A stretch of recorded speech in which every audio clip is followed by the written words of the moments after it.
Peaceless Europe ****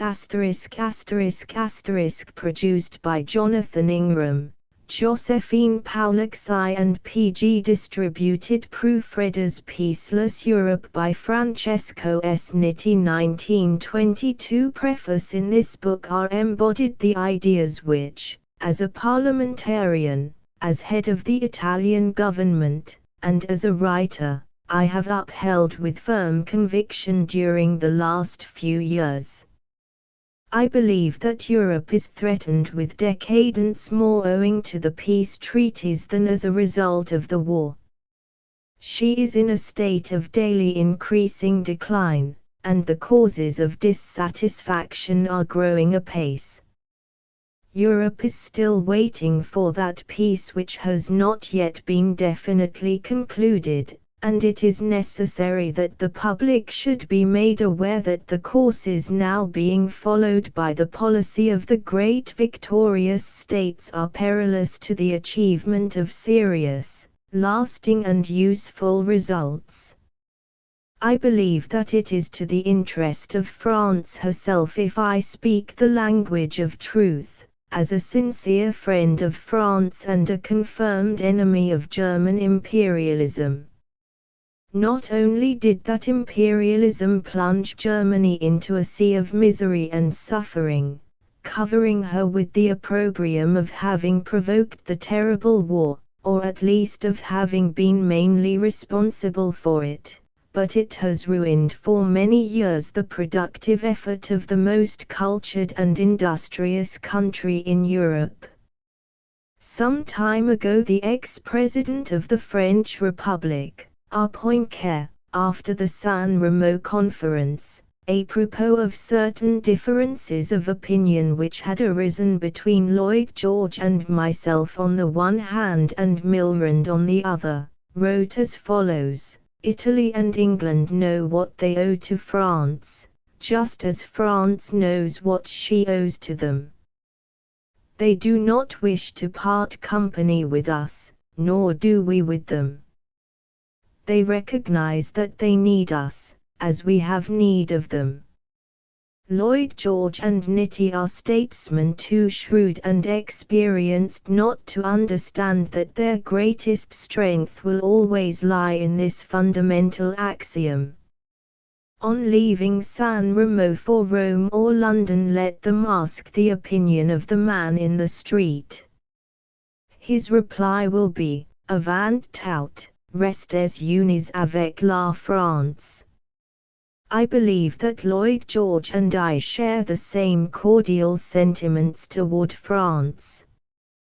We have gone through so much suffering and anxiety together that it would be impossible to tear asunder links firmly welded by common danger and pain. France will always remember with a sympathetic glow that Italy was the first country which proclaimed her neutrality, on the 2nd of August, 1914. Without that proclamation the destinies of the war might have taken a very different turn. But the work of reconstruction in Europe is in the interest of France herself. She has hated too deeply to render a sudden cessation of her hate storm possible, and the treaties have been begotten in rancor and applied with violence. Even as the life of men, the life of peoples has days of joy and days of grief, sunshine follows the storm. The whole history of European peoples is one of alternate victories and defeats. It is the business of civilization to create such conditions as will render victory less brutal and defeat more bearable. The recent treaties which regulate, or are supposed to regulate, the relations among peoples are, as a matter of fact, nothing but a terrible regress, the denial of all those principles which had been regarded as an unalienable conquest of public right. President Wilson, by his League of Nations, has been the most responsible factor in setting up barriers between nations. Christopher Columbus sailed from Europe hoping to land in India, whereas he discovered America. President Wilson sailed from America thinking that he was going to bring peace to Europe, but only succeeded in bringing confusion and war.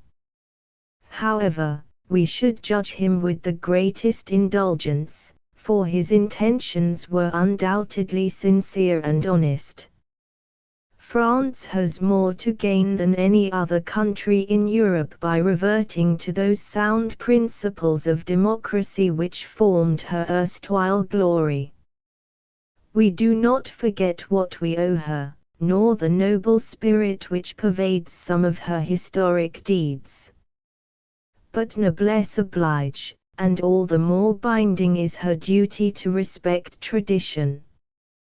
When France shall have witnessed the gradual unfolding of approaching events, she will be convinced that he who has spoken to her the language of truth and has sought out a formula permitting the peoples of Europe to rediscover their path in life, towards life, is not only a friend, but a friend who has opportunely brought back to France's mind and heart the deeds of her great ancestors at the time when fresh deeds of greatness and glory await accomplishment.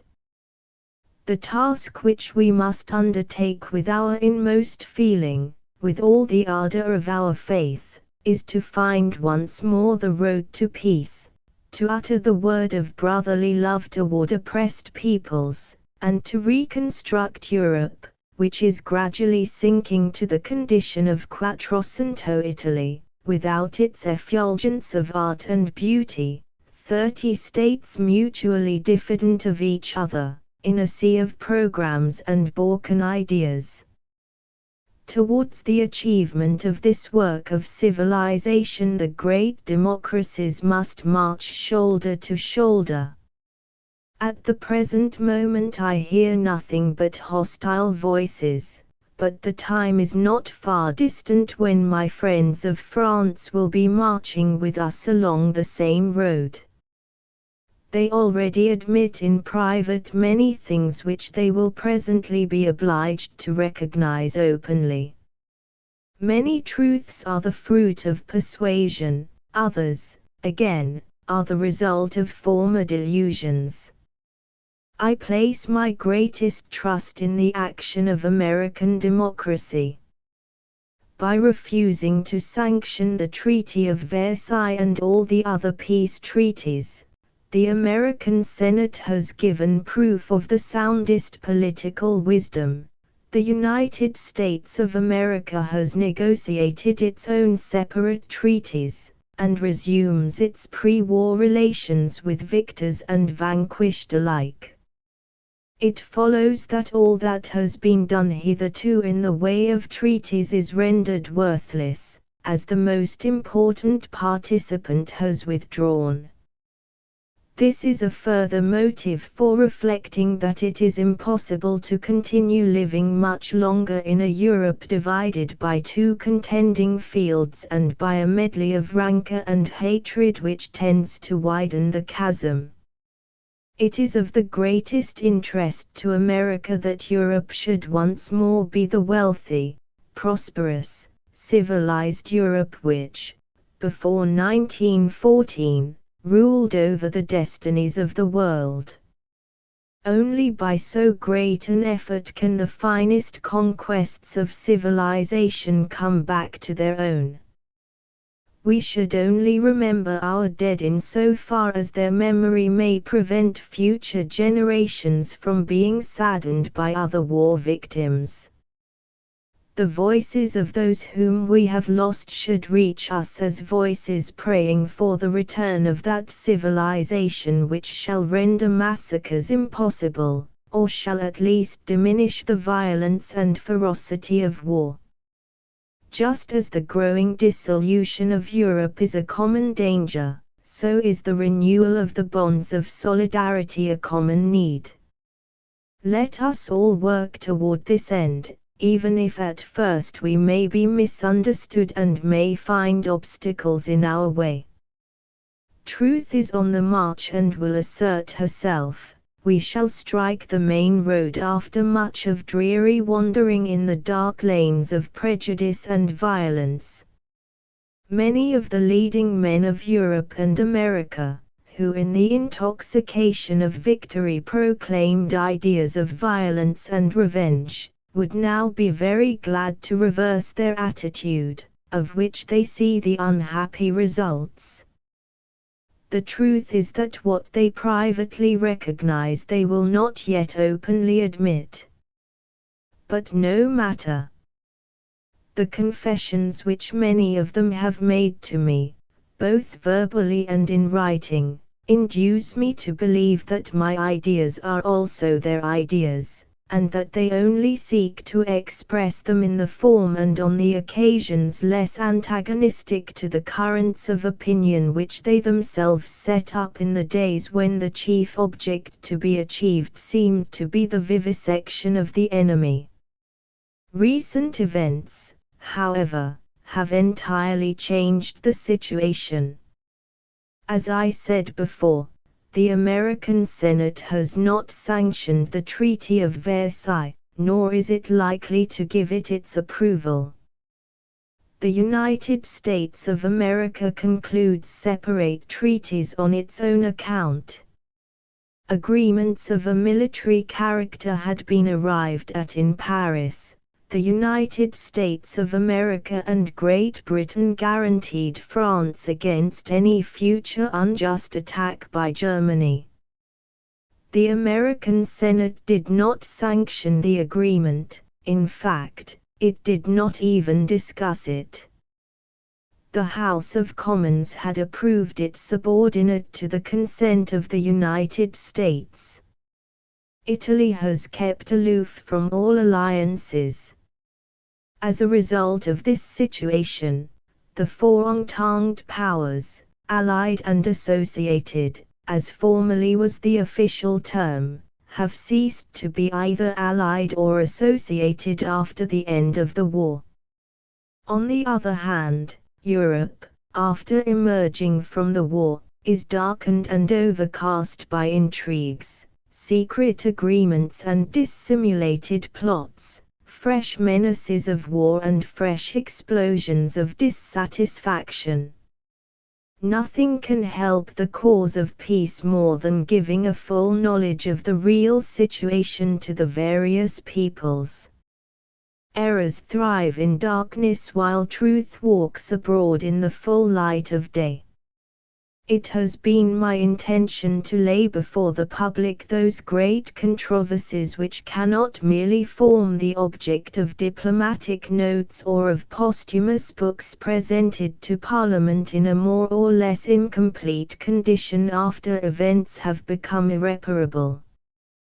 The sense of a common danger, threatening all alike, will prove the most persuasive factor in swerving us from the perilous route which we are now following. As a result of the war, the bonds of economic solidarity have been torn asunder. The losers in the war must not only make good their own losses, but, according to the treaties, are expected to pay for all the damage which the war has caused. Meanwhile, all the countries of Europe have only one prevailing fear: German competition. In order to pay the indemnities imposed upon her, and she can only do it by exporting goods, Germany is obliged to produce at the lowest possible cost, which necessitates the maximum of technical progress. But exports at low cost must in the long run prove detrimental, if not destructive, to the commerce of neutral countries, and even to that of the victors. Thus in all tariffs which have already been published or which are in course of preparation there is one prevailing object in view, that of reducing German competition, which practically amounts to rendering it impossible for her to pay the war indemnity. If winners and losers were to abandon wartime ideas for a while, and, rather, were to persuade themselves that the oppression of the vanquished cannot be lasting, and that there is no other logical way out of the difficulty but that of small indemnities payable in a few years, debiting to the losers in tolerable proportion all debts contracted towards Great Britain and the United States, the European situation would immediately improve. Why is Europe still in such a state of economic disorder? Because the confusion of moral ideas persists. In many countries nerves are still as tense as a bowstring, and the language of hatred still prevails. For some countries, as for some social groups, war has not yet ceased to be. One hears now in the countries of the victors the same arguments used as were current coin in Germany before the war and during the first phases of the war, only now and then, more as a question of habit than because they are truly felt, we hear the words justice, peace, and democracy. Why is the present state of discomfort and dissatisfaction on the increase? Because almost everywhere in continental Europe, in the countries which have emerged from the war, the rate of production is below the rate of consumption, and many social groups, instead of producing more, plan to possess themselves with violence of the wealth produced by others.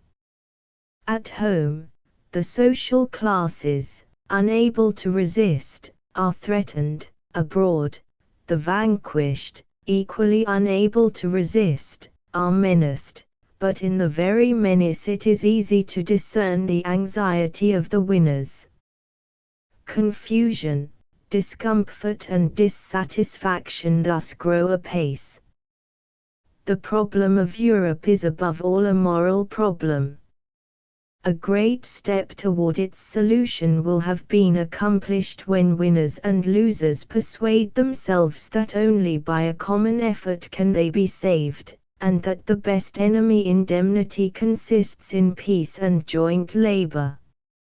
Now that the enemy has lost all he possessed and threatens to make us lose the fruits of victory, one thing is above all others necessary: the resumption, not only of the language, but of the ideas of peace. During one of the last international conferences at which I was present, and over which I presided, at San Remo, after a long exchange of views with the British and French premiers, Lloyd George and Milrand, the American journalists asked me to give them my ideas on peace. What is the most necessary thing for the maintenance of peace? They inquired. One thing only, I replied, is necessary. Europe must smile once more. Smiles have vanished from every lip, nothing has remained but hatred, menaces and nervous excitement. When Europe shall smile again, she will rediscover her political peace ideas and will drink once more at the spring of life. Class struggles at home, in their acutest form, are like the competition of nationalism abroad, explosions of cupidity, masked by the pretext of the country's greatness. The deeply rooted economic crisis, which threatens and prepares new wars, the deeply rooted social crisis, which threatens and prepares fresh conflicts abroad, are nothing but the expression of a status anime or soul condition. Statesmen are the most directly responsible for the continuation of a language of violence. They should be the first to speak the language of peace. F.S. Nitti. Aquafredda in Basilicata. 30th September, 1921. P.S. Peaceless Europe is an entirely new book, which I have written in my hermitage of Aquafredda, facing the blue Adriatic. It contains, however, some remarks and notices which have already appeared in articles written by me for the great American agency, the United Press, and which have been reproduced by the American papers. I have repeatedly stated that I have not published any document which was not meant for publication. I have availed myself of my knowledge of the most important international acts and of all diplomatic documents merely as a guide, but it is on facts that I have solidly based my considerations. J. Keynes and Robert Lansing have already published some very important things, but no secret documents. Recently, however, Tardieu and Poincare, in the interest of the French nationalist thesis which they sustain, have published also documents of a very reserved nature. Tardieu's book is a documentary proof of the French government's extremist attitude during the conference, amply showing that the present form of peace has been desired almost exclusively by France, and that the others have been unwilling parties to it.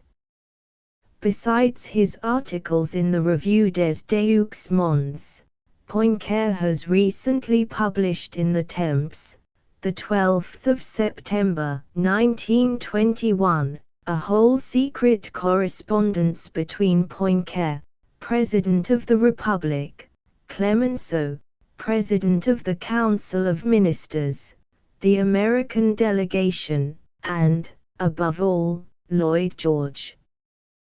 Contents 1. Europe without peace 2. The peace treaties and the continuation of the war 3. The peace treaties, their origin and aims 4. The conquerors and the conquered 5. The indemnity from the defeated enemy and the anxieties of the victors 6. Europe's post-war reconstruction and peace policy index. The author includes in the book numerous secret official documents that emanated from the peace conference and which came into his hands in his position, at that time, as Italian Prime Minister. Among these is a long and hitherto unpublished secret letter sent by Lloyd George to Nitti, Wilson, Clemenceau, and the other members of the peace conference.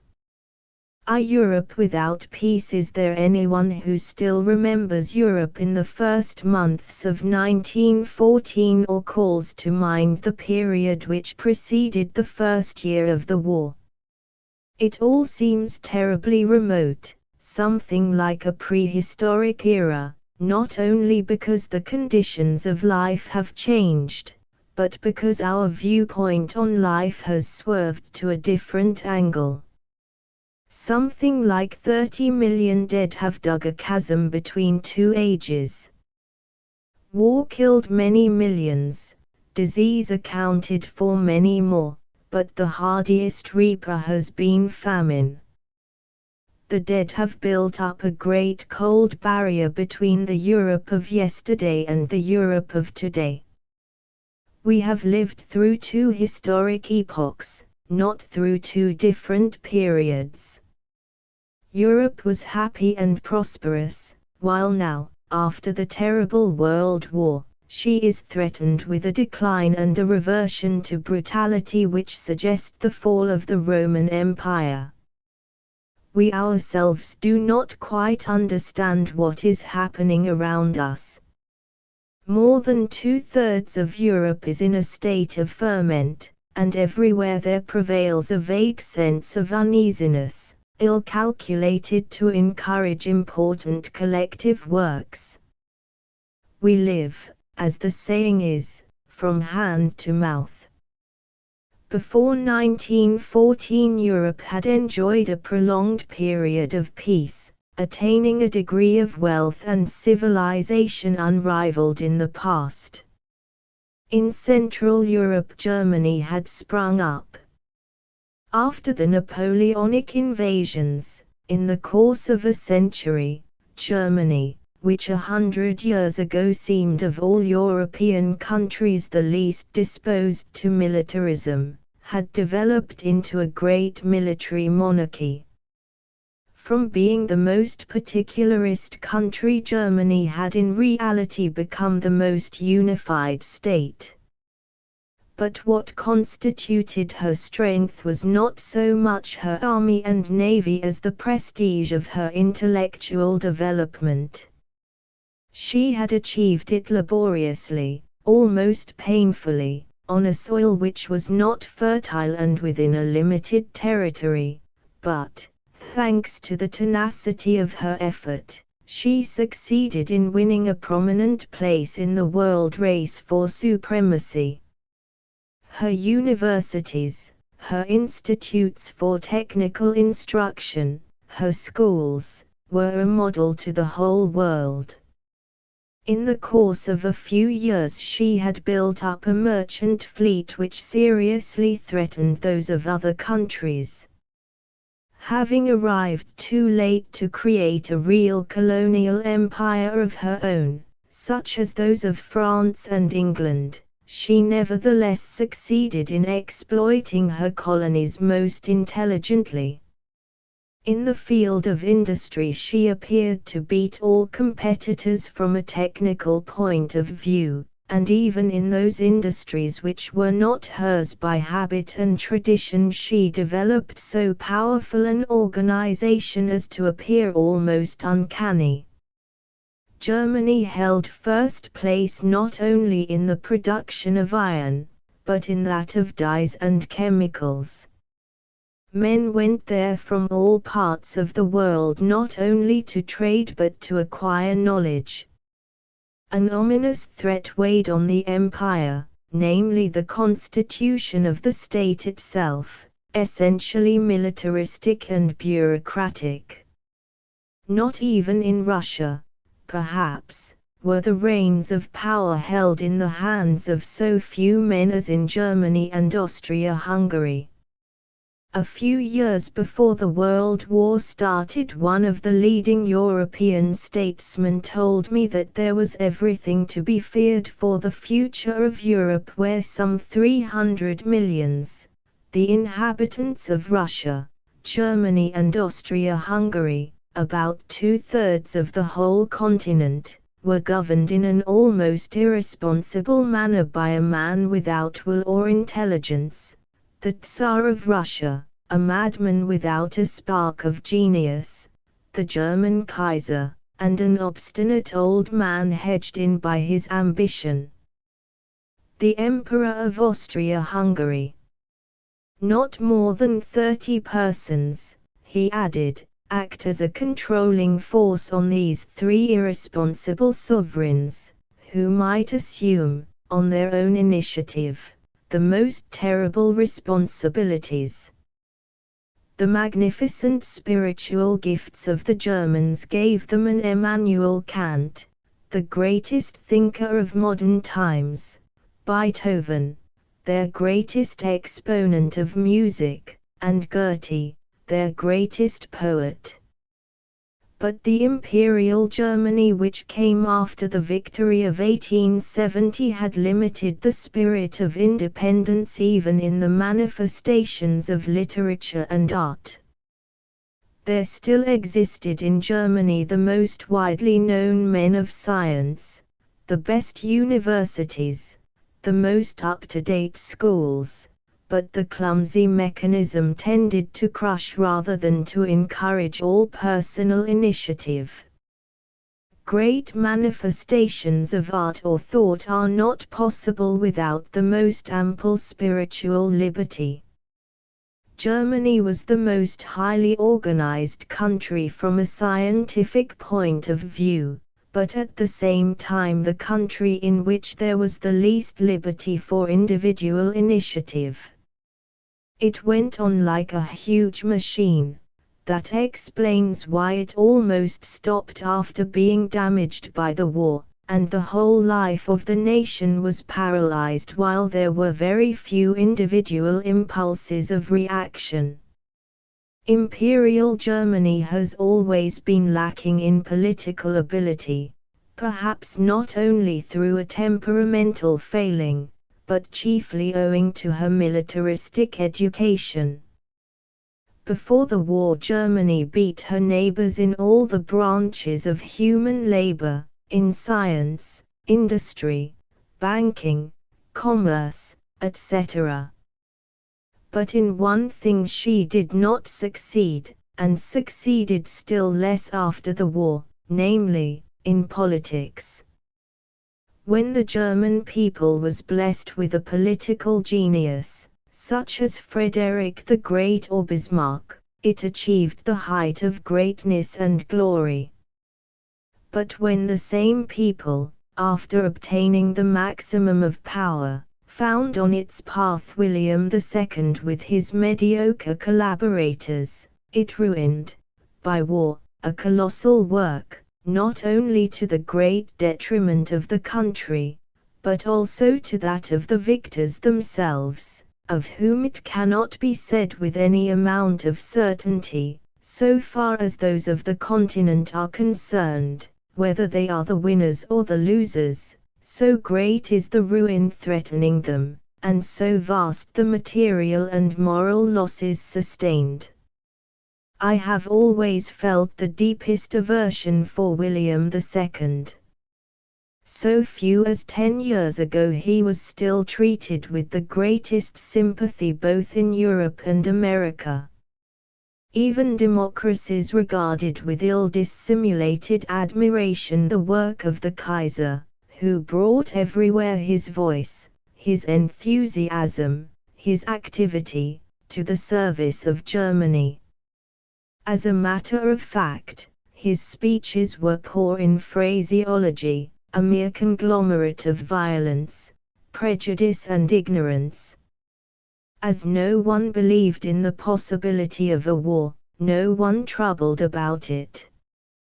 But after the war nothing has been more harmful to Germany than the memory of those ugly speeches, unrelieved by any noble idea, and full of a clumsy vulgarity draped in a would-be solemn and majestic garb.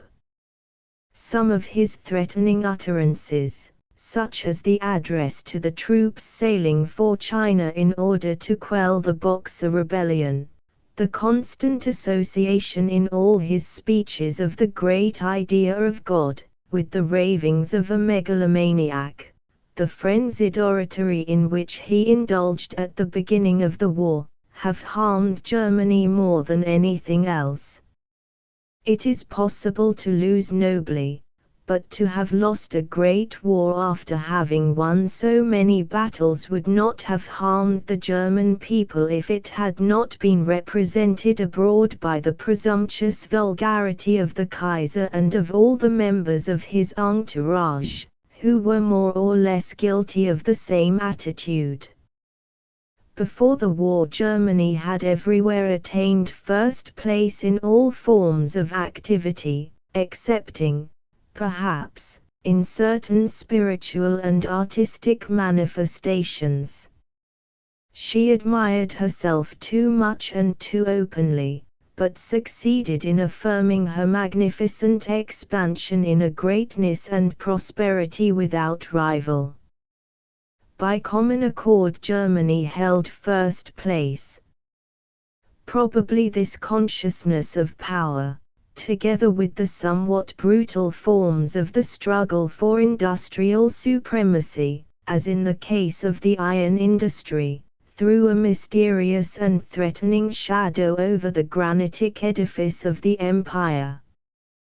When I was Minister of Commerce in 1913 I received a deputation of German businessmen who wished to confer with me on the Italian customs regime. They spoke openly of the necessity of possessing themselves of the iron mines of French Lorraine. They looked upon war as an industrial fact. Germany had enough coal but not enough iron, and the press of the iron industry trumpeted forth loud notes of war. After the conclusion of peace, when France, through a series of wholly unexpected events, saw Germany prostrate at her feet and without an army, the same phenomenon took place.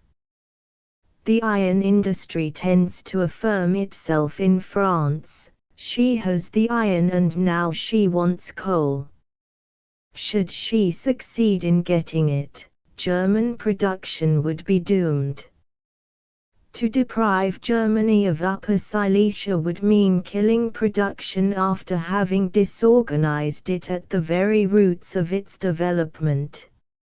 7 years ago, or thereabouts, Germany was flourishing in an unprecedented manner and presented the most favorable conditions for developing. Her powerful demographic structure was almost unique. Placed in the center of Europe after having withstood the push of so many peoples, she had attained an unrivaled economic position. Close to Germany, the Austro-Hungarian Empire united together 11 different peoples, not without difficulty, and this union tended to the common elevation of all. The vast monarchy, the result of a slow aggregation of violence and of administrative wisdom, represented, perhaps, the most interesting historic attempt on the part of different peoples to achieve a common rule and discipline on the same territory. Having successfully weathered the most terrible financial crises, and having healed in half a century the wounds of 2 great wars which she had lost, Austria-Hungary lived in the effort of holding together Germans, Magyars, Slavs and Italians without their flying at each other's throats. Time will show how the effort of Austria-Hungary has not been lost for civilization. Russia represented the largest empire which has ever been in existence, and in spite of its defective political regime was daily progressing. Perhaps for the first time in history an immense empire of 21.5 millions of square kilometers, 84 times the size of Italy, almost 3 times as large as the United States of America, was ruled by a single man. From the Baltic to the Yellow Sea, from Finland to the Caucasus, one law and one rule governed the most different peoples scattered over an immense territory. The methods by which, after Peter the Great, the old Duchy of Muscovy had been transformed into an empire, still lived in the administration. They survive today in the Bolshevist organization, which represents less a revolution than a hierarchic and brutal form of violence placed at the service of a political organization. The war between Russia and Japan had revealed all the perils of a political organization exclusively based on central authority represented by a few irresponsible men under the apparent rule of a sovereign not gifted with the slightest trace of willpower. Those who exalt nationalist sentiments and pin their faith on imperialistic systems fail to realize that while the greatest push towards the war came from countries living under a less liberal regime, those very countries gave proof of the least power of resistance. Modern war means the full exploitation of all the human and economic resources of each belligerent country. The greater a nation's wealth, the greater is the possibility to hold out, and the perfection of arms and weapons is in direct ratio with the degree of technical progress attained. Moreover, the combatants and the possibility of using them are in relation with the number of persons who possess sufficient skill and instruction to direct the war. Germany, Great Britain, France, Italy, the United States of America, were able without any appreciable effort to improvise an enormous number of officers for the war, transforming professional men, engineers and technicians into officers.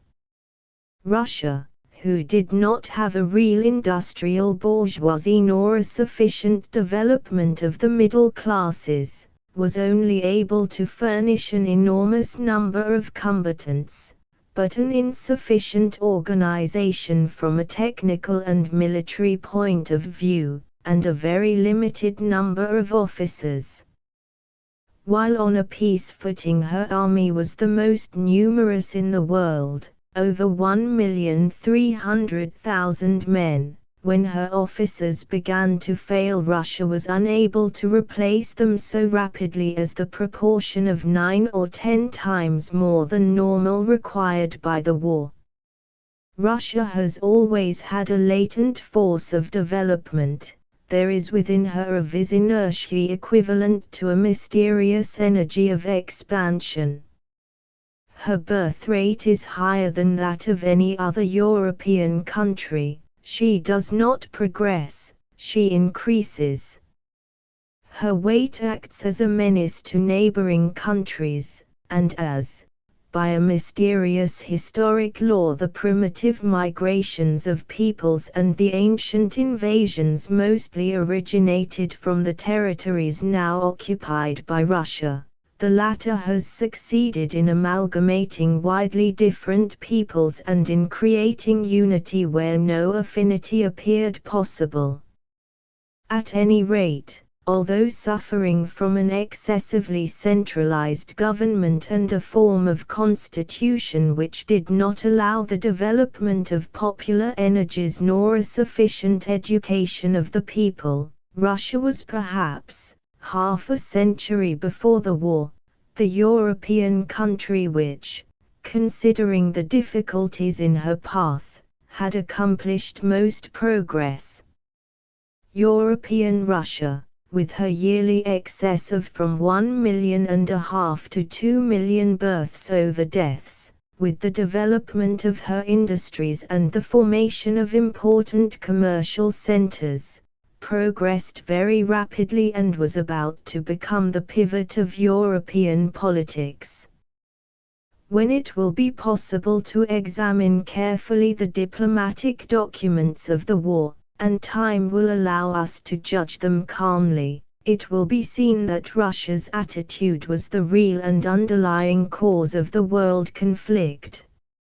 She alone promoted and kept alive the agitations in Serbia and of the Slavs in Austria. She alone in Germany's eyes represented the peril of the future. Germany has never believed in a French danger. She knew very well that France, single-handed, could never have withstood Germany, numerically so much her superior. Russia was the only danger that Germany saw, and the continual increase of the Russian army was her gravest preoccupation. Before the war, when Italy was Germany's ally, the leading German statesman with whom I had occasion to discuss the situation did nothing but allude to the Russian peril. It was known, and subsequent facts have amply proved it, that the Tsar was absolutely devoid of willpower, that he was led and carried away by conflicting currents, and that his advisers were for the most part favorable to the war. After the Japanese defeat, the militarist party felt keenly the need for just such a great military revival and a brilliant revanche in Europe. Possessing an enormous wealth of raw materials and an immense territory, Russia represented Europe's great resource, her support for the future. If the three great empires had attained enviable prosperity and development in 1914, when the war burst, the three great Western democracies, Great Britain, France and Italy, had likewise progressed immensely. Great Britain, proud of her splendid isolation and ruler of the seas, traded in every country of the world. Having the vastest empire, she was also financially the greatest creditor country, creditor of America and Asia, of the new African states and of Australia. Perhaps all this wealth had somewhat diminished the spirit of enterprise before the war, and popular culture also suffered from this unprecedented prosperity. There was not the spasmodic effort noticeable in Germany, but a continuous and secure expansion, an undisputed supremacy. Although somewhat preoccupied at Germany's progress and regarding it as a peril for the future, Great Britain attached more importance to the problems of her empire, namely to her internal constitution. Like ancient Rome, she was a truly imperial country in the security of her supremacy, in her calm, in her forbearance. France continued patiently to accumulate wealth. She did not increase her population, but ably added to her territory and her savings.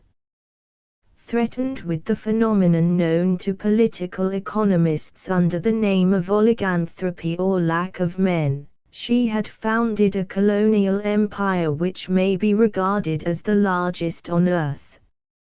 It is true that the British colonies, even before the war, covered an area of 30 million square kilometers, while France's colonial empire was slightly over 12 millions. But it must be remembered that the British colonies are not colonies in the real sense of the word, but consist chiefly in dominions which enjoy an almost complete autonomy. Canada alone represents about 1/3 of the territories of the British dominions, Australia and New Zealand more than 1/4, and Australasia, the South African Union and Canada put together represent more than 2/3 of the empire, while India accounts for about 50% of the missing third. After England, France was the most important creditor country. Her astonishing capacity for saving increased in proportion with her wealth. Without having Germany's force of development and Great Britain's power of expansion, France enjoyed a wonderful prosperity and her wealth was scattered all over the world. Italy had arisen under the greatest difficulties, but in less than 50 years of unity she progressed steadily. Having a territory too small and mountainous for a population already overflowing and constantly on the increase, Italy had been unable to exploit the limited resources of her subsoil and had been forced to build up her industries in conditions far less favorable than those of other countries. Italy is perhaps the only nation which has succeeded in forming her industries without having any coal of her own and very little iron. But the acquisition of wealth, extremely difficult at first, had gradually been rendered more easy by the improvement in technical instruction and methods, for the most part borrowed from Germany. On the eve of the war, after a period of 33 years, the Triple Alliance had rendered the greatest services to Italy, fully confirming Crispy's political intuition. France, with whom we had had serious differences of opinion, especially after the Tunis affair, did not dare to threaten Italy because the latter belonged to the Triple Alliance, and for the same reason all ideas of a conflict with Austria-Hungary had been set aside because of her forming part of the Triplice. During the Triple Alliance Italy built up all her industries. She consolidated her national unity and prepared her economic transformation, which was fraught with considerable difficulties. Suddenly her sons spread all over the world, stimulated by the fecundity of their race and by the narrowness of their fields. The greater states were surrounded by minor nations which had achieved considerable wealth and great prosperity. Europe throughout her history had never been so rich, so far advanced on the road to progress, above all so united and living in her unity. As regards production and exchanges, she was really a living unity. The vital lymph was not limited to this or that country, but flowed with an even current through the veins and arteries of the various nations, through the great organizations of capital and labor, promoting a continuous and increasing solidarity among all the parties concerned. In fact, the idea of solidarity had greatly progressed, economic, moral and spiritual solidarity. Moreover, the idea of peace, although threatened by military oligarchies and by industrial corners, was firmly based on the sentiments of the great majority. The strain of barbaric blood which still ferments in many populations of Central Europe constituted, it is true, a standing menace, but no one dreamt that the threat was about to be followed, lightning-like, by facts, and that we were on the eve of a catastrophe.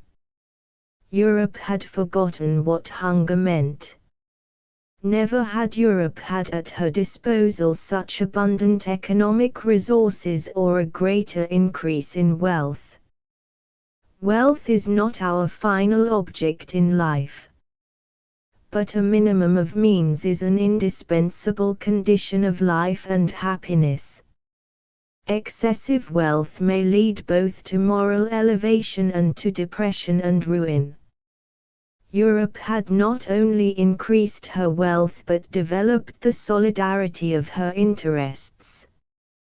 Europe is a small continent, about as large as Canada or the United States of America. But her economic ties and interests had been steadily on the increase. Now the development of her wealth meant for Europe the development of her moral ideas and of her social life and aspirations. We admire a country not so much for its wealth as for the works of civilization which that wealth enables it to accomplish. Although peace be the aspiration of all peoples, even as physical health is the aspiration of all living beings, there are wars which cannot be avoided, as there are diseases which help us to overcome an organic crisis to which we might otherwise succumb. War and peace cannot be regarded as absolutely bad or absolutely good and desirable. War is often waged in order to secure peace.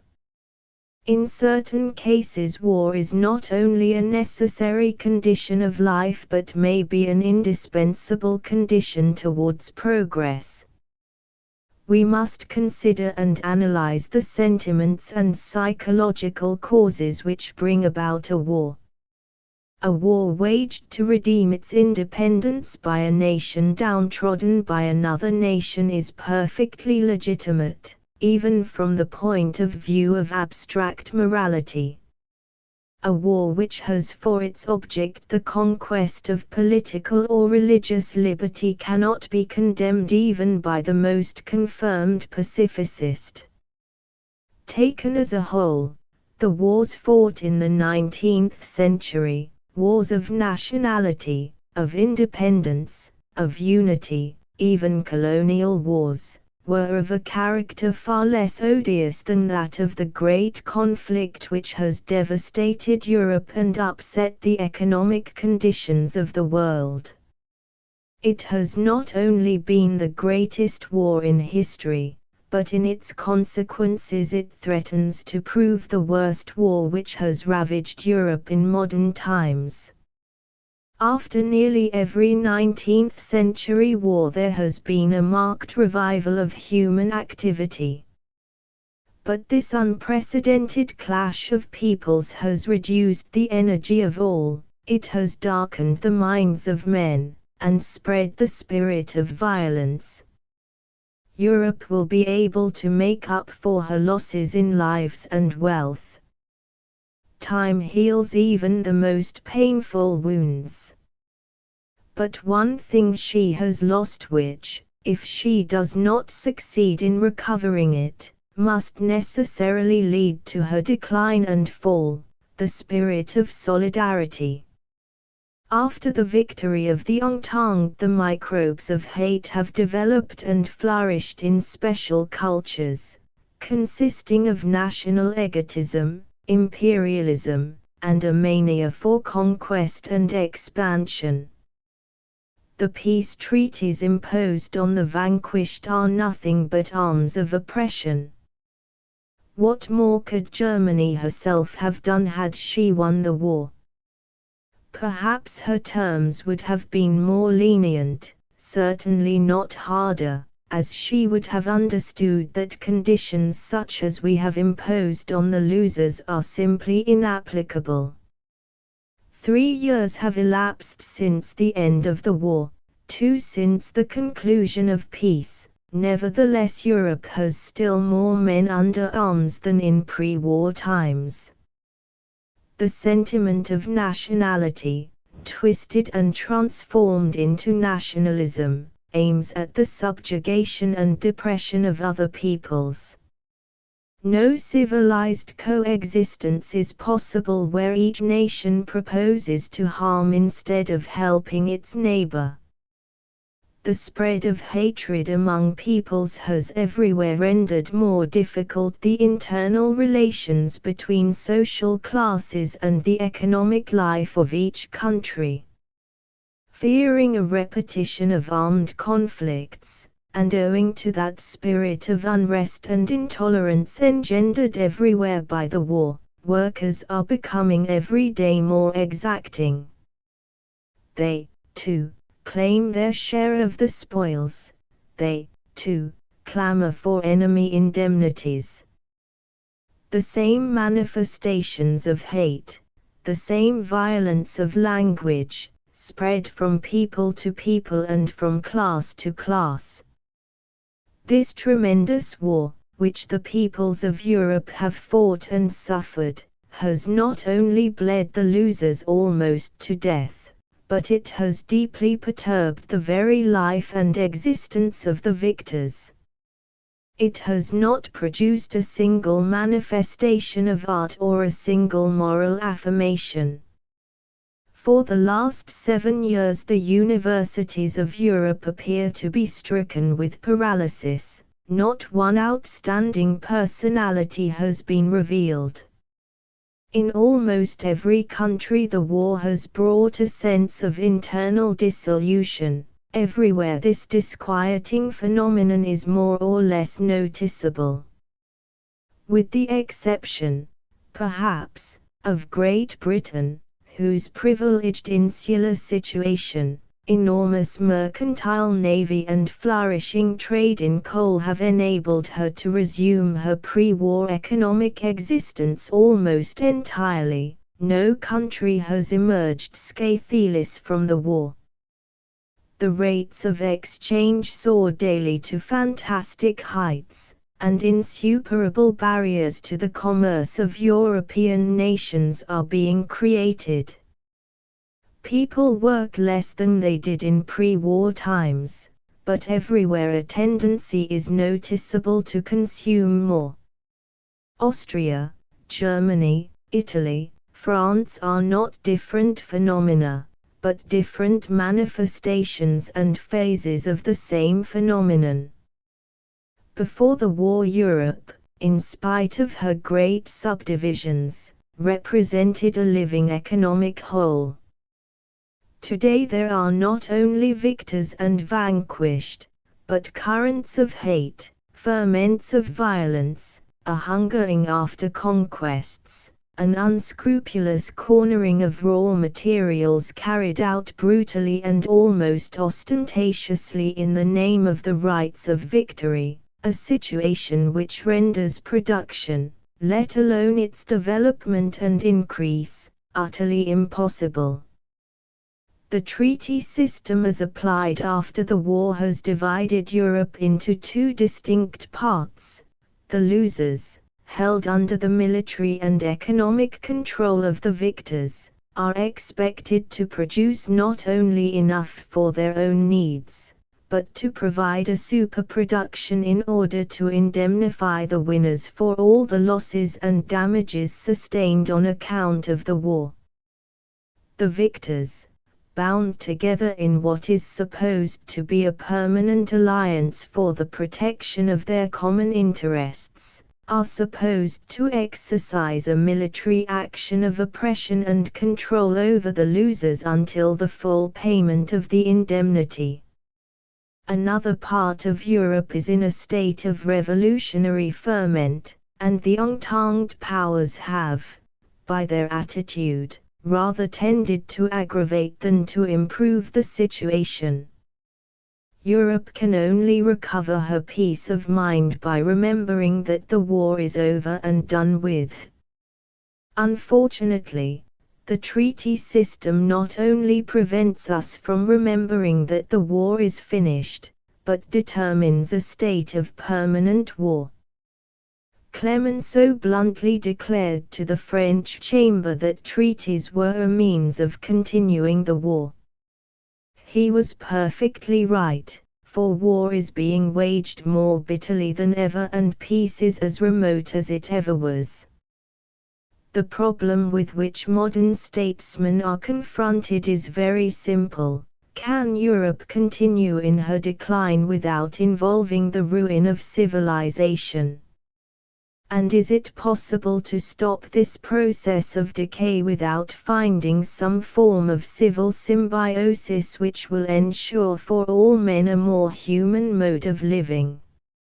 In the affirmative case, what course should we take, and is it presumable that there should be an immediate change for the better in the situation, given the national and economic interests now openly and bitterly in conflict? We have before us a problem, or rather a series of problems, which call for impartiality and calm if a satisfactory solution is to be arrived at. Perhaps if some fundamental truths were brought home to the people, or, to be more exact, to the peoples now at loggerheads with each other, a notion of the peril equally impending upon all concerned and the conviction that an indefinite prolongation of the present state of things is impossible, would prove decisive factors in restoring a spirit of peace and in reviving that spirit of solidarity which now appears spent or slumbering. But in the first place it is necessary to review the situation, such as it is at the present moment. Firstly, Europe, which was the creditor of all other continents, has now become their debtor. Secondly, her working capacity has greatly decreased, chiefly owing to the negative change in her demographic structure.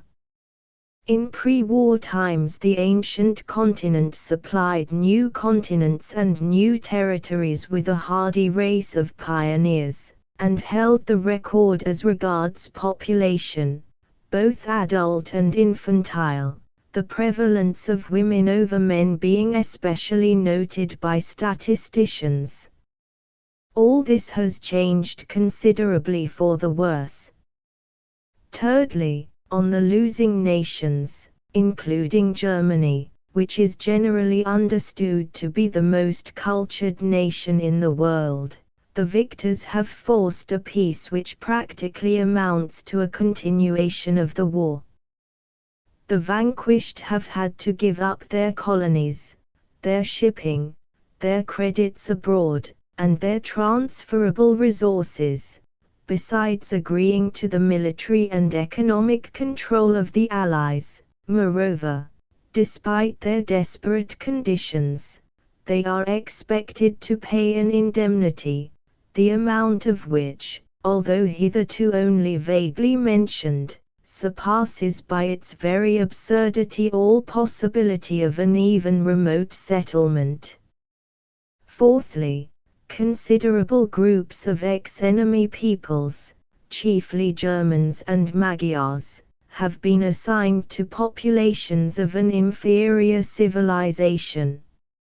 Fifthly, as a result of this state of things, while Germany, Austria and Bulgaria have practically no army at all and have submitted without the slightest resistance to the most stringent forms of military control, the victorious states have increased their armies and fleets to proportions which they did not possess before the war.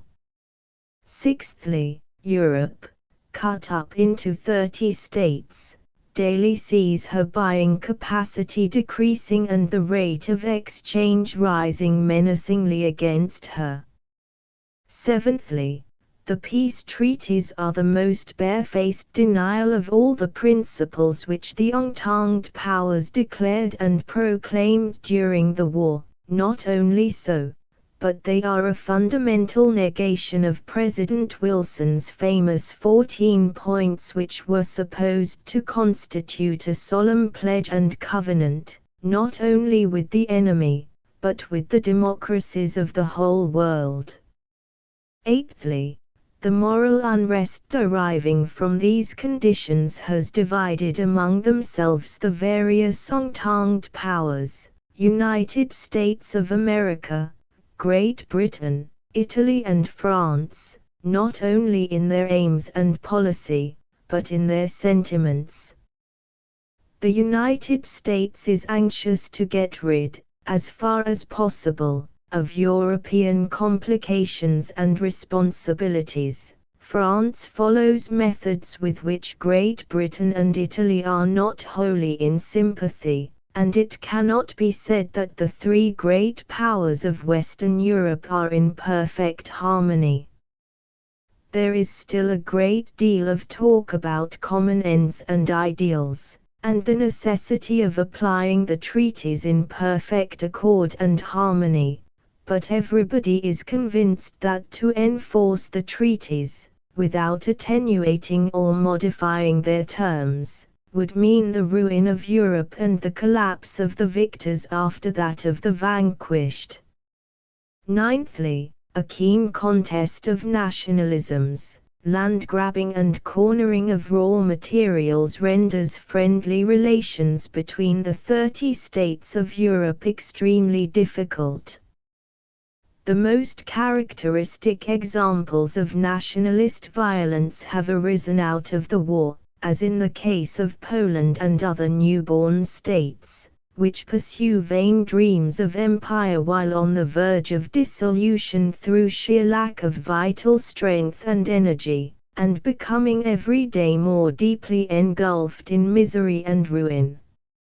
Finally, continental Europe is on the eve of a series of fresh and more violent wars among peoples, threatening to submerge civilization unless some means be found to replace the present treaties, which are based on the principle that it is necessary to continue the war, by a system of friendly agreements whereby winners and losers are placed on a footing of liberty and equality, and which, while laying on the vanquished a weight they are able to bear, will liberate Europe from the present spectacle of a continent divided into two camps, where one is armed to the teeth and threatening, while the other, unarmed and inoffensive, is forced to labor in slavish conditions under the menace of a servitude even more severe. To the peace treaties and the continuation of the war. The various peace treaties regulating the present territorial situation bear the names of the localities near Paris in which they were signed: Versailles, Saint-Germain-en-Laye, Trianon and Sevres. The first deals with Germany, the second with Austria, the third with Hungary, and the fourth with Turkey. The Treaty of Neuilly, comparatively far less important, concerns Bulgaria alone. But the one fundamental and decisive treaty is the Treaty of Versailles, inasmuch as it not only establishes as a recognized fact the partition of Europe, but lays down the rules according to which all future treaties are to be concluded. History has not on record a more colossal diplomatic feat than this treaty, by which Europe has been neatly divided into two sections, victors and vanquished, the former being authorized to exercise on the latter complete control until the fulfillment of terms which, even at an optimistic point valuation, would require at least 30 years to materialize. Although it is a matter of recent history, we may as well call to mind that the Entente powers have always maintained that the war was wanted and was imposed by Germany, that she alone, with her allies, repeatedly violated the rights of peoples, that the World War could well be regarded as the last war, inasmuch as the triumph of the Entente meant the triumph of democracy and a more human regime of life, a society of nations rich in effects conducive to a lasting peace. It was imperative to restore the principles of international justice. In France, in England, in Italy, and later, even more solemnly, in the United States, the same principles have been proclaimed by heads of states, by parliaments and governments. There are two documents laying down and fixing the principles which the Entente powers, on the eve of that event of decisive importance, the entry of the United States into the war, bound themselves to sustain and to carry on to triumph. The first is a statement by Briand to the United States ambassador, in the name of all the other allies, dated the 30th of December, 1916. Briand speaks in the name of all les gouvernements alliés unis pour la défense et la liberté des peuples. Briand's second declaration, dated the 10th of January, 1917, is even more fundamentally important. It is a collective note of reply to President Wilson, delivered in the name of all the Allies to the United States ambassador. The principles therein established are very clearly enunciated. According to that document, the Entente has no idea of conquest and proposes mainly to achieve the following objects: first, restoration of Belgium, Serbia and Montenegro, with the indemnities due to them. Second, evacuation of invaded territories in France, Russia and Romania and payment of just reparations. Third, reorganization of Europe with a permanent regime based on the respect of nationalities and on the right of all countries, both great and small, to complete security and freedom of economic development, besides territorial conventions and international regulations capable of guaranteeing land and sea frontiers from unjustified attacks. Fourth, restitution of the provinces and territories taken in the past from the Allies by force and against the wish of the inhabitants. Fifth, liberation of Italians, Slavs, Romanians and Czechoslovaks from foreign rule.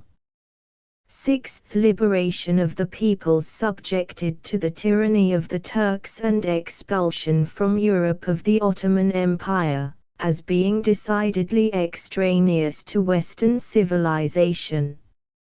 7th, the intentions of His Majesty the Emperor of Russia in regard to Poland are clearly indicated in the proclamation addressed to his armies.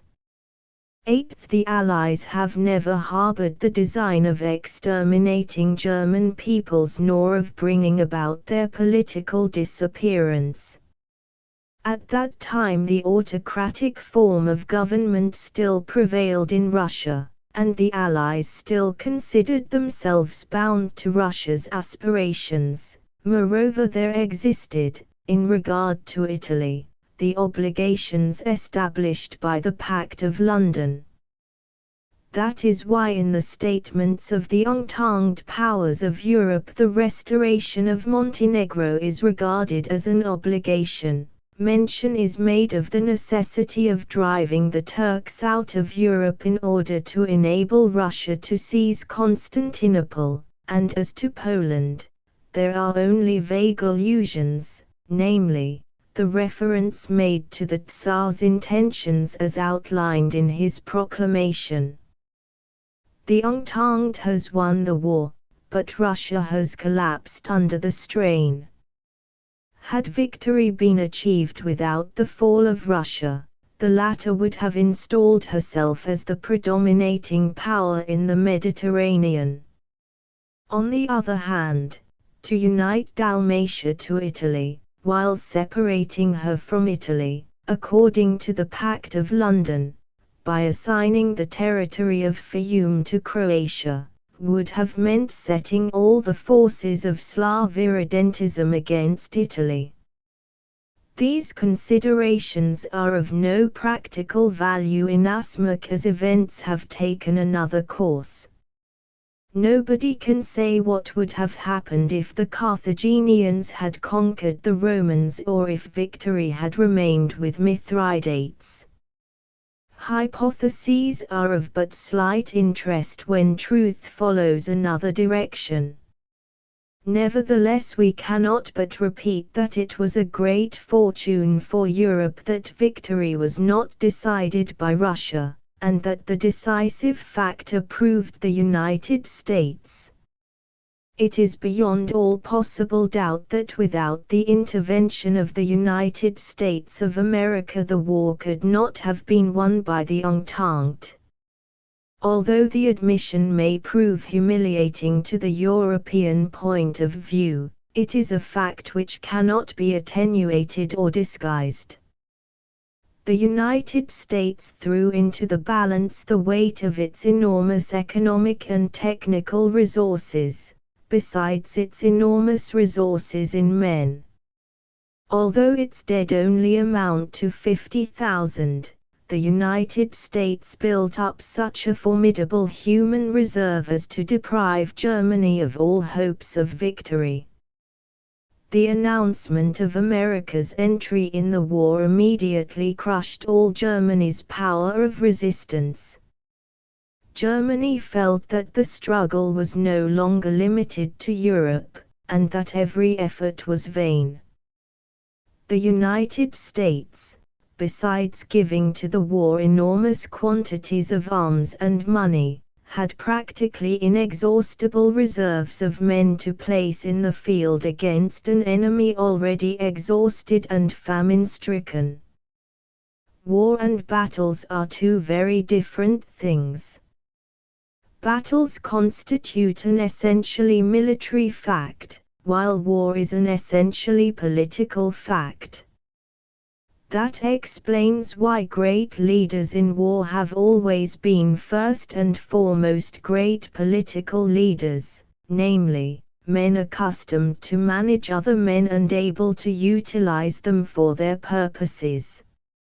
Alexander, Julius Caesar, Napoleon, the three greatest military leaders produced by Aryan civilization, were essentially political men.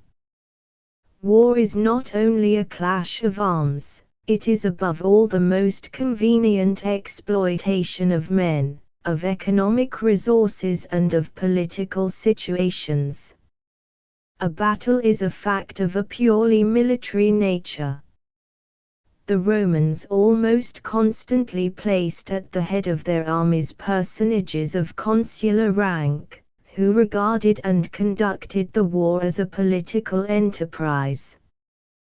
The rules of tactics and strategy are perfectly useless if those who conduct the war fail to utilize to the utmost all the means at their disposal.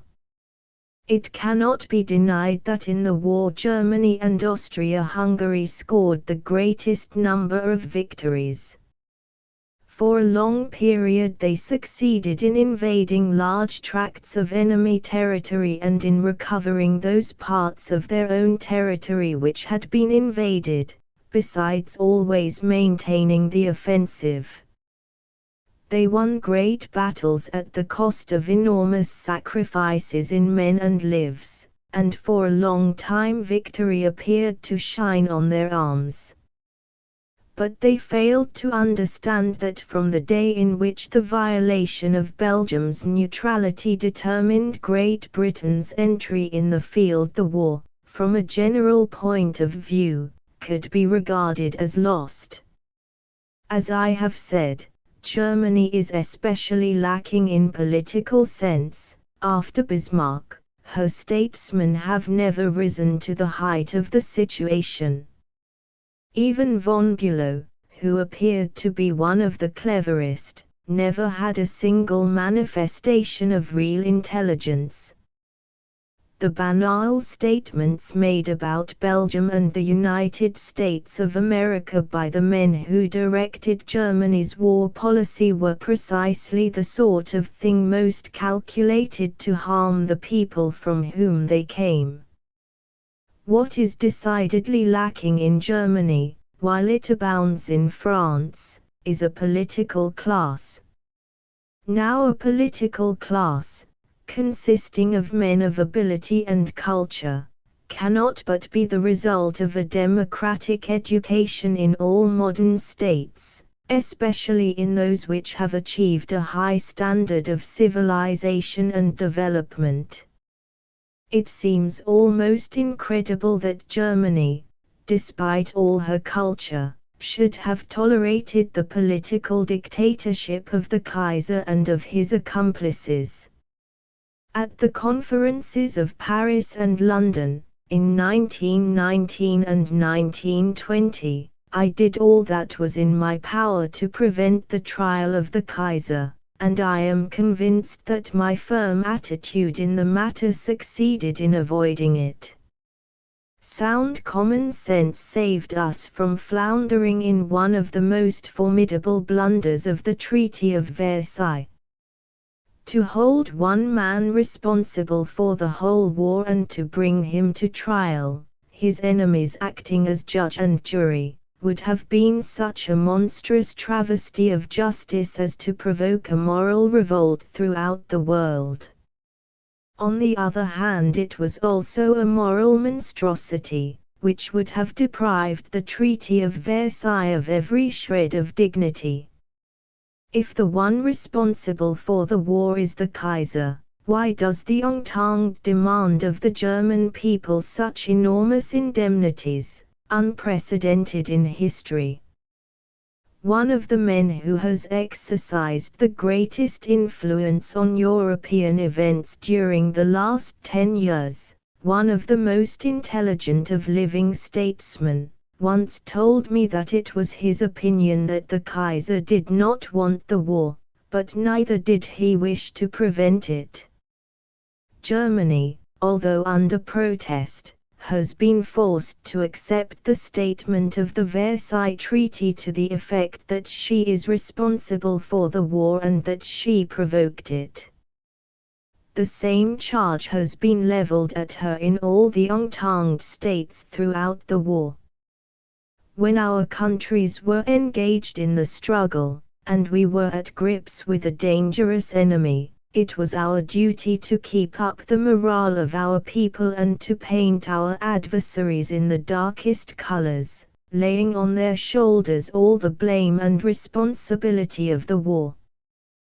But after the Great World Conflict, now that Imperial Germany has fallen, It would be absurd to maintain that the responsibility of the war is solely and wholly attributable to Germany and that earlier than 1914 in Europe there had not developed a state of things fatally destined to culminate in a war. If Germany has the greatest responsibility, that responsibility is shared more or less by all the countries of the Entente. But while the Entente countries, in spite of their mistakes, had the political sense always to invoke principles of right and justice, the statesmen of Germany gave utterance to nothing but brutal and vulgar statements, culminating in the deplorable mental and moral expressions contained in the speeches, messages and telegrams of William II. He was a perfect type of the miles gloriosus, not a harmless but an irritating and dangerous boaster, who succeeded in piling up more loathing and hatred against his country than the most active and intelligently managed enemy propaganda could possibly have done. If the issue of the war could be regarded as seriously jeopardized by England's intervention, it was practically lost for the Central Empires when the United States stepped in. America's decision definitely crippled Germany's resistance, and not only for military, but for moral reasons. In all his messages President Wilson had repeatedly declared that he wanted a peace based on justice and equity, of which he outlined the fundamental conditions. Moreover, he stated that he had no quarrel with the Germans themselves, but with the men who were at their head, and that he did not wish to impose on the vanquished peace terms such as might savor of oppression. President Wilson's ideas on the subject have been embodied in a bulky volume.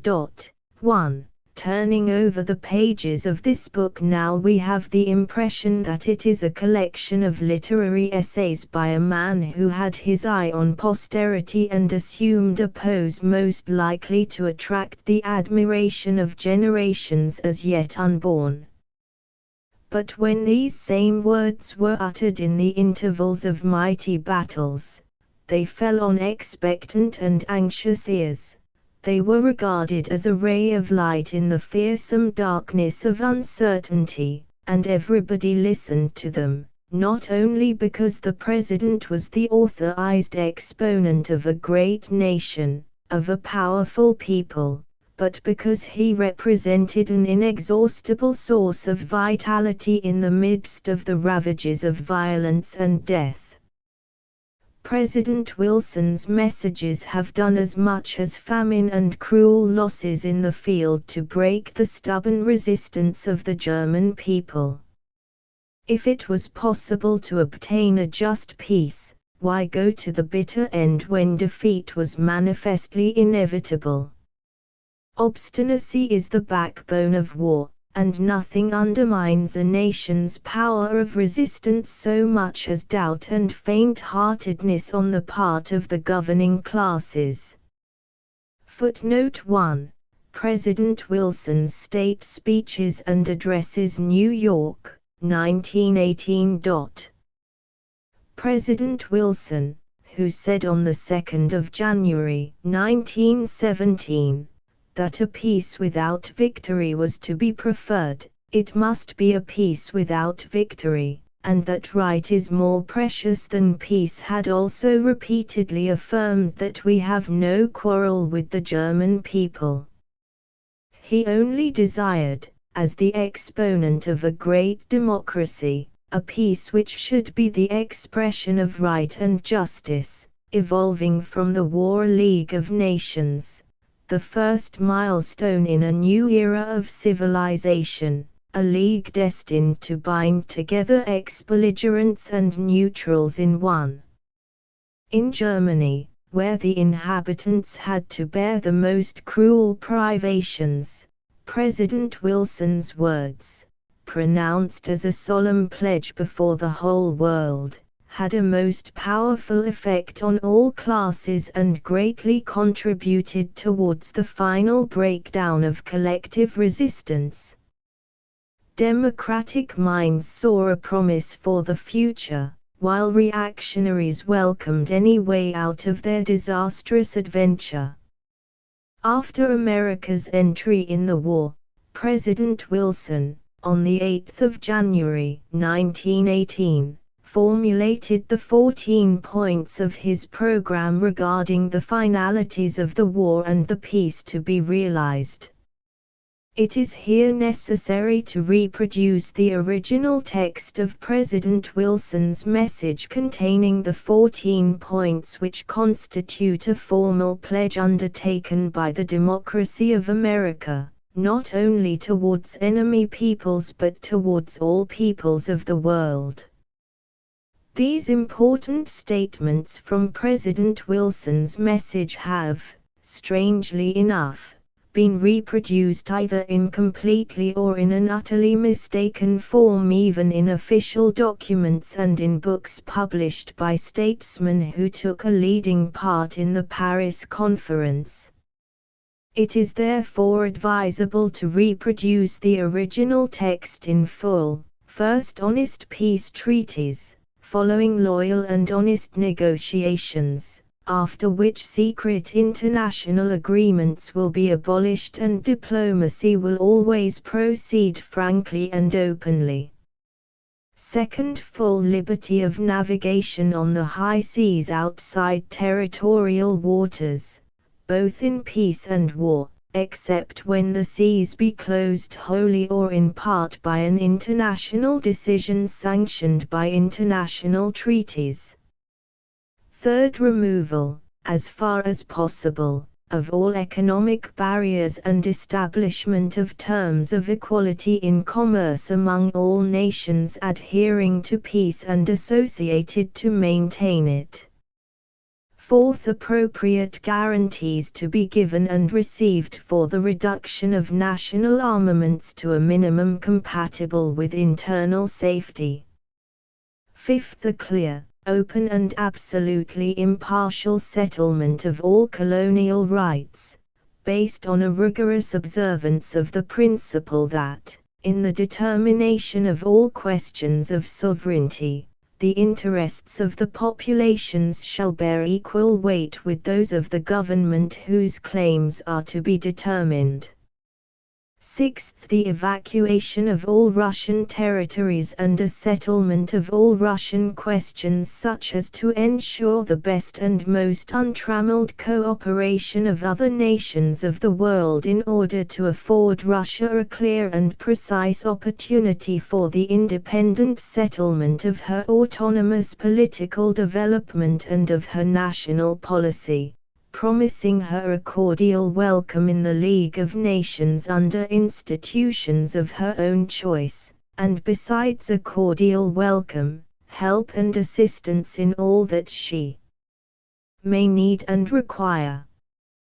The treatment meted out to Russia by the sister nations in the months to come must be a decisive proof of their goodwill, of their understanding of her needs as apart from their own interests, and of their intelligent and disinterested sympathy. Seventh, Belgium, as the whole world will agree, must be evacuated and reconstructed without the slightest attempt at curtailing the sovereign rights which she enjoys in common with other free nations. Nothing will be more conducive to the re-establishment of confidence and respect among nations for those laws which they themselves have made for the regulation and observance of their reciprocal relations. Without this salutary measure the whole structure and validity of international law would be permanently undermined. Eighth, all French territories will be liberated, the invaded regions reconstructed, and the wrong done to France by Prussia in 1871, in the question of Alsace-Lorraine, and which has jeopardized the peace of the world for nearly half a century, must be made good, so as to ensure lasting peace in the general interest. 9th, the Italian frontier must be rectified on the basis of the clearly recognized lines of nationality. 10th, the people of Austria-Hungary, whose place among the nations we wish to see safeguarded and maintained, should come to an agreement as to the best way of attaining their autonomous development. 11th, Romania, Serbia and Montenegro are to be evacuated and occupied territories restored, a free and secure access to the sea for Serbia, mutual relations between the Balkan states to be determined on a friendly basis by a council, following the lines of friendship and nationality traced by tradition and history, the political and economic integrity of the various Balkan states to be guaranteed.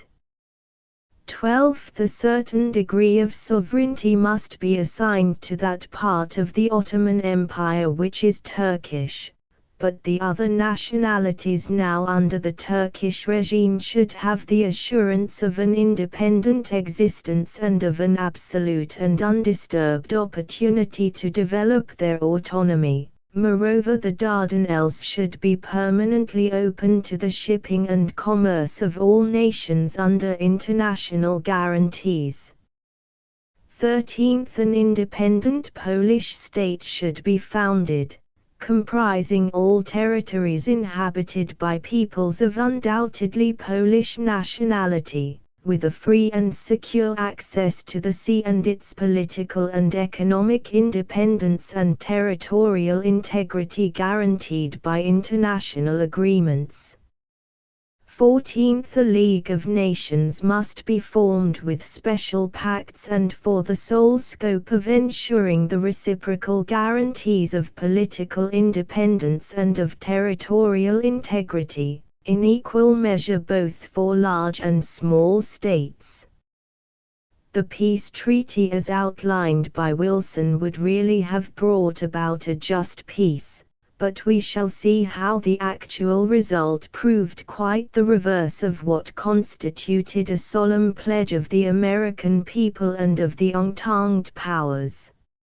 On the 11th of February, 1918, President Wilson confirmed before Congress that all territorial readjustments were to be made in the interest and for the advantage of the populations concerned, not merely as a bargain between rival states, and that there were not to be indemnities, annexations or punitive exactions of any kind. On the 27th of September, 1918, just on the eve of the armistice, when German resistance was already shaken almost to breaking point, President Wilson gave it the coup de grace by his message on the post-bellum economic settlement. No special or separate interest of any single nation or group of nations was to be taken as the basis of any settlement which did not concern the common interest of all. There were not to be any leagues or alliances, or special pacts or ententes within the great family of the Society of Nations. Economic deals and corners of an egotistical nature were to be forbidden, as also all forms of boycotting, with the exception of those applied in punishment to the countries transgressing the rules of good fellowship. All international treaties and agreements of every kind were to be published in their entirety to the whole world. It was a magnificent program of world policy. Not only would it have meant peace after war, but a peace calculated to heal the deep wounds of Europe and to renovate the economic status of nations. On the basis of these principles, which constituted a solemn pledge, Germany, worn out by famine and even more by increasing internal unrest, demanded peace. According to President Wilson's clear statements, made not only in the name of the United States but in that of the whole Entente. Peace should therefore have been based on justice, the relations between winners and losers in a society of nations being exclusively inspired by mutual trust. There were no longer to be huge standing armies, neither on the part of the ex-Central Empires or on that of the victorious states. Adequate guarantees were to be given and received for the reduction of armies to the minimum necessary for internal defense, removal of all economic barriers, absolute freedom of the seas, reorganization of the colonies based on the development of the peoples directly concerned, abolition of secret diplomacy, etc. As to the duties of the vanquished, besides evacuating the occupied territories, they were to reconstruct Belgium, to restore to France the territories taken in 1871, to restore all the territories belonging to Romania, Serbia and Montenegro, giving Serbia a free and secure access to the sea, to constitute a free Poland with territories undoubtedly Polish to which there might be granted a free and secure access to the sea. Poland, founded on secure ethnical bases, far from being a military state, was to be an element of peace, and her political and economic independence and territorial integrity were to have been guaranteed by an international agreement. After the rectification of the Italian frontier according to the principles of nationality, the peoples of Austria-Hungary were to agree on the free opportunity of their autonomous development. In other terms, each people could freely choose autonomy or throw in its lot with some other state. After giving a certain sovereignty to the Turkish populations of the Ottoman Empire, the other nationalities were to be allowed to develop autonomously, and the free navigation of the Dardanelles was to be internationally guaranteed. These principles announced by President Wilson, and already proclaimed in part by the Entente powers when they stoutly affirmed that they were fighting for right, for democracy and for peace, did not constitute a concession but a duty towards the enemy. In each of the losing countries, in Germany as in Austria-Hungary, the democratic groups contrary to the war, and those even more numerous which had accepted the war as in a momentary intoxication, when they exerted themselves for the triumph of peace, had counted on the statements, or rather on the solemn promises which American democracy had made not only in the name of the United States but in that of all the Entente powers.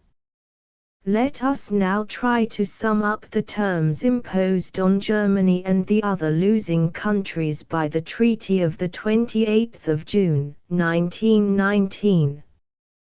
The treaty, it is true, was concluded between the Allied and associated countries and Germany, but it also concerns the very existence of other countries such as Austria-Hungary, Russia, etc. Territorial and political clauses until the payment of an indemnity the amount of which is as yet not definitely stated. Germany loses the fundamental characters of a sovereign state. Not only part of her territory remains under the occupation of the ex-enemy troops for a period of 15 years but a whole series of controls is established, military, administrative, on transports, etc. The Commission for Reparations is empowered to effect all the changes it thinks fit in the laws and regulations of the German state, besides applying sanctions of a military and economic nature in the event of violations of the clauses placed under its control, Art 240, 241. The Allied and associated governments declare and Germany recognizes that Germany and her allies are solely responsible, being the direct cause thereof, for all the losses and damages suffered by the Allied and associated governments and their subjects as a result of the war, which was thrust upon them by the aggression of Germany and her allies. Art 231. Consequently the resources of Germany, and by the other treaties those of her allies as well, are destined, even if insufficient, to ensure full reparation for all losses and damages. Art 232. The Allied and associated powers place in a state of public accusation William II of Hohenzollern, ex-German emperor, charging him with the gravest offences against international morality and the sacred authority of treaties. A special tribunal composed of representatives of the 5 great Entente powers shall try him and will have the right of determining his punishment. Art 227. The German government likewise recognizes the right of the Allied and associated powers to try in their courts of justice the persons, and more especially the officers, accused of having committed acts contrary to the rules and customs of war.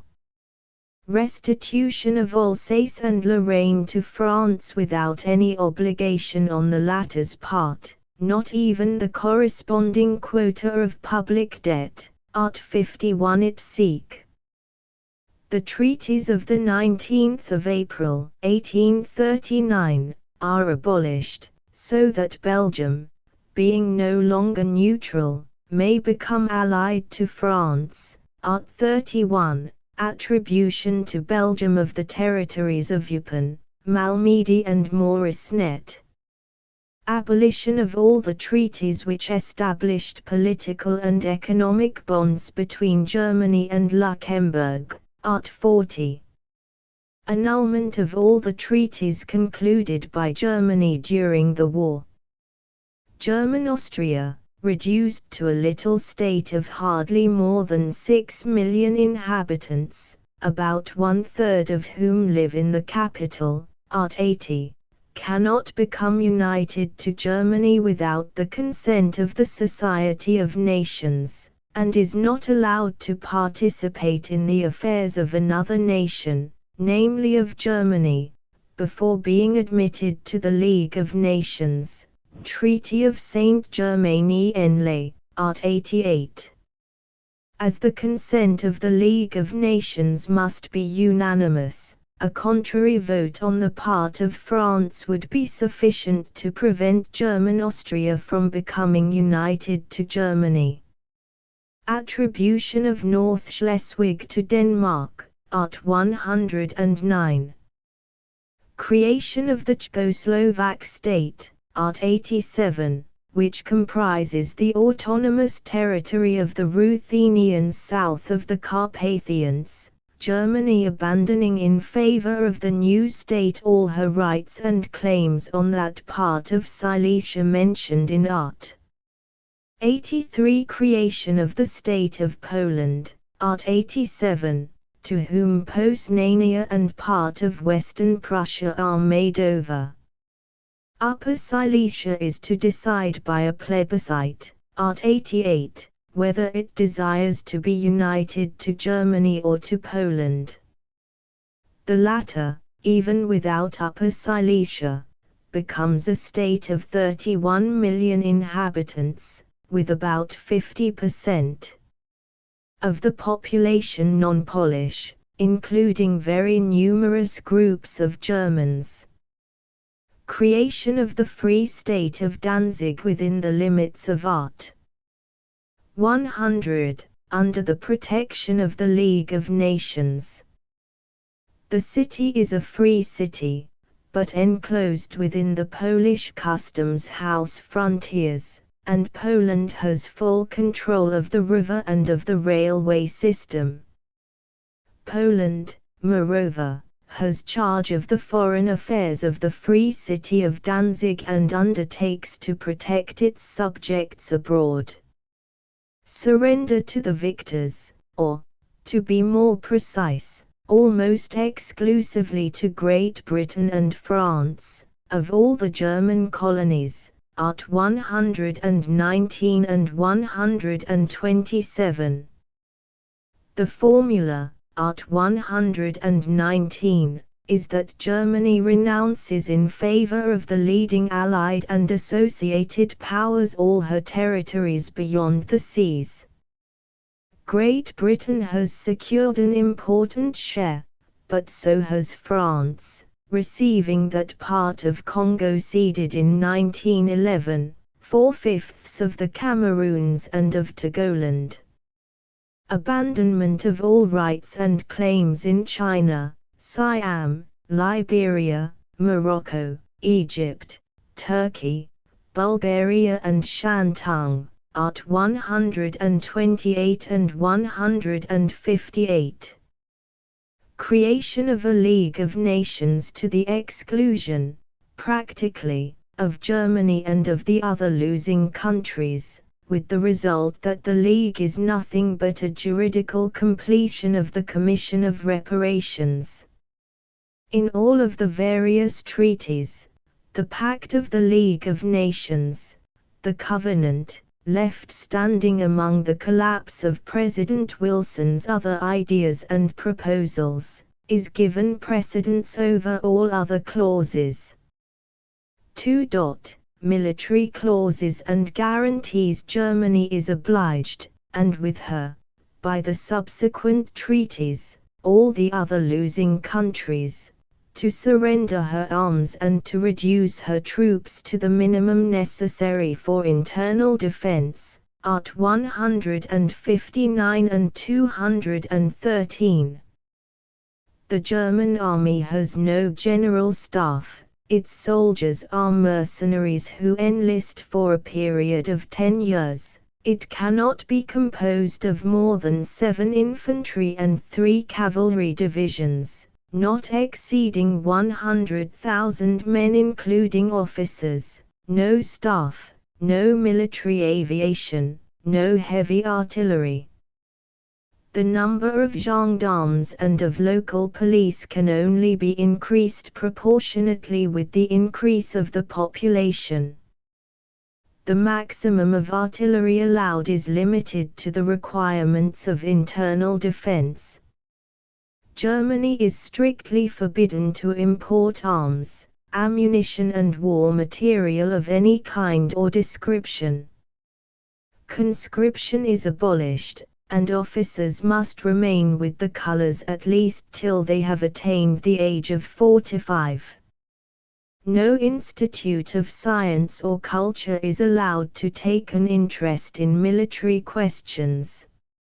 All fortifications included in a line traced 50 kilometers to the east of the Rhine are to be destroyed, and on no account may German troops cross the said line. Destruction of Heligoland and of the fortresses of the Kiel Canal. Destruction under the supervision of the Allied Commissions of control of all tanks, flying apparatus, heavy and field artillery, namely 35,000 guns, 160,000 machine guns, 2,700,000 rifles, besides the tools and machinery necessary for their manufacture. Destruction of all arsenals.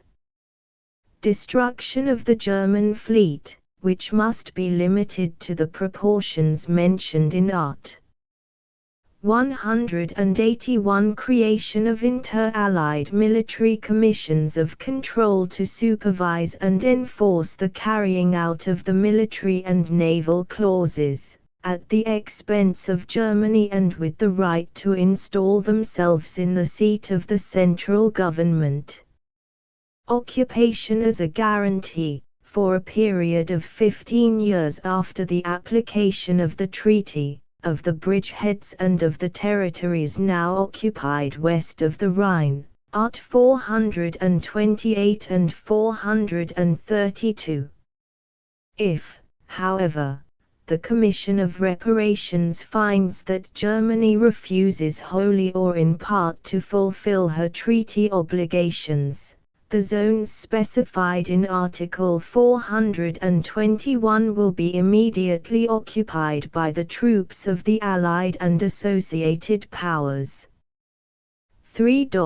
Financial and economic clauses. The principle being recognized that Germany alone is responsible for the war which she willed and which she imposed on the rest of the world, Germany is bound to give complete and full reparation within the limits specified by Art.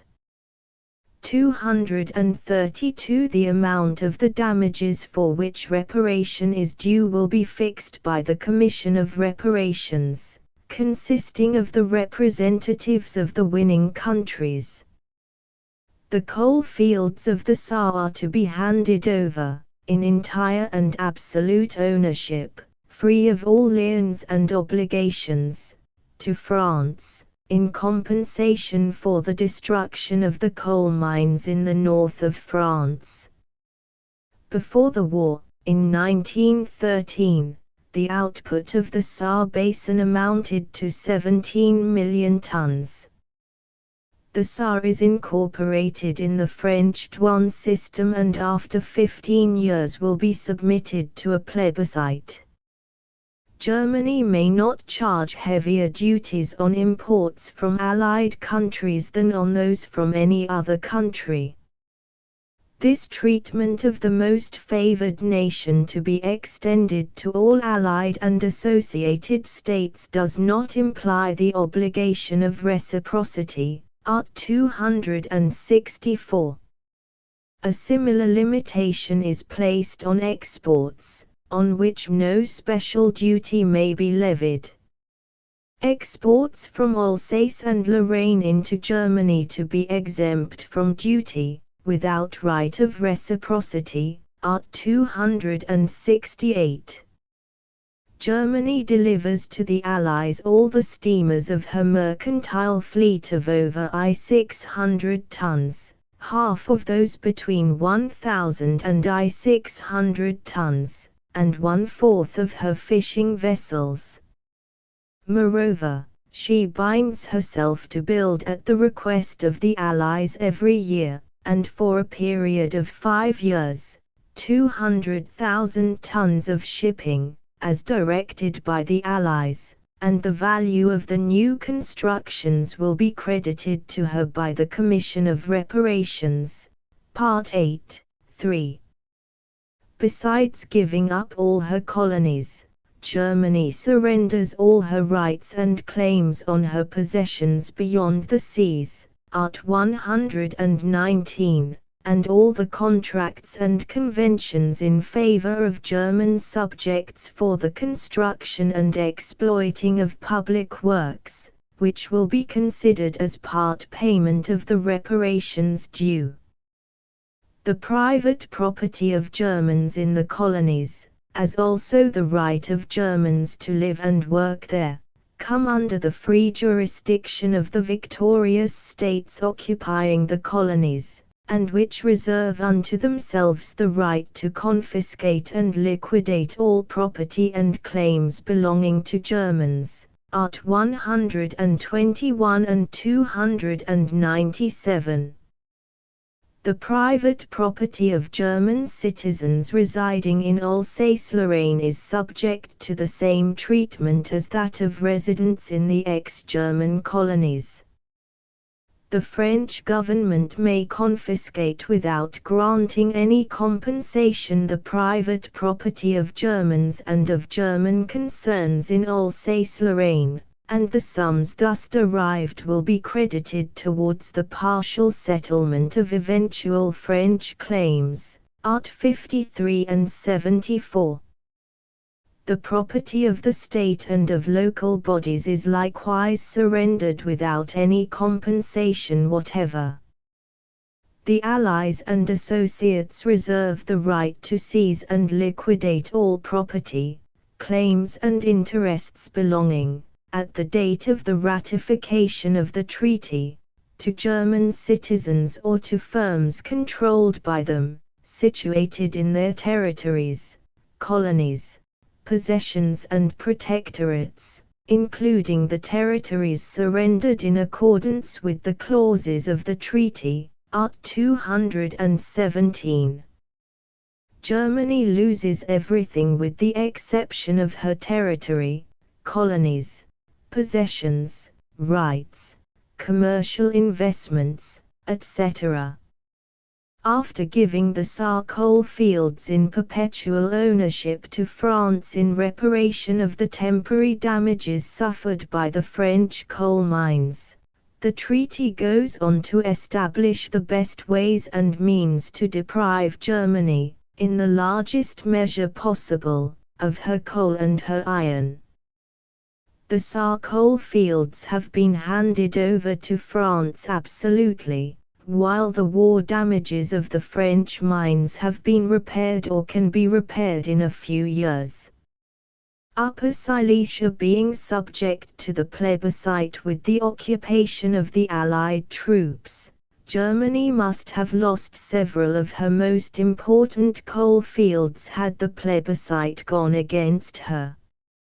Germany is forced to deliver in part reparation to France 7 million tons of coal a year for 10 years, besides a quantity of coal equal to the yearly antebellum output of the coal mines of the north of France and of the Pas de Calais, which were entirely destroyed during the war, the said quantity not to exceed 20 million tons in the first 5 years and 8 million tons during the 5 succeeding years. Part 8, 5. Moreover, Germany must give 8 million tons to Belgium for a period of 10 years, and to Italy a quantity of coal which, commencing at 4,500,000 tons for the year 1919 to 1920, reaches the figure of 8,500,000 tons in the 5 years after 1923 to 1924. To Luxembourg, Germany must provide coal in the same average quantity as in pre-war times. Altogether, Germany is compelled to hand over to the winners as part reparation about 25 million tons of coal a year. For 3 years Polish exports to Germany, and for 5 years exports from Luxembourg into Germany, will be free of all duty, without right of reciprocity, Art. 268. The Allies have the right to adopt, on the territories left of the Rhine and occupied by their troops, a special customs regime both as regards imports and exports, Art. 270. After having surrendered, as per Part 7 of the armistice terms, 5,000 locomotives and 150,000 trucks and carriages with all their accessories and fittings, Art. 250, Germany must hand over the railway systems of the territories she has lost, with all the rolling stock in a good state of preservation, and this measure applies even to Prussian Poland occupied by Germany during the war. Art. 371. The German transport system is placed under control, and the administration of the Elbe, the Rhine, the Oder, the Danube, owing to the fact that they pass through more than one state and give access to the sea, is entrusted to inter-allied commissions. In all these commissions Germany is represented by a small minority. France and Great Britain, who are not directly interested, have numerous representatives on all the important river commissions, while on the Rhine Commission Germany has only 4 votes out of 19, at 382 to 337. A privilege of first degree is established on all production and resources of the German states to ensure the payment of reparations and other charges specified by the treaty, Art 248. The total cost of the Allied and associated armies will be borne by Germany, including the upkeep of men and beasts, pay and lodging, heating, clothing, etc., and even veterinary services, motor lorries and automobiles. All these expenses must be reimbursed in gold marks, Art 249. The privilege, as per Art. 248 of the treaty, is to be applied in the following order: a. Reimbursement of expenses for the armies of occupation during the armistice and after the peace treaty. b. Payment of the reparations as established by the treaty or treaties or supplementary conventions. c. Other expenses deriving from the armistice terms, from the peace treaty and from other supplementary terms and conventions. Art 251. Restitution, on the basis of an estimate presented 60 days after the application of the treaty by the Commission of Reparations, of the livestock stolen or destroyed by the Germans and necessary for the reconstruction of the invaded countries, with the right to exact from Germany, as part reparations, the delivery of machinery, heating apparatus, furniture, etc. Reimbursement to Belgium of all the sums loaned to her by the Allied and associated powers during the war. Compensation for the losses and damages sustained by the civilian population of the Allied and associated powers during the period in which they were at war with Germany. Art 232 and Part 8, I. Payment, during the first 2 years, of 20 milliard marks in gold or by the delivery of goods, shipping, etc., on account of compensation. Art 235. The reparations owed by Germany concern chiefly, first, damages and loss of life and property sustained by the civilian population. Second, damages sustained by civilian victims of cruelty, violence or ill treatment. Third, damages caused on occupied or invaded territories. Fourth, damages through cruelty to and ill treatment of prisoners of war. Fifth, pensions and compensations of all kinds paid by the Allied and associated powers to the military victims of the war and to their families. Sixth, subsidies paid by the Allied and associated powers to the families and other dependents of men having served in the army, etc., etc. Part 8, I. These expenses, which have been calculated at varying figures, commencing from 350 billions, have undergone considerable fluctuations. I have given the general lines of the Treaty of Versailles. The other treaties, far less important, inasmuch as the situation of all the losing countries was already well defined, especially as regards territorial questions, by the Treaty of Versailles, are cast in the same mold and contain no essential variation. Now these treaties constitute an absolutely new fact, and no one can affirm that the Treaty of Versailles derives even remotely from the declarations of the Entente and from Wilson's solemn pledges uttered in the name of those who took part in the war. If the terms of the armistice were deeply in contrast with the pledges to which the Entente powers had bound themselves before the whole world, the Treaty of Versailles and the other treaties deriving therefrom are a deliberate negation of all that had been promised, amounting to a debt of honor, and which had contributed much more powerfully towards the defeat of the enemy than the entry in the field of many fresh divisions.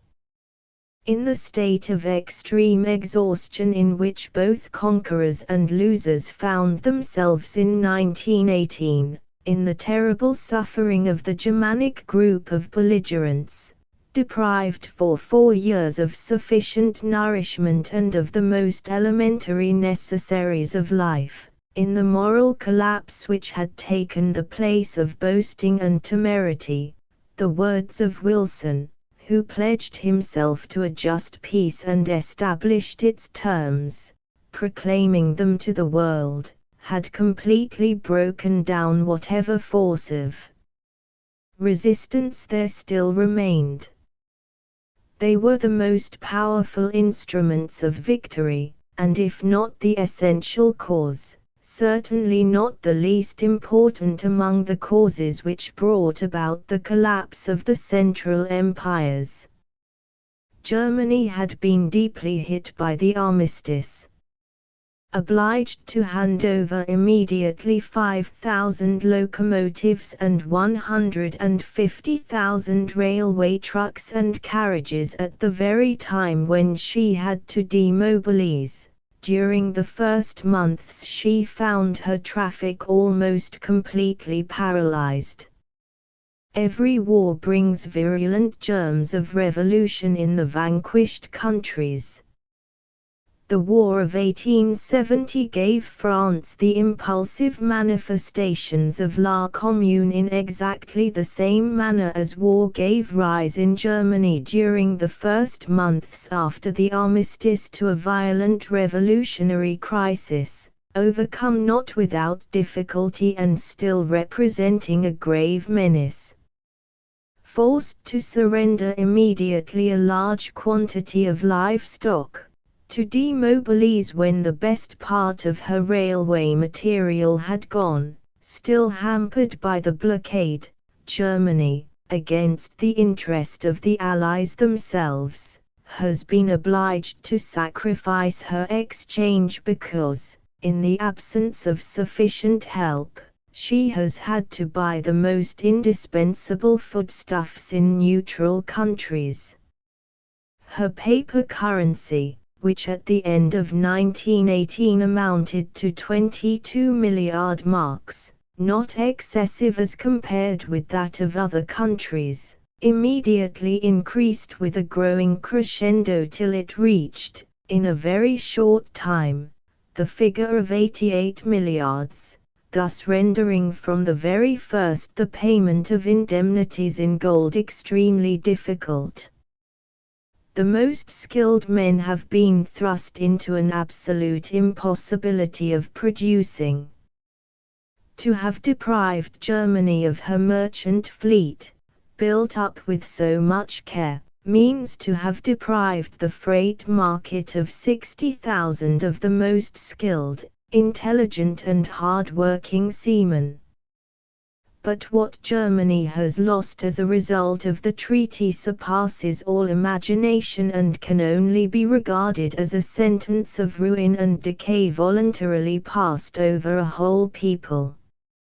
Germany, without taking into account the countries subject to plebiscite, has lost 7.5% of her population. Should the plebiscites prove unfavorable to her, or, as the tendency seems to be, should these plebiscites be disregarded, Germany would lose 13.5% of her population. Purely German territories have been forcibly wrenched from her.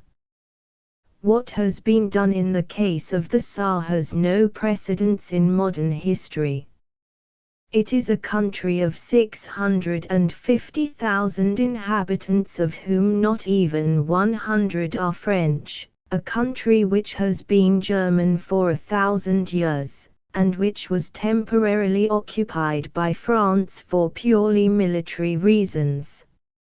In spite of these facts, however, not only have the coal fields of the Saar been assigned in perpetuity to France as compensation for the damages caused to the French mines in the north, but the territory of the Saar forms part of the French customs regime and will be subjected after 15 years to a plebiscite, when such a necessity is absolutely incomprehensible, as the population is purely German and has never in any form or manner expressed the intention of changing its nationality.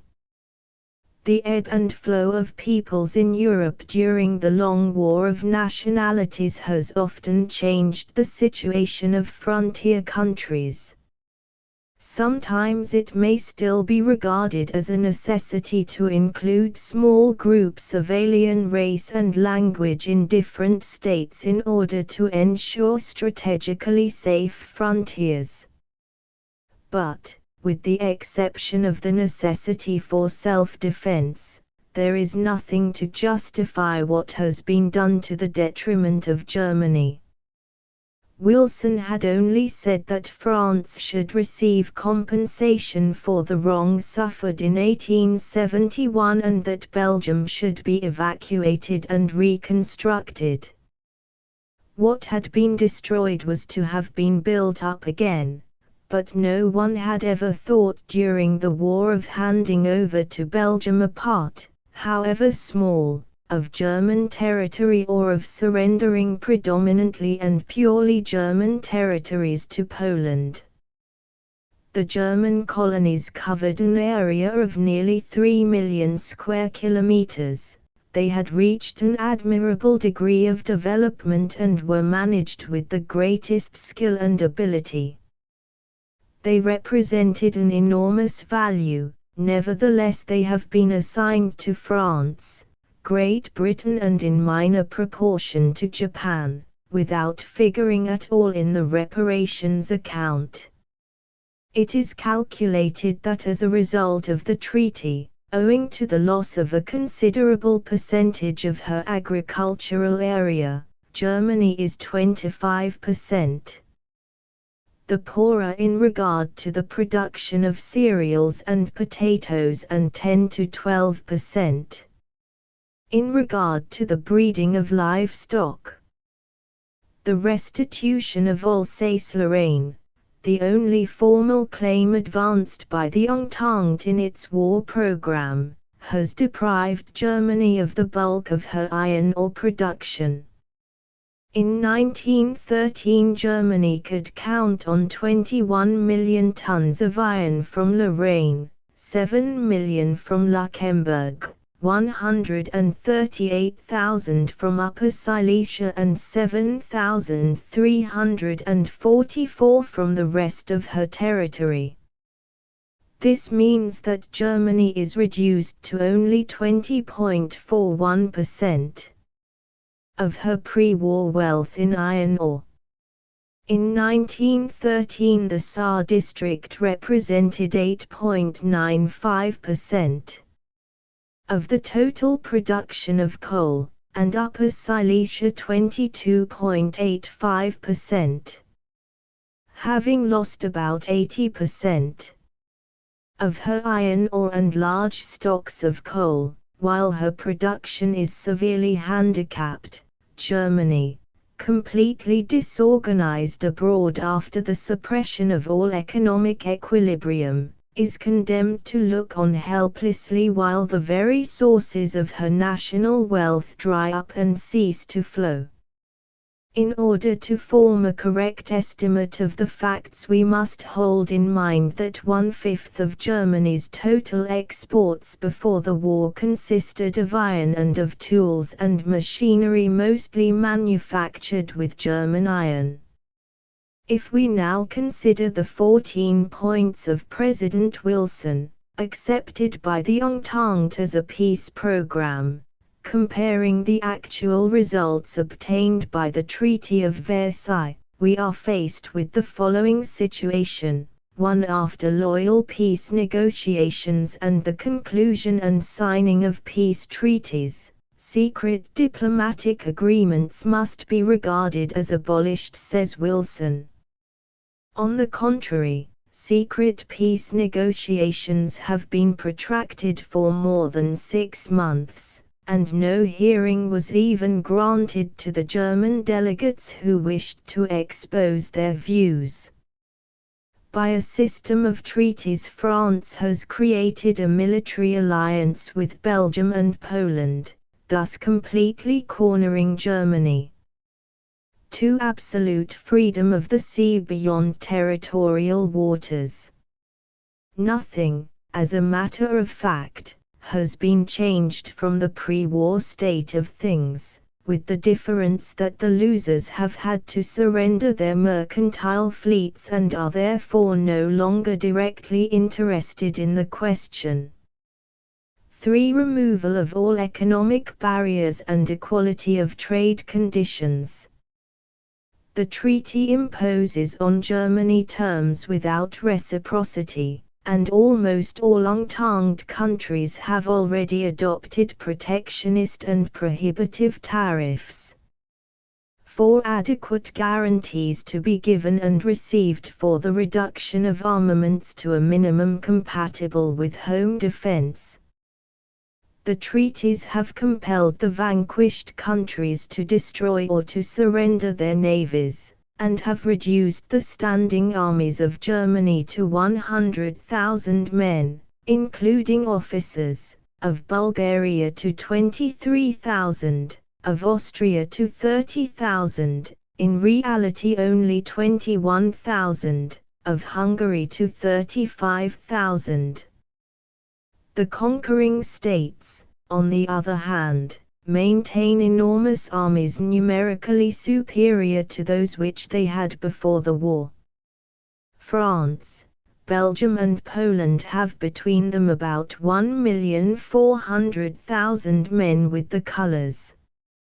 Germany, Austria, Hungary and Bulgaria altogether have only 179,000 men under arms, while Romania alone has 206,000 and Poland more than 450,000 men. 5. Loyal and straightforward settlement of colonial rights and claims, based chiefly on the advantage of the peoples directly concerned. All her colonies have been taken from Germany, who needed them more than any other country of continental Europe, having a density of population of 123 inhabitants per square kilometre. Italy has a density of 133 per square kilometre, while France has 74, Spain 40, and European Russia before the war had only 24. 6. Evacuation of all Russian territories and cordial cooperation for the reconstruction and development of Russia. For a long time the Entente has given its support to the military ventures of Kolchak, Judinik, Denikin and Rangel, all men of the old regime. 7. Evacuation and reconstruction of Belgium. This has been done, but to Belgium have been assigned territories which she never dreamt of claiming before the war. 8. Liberation of French territories, reconstruction of invaded regions and restitution of Alsace-Lorraine to France in respect of the territories taken from her in 1871. France occupies a dominating position in the Saar, which constitutes an absolute denial of the principle of nationality.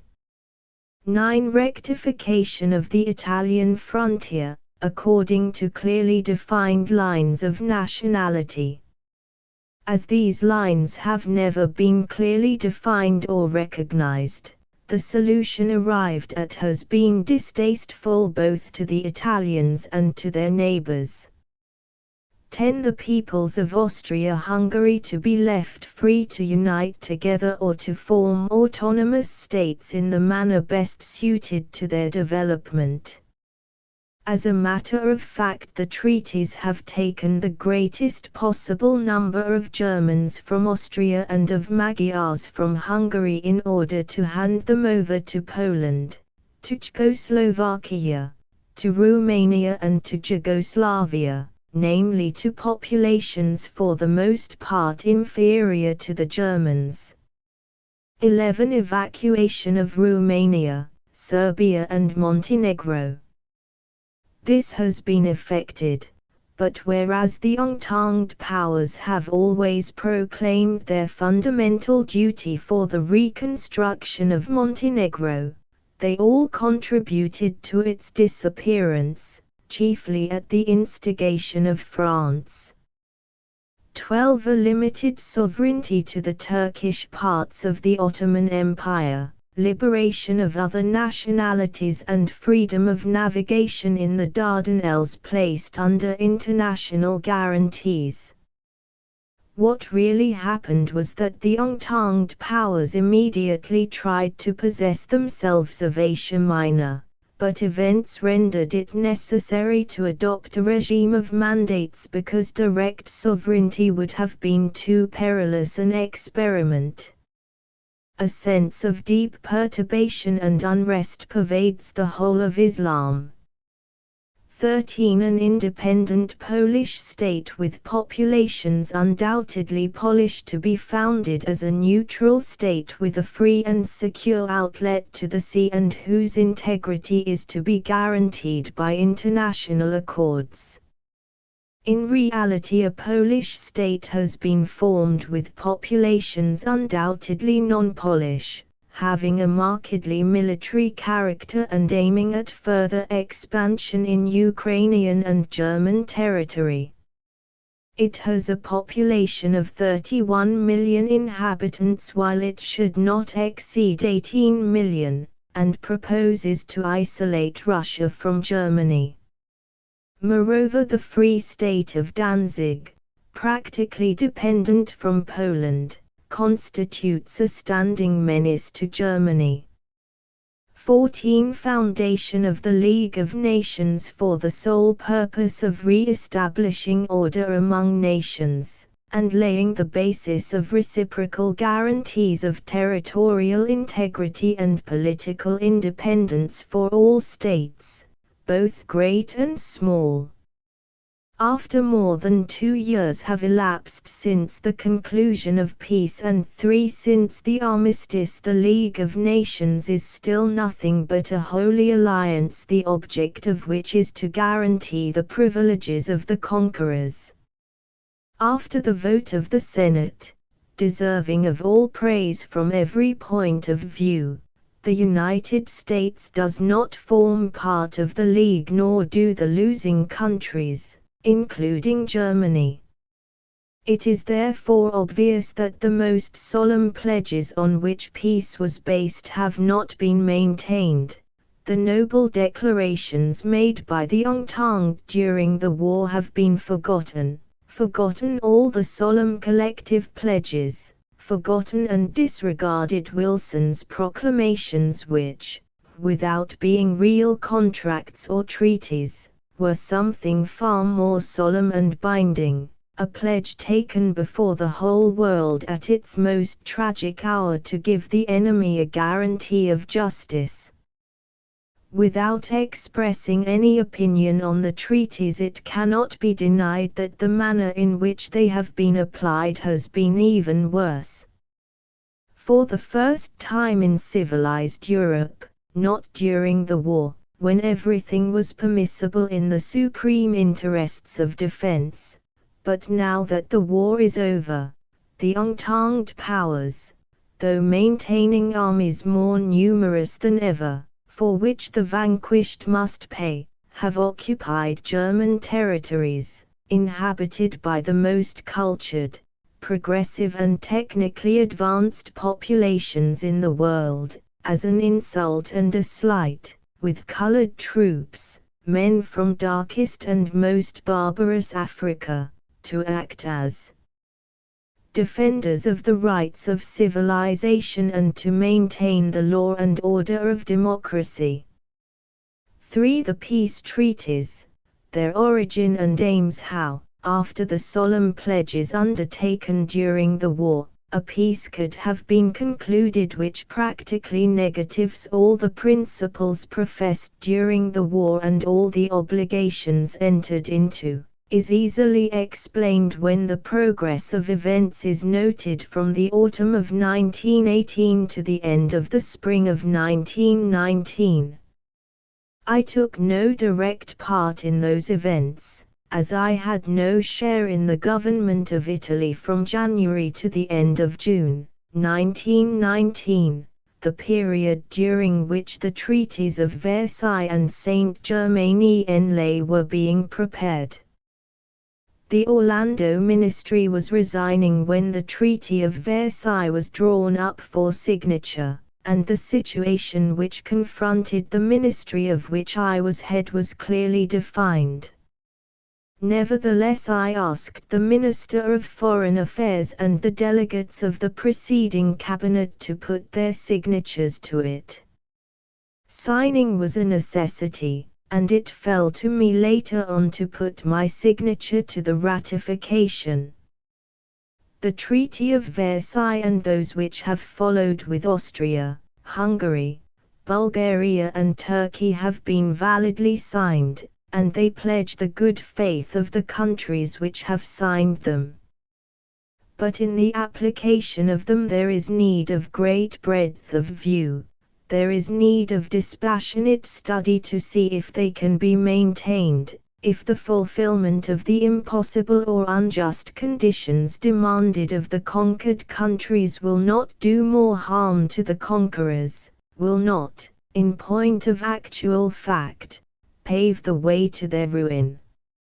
If there is one thing, Lloyd George has said, which will never be forgotten or forgiven, it is arrogance and injustice in the hour of triumph. We have never tired of saying that Germany is the most barbarous among civilized countries, that under her civilization is hidden all the barbarism of medieval times, that she puts into practice the doctrine of might over right. At the present moment it is our duty to ask ourselves if something of the principles which we have for so long been attributing to Germany has not passed over to the other side, if in our own hearts there is not a bitterness of hatred clouding our judgment and robbing our program of all action that can do real good. Prussia won the war against Austria-Hungary in 1866, and did not ask for or impose any really onerous terms. It was contented with having regained hegemony among the German people. Prussia conquered France in 1870. It was an unjust war, and Prussia laid down two unjust conditions: Alsace-Lorraine and the indemnity of 5 milliards. As soon as the indemnity was paid, and it was an indemnity that could be paid in one lump sum, Prussia evacuated the occupied territory. It did not claim of France its colonies or its fleet, it did not impose the reduction of its armaments or control of its transport after the peace. The Treaty of Frankfurt is a humanitarian act compared with the Treaty of Versailles. If Germany had won the war, Germany, to whom we have always attributed the worst possible intentions, What could it have done that the Entente has not done? It is possible that, as it is gifted with more practical common sense, it might have laid down less impossible conditions in order to gain a secure advantage without ruining the conquered countries. There are about 90 millions of Germans in Europe, and perhaps 15 millions in different countries outside Europe. But in the heart of Europe they represent a great ethnic unity. They are the largest and most compact national group in that continent. With all the good and bad points of their race, too methodical and at the same time easily depressed by a severe setback, they are still the most cultivated people on earth. It is impossible to imagine that they can disappear, much less that they can reconcile themselves to live in a condition of slavery.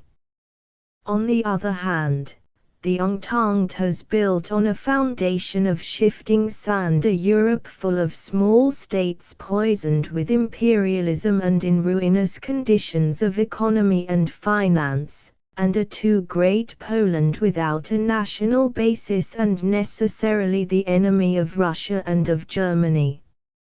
No people has always been victorious. The peoples who have fought most wars in modern Europe, English, French and Germans, have had alternate victories and defeats. A defeat often carries in its train reconsideration which is followed by renewed energy. The greatness of England is largely due to its steadfast determination to destroy the Napoleonic Empire. What elevates men is this steadfast and persevering effort, and a series of such collective efforts carries a nation to a high place. There is nothing lasting in the existing groupings. At the moment of common danger, eternal union and unbreakable solidarity are proclaimed, but both are mere literary expressions. Great Britain, the country which has the least need to make war, has been at war for centuries with nearly all the European countries. There is one country only against which it has never made war, not even when a commercial challenge from the mercantile republics of Italy seemed possible. That country is Italy.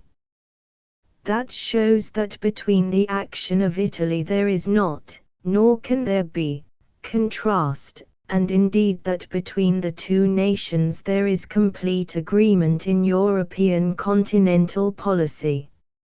It is the common desire of the two nations, though perhaps for different reasons, that no one state shall have hegemony on the continent. But between the years 1688 and 1815 Great Britain and France were at war for 70 years, that is, out of 127 there was a state of deadly hostility between the two countries. General progress, evinced in various ways, above all in respect for and in the autonomy of other peoples, is a guarantee for all. No peoples are always victorious, none always conquered. In the time of Napoleon I, the French derided the lack of writing spirit in the German peoples, producers of any number of philosophers and writers. They would have laughed at anyone who suggested the possibility of any early German military triumph. After 1815 the countries of the Holy Alliance would never have believed in the possibility of the revolutionary spirit recovering. They were sure of lasting peace in Europe. In 1871 the Germans had no doubt at all that they had surely smothered France. Now the Entente thinks that it has surely smothered Germany. But civilization has gained something, It has gained that collection of rules, moral conditions, sentiments, international regulations, which tend both to mitigate violence and to regulate in a form which is tolerable, if not always just, relations between conquerors and conquered, above all, a respect for the liberty and autonomy of the latter. Now, the treaties which have been made are, from the moral point of view, immeasurably worse than any consummated in former days, in that they carry Europe back to a phase of civilization which was thought to be over and done with centuries ago. They are a danger too. For as everyone who takes vengeance does so in a degree greater than the damage suffered, if one supposes for a moment that the conquered of today may be the conquerors of tomorrow, to what lengths of violence, degradation and barbarism may not Europe be dragged? Every effort, then, should now be made to follow the opposite road to that traversed up to now, the more so in that the treaties cannot be carried out, and if it is desired that the conquered countries shall pay compensation to the conquerors, at least in part, for the most serious damage, then the line to be followed must be based on realities instead of on violence. But before trying to see how and why the treaties cannot be carried out, it may be well to consider how the actual system of treaties has been reached, in complete opposition to all that was said by the Entente during the war and to President Wilson's 14 points. At the same time ought to be examined the causes which led in 6 months from the declarations of the Entente and of President Wilson to the Treaty of Versailles. The most important cause for what has happened was the choice of Paris as the meeting place of the conference. After the war, Paris was the least fitted of any place for the holding of a peace conference, and in the two French leaders, the President of the Republic, Poincaré, and the President of the Council of Ministers, Clemenceau, even if the latter was more adaptable in mind and more open to consideration of arguments on the other side, were two temperaments driving inevitably to extremes. Victory had come in a way that surpassed all expectation, a people that, living through every day the war had lasted, had passed through every sorrow, privation, agony, had now but one thought, to destroy the enemy. The atmosphere of Paris was fiery. The decision of the peace terms to be imposed on the enemy was to be taken in a city which a few months before, one might really say a few weeks before, had been under the fire of the long-range guns invented by the Germans, in hourly dread of enemy aeroplanes. Even now it is inexplicable that President Wilson did not realize the situation which must inevitably come about. It is possible that the delirium of enthusiasm with which he was received at Paris may have given him the idea that it was in him alone that the people trusted, may have made him take the welcome given to the representative of the deciding factor of the war as the welcome to the principles which he had proclaimed to the world. Months later, when he left France amid general indifference if not distrust, President Wilson must have realized that he had lost, not popularity, but prestige, the one sure element of success for the head of a government, much more so for the head of a state. It was inevitable that a peace conference held in Paris, only a few months after the war, with the direction and preparation of the work almost entirely in French hands and with Clemenceau at the head of everything, should conclude as it did conclude, all the more so when Italy held apart right from the beginning, and England, though convinced of the mistakes being made, could not act freely and effectively. The first duty of the peace conference was to restore a state of equilibrium and re-establish conditions of life. Taking Europe as an economic unity, broken by the war, it was necessary first of all and in the interests of all to re-establish conditions of life which would make it possible for the crisis to be overcome with the least possible damage. I do not propose to tell the story of the conference, and it is as well to say at once that I do not intend to make use of any document placed in my hands for official purposes. But the story of the Paris Conference can now be told with practical completeness after what has been published by J. M. Keynes in his noble book on the economic consequences of the war and by the American Secretary of State, Robert Lansing, and after the statements made in the British and French parliaments by Lloyd George and Clemenceau.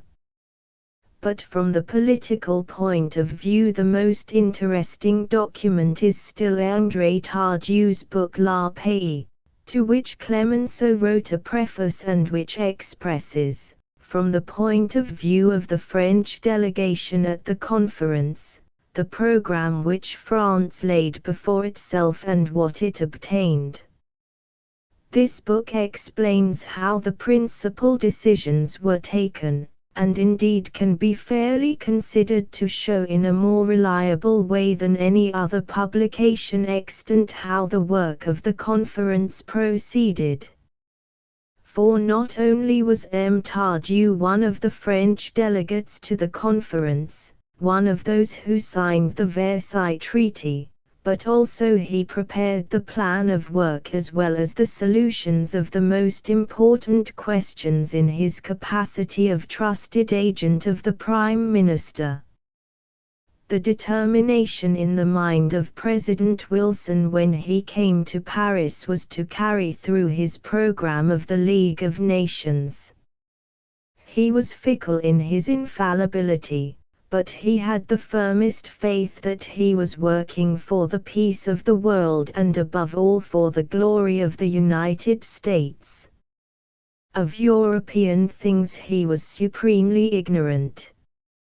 We are bound to recognize his good faith, but we are not in the least bound on that account to admit his capacity to tackle the problems which with his academic simplicity he set himself to solve. When he arrived in Europe he had not even prepared in outline a scheme of what the League of Nations was to be. The principal problems found him unprepared, and the duty of the crowd of experts, sometimes not too expert, who followed him seemed rather to be to demonstrate the truth of his idea than to prepare material for seriously thought-out decisions. He could have made no greater mistake than he did in coming to Europe to take part in the meetings of the conference. His figure lost relief at once, in a way it seemed to lose dignity. The head of a state was taking part in meetings of heads of governments, one of the latter presiding. It was a giant compelled to live in a cellar and thereby sacrificing his height. He was surrounded by formal respect and in some decisions he exercised almost despotic authority, but his work was none the less disordered. There was a semblance of giving in to him while he was giving away his entire program without being aware of it. In his ignorance of European things he was brought, without recognizing it, to accept a series of decisions not superficially in opposition to his 14 points but which did actually nullify them. Great Britain is part of Europe but is not on the continent of Europe. While Germany, France, Italy, Austria, Russia, Hungary, Holland, Belgium, etc., live the same life, are one in thought. Great Britain lives in her superb insularity. If she had any moment of supreme anxiety during the war, it was in the spring and summer of 1917 during the terrible threat of the destruction of her shipping by submarines and the inability of construction to keep pace with it. But after the defeat of Germany, Great Britain found herself with a fleet far superior to those of all the rest of Europe put together. Once more she broke away from continental Europe. Lloyd George, with swiftly acting brain and clear insight, undoubtedly the most remarkable man at the Paris Conference, found himself in a difficult situation between President Wilson's pronouncements, some of them, like that regarding the freedom of the seas, undefined and dangerous, and the claims of France tending, after the brutal attack it had had to meet, not towards a true peace and the reconstruction of Europe, but towards the vivisection of Germany. In one of the first moments, just before the general elections, Lloyd George, too, promised measures of the greatest severity, the trial of the Kaiser, the punishment of all guilty of atrocities, compensation for all who had suffered from the war, the widest and most complete indemnity. But such pronouncements gave way before his clear realization of facts, and later on he tried in vain to put the conference on the plane of such realization. Italy, as M. Tardieu says very plainly, carried no weight in the conference. In the meetings of the Prime Ministers and President Wilson, le ton était celui de la conversation, nulle apparat, nulle pose. M. Orlando parlait peu, l'activité de l'Italie la conférence est, jusque Alexis, absorbé par la question de Fiume. It s'apart dans les débats et de s'y fait trop prédit. Reste un dialogue étroit, Wilson, Clemenceau, Lloyd George. The Italian government came into the war in May 1915, on the basis of the London Agreement of the preceding April, and it had never thought of claiming Fiume either before the war when it was free to lay down conditions or during the progress of the war. The Italian people had always been kept in ignorance of the principles established in the London Agreement. One of the men chiefly responsible for the American policy openly complained to me that when the United States came into the war no notification was given them of the London Agreement in which were defined the future conditions of part of Europe. A far worse mistake was made in the failure to communicate the London Agreement to Serbia, which would certainly have accepted it without hesitation in the terrible position in which it then was. But the most serious thing of all was that Italian ministers were unaware of its provisions till after its publication in London by the organ of the Jugoslavs, which had evidently received the text from Petrograd, where the Bolsheviks had published it. In Italy the London Agreement was a mystery to everyone. Its text was known only to the presidents of the Council and the Minister for Foreign Affairs of the war cabinets. Thus only 4 or 5 people knew about it, secrecy was strictly kept, and, moreover, it cannot possibly be said that it was in accordance either with national ideals or the currents of public opinion, much less with any intelligent conception of Italy's needs and Italy's future. The framers of the London Agreement never thought of Fiume. Indeed, they specifically expressed their willingness that it should go to Croatia, whether in the case of Austria-Hungary remaining united or of the detachment of Croatia from it. It is not true that it was through the opposition of Russia or of France that the Italian framers of the London Agreement gave up all claim to Fiume. There was no opposition because there was no claim.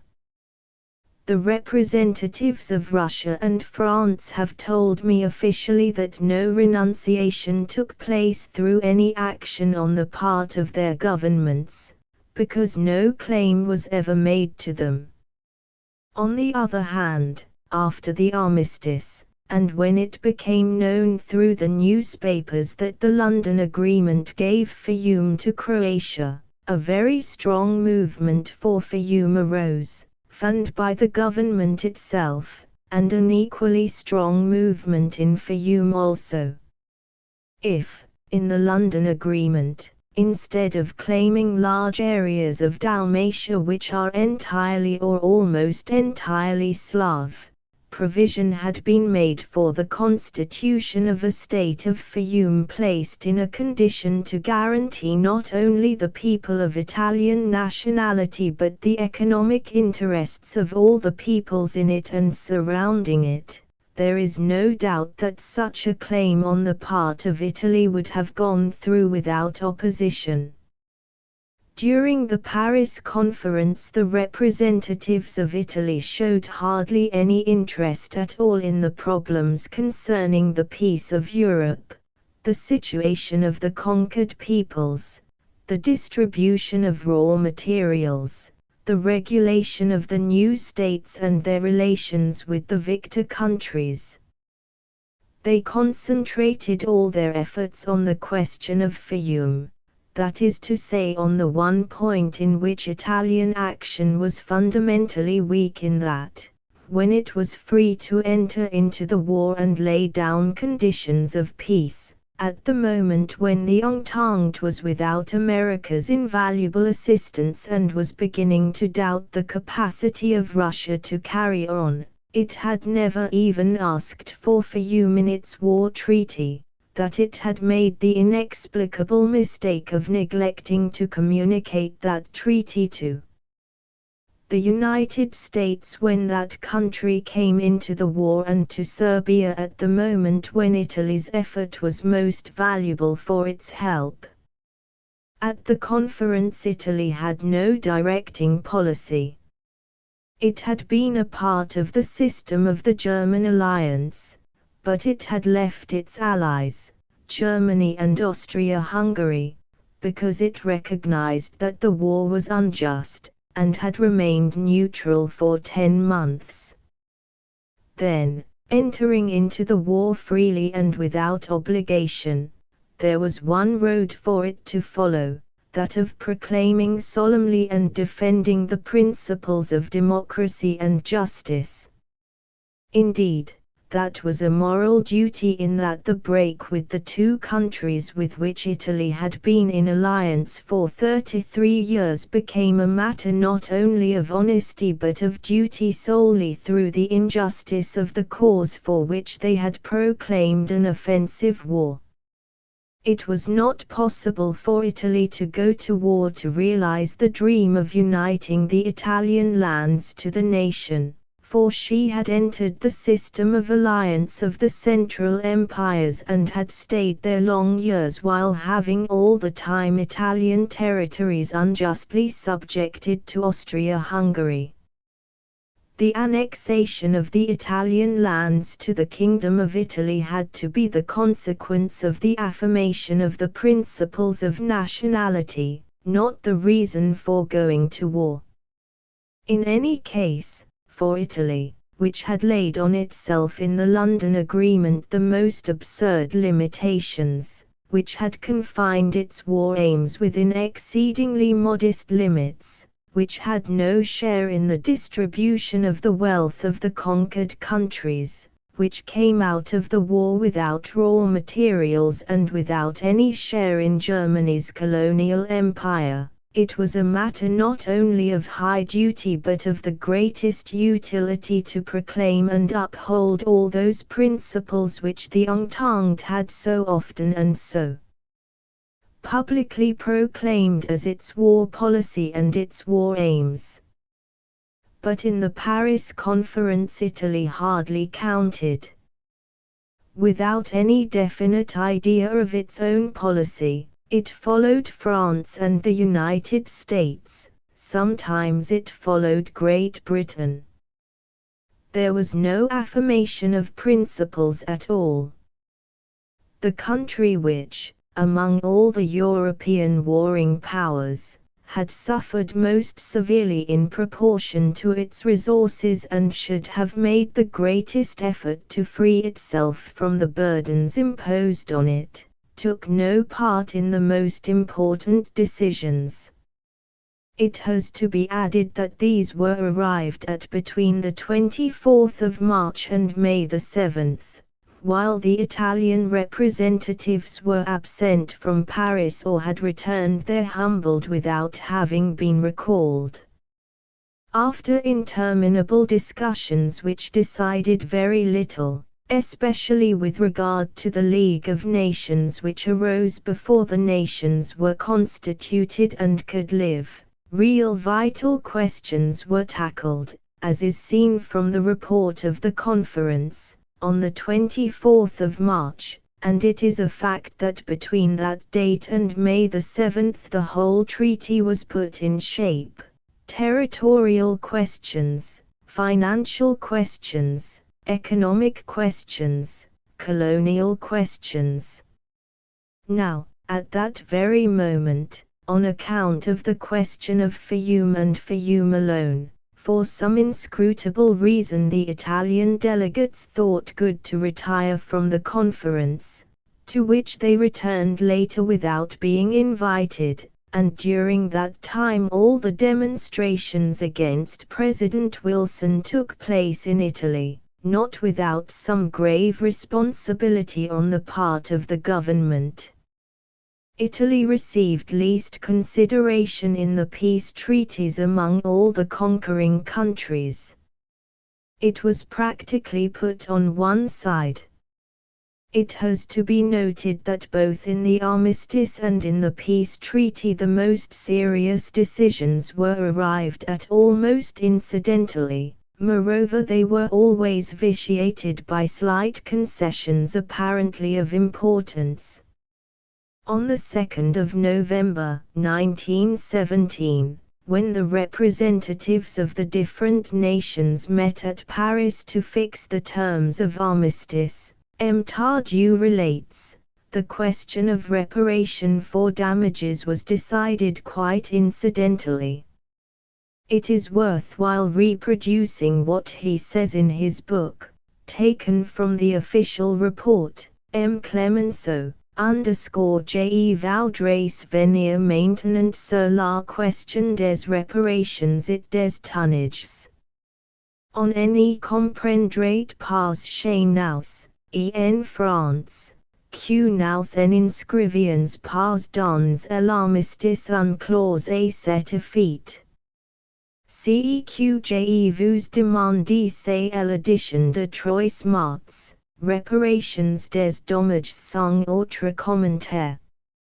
Le dialogue souvent est établi M. Hymans, s'illustrait-il en condition d'armistice. M. Sonino, c'est plus tard en condition de pays.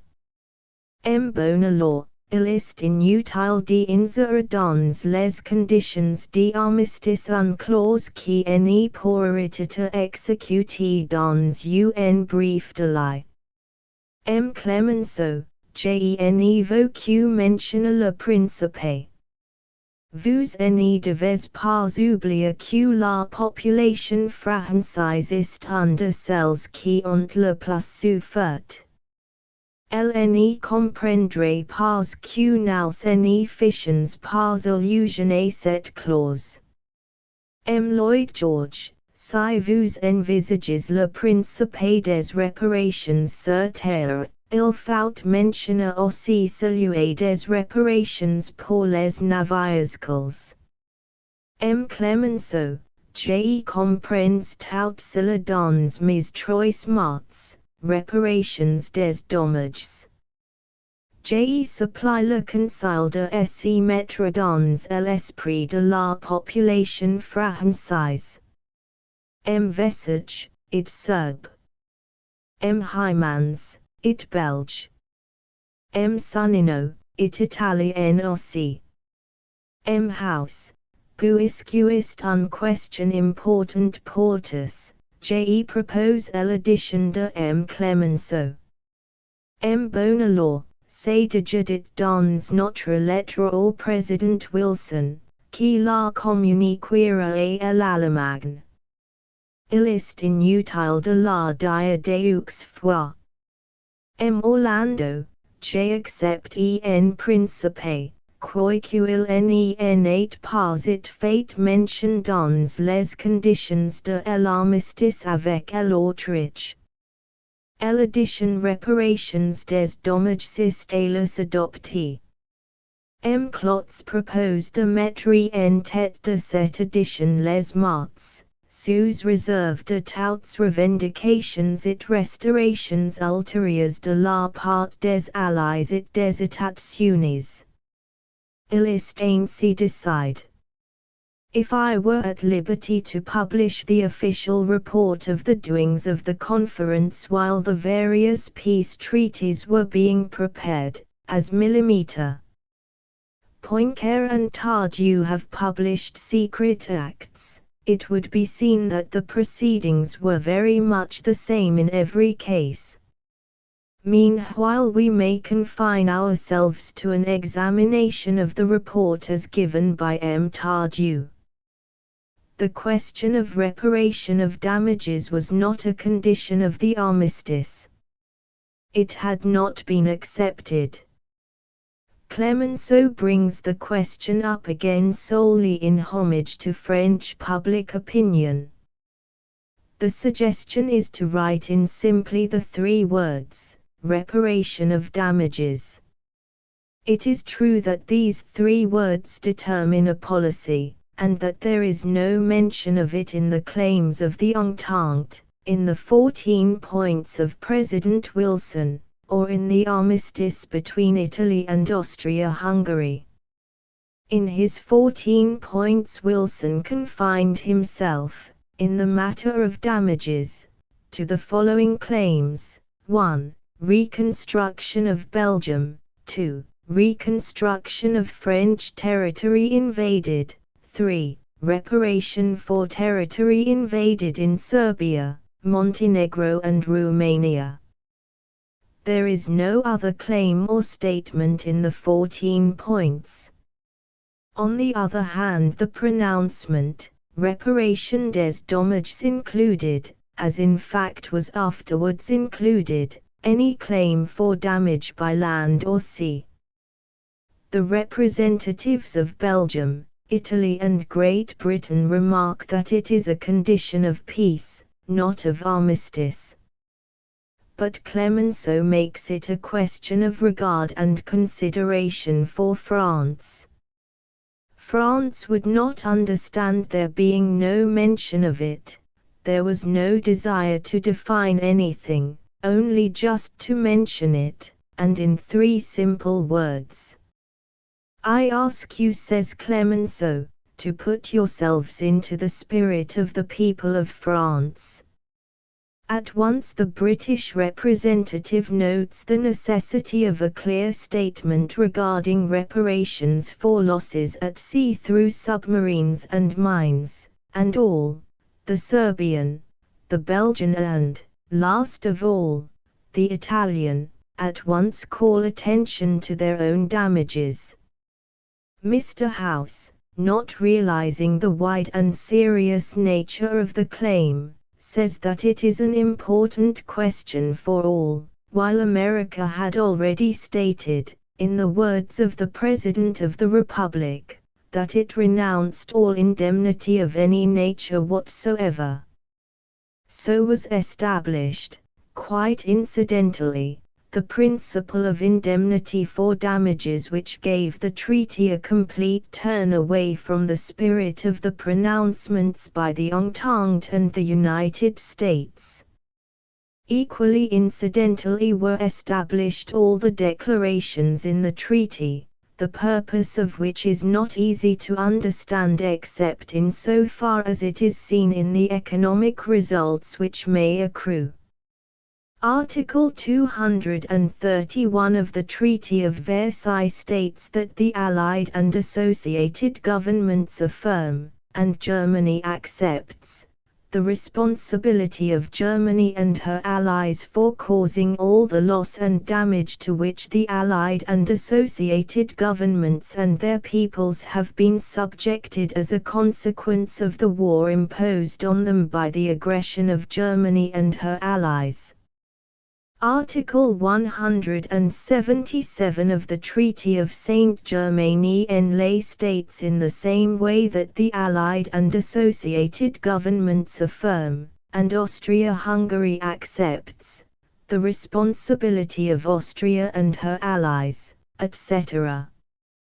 This article is common to all the treaties, and it would have no more than historic and philosophic interest if it were not followed by another article in which the Allied and associated governments recognize that the resources of Germany, and of Austria-Hungary, etc., are not adequate, after taking into account permanent diminutions of such resources which will result from other provisions of the present treaty, to make complete reparation for all such loss and damage.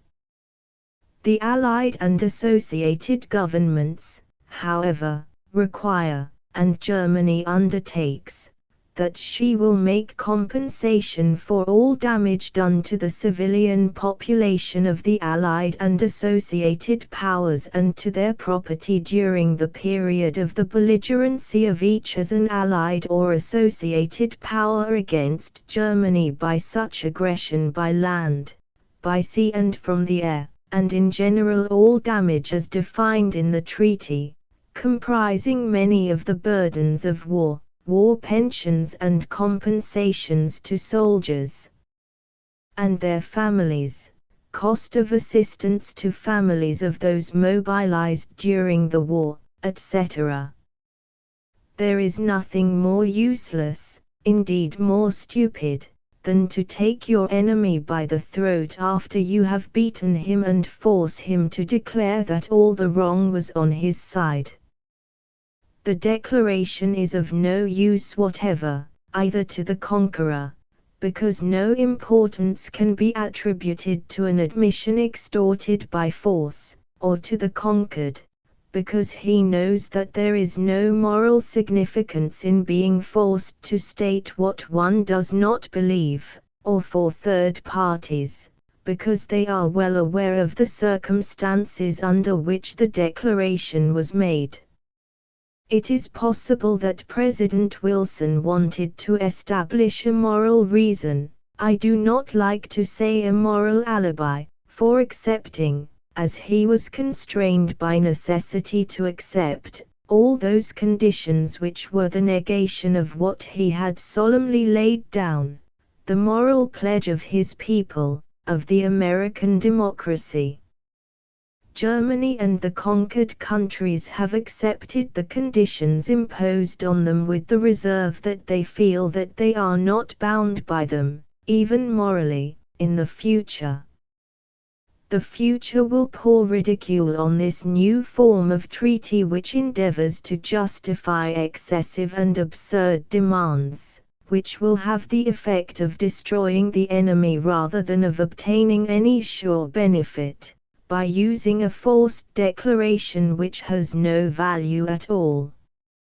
I have always detested German imperialism, and also the phases of exaggerated nationalism which have grown up in every country after the war and have been eliminated one after the other through the simple fact of their being common to all countries, but only after having brought the greatest possible harm to all the peoples, and I cannot say that Germany and her allies were solely responsible for the war which devastated Europe and threw a dark shadow over the life of the whole world. That statement, which we all made during the war, was a weapon to be used at the time. Now that the war is over, it cannot be looked on as a serious argument. An honest and thorough examination of all the diplomatic documents, all the agreements and relations of pre-war days, compels me to declare solemnly that the responsibility for the war does not lie solely on the defeated countries, that Germany may have desired war and prepared for it under the influence of powerful industrial interests, metallurgic, for instance, responsible for the extreme views of newspapers and other publications, but still all the warring countries have their share of responsibility in differing degree. It cannot be said that there existed in Europe two groups with a moral conception differing to the point of complete contrast: on one side, Germany, Austria-Hungary, Turkey and Bulgaria, responsible for the war, which they imposed by their aggression; on the other, all the free and independent nations. By the side of England, France, Italy and the United States there was Russia, which must bear, if not the greatest, a very great responsibility for what happened. Nor is it true that armament expenses in the 10 years preceding the war were greater in the Central Empires, or, to put it better, in the states forming the Triple Alliance, than in the countries which later formed the European Entente. It is not true that only in the case of Germany were the war aims imperialist, and that the Entente countries came in without desire of conquest. Putting aside for the moment what one sees in the treaties which have followed the war, it is worthwhile considering what would have happened if Russia had won the war instead of being torn to pieces before victory came. Russia would have had all the Poland of the 18th century, with the apparent autonomy promised by the Tsar, nearly all Turkey in Europe, Constantinople, and a great part of Asia Minor. Russia, with already the greatest existing land empire and at least half the population not Russian, would have gained fresh territories with fresh non-Russian populations, putting the Mediterranean peoples, and above all Italy, in a very difficult situation indeed. It cannot be said that in the 10 years preceding the war Russia did not do as much as Germany to bring unrest into Europe. It was on account of Russia that the Serbian government was a perpetual cause of disturbance, a perpetual threat to Austria-Hungary. The unending strife in the Balkans was caused by Russia in no less degree than by Austria-Hungary, and all the great European nations shared, with opposing views, in the policy of Eastern expansion. The judgment of peoples and of events, given the uncertainty of policy as expressed in Parliament and newspapers, is variable to the last degree. It will be enough to recall the varying judgment upon Serbia during the last 10 years in the press of Great Britain, France and Italy. The people of Serbia have been described as criminals and heroes, assassins and martyrs. No one would have anything to do with Serbia. Later Serbia was raised to the skies. The documents published by Kautsky in Germany and those revealed from time to time by the Moscow government prove that the preparation for and conviction of war was not only on the part of the Central Empires, but also, and in no less degree, on the part of the other states. One point will always remain inexplicable: why Russia should have taken the superlatively serious step of general mobilization, which could not be and was not a simple measure of precaution. It is beyond doubt that the Russian mobilization preceded even that of Austria.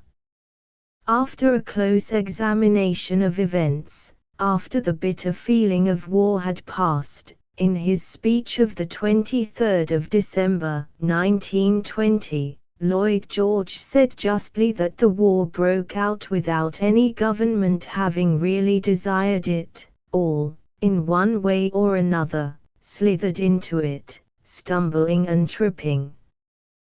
There were three monarchies in Europe: the Russian, German, and Austro-Hungarian empires, and the fact that they were divided into two groups necessarily led to war. It was inevitable sooner or later. Russia was the greatest danger, the greatest threat to Europe. What happened had to happen under one form or another. The crazy giant was under the charge of one man without intelligence and a band of men, the men of the old regime, largely without scruples. Each country of Europe has its share of responsibility, Italy not excluded. It is difficult to explain why Italy went to Tripoli in the way in which she did in 1911, bringing about the Italo-Turkish War, which brought about the two Balkan Wars, and the policy of adventure of Serbia, which was the incident though not the cause of the European War. The Libyan adventure, considered now in the serene light of reason, cannot be looked on as anything but an aberration. Libya is an immense box of sand which never had any value, nor has it now. Tripolitania, Cyrenaica and Fezzan cover more than 1,100,000 square kilometers and have less than 900,000 inhabitants, of whom even now, after 10 years, less than a third are under the effective control of Italy. With the war and expenses of occupation, Libya has cost Italy about 7 milliard lire, and for a long time yet it will be on the debit side in the life of the nation. With the same number of milliards, most of which were spent before the European War, Italy could have put in order and utilized her immense patrimony of water power, and today would be free from anxiety about the coal problem by which it is actually enslaved. The true policy of the nation was to gain economic independence, not a barren waste. Ignorant people spoke of Libya in Italy as a promised land. In one official speech the king was even made to say that Libya could absorb part of Italian emigration. That was just a phenomenon of madness, for Libya has no value at all from the agricultural, commercial or military point of view. It may pay its way one day, but only if all expenses are cut down and the administrative system is completely changed. It may be that, if only from a feeling of duty towards the inhabitants, Italy cannot abandon Libya now that she has taken it, but the question will always be asked why she did take it. Why she took it by violence when a series of concessions could have been obtained without difficulty from the Turkish government. The Libyan enterprise, undertaken on an impulse, against the opinion of Italy's allies, Austria and Germany, against the wish of England and France, is a very serious political responsibility for Italy. The European War was the consequence of a long series of movements, aspirations, agitations. It cannot be denied, and it is recognized by clear-thinking men like Lloyd George, that France and England too have by their actions taken on themselves their part in the serious responsibility. To say that in the past they had never thought of war is to say a thing not true. And there is no doubt that all the diplomatic documents published before and during the war show in Russia, above all, a situation which inevitably would soon lead to war. In the Balkans, especially in Serbia, Russia was pursuing a cynical and shameless policy of corruption, nourishing and exciting every ferment of revolt against Austria-Hungary. Russian policy in Serbia was really criminal. Everyone in Germany was convinced that Russia was preparing for war. The Tsar's pacifist ideas were of no importance whatever. In absolute monarchies it is an illusion to think that the sovereign, though apparently an autocrat, acts in accordance with his own views. His views are almost invariably those of the people round him. He does not even receive news in its true form, but in the form given it by officials. Russia was an unwieldy giant who had shown signs of madness long before the actual revolution. It is impossible that a collective madness such as that which has had possession of Russia for 3 years could be produced on the spur of the moment. The regime of autocracy contained in itself the germs of Bolshevism and violence. Bolshevism cannot properly be judged by Western notions. It is not a revolutionary movement of the people, it is, as I have said before, the religious fanaticism of the Eastern Orthodox rising from the dead body of Tsarist despotism. Bolshevism, centralizing and bureaucratic, follows the same lines as the imperial policy of almost every Tsar. Undoubtedly the greatest responsibility for the war lies on Germany.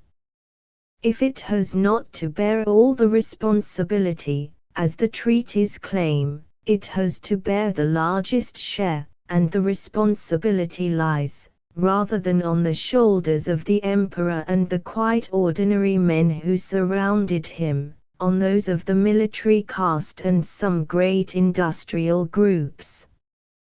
The crazy writings of General von Bernhardi and other scandalous publications of the same sort expressed, more than just theoretical views, the real hopes and tendencies of the whole military caste.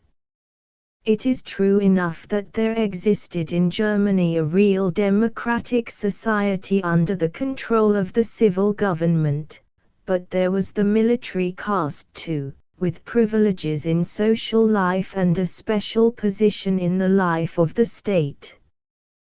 This caste was educated in the conception of violence as the means of power and grandeur. When a country has allowed the military and social theories of General von Bernhardi and the senselessly criminal pronouncements of the Emperor William II to prevail for so many years, it has put the most formidable weapons possible into the hands of its enemies.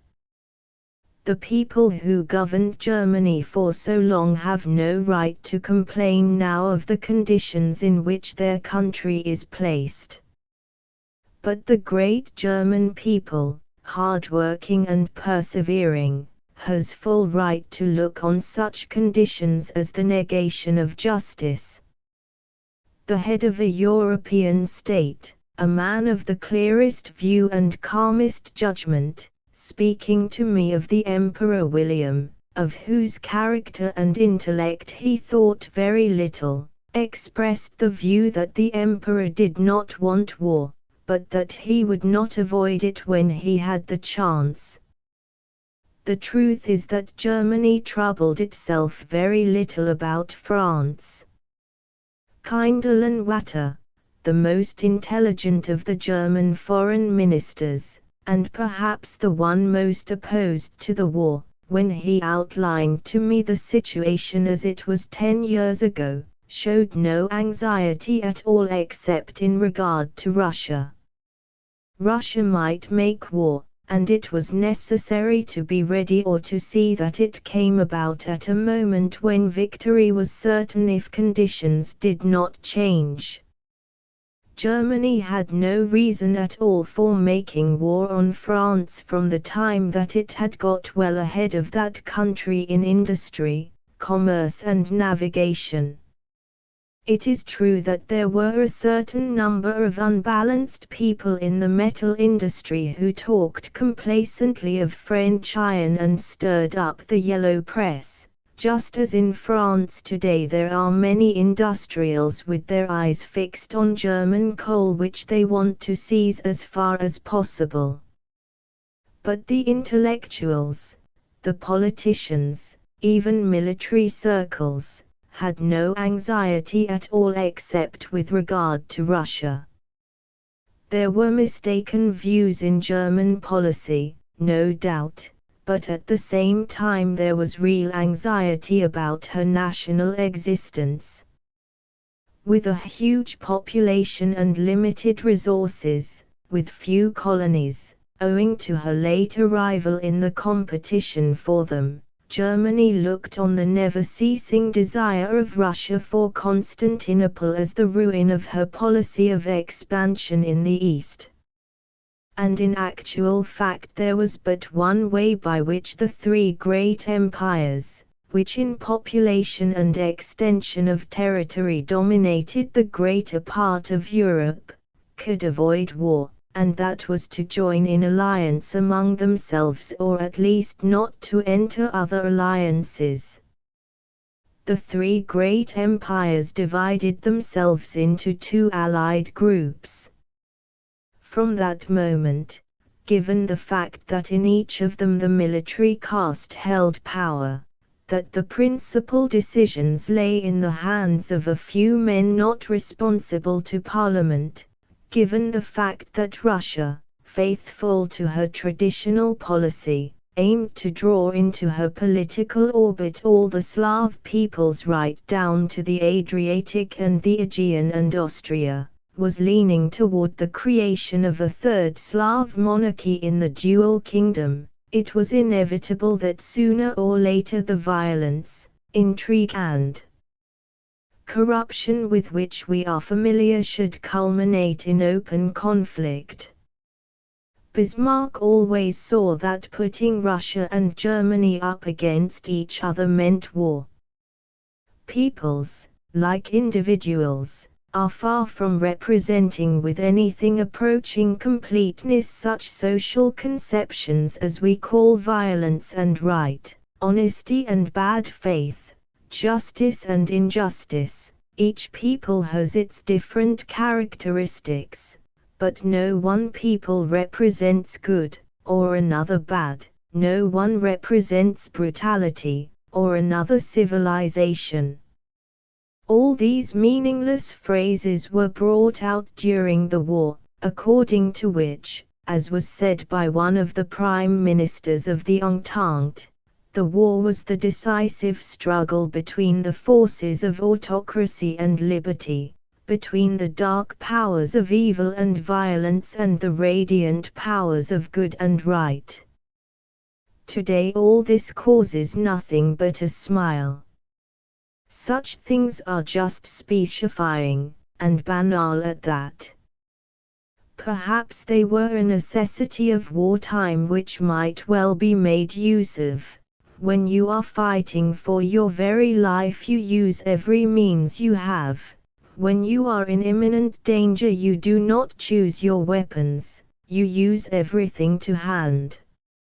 All the war propaganda against the German empires, recounting, sometimes exaggerating, all the crimes of the enemy, claiming that all the guilt was on the side of Germany, describing German atrocities as a habit, almost a characteristic of the German people, deriding German culture as a species of liquid in which were bred the microbes of moral madness. All this was legitimate, perhaps necessary, during the war.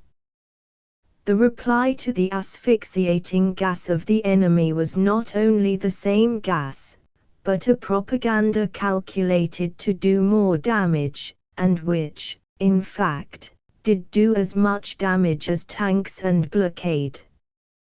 But, when war is over, nothing should be put into a peace treaty except such things as will lead to a lasting peace, or the most lasting peace compatible with our degree of civilization. On the 22nd of January, 1917, President Wilson explained the reasons why he made the proposal to put an end to the war. He said in the American Senate that the greatest danger lay in a peace imposed by conquerors after victory. At that time it was said that there must be neither conquerors nor conquered. A peace imposed after victory would be the cause of so much humiliation and such intolerable sacrifices for the conquered side, it would be so severe, it would give rise to so much bitter feeling that it would not be a lasting peace, but one founded on shifting sand. In the spring of 1919, just before the most serious decisions were to be taken, Lloyd George put before the conference a memorandum entitled Some Considerations for the Peace Conference before they finally draft their terms. With his marvelously quick insight, after having listened to the speeches of which force was the leading motive, the tendency round him was not to establish a lasting peace but to vivisect Germany. Lloyd George saw that it was not a true peace that was being prepared. On the 25th of March, 1919, Lloyd George presented the following memorandum to the conference. When nations are exhausted by wars in which they have put forth all their strength and which leave them tired, bleeding and broken, it is not difficult to patch up a peace that may last until the generation which experienced the horrors of the war has passed away. Pictures of heroism and triumph only tempt those who know nothing of the sufferings and terrors of war. It is therefore comparatively easy to patch up a peace which will last for 30 years. What is difficult, however, is to draw up a peace which will not provoke a fresh struggle when those who have had practical experience of what war means have passed away. History has proved that a peace which has been hailed by a victorious nation as a triumph of diplomatic skill and statesmanship, even of moderation, in the long run has proved itself to be short-sighted and charged with danger to the victor. The peace of 1871 was believed by Germany to ensure not only her security but her permanent supremacy. The facts have shown exactly the contrary. France itself has demonstrated that those who say you can make Germany so feeble that she will never be able to hit back are utterly wrong. Year by year France became numerically weaker in comparison with her victorious neighbor, but in reality she became ever more powerful. She kept watch on Europe. She made alliance with those whom Germany had wronged or menaced, she never ceased to warn the world of its danger, and ultimately she was able to secure the overthrow of the far mightier power which had trampled so brutally upon her. You may strip Germany of her colonies, reduce her armaments to a mere police force and her navy to that of a fifth-rate power, all the same, in the end, if she feels that she has been unjustly treated in the peace of 1919, she will find means of exacting retribution from her conquerors. The impression, the deep impression, made upon the human heart by 4 years of unexampled slaughter will disappear with the hearts upon which it has been marked by the terrible sword of the Great War. The maintenance of peace will then depend upon there being no causes of exasperation constantly stirring up the spirit of patriotism, of justice or of fair play to achieve redress. Our terms may be severe, they may be stern and even ruthless, but at the same time they can be so just that the country on which they are imposed will feel in its heart that it has no right to complain. But injustice, arrogance, displayed in the hour of triumph, will never be forgotten nor forgiven. For these reasons I am, therefore, strongly averse to transferring more Germans from German rule to the rule of some other nation than can possibly be helped.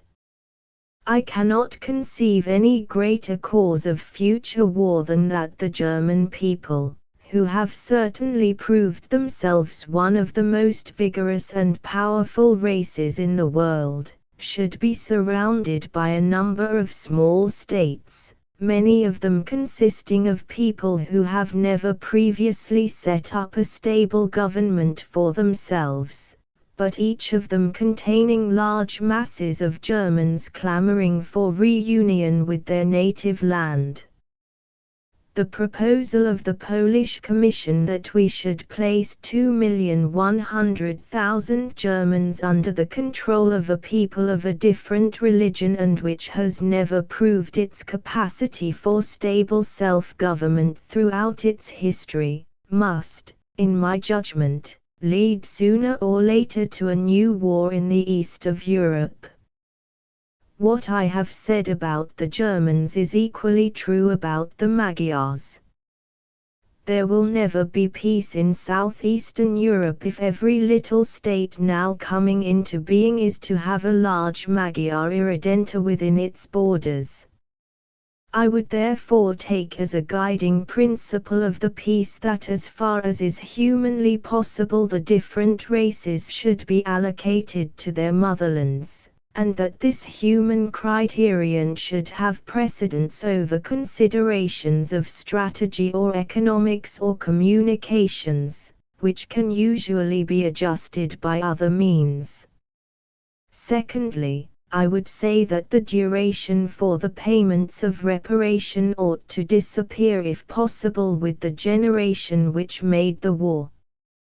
But there is a consideration in favor of a long-sighted peace which influences me even more than the desire to leave no causes justifying a fresh outbreak 30 years hence. There is one element in the present condition of nations which differentiates it from the situation as it was in 1815. In the Napoleonic Wars the countries were equally exhausted, but the revolutionary spirit had spent its force in the country of its birth, and Germany had satisfied the legitimate popular demands for the time being by a series of economic changes which were inspired by courage, foresight and high statesmanship. Even in Russia the Tsar had effected great reforms which were probably at that time even too advanced for the half-savage population. The situation is very different now. The revolution is still in its infancy. The extreme figures of the terror are still in command in Russia. The whole of Europe is filled with the spirit of revolution. There is a deep sense not only of discontent, but of anger and revolt among the workmen against pre-war conditions. The whole existing order, in its political, social and economic aspects is questioned by the masses of the population from one end of Europe to the other. In some countries, like Germany and Russia, the unrest takes the form of open rebellion. In others, like France, Great Britain and Italy, It takes the shape of strikes and of general disinclination to settle down to work, symptoms which are just as much concerned with the desire for political and social change as with wage demands. Much of this unrest is healthy. We shall never make a lasting peace by attempting to restore the conditions of 1914. But there is a danger that we may throw the masses of the population throughout Europe into the arms of the extremists, whose only idea for regenerating mankind is to destroy utterly the whole existing fabric of society. These men have triumphed in Russia. They have done so at a terrible price. Hundreds and thousands of the population have perished. The railways, the roads, the towns, the whole structural organization of Russia has been almost destroyed, but somehow or other they seem to have managed to keep their hold upon the masses of the Russian people, and what is much more significant, they have succeeded in creating a large army which is apparently well directed and well disciplined, and is, as to a great part of it, prepared to die for its ideals. In another year Russia, inspired by a new enthusiasm, may have recovered from her passion for peace and have at her command the only army eager to fight, because it is the only army that believes that it has any cause to fight for. The greatest danger that I see in the present situation is that Germany may throw in her lot with Bolshevism and place her resources, her brains, her vast organizing power at the disposal of the revolutionary fanatics whose dream it is to conquer the world for Bolshevism by force of arms. This danger is no mere chimera. The present government in Germany is weak, its authority is challenged, it lingers merely because there is no alternative but the Spartacists, and Germany is not ready for Spartacism, as yet. But the argument which the Spartacists are using with great effect at this very time is that they alone can save Germany from the intolerable conditions which have been bequeathed her by the war.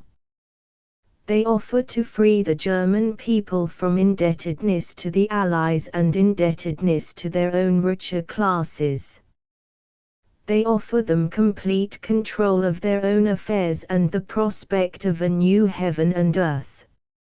It is true that the price will be heavy. There will be 2 or 3 years of anarchy, perhaps of bloodshed, but at the end the land will remain, the people will remain, the greater part of the houses and the factories will remain, and the railways and the roads will remain. And Germany, having thrown off her burdens, will be able to make a fresh start. If Germany goes over to the Spartacists, it is inevitable that she should throw in her lot with the Russian Bolshevists. Once that happens, all Eastern Europe will be swept into the orbit of the Bolshevik Revolution. And within a year we may witness the spectacle of nearly 300 million people organized into a vast Red Army under German instructors and German generals, equipped with German cannon and German machine guns and prepared for a renewal of the attack on Western Europe. This is a prospect which no one can face with equanimity. Yet the news which came from Hungary yesterday shows only too clearly that this danger is no fantasy. And what are the reasons alleged for this decision? They are mainly the belief that large numbers of Magyars are to be handed over to the control of others. If we are wise, we shall offer to Germany a peace, which, while just, will be preferable for all sensible men to the alternative of Bolshevism. I would therefore put it in the forefront of the peace that once she accepts our terms, especially reparation, we will open to her the raw materials and markets of the world on equal terms with ourselves, and will do everything possible to enable the German people to get upon their legs again. We cannot both cripple her and expect her to pay. Finally, we must offer terms which a responsible government in Germany can expect to be able to carry out. If we present terms to Germany which are unjust, or excessively onerous, no responsible government will sign them, certainly the present weak administration will not. If it did, I am told that it would be swept away within 24 hours. Yet if we can find nobody in Germany who will put his hand to a peace treaty, what will be the position? A large army of occupation for an indefinite period is out of the question. Germany would not mind it. A very large number of people in that country would welcome it, as it would be the only hope of preserving the existing order of things. The objection would not come from Germany, but from our own countries. Neither the British Empire nor America would agree to occupy Germany. France by itself could not bear the burden of occupation. We should therefore be driven back on the policy of blockading the country. That would inevitably mean Spartacism from the Urals to the Rhine, with its inevitable consequence of a huge Red Army attempting to cross the Rhine. As a matter of fact, I am doubtful whether public opinion would allow us deliberately to starve Germany. If the only difference between Germany and ourselves were between onerous terms and moderate terms, I very much doubt if public opinion would tolerate the deliberate condemnation of millions of women and children to death by starvation. If so, the Allies would have incurred the moral defeat of having attempted to impose terms on Germany which Germany had successfully resisted. From every point of view, therefore, it seems to me that we ought to endeavor to draw up a peace settlement as if we were impartial arbiters, forgetful of the passions of the war. This settlement ought to have 3 ends in view. First of all, it must do justice to the Allies, by taking into account Germany's responsibility for the origin of the war, and for the way in which it was fought. Secondly, it must be a settlement which a responsible German government can sign in the belief that it can fulfill the obligations it incurs. Thirdly, it must be a settlement which will contain in itself no provocations for future wars, and which will constitute an alternative to Bolshevism, because it will commend itself to all reasonable opinion as a fair settlement of the European problem. It is not, however, enough to draw up a just and far-sighted peace with Germany. If we are to offer Europe an alternative to Bolshevism, we must make the League of Nations into something which will be both a safeguard to those nations who are prepared for fair dealing with their neighbors and a menace to those who would trespass on the rights of their neighbors, whether they are imperialist empires or imperialist Bolshevists. An essential element, therefore, in the peace settlement is the constitution of the League of Nations as the effective guardian of international right and international liberty throughout the world. If this is to happen, the first thing to do is that the leading members of the League of Nations should arrive at an understanding between themselves in regard to armaments. To my mind it is idle to endeavor to impose a permanent limitation of armaments upon Germany unless we are prepared similarly to impose a limitation upon ourselves.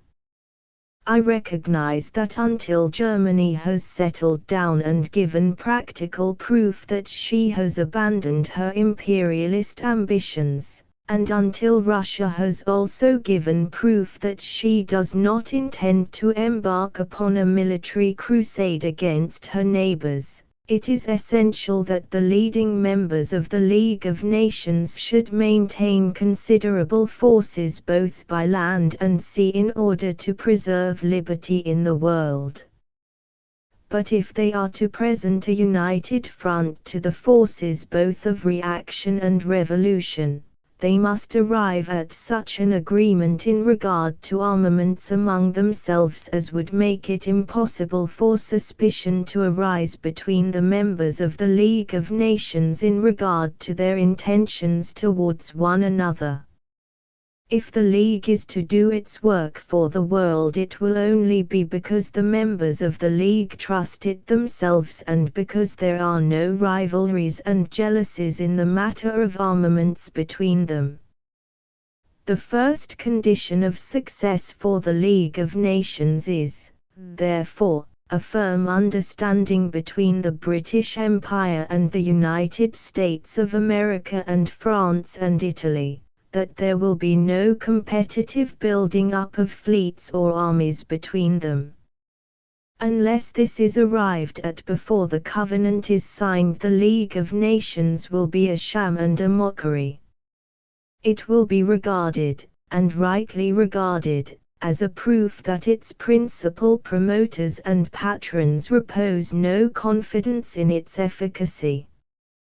But once the leading members of the League have made it clear that they have reached an understanding which will both secure to the League of Nations the strength which is necessary to enable it to protect its members and which at the same time will make misunderstanding and suspicion with regard to competitive armaments impossible between them, its future and its authority will be assured. It will then be able to ensure as an essential condition of peace that not only Germany, but all the smaller states of Europe, undertake to limit their armaments and abolish conscription. If the small nations are permitted to organize and maintain conscript armies running each to hundreds of thousands, boundary wars will be inevitable, and all Europe will be drawn in. Unless we secure this universal limitation, we shall achieve neither lasting peace nor the permanent observance of the limitation of German armaments which we now seek to impose. I should like to ask why Germany, if she accepts the terms we consider just and fair, should not be admitted to the League of Nations, at any rate as soon as she has established a stable and democratic government. Would it not be an inducement to her both to sign the terms and to resist Bolshevism? Might it not be safer that she should be inside the League than that she should be outside it?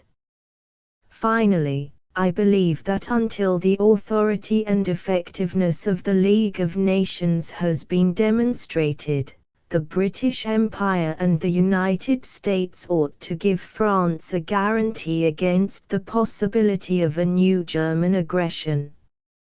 France has special reason for asking for such a guarantee.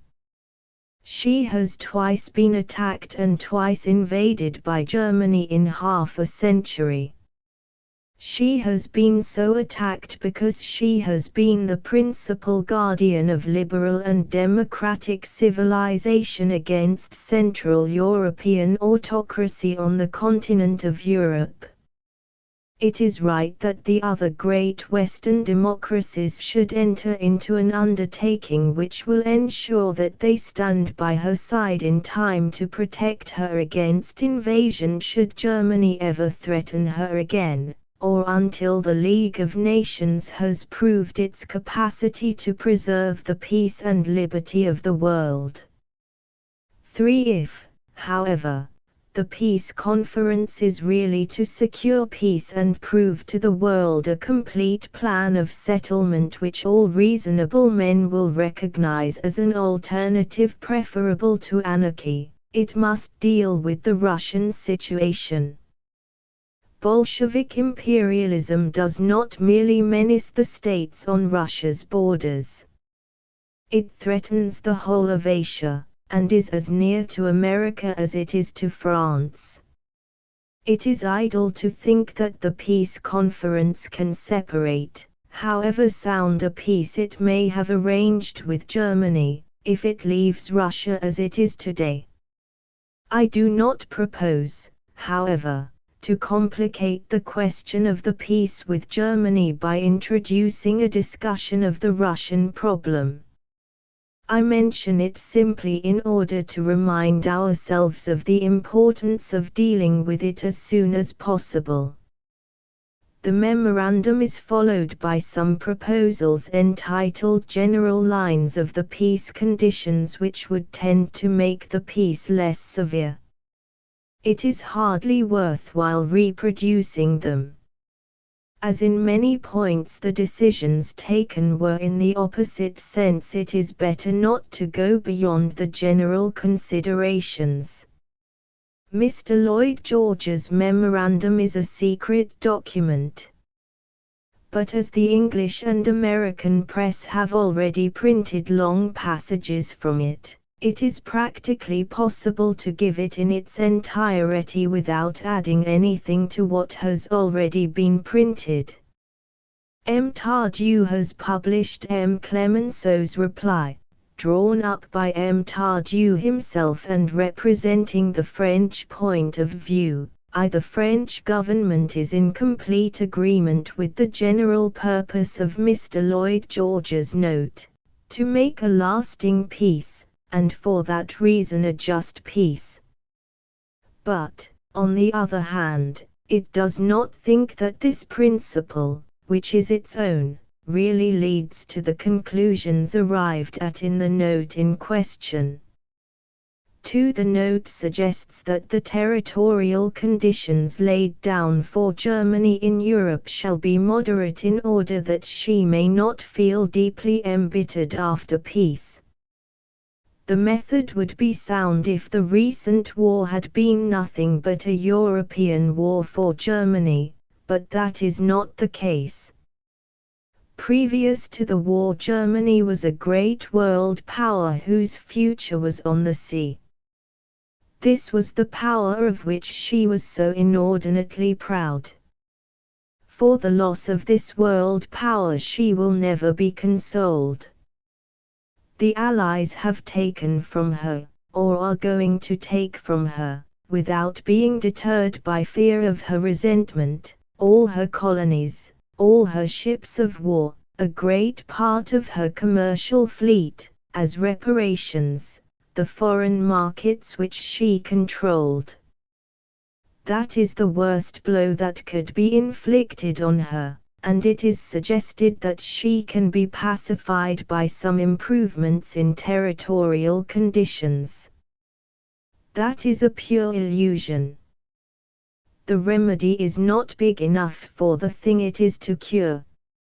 If there is any desire, for general reasons, to give Germany some satisfaction, it must not be sought in Europe.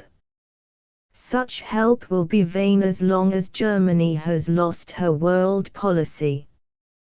To pacify her, if there is any interest in so doing, she must have satisfaction given her in colonies, in ships, in commercial expansion.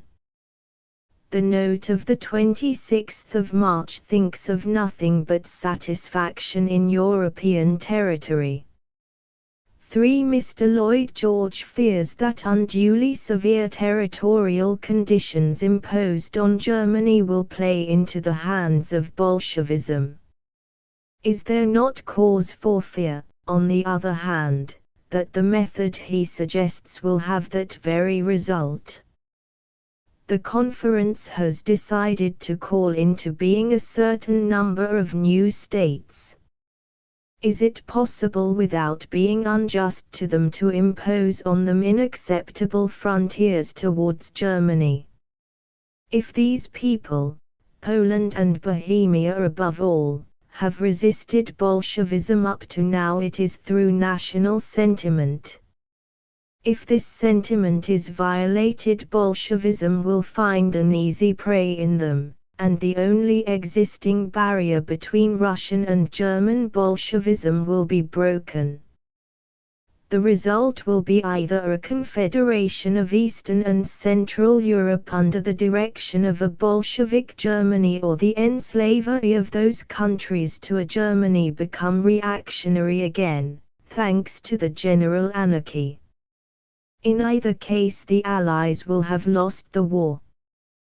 The policy of the French government, on the other hand, is to give the fullest aid to those young peoples with the support of everything liberal in Europe, and not to try to introduce at their expense abatements, which in any case would be useless, of the colonial, naval and commercial disaster which the peace imposes on Germany.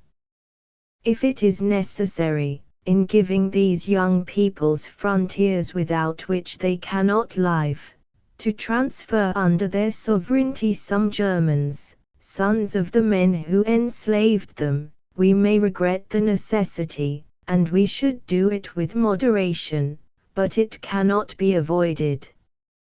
Further, when all the German colonies are taken from her entirely and definitely, because she ill-treated the natives, what right is there to refuse normal frontiers to Poland and Bohemia because Germans installed themselves in those countries as precursors of the tyrant Pan-Germanism?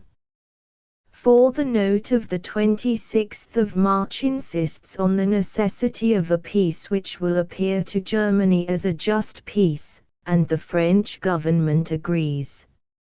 It may be observed, however, that, given the German mentality, their conception of justice may not be the same as that of the Allies. And, also, surely the Allies as well as Germany, even before Germany, should feel this impression of justice. The Allies who fought together should conclude the war with a peace equal for all. Now, following the method suggested in the note of the 26th of March, what will be the result? A certain number of total and definite guarantees will be given to maritime nations whose countries were not invaded. Total and definite, the surrender of the German colonies. Total and definite, the surrender of the German war fleet. Total and definite, the surrender of a large part of the German commercial fleet. Total and lasting, if not definite, the exclusion of Germany from foreign markets. For the continental countries, on the other hand, that is to say, for the countries which have suffered most from the war, would be reserved partial and transitory solutions. Partial solution, the modified frontiers suggested for Poland and Bohemia. Transitory solution, the defensive pledge offered France for the protection of her territory. Transitory solution, the regime proposed for the Saar coal. There is an evident inequality which might have a bad influence on the after-war relations among the Allies, more important than the after-war relations of Germany with them. It has been shown in paragraph I that it would be an illusion to hope that territorial satisfaction offered to Germany would compensate her sufficiently for the world disaster she has suffered. And it may surely be added that it would be an injustice to lay the burden of such compensation on the shoulders of those countries among the Allies which have had to bear the heaviest burden of the war. After the burdens of the war, these countries cannot bear the burdens of the peace. It is essential that they should feel that the peace is just and equal for all. And unless that be assured, it is not only in Central Europe that there will be fear of Bolshevism, for nowhere does it propagate so easily, as has been seen, as amid national disillusionment. The French government desires to limit itself for the moment to these observations of a general character. It pays full homage to the intentions which inspired Mr. Lloyd George's memorandum. But it considers that the inductions that can be drawn from the present note are in consonance with justice and the general interests. And those are the considerations by which the French government will be inspired in the coming exchange of ideas for the discussion of conditions suggested by the Prime Minister of Great Britain. These two documents are of more than usual interest. The British Prime Minister, with his remarkable insight, at once notes the seriousness of the situation. He sees the danger to the peace of the world in German depression.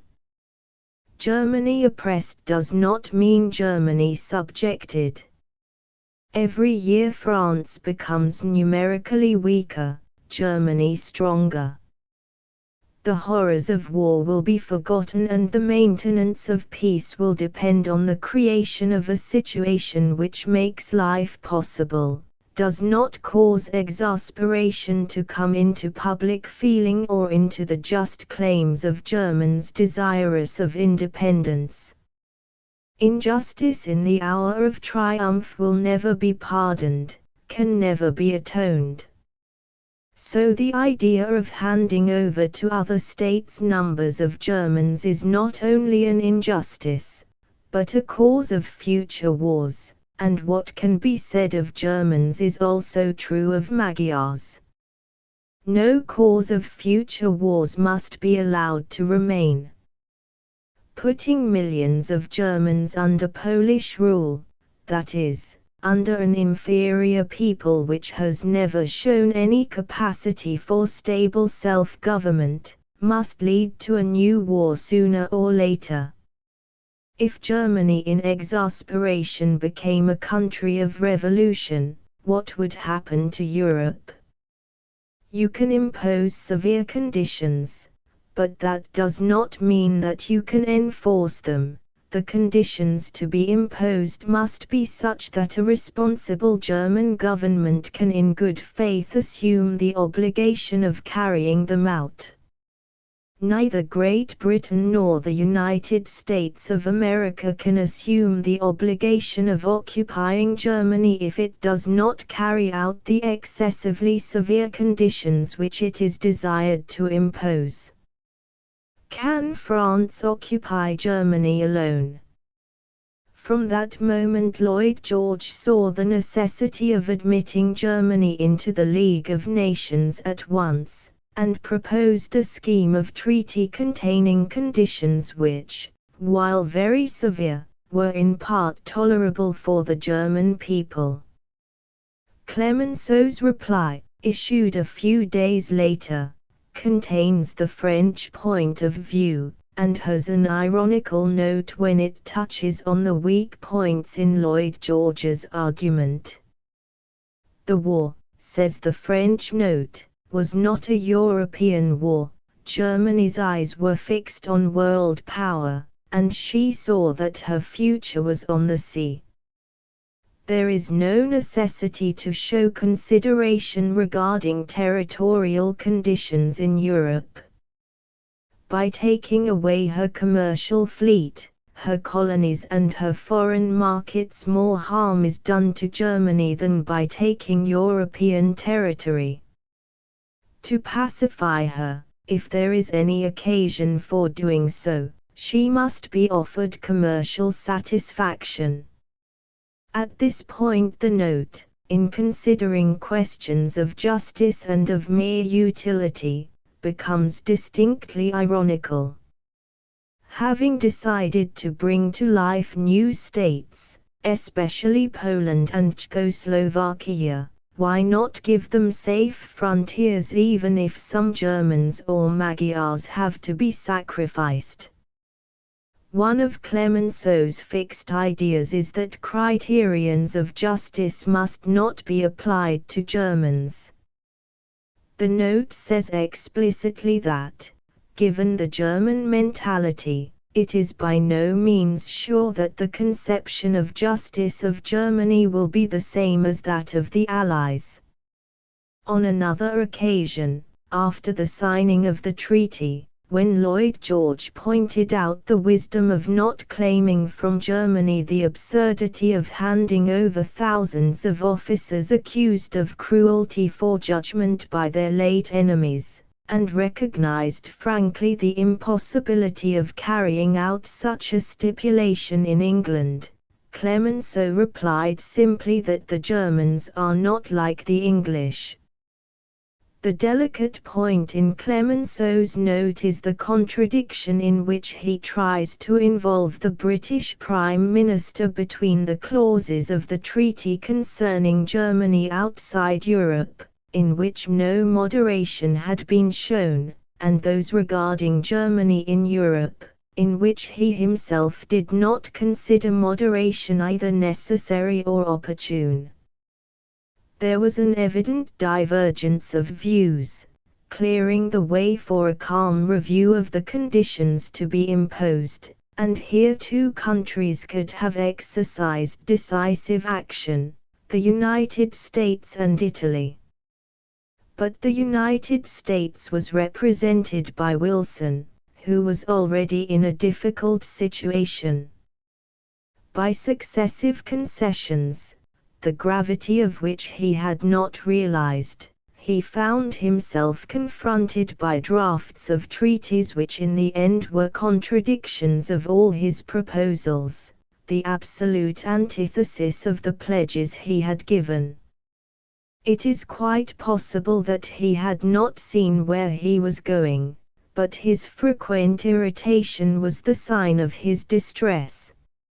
Still, in the shipwreck of his whole program, he had succeeded in saving one thing, the Statute of the League of Nations, which was to be prefaced to all the treaties. He wanted to go back to America and meet the Senate with at least something to show as a record of the great undertaking, and he hoped and believed in good faith that the Covenant of the League of Nations would sooner or later have brought about agreement and modified the worst of the mistakes made. His conception of things was academic, and he had not realized that there was need to constitute the nations before laying down rules for the League. He trusted that bringing them together with mutual pledges would further most efficiently the cause of peace among the peoples. On the other hand, there was diffidence, shared by both, between Wilson and Lloyd George, and there was little likelihood of the British Prime Minister's move checking the course the conference had taken.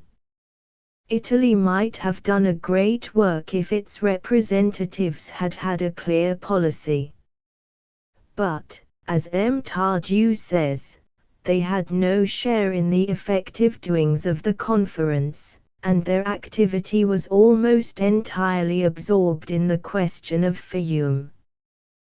The conference was a three-sided conversation between Wilson, Clemenceau and Lloyd George, and the latter had hostility and diffidence on each side of him, with Italy, as earlier stated, for the most part absent.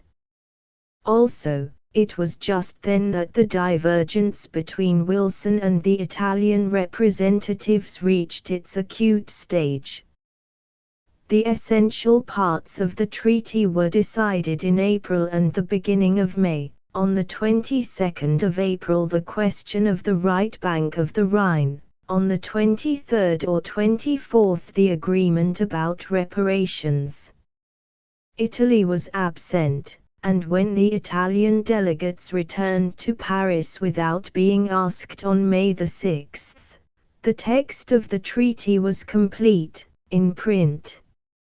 In actual fact, only one person did really effective work and directed the trend of the conference, and that person was Clemenceau. The fact that the conference met in Paris, that everything that was done by the various delegations was known, even foreseen so that it could be opposed, discredited, even destroyed by the press beforehand, a thing which annoyed Lloyd George so much that at one time he thought seriously of leaving the conference. All this gave an enormous advantage to the French delegation and especially to Clemenceau, who directed the conference's work. All his life Clemenceau has been a tremendous destroyer. For years and years he has done nothing but overthrow governments with a sort of obstinate ferocity. He was an old man when he was called to lead the country, but he brought with him all his fighting spirit. No one detests the Church and detests socialism more than he. Both of these moral forces are equally repulsive to his individualistic spirit.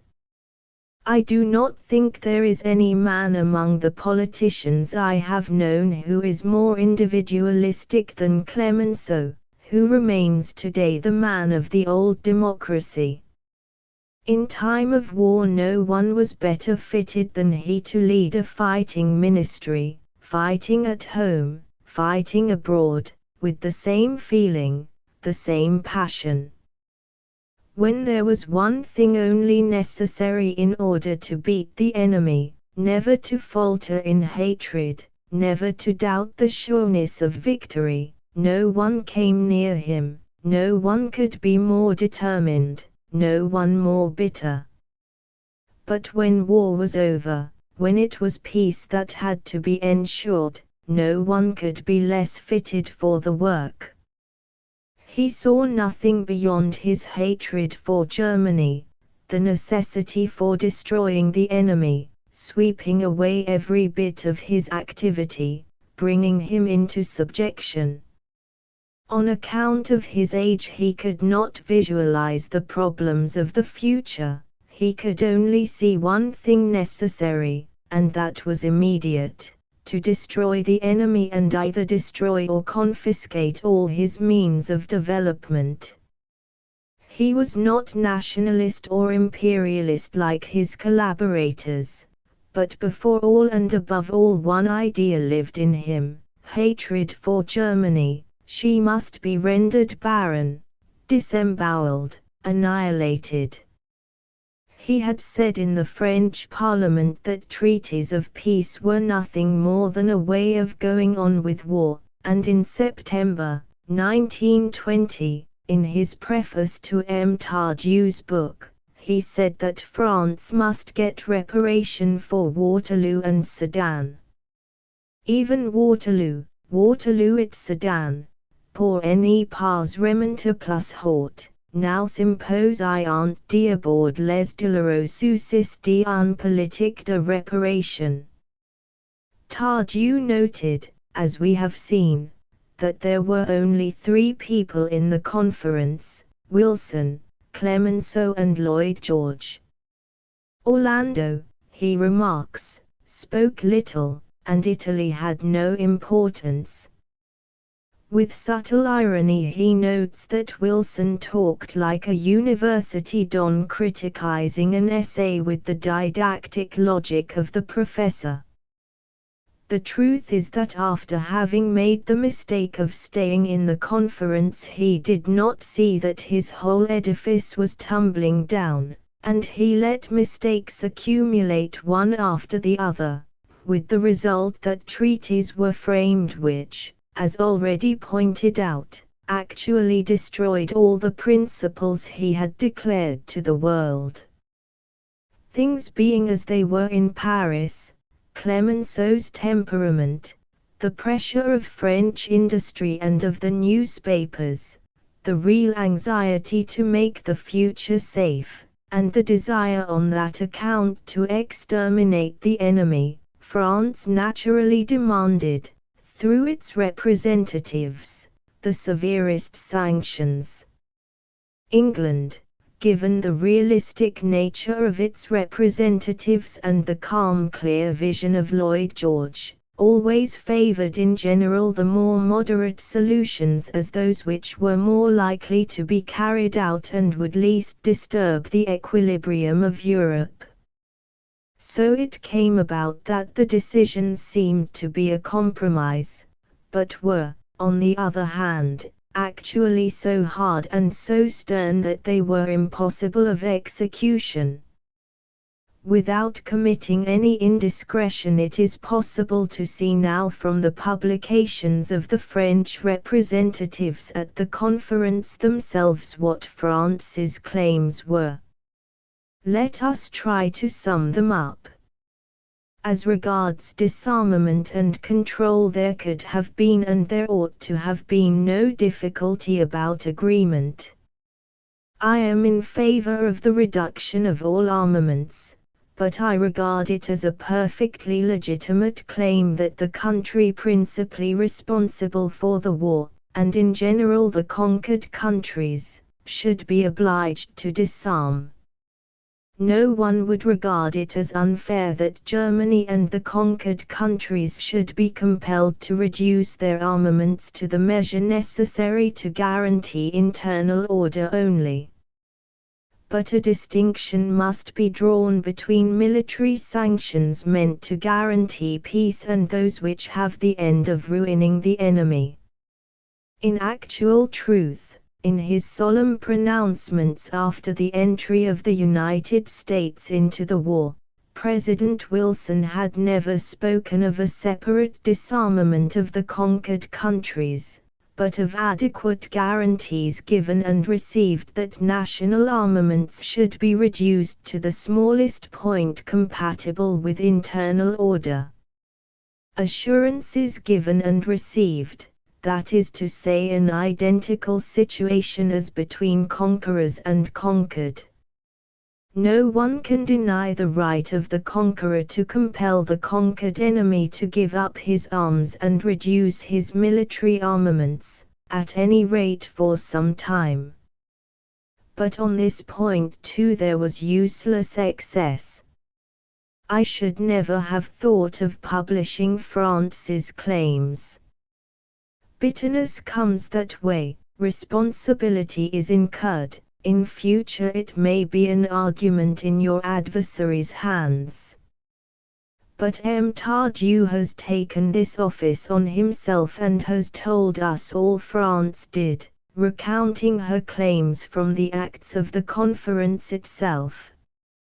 Reference is easy to the story written by one of the representatives of France, possibly the most efficient through having been in America a long time and having fuller and more intimate knowledge of the American representatives, particularly Colonel House. Generally speaking, in every claim the French representatives started from an extreme position, and that was not only a state of mind, it was a tactical measure. Later on, if they gave up any part of their claim, they had the air of yielding, of accepting a compromise. When their claims were of such an extreme nature that the anxiety they caused, the opposition they raised, was evident, Clemenceau put on an air of moderation and gave way at once. Sometimes, too, he showed moderation himself, when it suited his purpose, but in reality he only gave way when he saw that it was impossible to get what he wanted. In points where English and American interests were not involved, given the difficult position in which Lloyd George was placed and Wilson's utter ignorance of all European questions, with Italy keeping almost entirely apart, the French point of view always came out on top, if slightly modified. But the original claim was always so extreme that the modification left standing the most radically severe measure against the conquered countries. Many decisions affecting France were not sufficiently criticized on account of the relations in which the English and Americans stood to France. Objections would have looked like ill will, pleading the enemy's cause. Previously, in nearly every case when peace was being made, the representatives of the conquered countries had been called to state their case. Opportunity was given for discussion. The Russo-Japanese peace is an example. Undoubtedly the aggression of Russia had been unscrupulous and premeditated, but both parties participated in drawing up the peace treaty. At Paris, possibly for the first time in history, the destiny of the most cultured people in Europe was decided, or rather it was thought that it was being decided, without even listening to what they had to say and without hearing from their representatives if the conditions imposed could or could not possibly be carried out. Later on an exception, if only a purely formal one, was made in the case of Hungary, whose delegates were heard, but it will remain forever a terrible precedent in modern history that, against all pledges, all precedents and all traditions, the representatives of Germany were never even heard. Nothing was left to them but to sign a treaty at a moment when famine and exhaustion and threat of revolution made it impossible not to sign it. If Germany had not signed, she would have suffered less loss.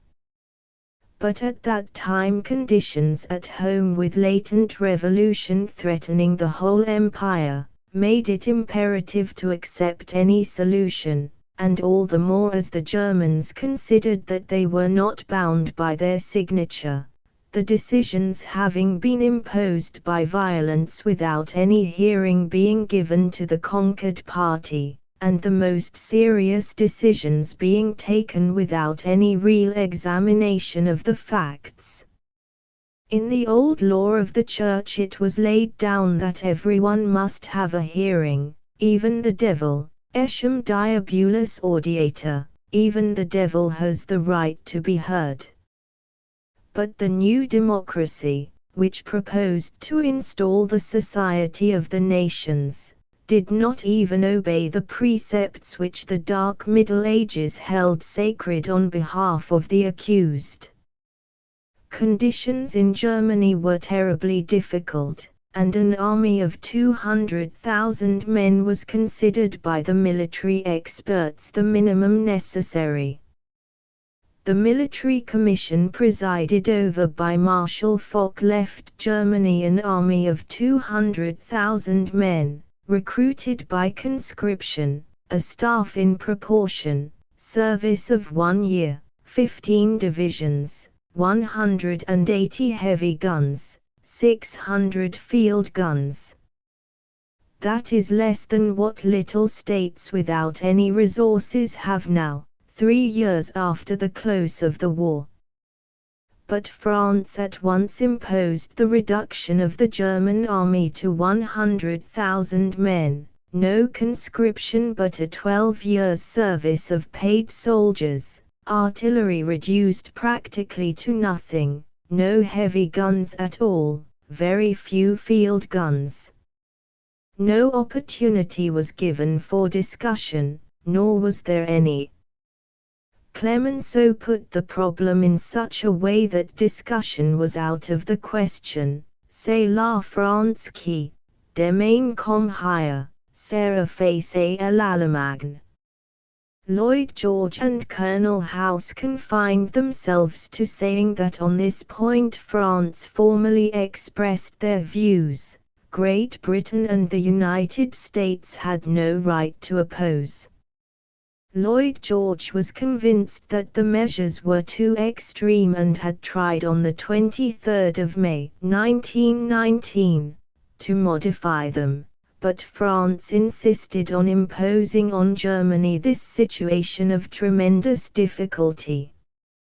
I have referred to the military conditions imposed on Germany: destruction of all war material, fortresses and armament factories, prohibition of any trade in arms, destruction of the fleet, occupation of the west bank of the Rhine and the bridgeheads for 15 years, Allied control, with wide powers, over the execution of the military and naval clauses of the treaty, with consequent subjection of all public administrations and private companies to the will of a foreigner, or rather of an enemy kept at the expense of Germany itself and at no small expense, etc. In some of the inter-allied conferences I have had to take note of what these commissions of control really are, and their absurd extravagance, based on the argument that the enemy must pay for everything. The purport of France's action in the conference was not to ensure safe military guarantees against Germany but to destroy her, at any rate to cut her up. And indeed, when she had got all she wanted and Germany was helpless, she continued the same policy, even intensifying it. Every bit of territory possible must be taken. German unity must be broken, and not only military but industrial Germany must be laid low under a series of controls and an impossible number of obligations. All know how, in Article 428 of the treaty, it is laid down, as a guarantee of the execution of the treaty terms on the part of Germany, or rather as a more extended military guarantee for France, that German territory on the west bank of the Rhine and the bridgeheads are to be occupied by Allied and associated troops for 15 years. Methods and regulations for such occupation following in Articles 429 and 432. This occupation not only gives deep offense to Germany. France has always looked back with implacable bitterness on the few months' military occupation by her Prussian conquerors in the War of 1870, but it paralyzes all her activity and is generally judged to be completely useless. All the Allies were ready to give France every military guarantee against any unjust aggression by Germany, but France wanted in addition the occupation of the left bank of the Rhine. It was a very delicate matter, and the notes presented to the conference by Great Britain on the 26th of March and April 2nd.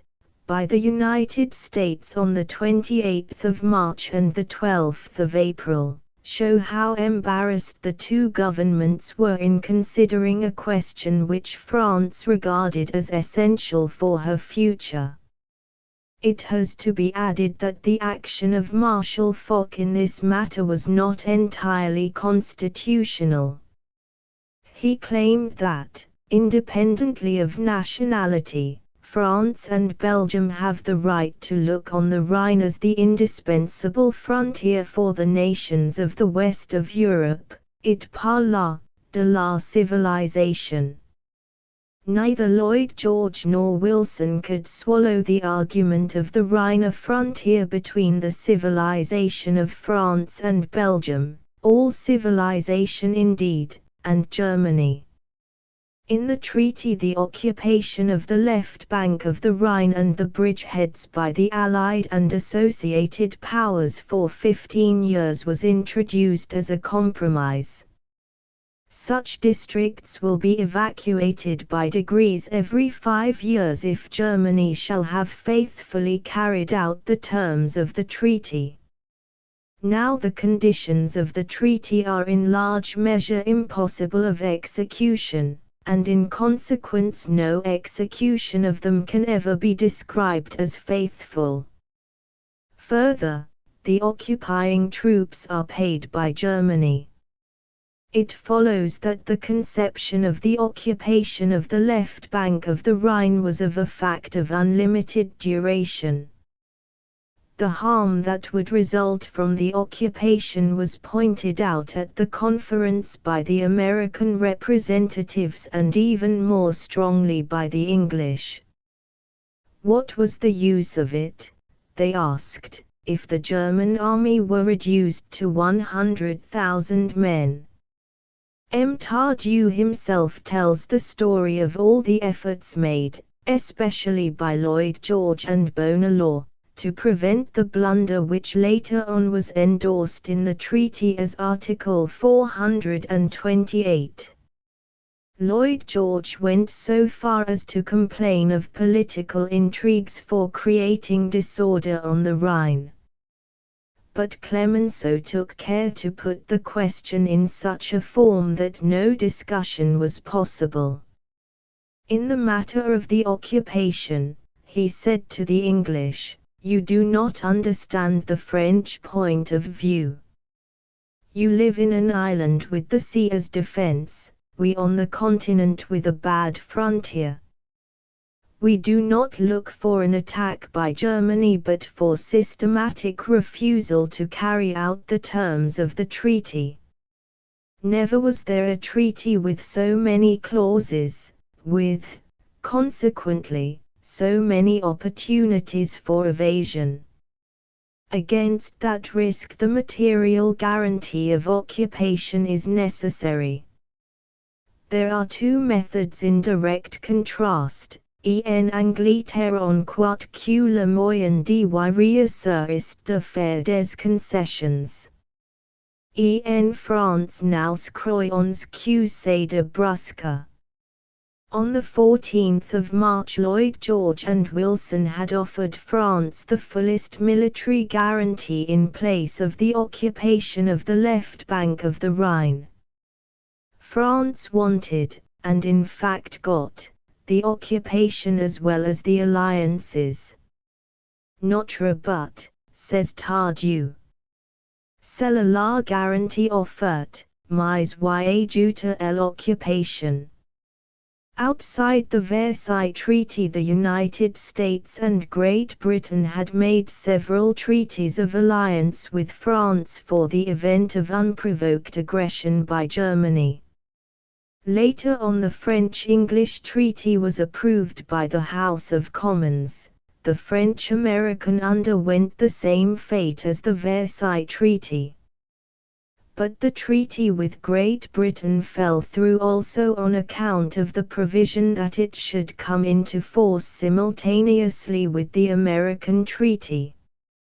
In a Paris newspaper Poincaré published in September 1921, some strictly reserved documents on the questions of the military guarantees and the occupation of the left bank of the Rhine. He wished to get the credit of having stood firm when Clemenceau himself hesitated at the demand for an occupation of the left bank of the Rhine for even a longer period than 15 years. He has published the letter he sent to Clemenceau to be shown to Wilson and Lloyd George and the latter's reply.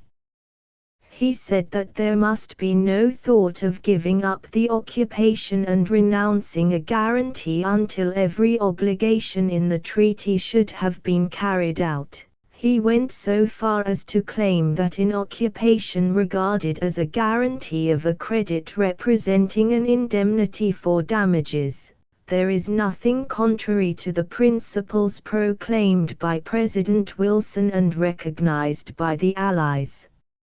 Nor would it suffice even to have the faculty of reoccupation, because this faculty could never be a valid substitute for occupation. As regards the suggestion that a long occupation or one for an indeterminate period would cause bad feeling, M. Poincare was convinced that this was an exaggeration. A short occupation causes more irritation on account of its arbitrary limit. Everyone understands an occupation without other limit than the complete carrying out of the treaty. The longer the time that passes, the better would become the relations between the German populations and the armies of occupation. Clemenceau communicated Poincare's letter to Lloyd George. The British Prime Minister replied on May 6 in the clearest terms. In his eyes, forcing Germany to submit to the occupation of the Rhine and the Rhine provinces for an unlimited period, was a provocation to renew the war in Europe. During the conference, France put forward some proposals, the aim of which was nothing less than to split up Germany.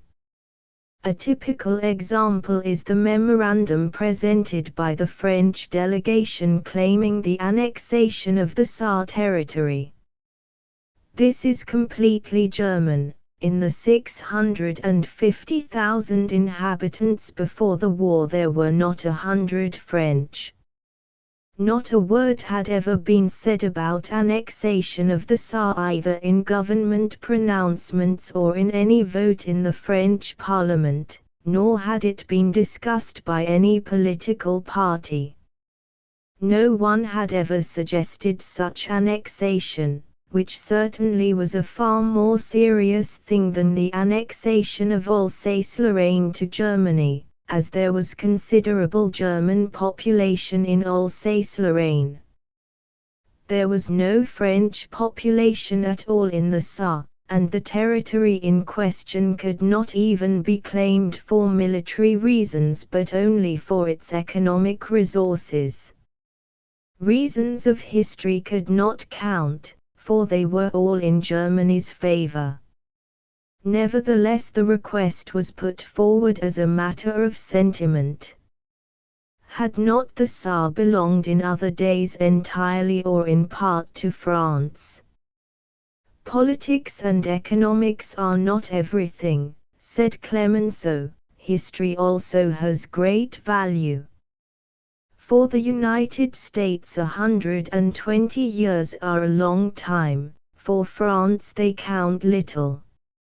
Material reparations are not enough, there must be moral reparations too, and the conception of France cannot be the same as that of her allies. The desire for the Saar responded, according to Clemenceau, to a need of moral reparation.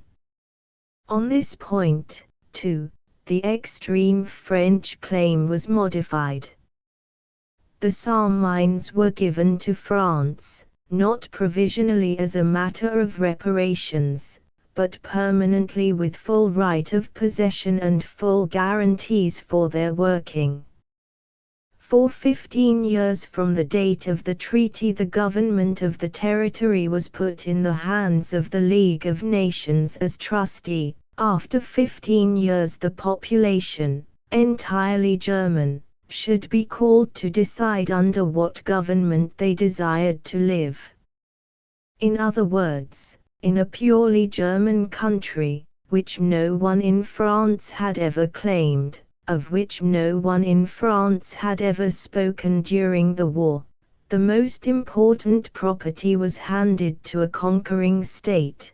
The country was put under the administration of the conquerors, which is what the League of Nations actually is at present, and after 15 years of torment the population is to be put through a plebiscite. Meanwhile the French douane rules in the Saar. It was open to the treaty to adopt or not to adopt the system of plebiscites. When it was a case of handing over great masses of German populations, a plebiscite was imperative, at any rate, where any doubt existed, and the more so in concessions which formed no part of the war aims and were not found in any pronouncement of the Allies. On the other hand, in all cessions of German territory to Poland and Bohemia, no mention is made of a plebiscite because it was a question of military necessity or of lands which had been historically victims of Germany.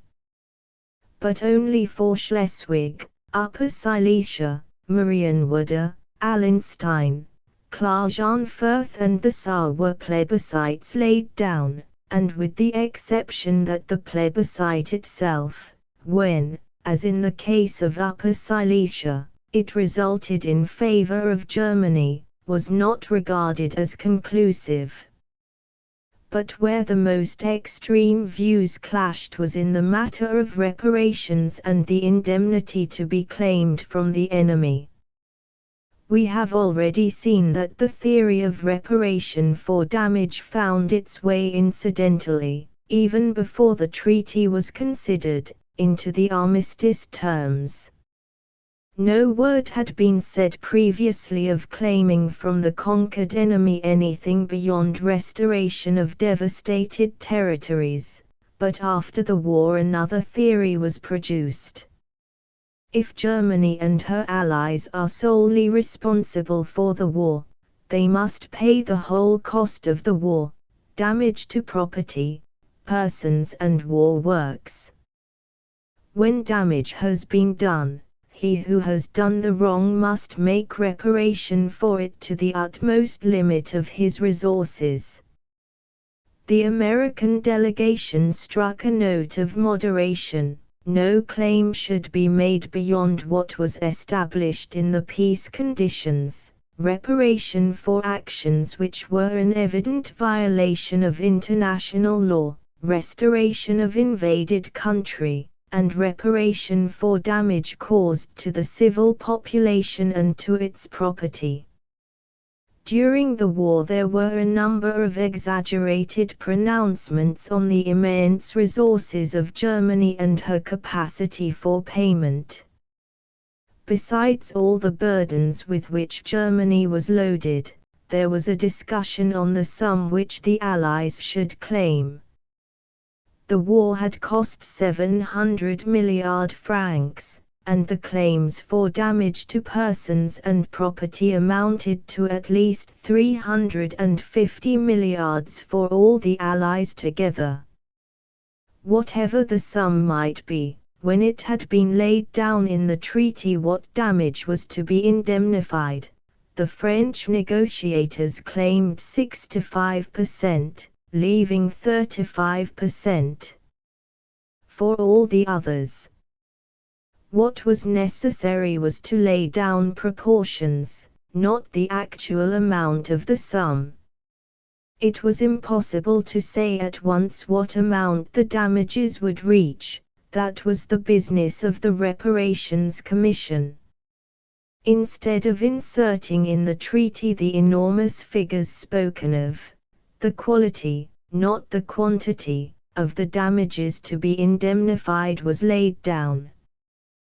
But the standard of reckoning led to fantastic figures.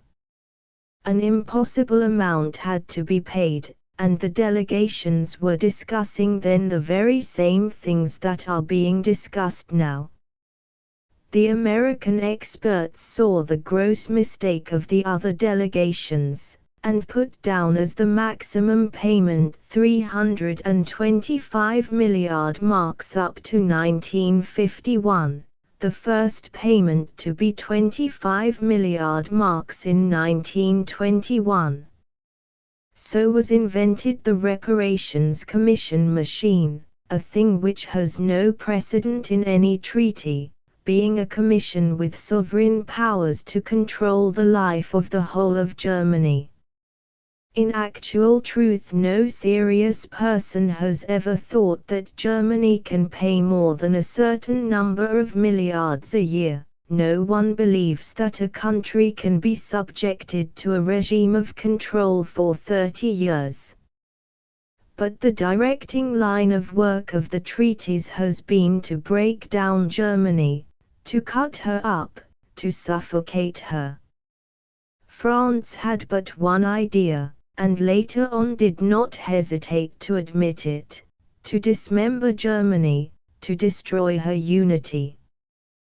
By creating intolerable conditions of life, taking away territory on the frontier, putting large districts under military occupation, delaying or not making any diplomatic appointments, and carrying on communications solely through military commissions, a state of things was brought about which must inevitably tend to weaken the constitutional unity of the German Empire.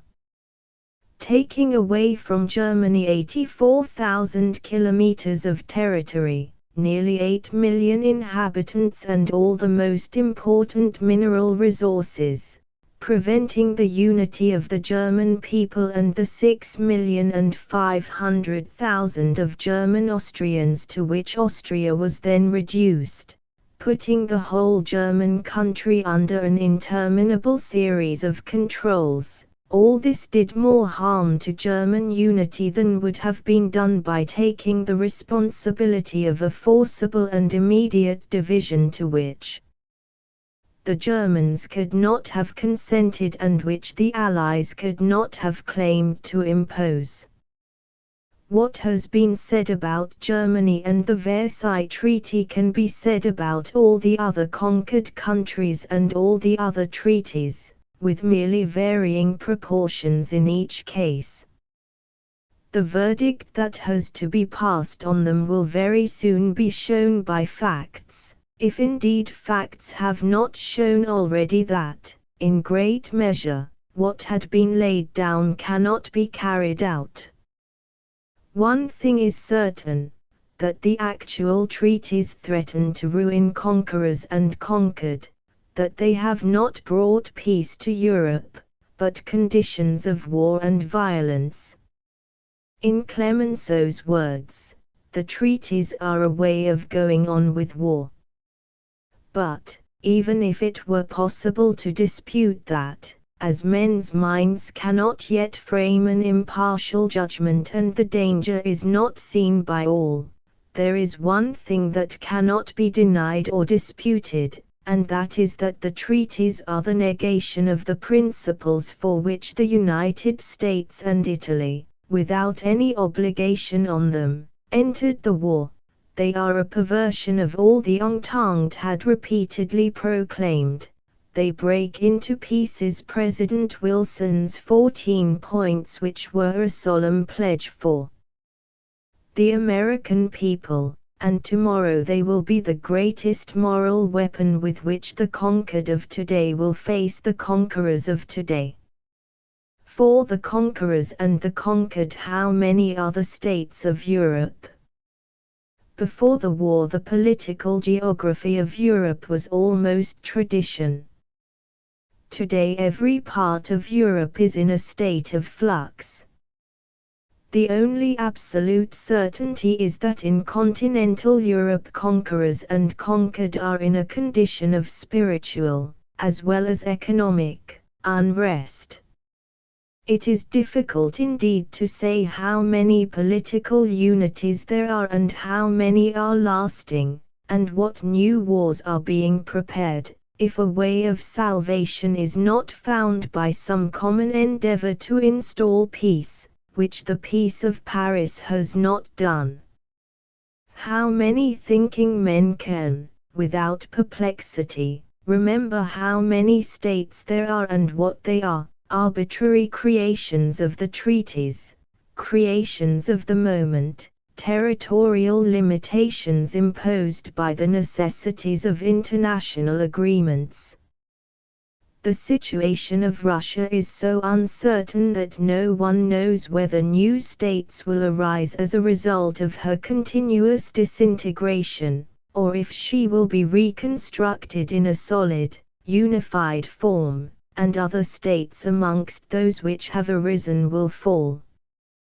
without taking into account those traditional little states which are merely historical curiosities, as Monaco, San Marino, Andorra, Monte Santo, not counting Iceland as a state apart, not including the SA, which as a result of one of the absurdities of the Treaty of Versailles is an actual state outside Germany, but considering Montenegro as an existing state, Europe probably comprises 30 states.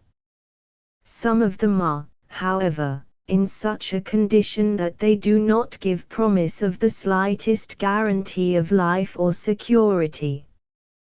Europe has rather balkanized herself. Not only the war came from the Balkans, but also many ideas, which have been largely exploited in parliamentary and newspaper circles.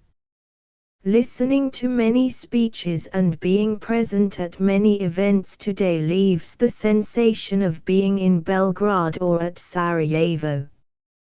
Europe, including Russia and including also the polar archipelagos, covers an area of a little more than 10 million square kilometers. Canada is of almost the same size. The United States of America has about the same territory. The historical procedure before the war was towards the formation of large territorial unities. The post-bellum procedure is entirely towards a process of dissolution, and the fractionizing, resulting a little from necessity and a little also from the desire to dismember the old empires and to weaken Germany, has assumed proportions almost impossible to foresee. In the relations between the various states, good and evil are not abstract ideas. Political actions can only be judged by their results. If the treaties of peace which have been imposed on the conquered would be capable of application, we could, from an ethnical point of view, regret some or many of the decisions, but we should only have to wait for the results of time for a definite judgment. The evil is that the treaties which have been signed are not applicable or cannot be applied without the rapid dissolution of Europe. So the balance sheet of the peace, after 3 years from the armistice, that is, 3 years from the war, shows on the whole a worsening of the situation.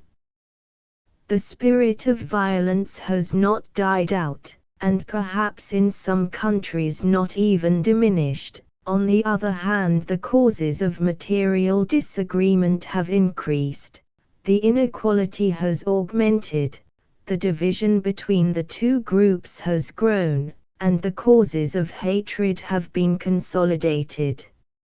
An analysis of the foreign exchanges indicated a process of undoing and not a tendency to reconstruction. We have referred in a general manner to the conditions of Germany as a result of the Treaty of Versailles. Even worse is the situation of the other conquered countries insofar that either they have not been treated with due regard, or they have lost so much territory that they have no possibility of reconstructing their national existence. Such is the case with Austria, with Turkey and with Hungary. Bulgaria, which has a tenacious and compact population composed of small agriculturists, has less difficult conditions of reconstruction. Germany has fulfilled loyally all the conditions of the disarmament. After she had handed over her fleet, she destroyed her fortifications. She destroyed all the material up to the extreme limit imposed by the treaties. She disbanded her enormous armies. If in any one of the works of destruction she had proceeded with a bad will, if she had tried to delay them, it would be perfectly understandable. A different step carries one to a dance or to a funeral. At the actual moment Germany has no fleet, no army, no artillery, and is in a condition in which she could not reply to any act of violence. This is why all the violence of the Poles against Germany has found hardly any opposition. All this is so evident that no one can raise doubts on the question. Everyone remembers, said Hindenburg, the difficult task that the United States had to put in the field an army of 1 million men. Nevertheless, they had the protection of the ocean during the period when they were preparing their artillery and their aerial material. Germany, for her aviation, for her heavy artillery, for her armaments, is not even separated by the ocean from her allies, and, on the contrary, they are firmly established in German territory. It would require many months to prepare a new war, during which France and her allies would not be resting quietly. General Ludendorff recently made certain declarations which have a capital importance, since they fit the facts exactly. He declared that a war of reconquest by Germany against the Allies and especially against France is for an indefinite time completely impossible from the technical and military point of view. France has an army largely supplied with all the means of battle, ready to march at any time, which could smash any German military organization hostile to France. The more so since by the destruction of the German war industries Germany has lost every possibility of arming herself afresh. It is absurd to believe that a German army ready for modern warfare can be organized and put on a war footing secretly. A German army which could fight with the least possible hope of success against an enemy army armed and equipped in the most modern manner would first of all have to be based on a huge German war industry, which naturally could not be improvised or built up in secret. Even if a third power wished to arm Germany, it would not be possible to arm her so quickly and mobilize her in sufficient time to prevent the enemy army from obtaining an immediate and decisive victory. It would be necessary, as everyone realizes even in France, that Germany should wish to commit suicide. In consequence of the treaty there is the maximum of obstacles which mind can conceive to guard against any German peril, and against Germany there have been accumulated such guarantees that never before has history recorded the like. Tardieu, and Germany cannot do anything for many years. Mobilization requires years and years for preparation and the greatest publicity for its execution. Wilson spoke of guarantees given and received for the reduction of armaments.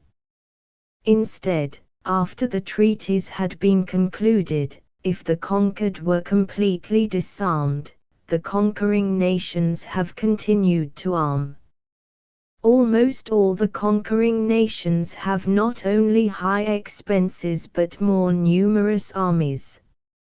If the conditions of peace imposed by the treaties were considered supportable, remembering the fact that the late enemies were harmless, against whom are these continuous increase of armaments? We have already seen the military conditions imposed on Germany. A small mercenary army, no obligatory conscription, no military instruction, no aviation, no artillery except a minimum and insignificant quantity required by the necessities of interior order. Austria, Bulgaria and Hungary can only have insignificant armies. Austria may maintain under arms 30,000 men. But her ruined finances only permit her, according to the latest reports, to keep 21,700. Bulgaria has 20,000 men plus 3,082 gendarmes. Hungary, according to the Treaty of Trianon, has 35,000. Turkey in Europe, which hardly exists anymore as a territorial state, except for the city of Constantinople, where the sovereignty of the Sultan is more apparent than real, has not an actual army. Taken all together, the states which formed the powerful nucleus of war of Germany as they are now reduced territorially have under arms fewer than 180,000 men, not including, naturally, those new states risen on the ruins of the old Central Empires, and which arm themselves by the request and sometimes in the interest of some state of the Entente. The old enemies, therefore, are not in a condition to make war, and are placed under all manner of controls.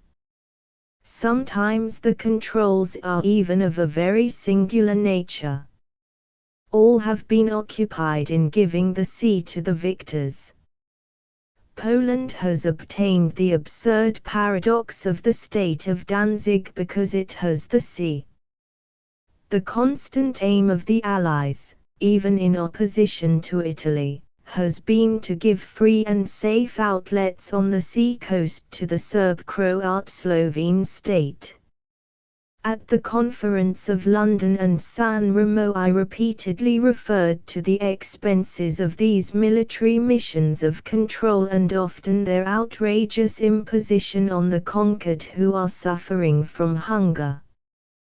There are generals who are assigned as indemnity and expenses of all sorts, salaries which are much superior to that of the President of the United States of America. It is necessary to look at Vienna and Budapest, where the people are dying of hunger, to see the Carnival of the Danube Commission. For the rest, it is only necessary to look at the expense accounts of the reparations commissions to be convinced that this sad spectacle of greed and luxury humiliates the victors more than the conquered. German Austria has lost every access to the sea. She cannot live on her resources with her enormous capital in ruins. She cannot unite with Germany, though she is a purely German country, because the treaty requires the unanimous consent of the League of Nations, and France having refused, it is therefore impossible. She cannot unite with Czechoslovakia, with Hungary and other countries which have been formed from the Austrian Empire, because that is against the aspirations of the German populations, and it would be the formation anew of that Danube state which, with its numerous contrasts, was one of the essential causes of the war. Austria has lost every access to the sea, has consigned her fleet and her merchant marine, but in return has had the advantage of numerous inter-allied commissions of control to safeguard the military, naval and aeronautic clauses. But there are clauses which can no longer be justified, as, for instance, when Austria no longer has a sea coast.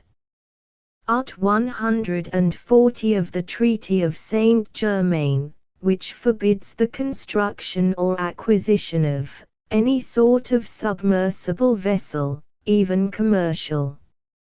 It is impossible to understand why, Art 143, the wireless high-power station of Vienna is not allowed to transmit other than commercial telegrams under the surveillance of the Allied and associated powers, who take the trouble to determine even the length of the wave to be used.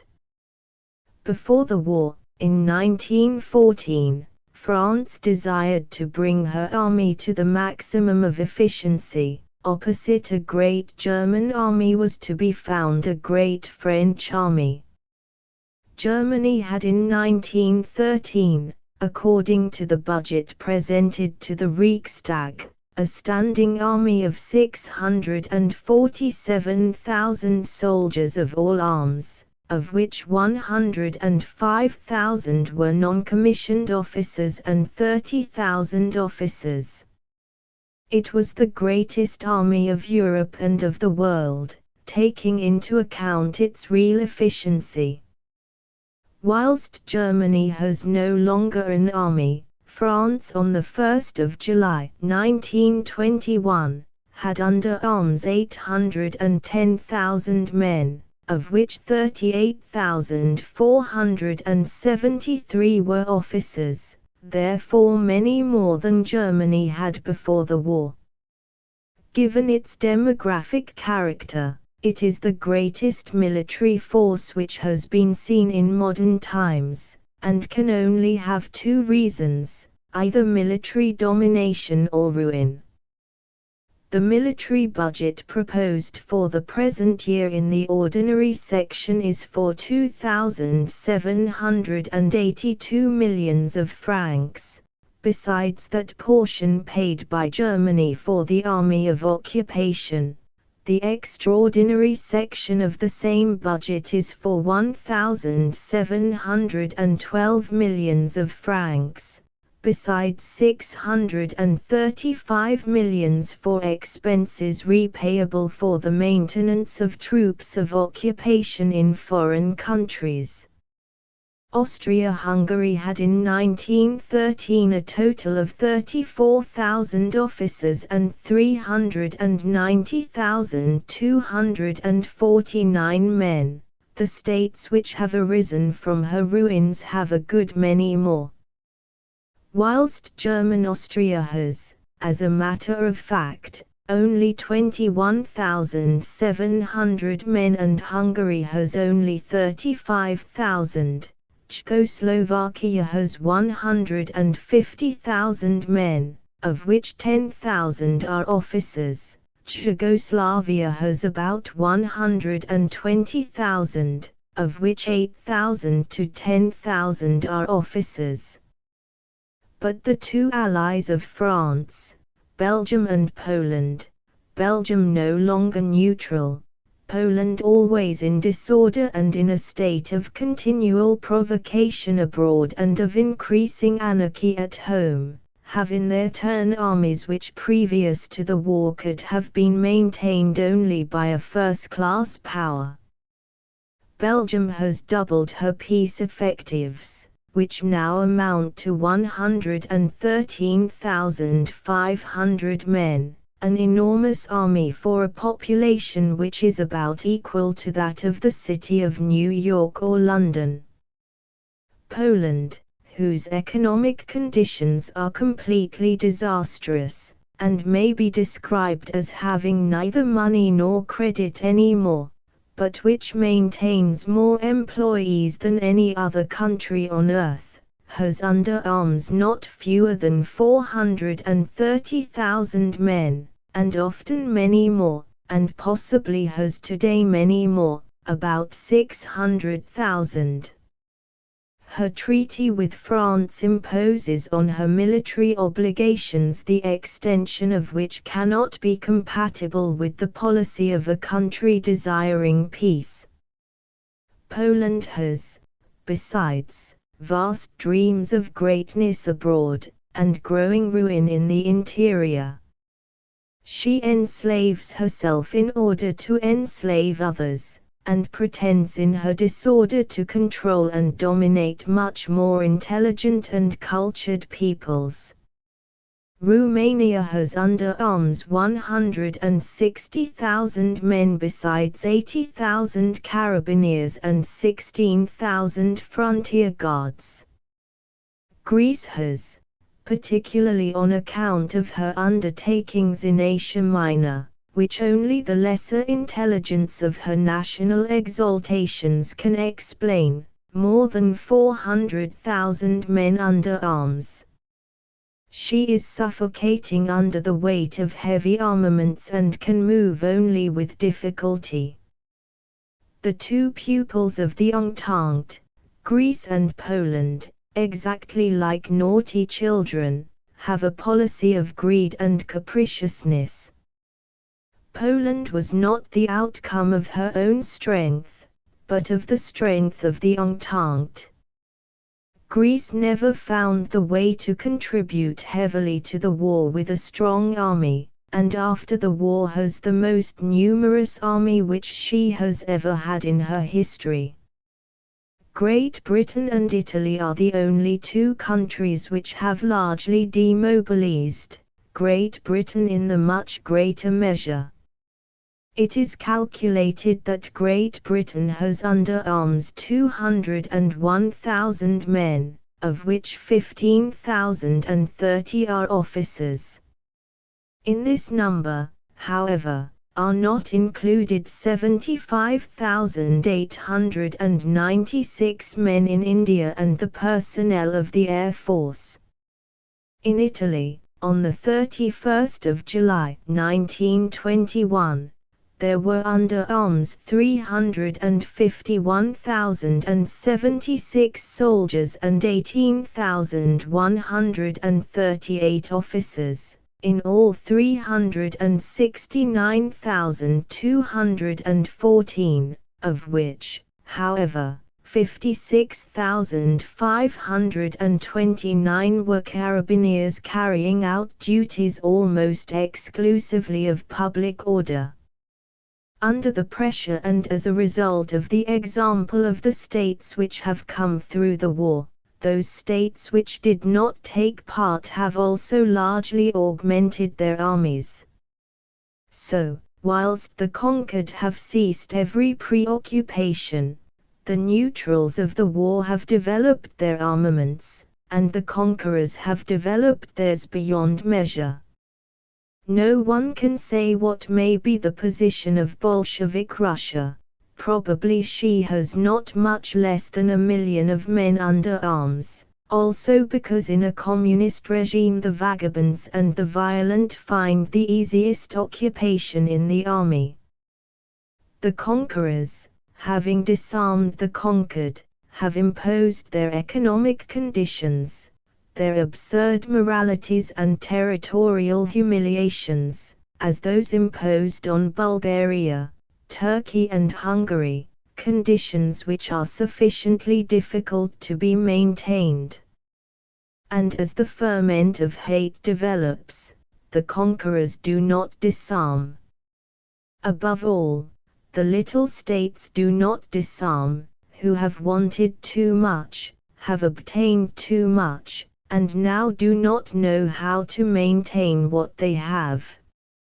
In many countries for certain social reasons war has become an industry, they live by the state of war. What would they do without a state of war? In general, then, Europe has considerably more men under arms than in 1913. Not only has it not disarmed, as the Entente always declared would be the consequence of the victory of the principles of democracy, but the victors are always leaning toward further armament. The more difficult it becomes to maintain the conditions of the peace, because of their severity and their absurdity, the more necessary it is to maintain armies. The conquered have not armies.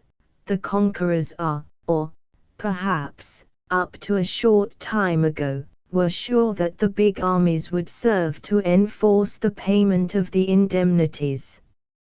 Now, in fact, they would not serve for anything else. At the Conference of London, after a long discussion in February 1920, the Economic Manifesto was drawn up which warned Europe of the perils of the economic situation. Lloyd George and myself were easily agreed in denouncing it as the gravest danger, as the principal cause of high prices and of economic disorder, both as to the maintenance of large armies and in the continuation of the state of war. A Europe divided distinctly into two parts cannot be pacific even after the conquered have yielded up their arms. The conquerors are bound to arm themselves because of their own inquietude, from the conviction that the only salvation is in force, which allows, if not a true peace, at least an armed peace, if not the development of production and exchange, at least the possibility of cutting off from the markets the very fountains of riches. Violence begets new violence. If the conditions of the peace cannot be fulfilled, other heavier conditions can be imposed. In France, irresponsible people are supporting already the necessity of occupying permanently the Ruhr, that is to say, the greatest German center for the production of coal, and of not respecting the plebiscite of Upper Silesia. What has been said about the armies is true also about the fleets. There is a race towards the increase of naval armaments. If first that was the preoccupation of the conquered, now it is the preoccupation of the conquerors in the exchange of doubts into which they have fallen after the war. The state of mind which has been created between Great Britain, the United States of America and Japan deserves to be seriously examined.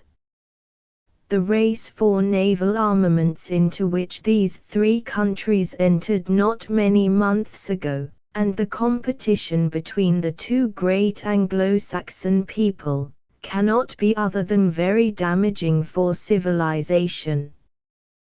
The Great War which has been fought was at bottom the fight between the Germanic race and the Slav race. It was the doubts in regard to the last and not in regard to France which pushed Germany to war and precipitated events. The results of the Continental War, however, are the suppression of Germany, which lost, as well as of Russia, which had not resisted, and France alone has gathered the fruits of the situation, if they can be called that, from amongst the thorns which everywhere surround the victory. But the war was decided, above all, by the intervention of the Anglo-Saxon people, Great Britain, her dominions, and the United States of America. Nothing but the small political intelligence of the German statesmen could have united in the same group the peoples who have the greatest contrast of interests among themselves, Great Britain, Russia, the United States of America, Japan, France and Italy. But now the situation of Europe and especially that of Asia is creating fresh competitions. The expenses for the navies, according to the figures of the various budgets from 1914 to 1921, have risen in the United States of America from 702 millions of lire to 2,166, in Great Britain from 1,218 millions to 2,109. In Japan from 249 millions to 1,250, in France from 495 millions to 1,083, in Italy from 250 millions to 402. The sums proposed for new constructions in the year 1921 to 22 are 450 millions in the United States of America, 475 millions for Great Britain, 281 millions for Japan, 185 millions for France, and 61 millions for Italy. The United States of America and Great Britain are countries of great resources, they can stand the effort. But can Japan, which has but limited resources, support these for any length of time? Or has she some immediate intentions? A comparative table of the navies in 1914 and 1921 shows that the fleets of the conquering countries are very much more powerful than they were before the war. Nevertheless, Russia and Austria-Hungary and the people arisen in their territories are not naval powers. Germany has lost all her fleet. The race for naval armaments regards especially the two Anglo-Saxon powers and Japan. The race for land armaments regards all the conquerors of Europe and especially the small states.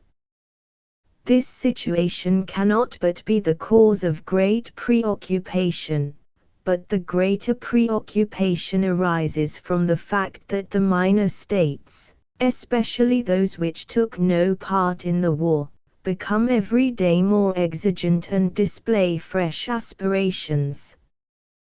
The whole system of the Treaty of Versailles has been erected on the era of Poland. Poland was not created as the noble manifestation of the rights of nationality. Ethnical Poland was not created, but a great state which, as she is, cannot live long, because there are not great foreign minorities, but a whole mass of populations which cannot coexist. Poland, which has already the experience of a too numerous Israelitic population, has not the capacity to assimilate the Germans, the Russians and the Ukrainians which the Treaty of Versailles has unjustly given to her against the very declarations of Wilson. So that after, with the aid of the Entente, having had the strength to resist the Bolshevik troops, Poland is now in a state of permanent anarchy, consumes and does not produce, pays debts with a fantastic bigness and does not know how to regulate the incomings.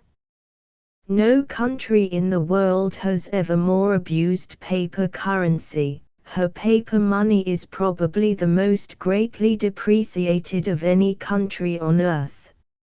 She has not succeeded in organizing her own production, and now tends to dissolve the production of her neighbors. The whole Treaty of Versailles is based on a vigorous and vital Poland. A harmless Germany, unable to unite with an equally harmless German Austria, should be under the military control of France and Belgium on the west, and of Poland on the east. Poland, separating Germany from Russia, besides imposing on Germany the territorial outrage of the Danzig corridor, cuts her off from any possibility of expansion and development in the east. Poland has been conceived as a great state. A Polish nation was not constituted, a Polish military state was constituted, whose principal duty is that of disorganizing Germany.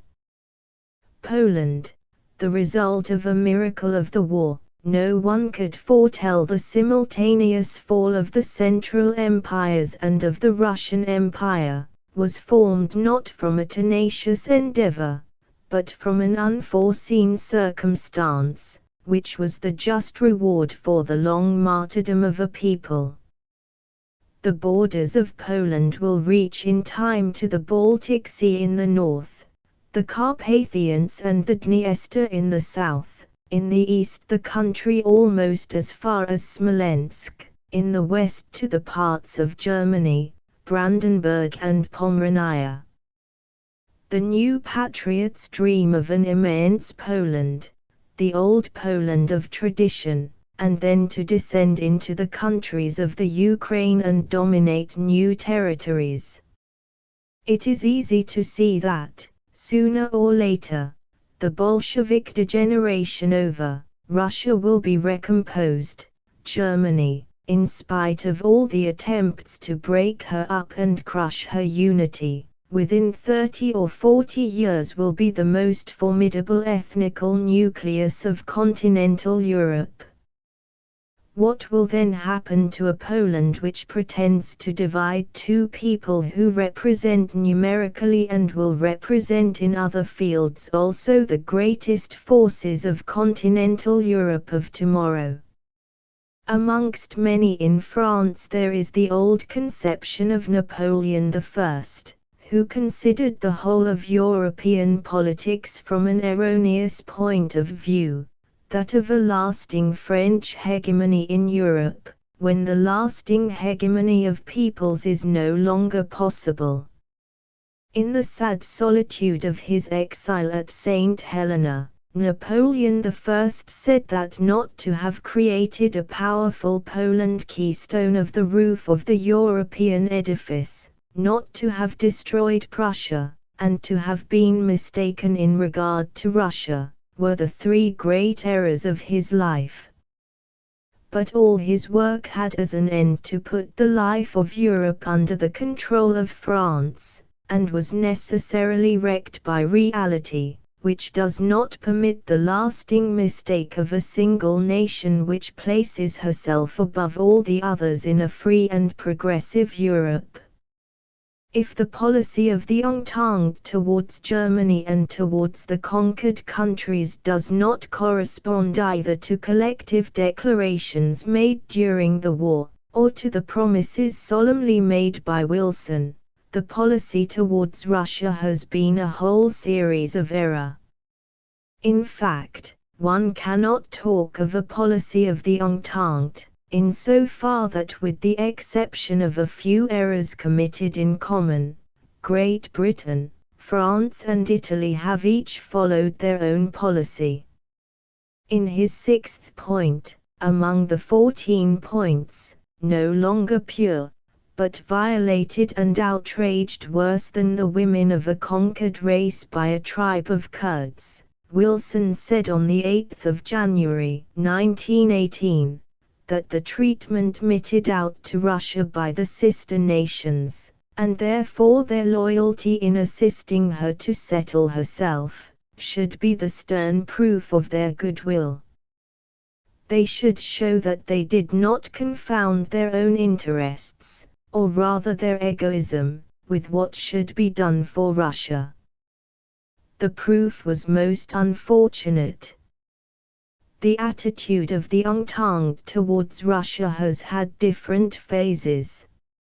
In the first phase, the prevailing idea, especially on the part of one of the Allies, was to send military expeditions in conjunction especially with Romania and Poland. This idea was immediately abandoned on account of its very absurdity. In the second phase, the greatest hopes were placed in the blockade, of isolating Russia completely, cutting off from her, and for the rest she no longer had it, every facility of trade exchange.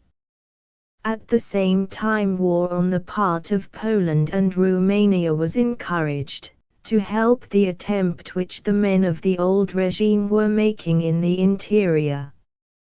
France alone reached the point of officially recognizing the Tsarist undertaking of General Wrangel. Lloyd George, with the exception of some initial doubts, always had the clearest ideas in regard to Russia, and I never found myself in disagreement with him in valuing the men and the Russian situation. It is easy for a broad and serene mind to judge the position of the rest. For my part I always tried to follow that policy which would best bring about the most useful result with the least damage. After the war the working masses in Europe had the greatest illusions about Russian communism and the Bolshevik organization. Every military expedition against Russia signified giving the people the conviction that it was desired not to fight an enemy but to suffocate in blood an attempt at a communist organization. I have always thought that the dictatorship of the proletariat, that is the dictatorship of ignorance and incapacity, would necessarily lead to disaster, and that hunger and death would follow violence. There are for the people's great errors which must be carried out in the very effort to benefit civilization. Our propaganda would have served nothing without the reality of ruin. Only the death by hunger of millions of men in communist Russia will convince the working masses in Europe and America that the experiment of Russia is not to be followed, rather is it to be avoided at any cost. To exterminate the communist attempt by an unjust war, even if it were possible, would have meant ruin for Western civilization. On repeated occasions I have counseled Romania and Poland not to make any attempt against Russia and to limit themselves to defense. Every unjust aggression on the part of Bolshevik Russia would have found the Entente disposed to further sacrifice to save two free nations, but any provocation on their part could not create secure solidarity. When I assumed the direction of the government in June 1919, an Italian military expedition was under orders for Georgia. The English troops, who were in small numbers, were withdrawing. Italy had, with the consent of the Allies, and partly by her own desire, prepared a big military expedition. A considerable number of divisions were ready, as also were the ships to commence the transport. Georgia is a country of extraordinary natural resources, and it was thought that she would be able to furnish Italy with a great number of raw materials which she lacked. What surprised me was that not only men of the government, but intelligent financiers and men of very advanced ideas, were convinced supporters of this expedition. However, confronted by much opposition, I immediately renounced this undertaking, and renounced it in a definite form, limiting myself to encouraging every commercial enterprise. Certainly the Allies could not suggest anything unfriendly to Italy, but the effect of the expedition was to put Italy directly at variance with the government of Moscow, to launch her upon an adventure of which it was impossible to tell the consequences. In fact, not long afterwards Georgia fell into the hands of the Bolsheviks, who sent there an army of 125,000 men, and since then she has not been able to liberate herself. If Italy had made that expedition she would have been engaged in a frightful military adventure, with most difficult and costly transport in a theatre of war of insuperable difficulty. To what end? Georgia before the war formed part of the Russian Empire, and no country of the Entente had considered that unjust. Further, as though the vast empire and the dominion of the Caucasus were not enough for Russia, the Entente with monstrous condescension had given to Russia Constantinople and the Straits and a huge zone in Asia Minor. How could you take away from Russia a territory which was legitimately hers? And vice versa, if Georgia and the other states of the Caucasus had sufficient strength to live autonomously, how can you dominate Aryan people who have risen to a notable state of development? To go to Georgia inevitably meant war with Russia for Italy, and moreover, fraught with extraordinary difficulties. In fact, later, the government of Moscow, as we have said, succeeded in invading as well as Georgia almost all the republics of the Caucasus. And at San Remo, discussing the possibility of an expedition on the part of Great Britain, France and Italy to defend at least the oil production, after the report of a military committee presided over by Marshal Foch, the conclusion was quickly and easily arrived at that it was better to leave the matter alone.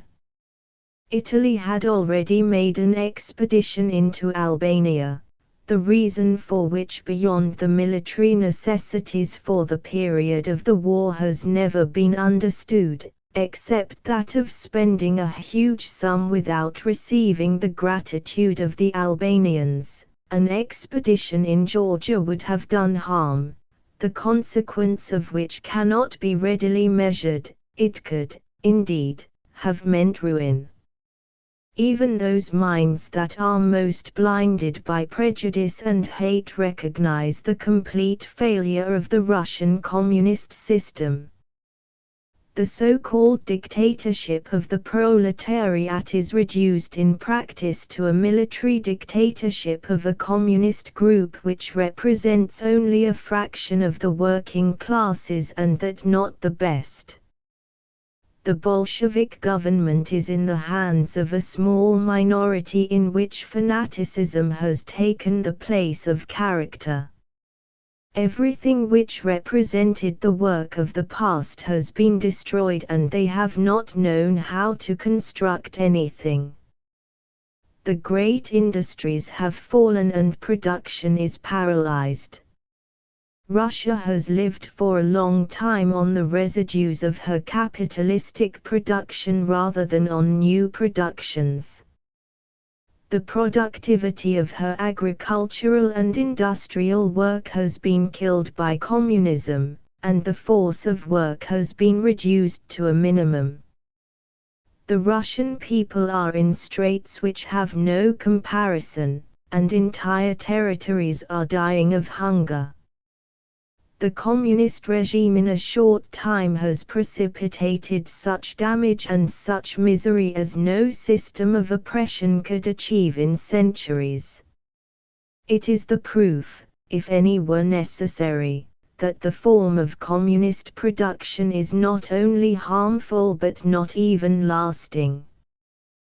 The economists say that it is absurd, but, given the collective madness which has attacked some people, nothing is absurd beyond hoping in the rapid recovery of the most excited nations. If any country could be the scene of a communist experiment, it was Russia. Imperial Russia represented the most vast continuative territory which a state ever occupied in all history's records of vast empires. Under the Tsars, a territory which was almost 3 times the size of the United States of America was occupied by a people who, with the exception of a few cases of individual revolt, were accustomed to the most servile obedience.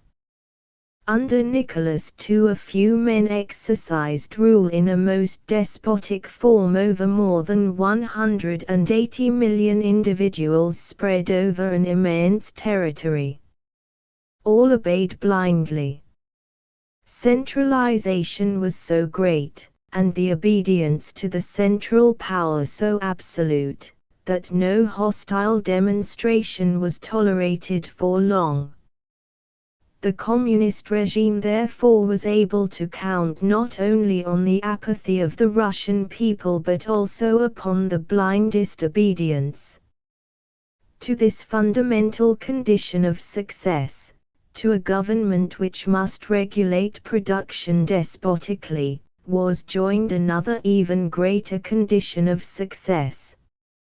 Russia is one of those countries which, like the United States of America, China and Brazil, the 4 greatest countries of the earth, not counting the English dominions with much thinner populations, possess within their own territories everything necessary for life.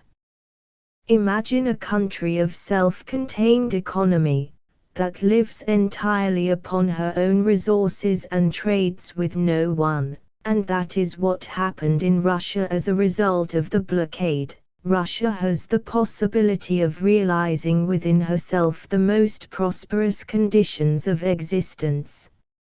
She has in her territories everything: grain, textile fibers, combustibles of every sort. Russia is one of the greatest reserves, if not the greatest reserve, in the world. Well, the communist organization was sufficient. The bureaucratic centralization, which communism must necessarily carry with it, to arrest every form of production. Russia, which before could give grain to all, is dying of hunger. Russia, which had sufficient quantities of coal for herself and could give petroleum to all Europe, can no longer move her railways. Russia, which had wool, flax, linen, and could have easily increased her cotton cultivation in the Caucasus, cannot even clothe the soldiers and functionaries of the Bolshevik state. Ceased is the stimulus of individual interest. Few work, the peasants work only to produce what their families need. The workers in the city are chiefly engaged in meetings and political reunions. All wish to live upon the state, and production, organized autocratically and bureaucratically, every day dries up and withers a bit more. To those who read the collection of laws issued by the Bolshevik government, many institutions appear not only reasonable, but also full of interest and justice. Also many laws of the absolute governments of past regimes appear intelligent and noble. But the law has not in itself any power of creation. It regulates relations, does not create them. It can even take away wealth from some and give it to others, but cannot create the wealth. When the individual interest begins to lack, work, which is sorrow and pain, lags and does not produce. To begin with, it weakens in the short days when energy is avoided, and then it stops through incapacity for energy. The old fundamental truth is that in all the Aryan tongues the words which indicate work have the same root as the words which denote pain. Among the great mass of man, work is only done by necessity or under the stimulus of individual interest which excites the production of wealth. They work for wealth, and therefore in the Aryan tongues wealth means dominion and power. 2 years ago I wanted, in spite of the opinion of others, to consent to the Italian socialists visiting Russia. I was convinced that nothing would have served better to break in Italy the sympathy for Russia, or rather the illusions of the revolutionaries, as the spectacle of famine and disorder would. Never did the press of my country, or the greater part of it, criticize with more violence a proposal which I considered to be both wise and prudent. I am glad to state that I was right, and that, maybe through the uncertainties and the lessons of those who had spread the illusions, the Italian socialists returned from Russia were bound to recognize that the communist experiment was the complete ruin of the Russian people. No conservative propaganda could have been more efficacious than the vision of the truth. I am convinced that the hostile attitude, and almost persecution, on the part of the Entente rather helped the Bolshevik government, whose claims to discredit were already so numerous that it was not necessary to nullify it by an unjust and evident persecution. The Bolshevik government could not be recognized, it gave no guarantees of loyalty, and too often its representatives had violated the rights of hospitality and intrigued through fanatics and excited people to extend the revolution. Revolution and government are two terms which cannot coexist. But not to recognize the government of the Soviet does not mean that the conditions of such recognition must include that the war debts shall be guaranteed, and, worse still, the pre-war debt, or that the gold resources and the metals of Russia shall be given as a guarantee of that debt. This morality, exclusively financial and plutocratic, cannot be the base of international relations in a period in which humanity, after the sorrows of the war, has the annoyance of a peace which no one foresaw and of which very few in the early days understood the dangers. Even when there was a tendency favorable to the recognition of the Republic of the Soviet, I was always decidedly against it. It is impossible to recognize a state which bases all its relations on violence, and which in its relations with foreign states seeks, or has almost always sought, to carry out revolutionary propaganda.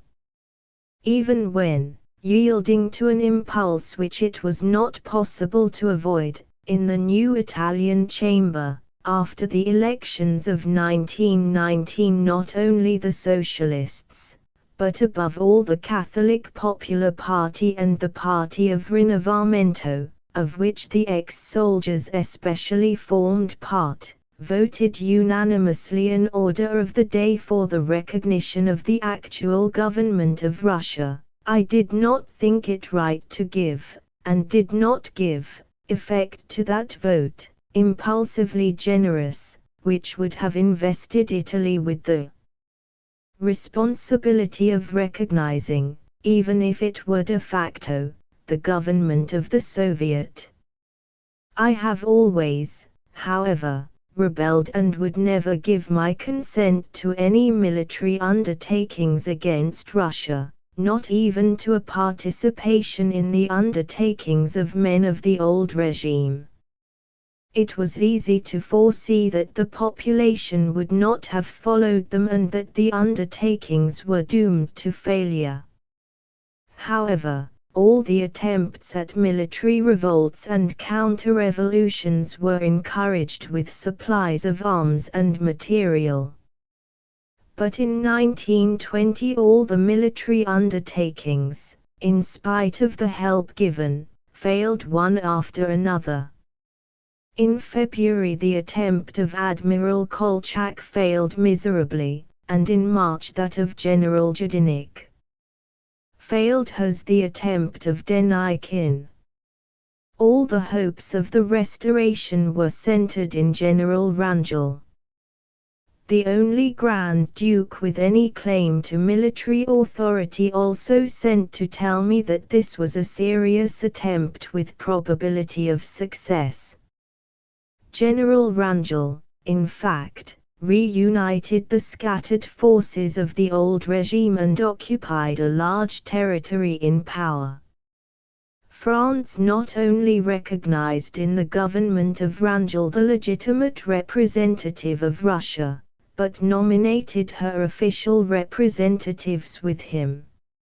In November 1920, even the army of Wrangel, which appeared to be of granite, was scattered. Poland, through alternating vicissitudes, claimed the power of resistance, but has shown that she has no offensive power against Russia. So all the attempts at restoration have broken, one after another. One of the greatest errors of the Entente has been to treat Russia on many occasions, not as a fallen friend, but as a conquered enemy. Nothing has been more deplorable than to have considered as Russia the men of the old regime, who have been treated for a long time as the representatives of an existing state when the state no longer existed. Let us suppose that the Bolshevik government transforms itself and gives guarantees to the civilized nations not to make revolutionary agitations in foreign countries, to maintain the pledges she assumes, and to respect the liberty of citizens. The United States of America, Great Britain and Italy would recognize her at once. But France has an entirely different point of view. She will not give any recognition unless the creditors of the old regime are guaranteed. In June 1920, the government of Moscow sent some gold to Sweden to purchase indispensable goods. Milrand, President of the Council of Ministers and Minister of Foreign Affairs, declared to the Minister of Sweden at Paris that if his government consented to receive Russian gold for rate acte de reseller, he then telegraphed to the Minister of Finance at Stockholm regretting that the government and public opinion in Sweden were tending to consider the revendications juridiques of the French creditors of the ancient Russian regime to be such that they did not stop the consignment of Swedish goods against Russian gold. He added at the end that the syndicates of creditors could utilize the news in telegram number 355, in which the Swedish government gave notice of the trade and put a sequestration on Russian gold sent to Sweden. This telegram, better than any speech, shows the diversity of conception. The Bolshevik government may be so immoral that we cannot recognize it until it gives serious guarantees. But if the government of Moscow sends a little of the gold that remains, or has remained, to buy goods, what right have we to sequestrate the gold in the interests of the creditors of the old regime? The new regime, born after the revolution, can also not recognize the debts of the old regime and annul them. It is not for that we have no relations with it. We have pushed Germany by absurd demands to ruin her circulation.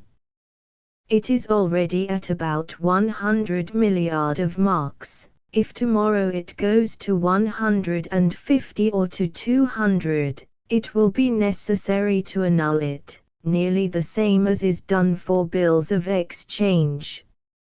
And for this should we not treat with Germany? The new plutocratic conception, which marks the policy of a section of the Entente, is not lasting, and the people have a justifiable diffidence towards it. Bolshevism, as I have repeatedly stated, cannot be judged by our Western eyes. It is not a popular and revolutionary movement, it is a religious fanaticism of the Orthodox of the East hoisted on the throne of Tsarist despotism. Italy is the country which suffers most from the lack of continuous relations with Russia in so far that almost all Italian commerce, and in consequence the prices of freight and goods, have been for almost half a century regulated by the traffic with the Black Sea. Ships which leave England fully laden with goods for Italy generally continue to the Black Sea, where they fill up with grain, petroleum, etc., and then return to England, after having taken fresh cargoes in Italy and especially iron in Spain. It was possible in Italy for long periods of time to obtain most favorable freights and have coal at almost the same price as in England. The voyages of the ships were made, both coming and going, fully laden. The situation of Russia, therefore, hurts especially Italy. Great Britain has Mediterranean interests. France is partly a Mediterranean nation. Italy alone is a Mediterranean nation. Although Italy has a particular interest in reopening relations with Russia, the Italian government has understood that the best and shortest way is not to recognize the government of Moscow. But Italy will never subordinate her recognition to plutocratic considerations. Whatever government there may be in Italy, it will never associate itself with actions directed to compelling Russia, in order to be recognized, to guarantee the payment of obligations assumed previous to the war and the revolution. Civilization has already suppressed corporal punishment for insolvent debtors, and slavery, from which individuals are released, should not be imposed on nations by democracies which say they are civilized. The fall of the communistic organization in Russia is inevitable. Very probably from the immense revolutionary catastrophe which has hit Russia there will spring up the diffusion of a regime of small landed proprietors. Whatever is contrary to human nature is not lasting, and communism can only accumulate misery, and on its ruins will arise new forms of life which we cannot yet define. But Bolshevik Russia can count still on two elements which we do not habitually take into account: the apathy and indolence of the people on the one hand, and the strength of the military organization on the other. No other people would have resigned itself to the intense misery and to the infinite sufferings which tens of millions of Russians endure without complaint. But still in the midst of so much misery no other people would have known how to maintain a powerful and disciplined army such as is the army of revolutionary Russia. The Russian people have never had any sympathy for the military undertakings which the Entente has aided. During some of the meetings of premiers at Paris and London I had occasion, in the sittings of the conferences, to speak with the representatives of the new states, especially those from the Caucasus. They were all agreed in considering that the action of the men of the old regime, and especially Denikin, was directed at the suppression of the independent states and to the return of the old forms, and they attributed to this the aversion of the Russian people to them. Certainly it is difficult to speak of Russia where there exists no longer a free press and the people have hardly any other preoccupation than that of not dying of hunger.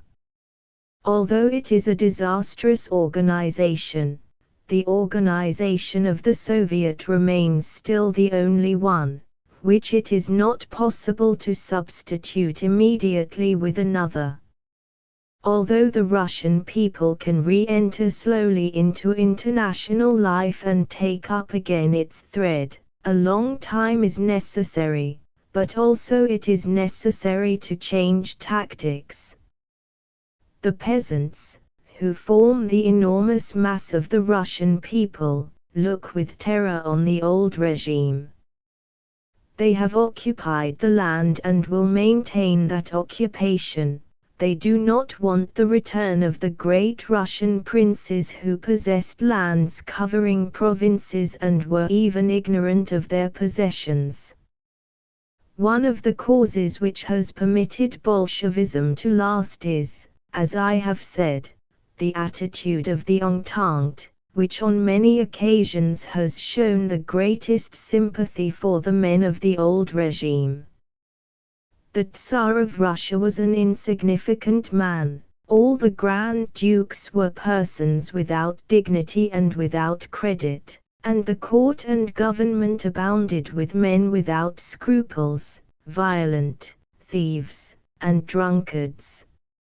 If Bolshevik government had been ruin, no one can deny but that a great part of the blame belongs to the old regime, the return of which no honest man desires. An error not less serious was to allow Poland to occupy large tracts of purely Russian territory. There remain in Europe, therefore, so many states of unrest which do not only concern the conditions of the conquered countries, but also those of the conquering countries. We have already seen how Germany and the states which form part of her group cannot now any longer represent a danger of war for many years to come, and that nonetheless the victorious countries and the new states continue to arm themselves in a most formidable manner. We have seen what an element of disorder Poland has become and how the policy of the Entente towards Russia has constituted a permanent danger. But all Europe is still uncertain and the ground is so movable that any new construction threatens ruin. Austria, Hungary, Bulgaria, Turkey, cannot live under the conditions imposed on them by the treaties.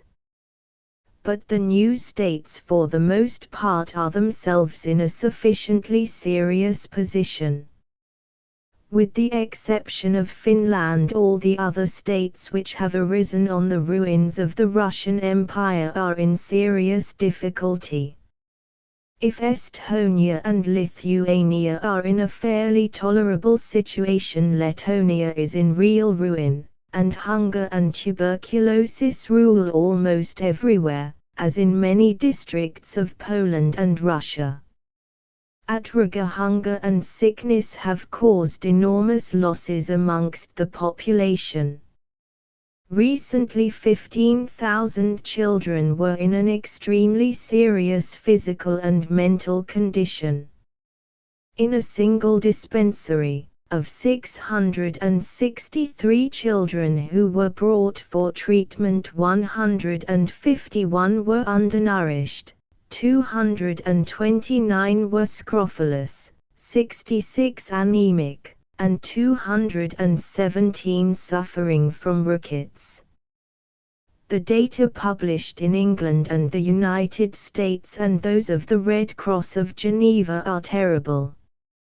Even with the greatest imagination it is difficult to think how Hungary and Austria can live and carry out, even in the smallest degree, the obligations imposed by the treaties. By a moral paradox, besides living they must indemnify the victors, according to the treaties of Saint-Germain and the Trianon, for all the damages which the war has brought on themselves and which the victors have suffered. Hungary has undergone the greatest occupation of her territories and her wealth. This poor great country, which saved both civilization and Christianity, has been treated with a bitterness which nothing can explain except the desire of greed of those surrounding her, and the fact that the weaker people, seeing the stronger overcome, wish and insist that she shall be reduced to impotence. Nothing, in fact, can justify the measures of violence and the depredations committed in Magyar territory. What was the Romanian occupation of Hungary? A systematic rapine and the systematic destruction for a long time hidden, and the stern reproach which Lloyd George addressed in London to the Premier of Romania was perfectly justified. After the war everyone wanted some sacrifice from Hungary, and no one dared to say a word of peace or goodwill for her. When I tried it was too late. The victors hated Hungary for her proud defense. The adherents of socialism do not love her because she had to resist, under more than difficult conditions, internal and external Bolshevism. The international financiers hate her because of the violences committed against the Jews. So Hungary suffers all the injustices without defense, all the miseries without help, and all the intrigues without resistance. Before the war, Hungary had an area almost equal to that of Italy, 282,870 square kilometers, with a population of 18,264,533 inhabitants.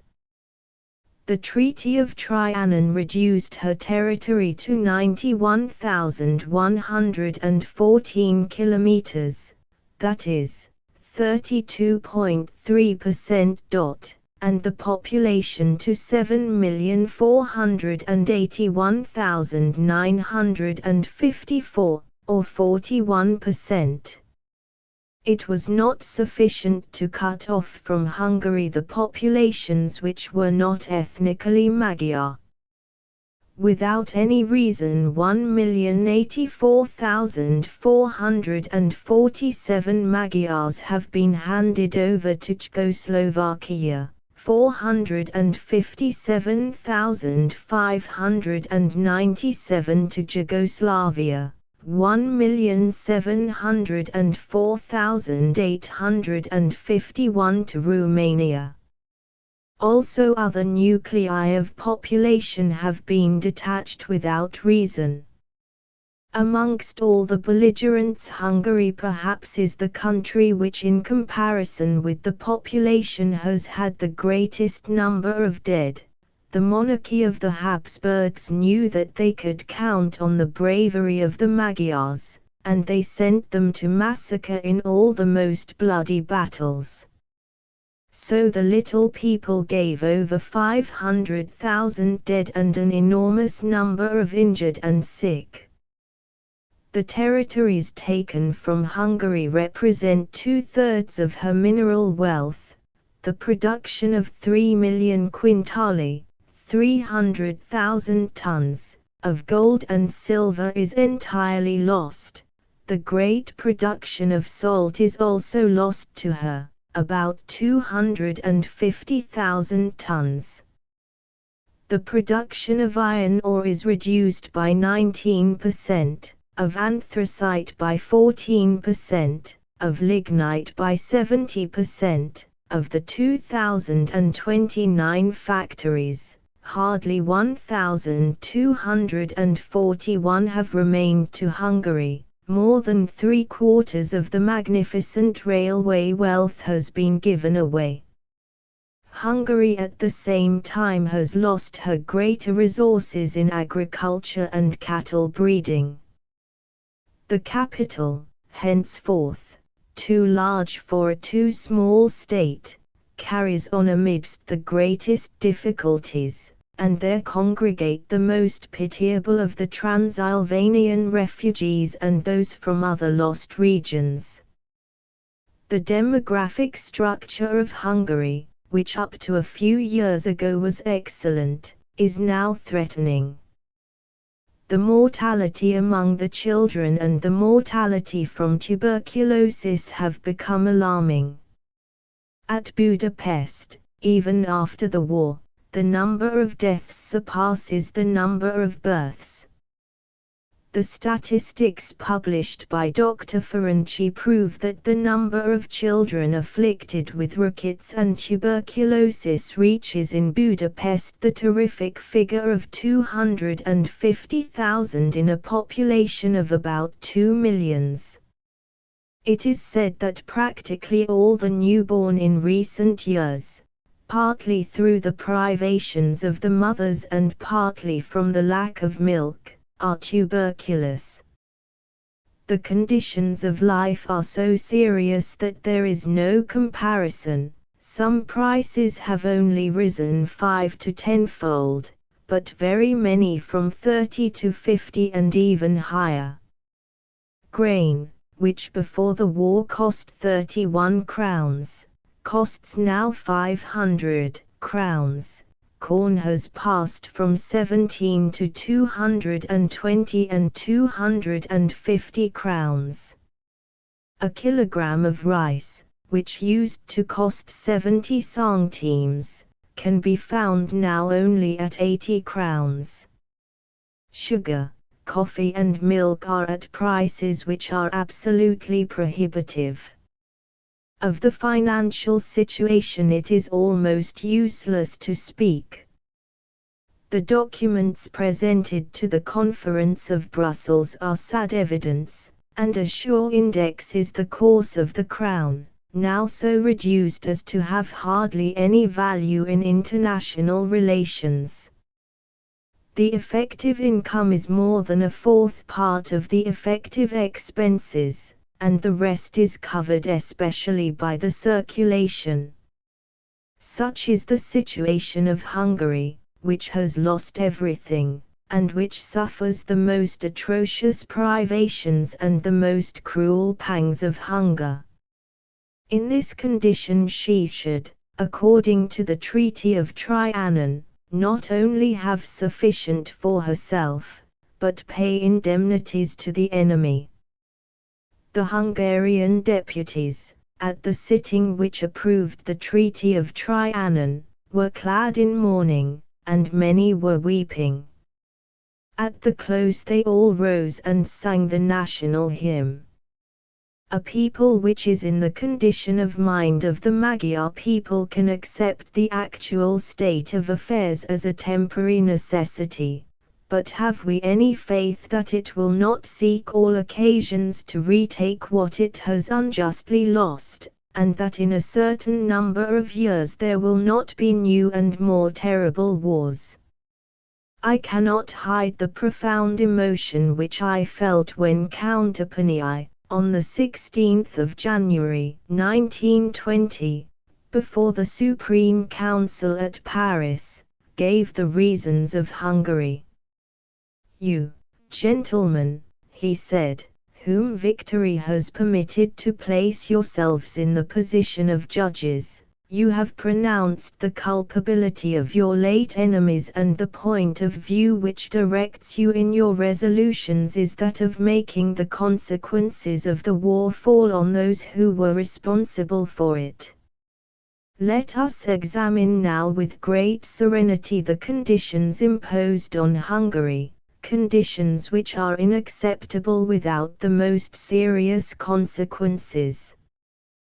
Taking away from Hungary the larger part of her territory, the greater part of her population, the greater portion of her economic resources, can this particular severity be justified by the general principles which inspire the Entente?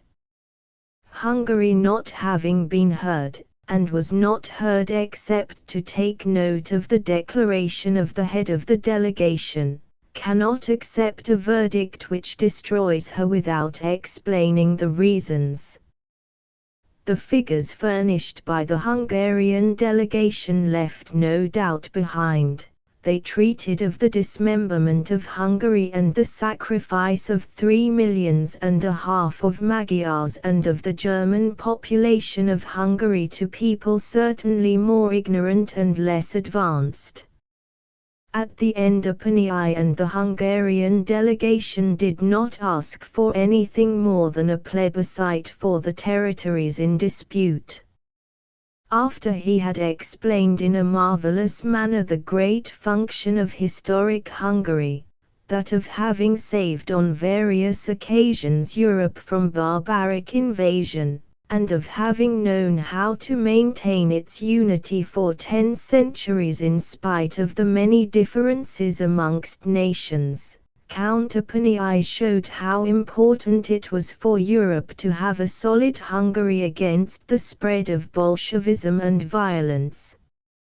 "You can say," added Appenii, "that against all these reasons there is only one, victory, the right of victory. We know it, gentlemen, we are sufficient realists in politics to count on this factor. We know what we owe to victory and we are ready to pay the price of our defeat. But should this be the sole principle of construction, that force alone should be the basis of what you would build, that force alone should be the base of the new building, that material force alone should be the power to hold up those constructions which fall whilst you are trying to build them, the future of Europe would then be sad, and we cannot believe it. We do not find all that in the mentality of the victorious nations. We do not find it in the declarations in which you have defined the principles for which you have fought, and the objects of the war which you have proposed to yourselves. And after having referred to the traditions of the past, Count Appenii added, "We have faith in the sincerity of the principles which you have proclaimed. It would be doing you injustice to think otherwise.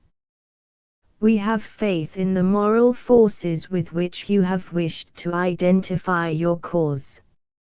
And all that I wish to hope, gentlemen, is that the glory of your arms may be surpassed by the glory of the peace which you will give to the world."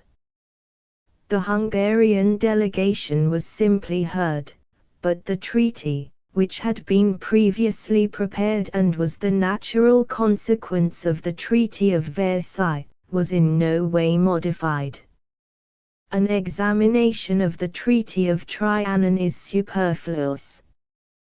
By a stroke of irony, the financial and economic clauses inflict the most serious burdens on a country which had lost almost everything, which has lost the greatest number of men proportionately in the war, which since the war has had 2 revolutions, which for 4 months suffered the sackings of Bolshevism, led by Bela Kun and the worst elements of revolutionary political crime, and, finally, has suffered a Romanian occupation, which was worse almost than the revolutions or Bolshevism. It is impossible to say which of the peace treaties imposed on the conquered is lasting and which is the least supportable. After the Treaty of Versailles, all the treaties have had the same tendency and the same confirmation. The situation of German Austria is now such that she can say with Andromache, "Let it please God that I have still something more to fear." Austria has lost everything, and her great capital, which was the most joyous in Europe, shelters now a population whose resources are reduced to the minimum. The slump in her production, which is carried on amidst all the difficulties, the fall in her credit, the absolute lack of foreign exchanges, the difficulty of trading with the hostile populations which surround her, put Austria in an extremely difficult position and in progressive and continuous decadence.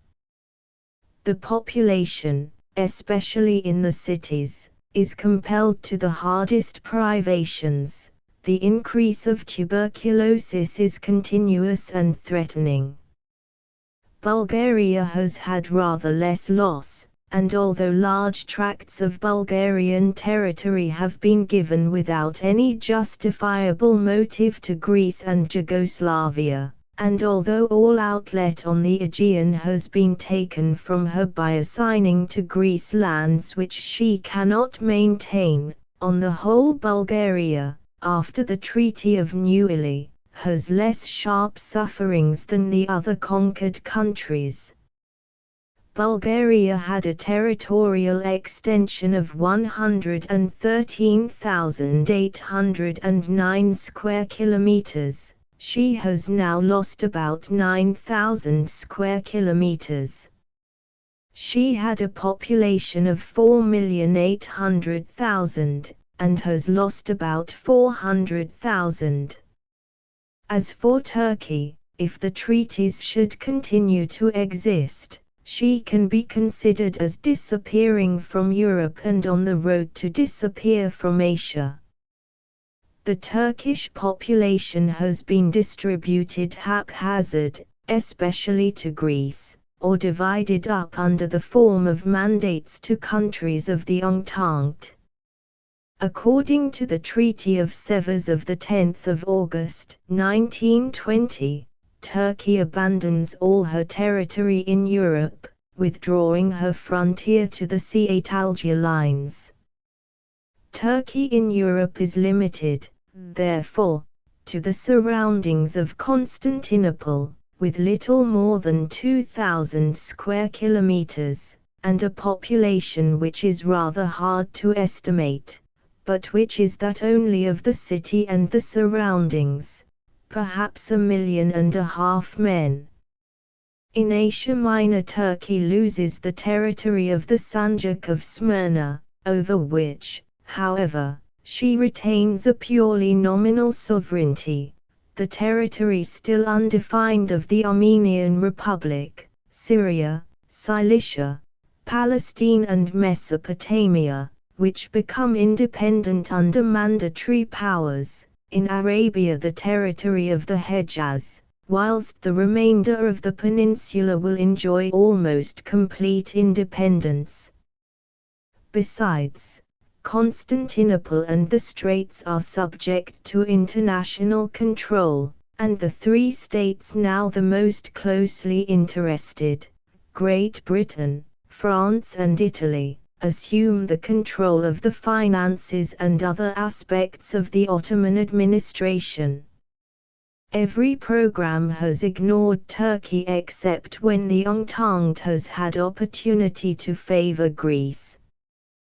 The Greece of Venizelos was the ward of the Entente almost more than Poland itself.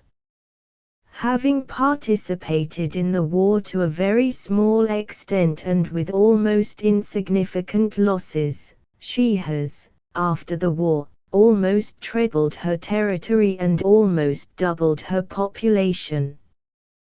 Turkey was put entirely, or almost so, outside Europe. Greece has taken almost everything. Rejected was the idea of fixing the frontier on the Ennis-Medi line, and the frontier fixed at Sea-Algier. Constantinople was under the fire of the Greek artillery, and Constantinople was nominally the only city which remained to Turkey. The Sanjak of Smyrna, in Asia Minor, was the true wealth of Turkey. It represented 45% of the imports of the Turkish Empire. Although the population of the whole Vilayet of Aydin and the majority of the Sanjak of Smyrna was Musulman, Greece had the possession. The whole of Thrace was assigned to Greece. Adrianople, a city sacred to Islam, which contains the tombs of the caliphs, has passed to the Greeks. The Entente, despite the resistance of some of the heads of governments, always yielded to the requests of Greece.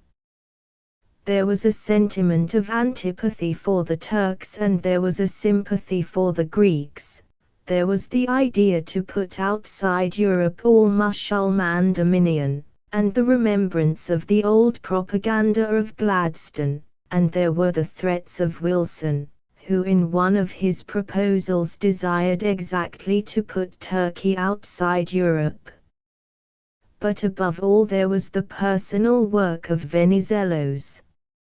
Every request, without being even examined thoroughly, was immediately justified by history, statistics, ethnography. In any discussion he took care to solicit endorsement les texts as often the learned with few scruples do. I have met few men in my career who united to an exalted patriotism such a profound ability as Venizelos. Every time that, in a friendly way, I gave him counsels of moderation and showed him the necessity of limiting the requests of Greece, I never found a hard or intemperate spirit. He knew how to ask and obtain, to profit by all the circumstances, to utilize all the resources better even than the professional diplomats. In asking he always had the air of offering, and, obtaining, he appeared to be conceding something. He had at the same time a supreme ability to obtain the maximum force with the minimum of means and a mobility of spirit almost surprising. He saw no difficulty, convinced as he was, of erecting a Greek empire on the remnants of Turkey. Every time that doubts were expressed to him, or he was shown data which should have moderated the positions, he denied the most evident things, he recognized no danger, and saw no difficulty. He affirmed always with absolute calm the certainty of success. It was his opinion that the Balkan Peninsula should be, in the north, under the action of the Serb-Croat Slovene state and of Romania, and in the south of Greece. But Greece, having almost all the islands of the Aegean, a part of the territory of Turkey and all the ports in the Aegean, and having the Sanjak of Smyrna, should form a literal empire of the east and chase the Turks into the poorer districts of Anatolia. In the facility with which the demands of Greece were accepted, and in spite of everything they were accepted even after the fall of Venizelos, there was not only a sympathy for Greece, but, above all, the certainty that a large Greek army at Smyrna would serve principally towards the security of those countries which have and wished to consolidate great interests in Asia Minor, as long as the Turks of Anatolia were thinking specially about Smyrna and could not use her forces elsewhere. For the same motive, in the last few years, all the blame is attributed to the Turks. If they have erred much, the errors, even the minor ones, have been transformed into crimes. The atrocities of the Turks have been described, illustrated, exaggerated. All the other atrocities, often no less serious, have been forgotten or ignored. The idea of a Hellenic empire which dominates all the coast of the Aegean in Europe and Asia encounters one fundamental difficulty. To dominate the coast it is necessary to have the certainty of a large hinterland. The Romans, in order to dominate Dalmatia, were obliged to go as far as the Danube. Alexander the Great, to have a Greek empire, had, above all, to provide for land dominion. Commercial colonies or penetration in isolation are certainly possible, but vast political organizations are not possible. It is not sufficient to have territory, it is necessary to organize it and regulate the life. Mankind does not nourish itself on what it eats, and even less on what it digests, but on what it assimilates. Historians of the future will be profoundly surprised to learn that in the name of the principle of nationality the Vilayet of Adrianople, which contains the city dearest to the heart of Islam after Mecca, was given to the Greeks. According to the very data supplied by Venizelos, there were 500,000 Turks, 365,000 Greeks, and 107,000 Bulgarians. In truth, the Turks are in much greater superiority. The Grand Vizier of Turkey, in April 1920, presented a note to the ambassadors of the Entente to reivindicate the rights on certain vilayets of the Turkish Empire. According to this note, In western Thrace there were 522,574 inhabitants, of which 362,445 were Musulmans. In the Vilayet of Adrianople, out of 631,000 inhabitants, 360,417 were Musulmans.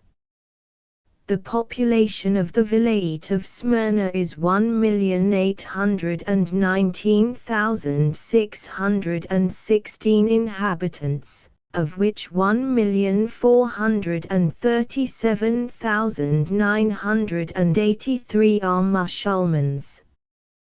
Perhaps these statistics are biased, but the statistics presented by the opposing party were even more fantastic. After having had so many territorial concessions, Greece, who during the war had enriched herself by commerce, is obliged, even after the return of Constantine, who did not know how to resist the pressure, to undertake most risky undertakings in Asia Minor, and has no way of saving herself except by an agreement with Turkey. In the illusion of conquering the Turkish resistance, she is now obliged to maintain an army twice as big as that of the British Empire. The dreams of greatness increase. Some little military success has given Greece the idea also that the Treaty of Sevres is only a foundation regulating the relationship with the Allies and with the enemy, and constituting for Greece a title of rights, the full possession of which cannot be modified. The war determines new rights which cannot invalidate the concessions already given, which, on the contrary, are reinforced and become intangible, but renders necessary new concessions. What will happen? Whilst Greece dreams of Constantinople, and we have disposed of Constantinople and the Straits, Turkey seems resigned to Constantinople itself, today a very poor international city rather than a Turkish city. The Treaty of Sevres says that it is true that the contracting states are in agreement in not offending any of the rights of the Ottoman government on Constantinople, which remains the capital of the Turkish Empire, always under the reserve of the dispositions of the treaty. That is equivalent to saying of a political regime that it is a controlled liberty, just as in the time of the Tsars it was said that there existed a monarchy constitutionnelle sous un autocrate. Constantinople under the Treaty of Sevres is the free capital of the Turkish Empire under the reserve of the conditions which are contained in the treaty and limit exactly that liberty. The force of Turkey has always been in her immense power of resistance. Win by resisting, wear out with the aid of time, which the Turks have considered not as an economic value, but as their friend. To conquer the resistance of Turkey, both in the new territories of Europe and in Asia Minor, Greece will have to exhaust the greater part of her limited resources. The Turks have always brought to a standstill those who would dominate her, by a stubborn resistance which is fanaticism and national dignity.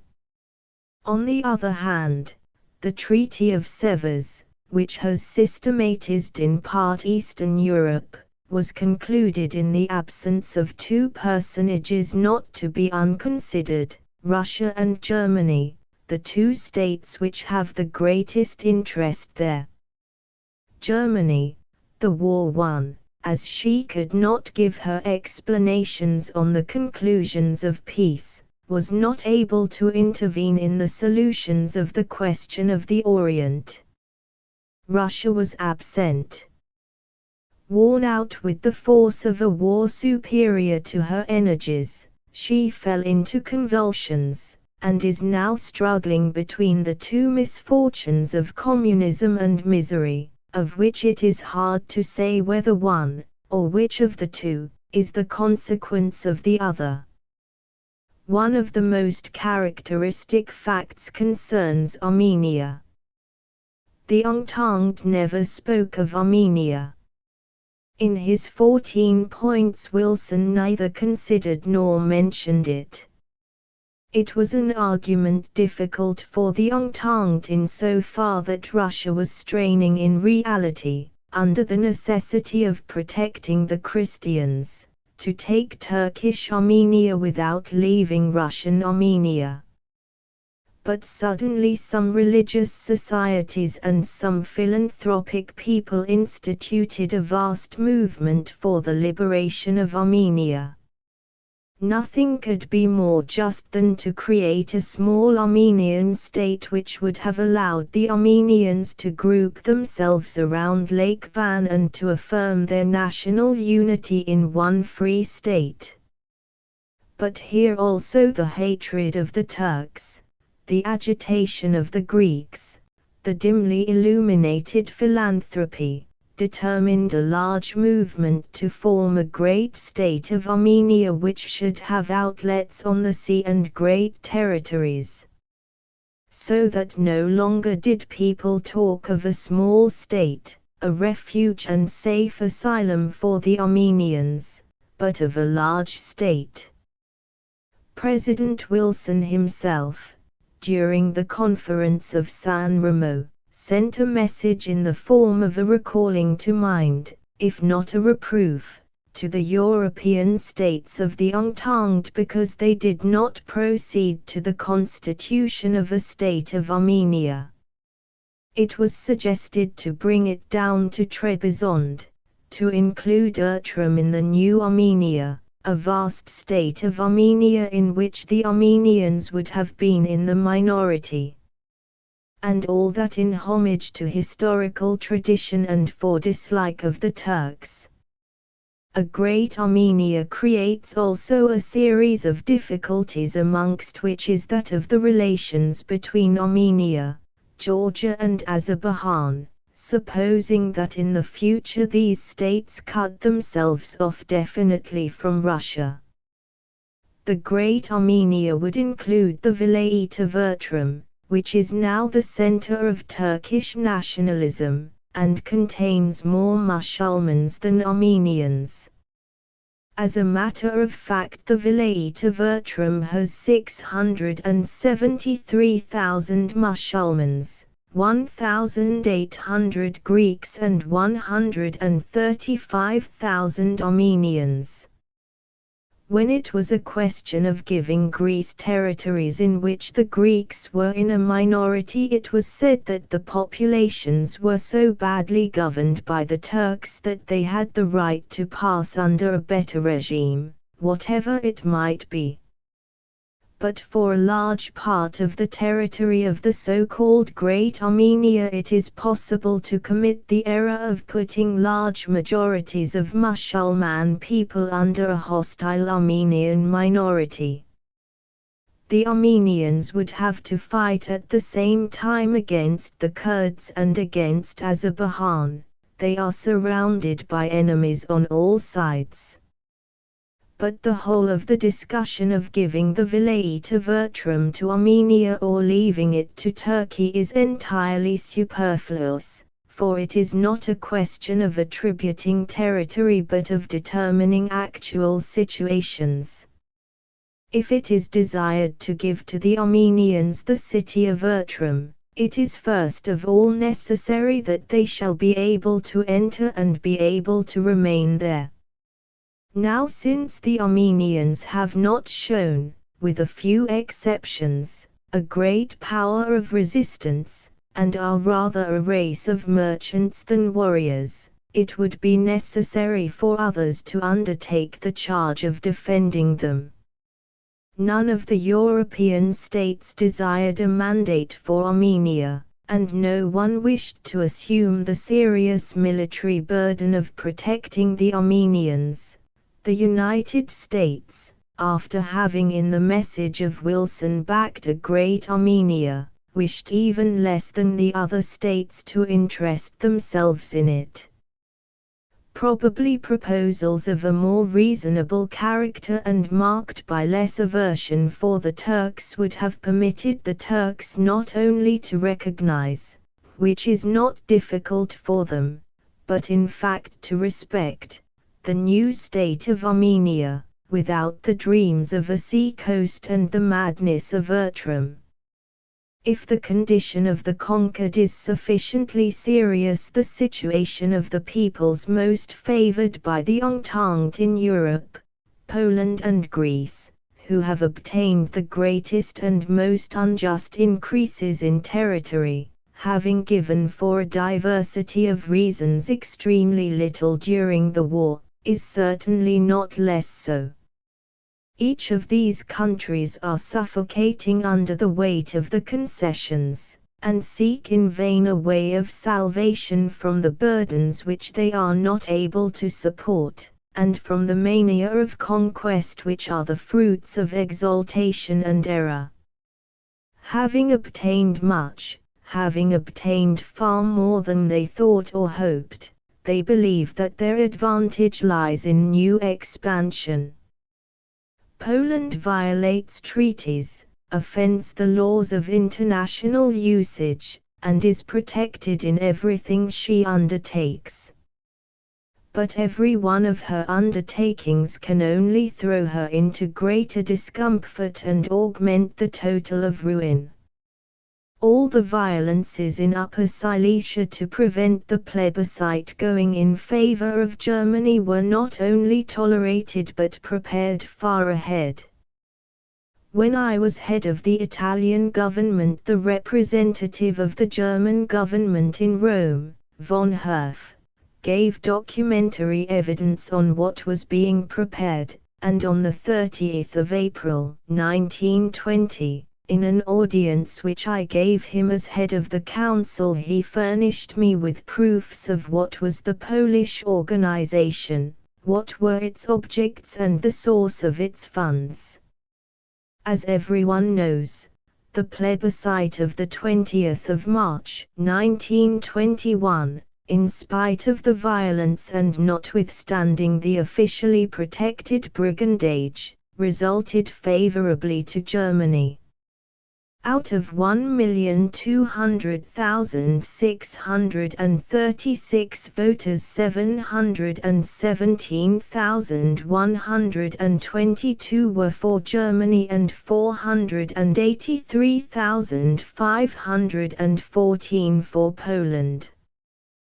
The 664 richest, most prosperous and most populous communes gave a majority for the Germans, 597 communes gave a majority for Poland. The territory of Upper Silesia, according to the treaty, according to the plebiscite, according to the most elementary international honesty, should be immediately handed over to Germany. But as they do not wish to give the coal of Upper Silesia to Germany, and the big interests of the new great metallurgical group press and trick, the Treaty of Versailles has here also become a chiffon de paper. Instead of accepting, as was the first duty, the result of the plebiscite, people have resorted to sophism of incomparable weakness. Article 88 of the Treaty of Versailles says only that the inhabitants of Upper Silesia shall be called to designate by means of a plebiscite if they desire to be united to Germany or to Poland. It was necessary to find a sophism. The addendum of Section 8 establishes how the work of scrutiny shall be carried out and all the procedure of the elections. There are 6 articles of procedure. Paragraph 4 says that each one shall vote in the commune where he is domiciled or in that where he was born if he has not a domicile in the territory. The result of the votes shall be determined commune by commune, according to the majority of votes in each commune. This means then that the results of the voting, as is done in political questions in all countries, should be controlled commune by commune. It is the form of the scrutiny which the appendix defines. Instead, in order to take the coal away from Germany, it was attempted, and is being still attempted, not to apply the treaty, but to violate the principle of the indivisibility of the territory and to give the mining districts to Poland. The violation of the neutrality of Belgium was not an offense to a treaty more serious than this attempt. The Treaty of 1839 cannot be considered a chiffon de paper more than the Treaty of Versailles. Only the parties are inverted. It is not France, noble and democratic, which inspires these movements, but a plutocratic situation which has taken the same positions, but on worse grounds, as the German metallurgists before the war. It is the same current against which Lloyd George has several times bitterly protested and for which he has had very bitter words which it is not necessary to recall. It is the same movement which has created agitations in Italy by means of its organs, and which attempt one thing only, to ruin the German industry and, having the control of the coal, to monopolize in Europe the iron industries and those which are derived from it.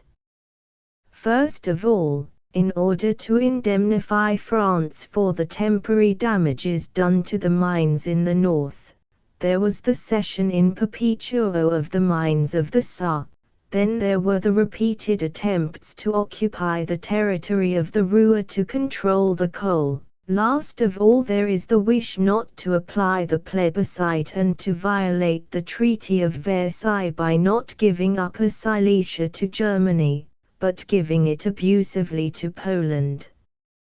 Germany produced before the war about 190 million tons of coal. In 1913 191,500,000.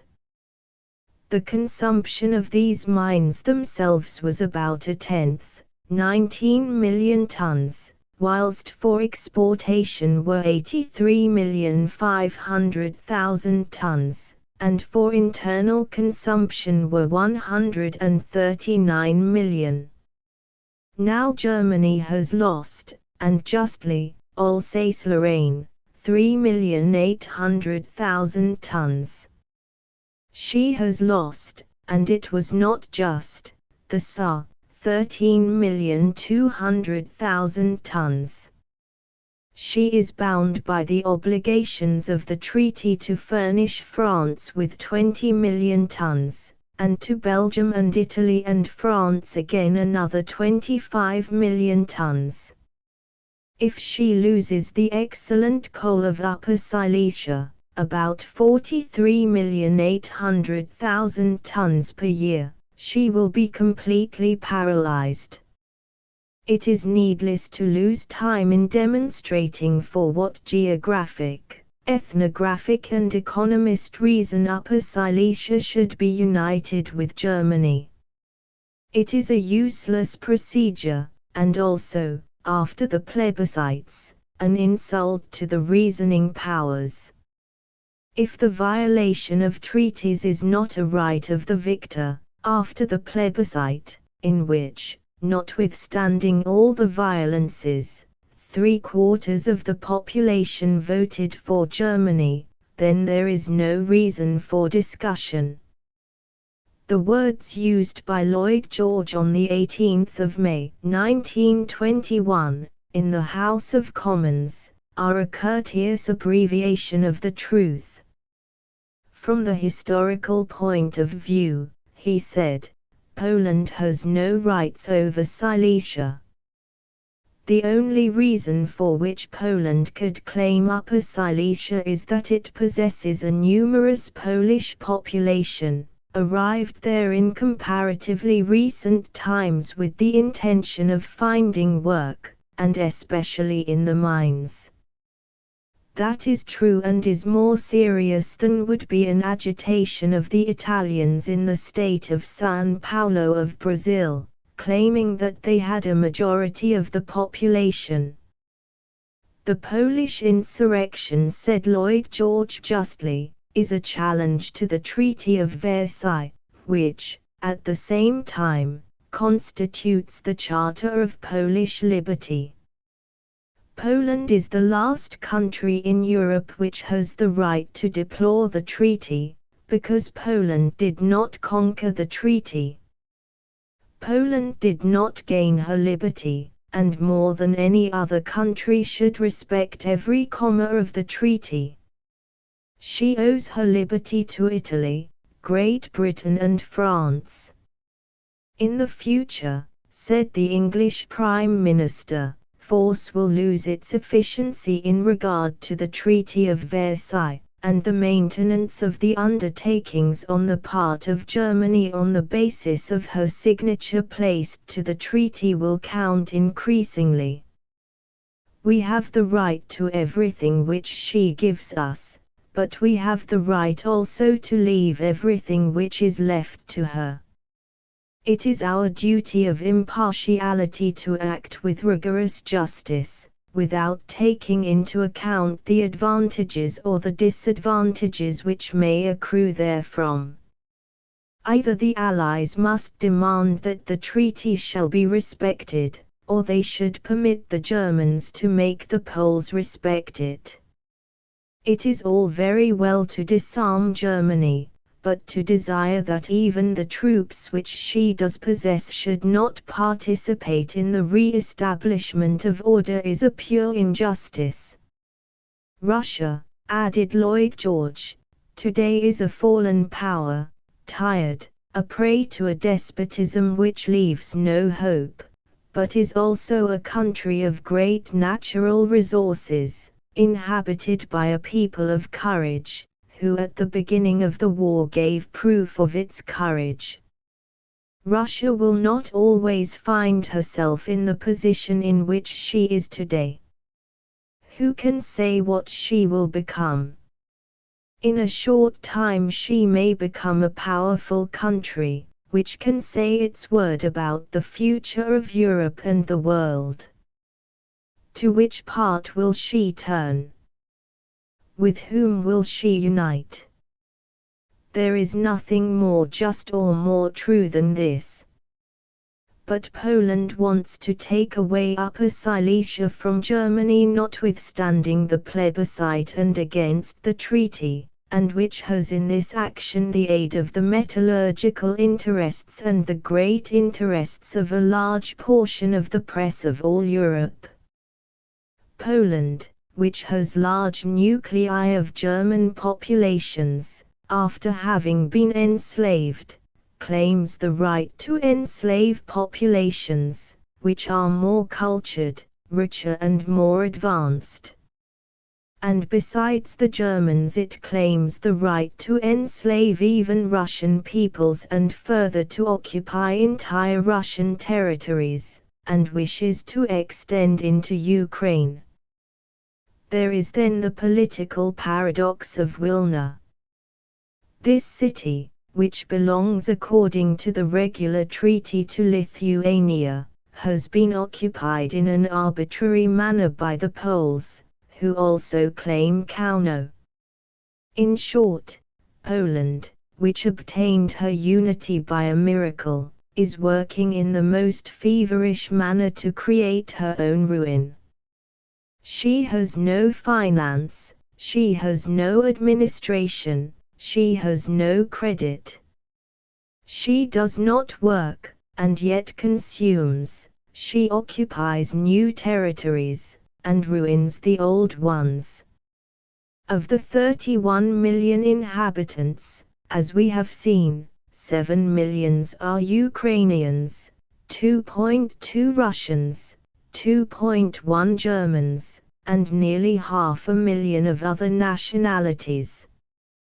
But among the 18 or 19 million Poles there are at least 4 million Jews, Polish Jews, without doubt, but the greater portion do not love Poland, which has not known how to assimilate them. The Treaty of Versailles has created the absurd position that to go from one part to the other of Germany it is necessary to traverse the Danzig corridor. In other terms, Germany is cut in two parts, and to move in Prussia herself from Berlin to one of the oldest German cities, the home of Immanuel Kant, Königsberg, it is necessary to traverse Polish territory. So Poland separates the two most numerous people of Europe, Russia and Germany.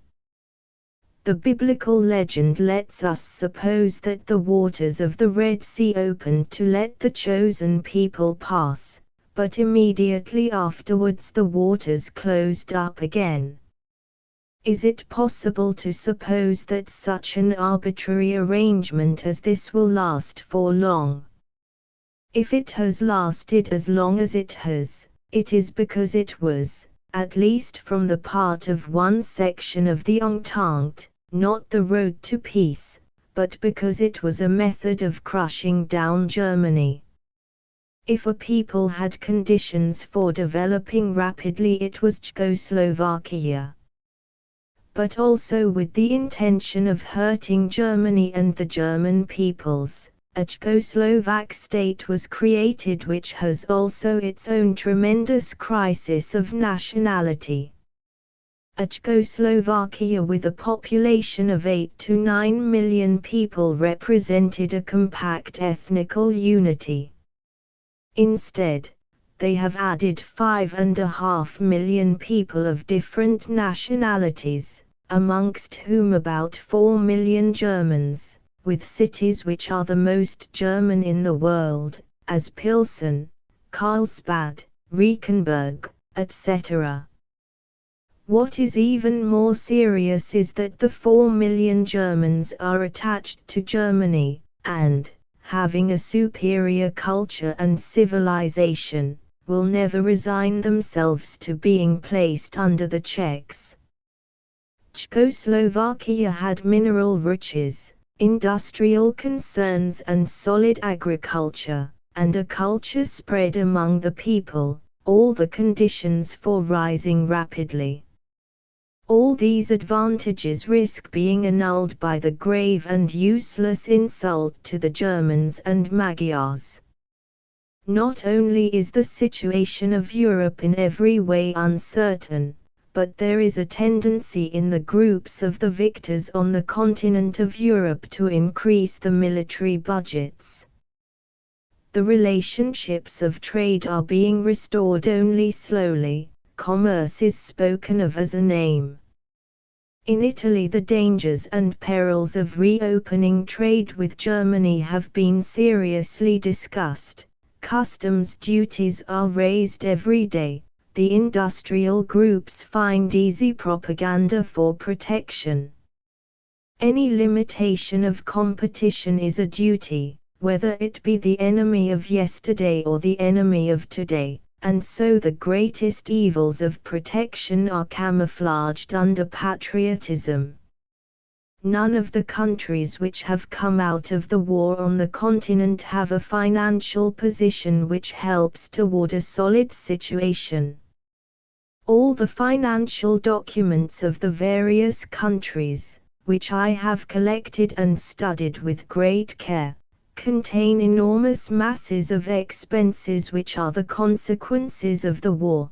Those of the conquering countries also contain enormous aggregations of expenses which are or can become the cause of new wars. The conquered countries have not actually any finance. Germany has an increase of expenses which the fall of the mark renders more serious. In 1920 she spent not less than 92 milliards, ruining her circulation.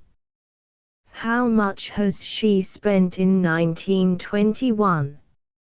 Austria and Hungary have budgets which are simply hypotheses. The last Austrian budget, for 1921, assigned a sum of 71 milliards of crowns for expenses, and this for a poor country with 7 million inhabitants. A detailed examination of the financial situation of Czechoslovakia, of Romania, and of the Serbo-Croat states gives results which are at the least alarming. Even Greece, which until yesterday had a solid structure, gallops now in a madness of expenditure which exceeds all her resources, and if she does not find a means to make peace with Turkey, she will find her credit exhausted. The most ruinous of all is the situation of Poland, whose finance is certainly not better regulated than that of the Bolsheviks of Moscow, to judge from the course of the Polish mark and the Russian ruble, if anyone gets the idea of buying them on an international market. The situation of the exchange since the war has not sensibly bettered even for the great countries, and it is extraordinarily worse for the other countries. In June 1921, France had a circulation of about 38 milliard of francs, Belgium 6 milliard of francs, Italy of about 18 milliards, Great Britain, between state notes and Bank of England notes, had hardly 434 million pounds sterling. Actually, among the continental countries surviving the war, Italy is the country which has made the greatest efforts not to augment the circulation but to increase the duties, also because she had no illusions of rebuilding her finance and her national economy on an enemy indemnity. But the conquered countries have so abused their circulation that they almost live on the thought of it, as, in fact, not a few of the conquering countries and those come out from the war do. Germany has passed 88 milliards, and is rapidly approaching 100 milliards. Now, when one thinks that the United States, after so many loans and after all the expenses of the war, has only a circulation of $4,557,000,000, one understands what difficulty Germany has to produce, to live, and to refurnish herself with raw materials. Only Great Britain of all the countries in Europe which have issued from the war has had a courageous financial policy. Public opinion, instead of pushing Parliament to financial dissipation, has insisted on economy. If the situation created by the war has transformed also the English circulation into unconvertible paper money, this is merely a passing fact. If the sterling loses on the dollar, that is, on gold, given the fact that the United States of America alone now have a money at par, almost a quarter of its value, this is also merely a transitory fact. Great Britain has the good sense to curtail expenses, and the sterling tends always to improve. France and Italy are in an intermediate position. Their money can be saved, but it will require energetic care and great economies, stern finance, a greater development of production, limitation of consumption, above all, of what is purchased from abroad. At the date of which I am writing, expressed on a percentual basis, the French franc is worth 47 centimes of the sterling and 36 of the dollar, that is to say, of gold. The Italian lira is worth 28 centimes of the sterling and 21 of the dollar. Here are still two countries in which tenacious energy can save, and with many sacrifices they can arrive at good money.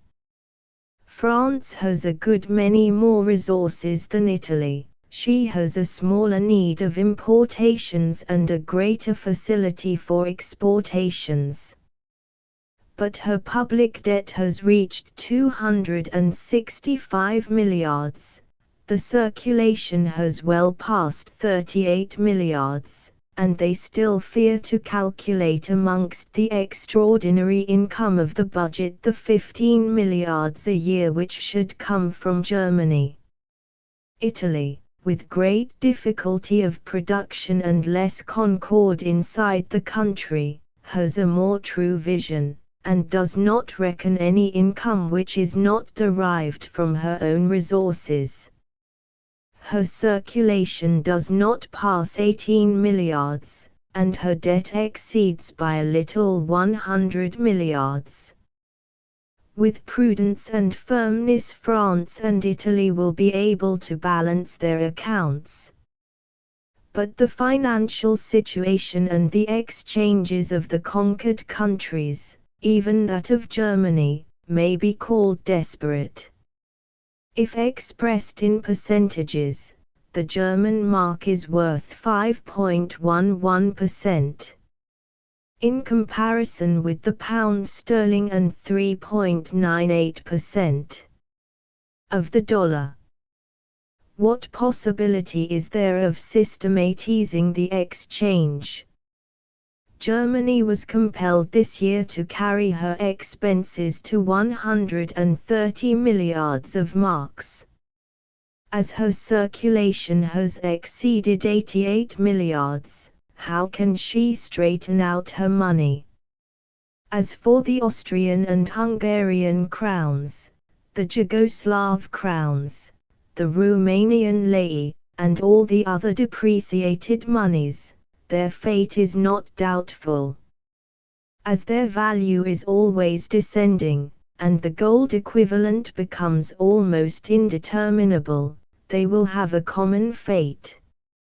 As for the Polish mark, it can be said that before long it will not be worth the paper on which it is printed. There is, then, the fantastic position of the public debts. They have reached now such figures that no imagination could have forecasted. France alone has a debt which of itself exceeds by a great deal all the debts of all the European states previous to the war, 265 milliards of francs. And Germany, the conquered country, has in her turn a debt which exceeds 320 milliards of marks, and which is rapidly approaching 400 milliards. The debts of many countries are only recorded by feats of memory, because there is no practical interest in knowing whether Austria, Hungary, and especially Poland, has one debt or another, since the situation of the creditors is not a situation of reality. The whole debt of the United States of America is, after so much war, only $23,982,000,000, but the United States are creditors of the Entente for $9,500,000,000.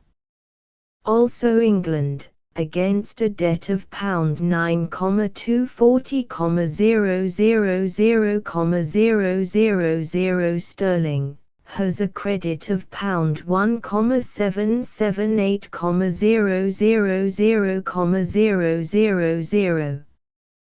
These serious figures, whilst they increase the condition of discomfort rendered even more serious by the scarcity of commercial exchanges, indicate also what necessity may be superior to all in every country to preserve internal peace, produce more, consume less, put the finances in order, and reconquer the credits. Instead, the conquered countries are going downwards every day, and the conquering countries are maintaining very big armies, exhausting their resources, whilst they are spreading the conviction that the indemnity from the enemy will compensate sufficiently, or at least partially, for the work of restoration. In fact, the causes of discontent and diffidence are augmenting. Nothing is more significant than the lack of conscience with which programs of violence and of ruin are lightly accepted. Nothing is more deplorable than the thoughtlessness with which the germs of new wars are cultivated. Germany has disarmed with a swiftness which has even astonished the military circles of the Entente. But the bitter results of the struggle are not only not finished against Germany, not even today does she form part of the League of Nations, which is rather a sign of a state of mind than an advantage, but the attitude towards her is even more hostile. 2 years after the end of the war, Poincare wrote that the League of Nations would lose its best possibility of lasting if, it did not reunite all the nations of Europe.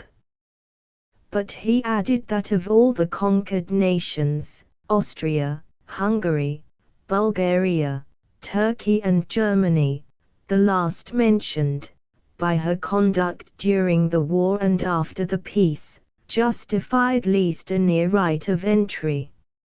It would be incontestablement plus naturel, of how many things does nature occupy herself, to let Austria enter first if she will disavow the policy of reattachment, that is, being purely German, renounce against the principle of nationality, in spite of the principle of autodecision, when she cannot live alone, to unite herself to Germany, Bulgaria and Turkey as long as they had a loyal and courteous attitude towards Greece, Romania and Serbia. The turn of Germany will come, but only after Turkey, when she will have given proof of executing the treaty, which no reasonable and honest person considers any more executable in its integrity. The most characteristic facts of this peace which continues the war can be recapitulated as follows. 1. Europe on the whole has more men under arms than before the war. The conquered states are forced to disarm, but the conquering states have increased the armaments. The new states and the countries which have come through the war have increased their armaments.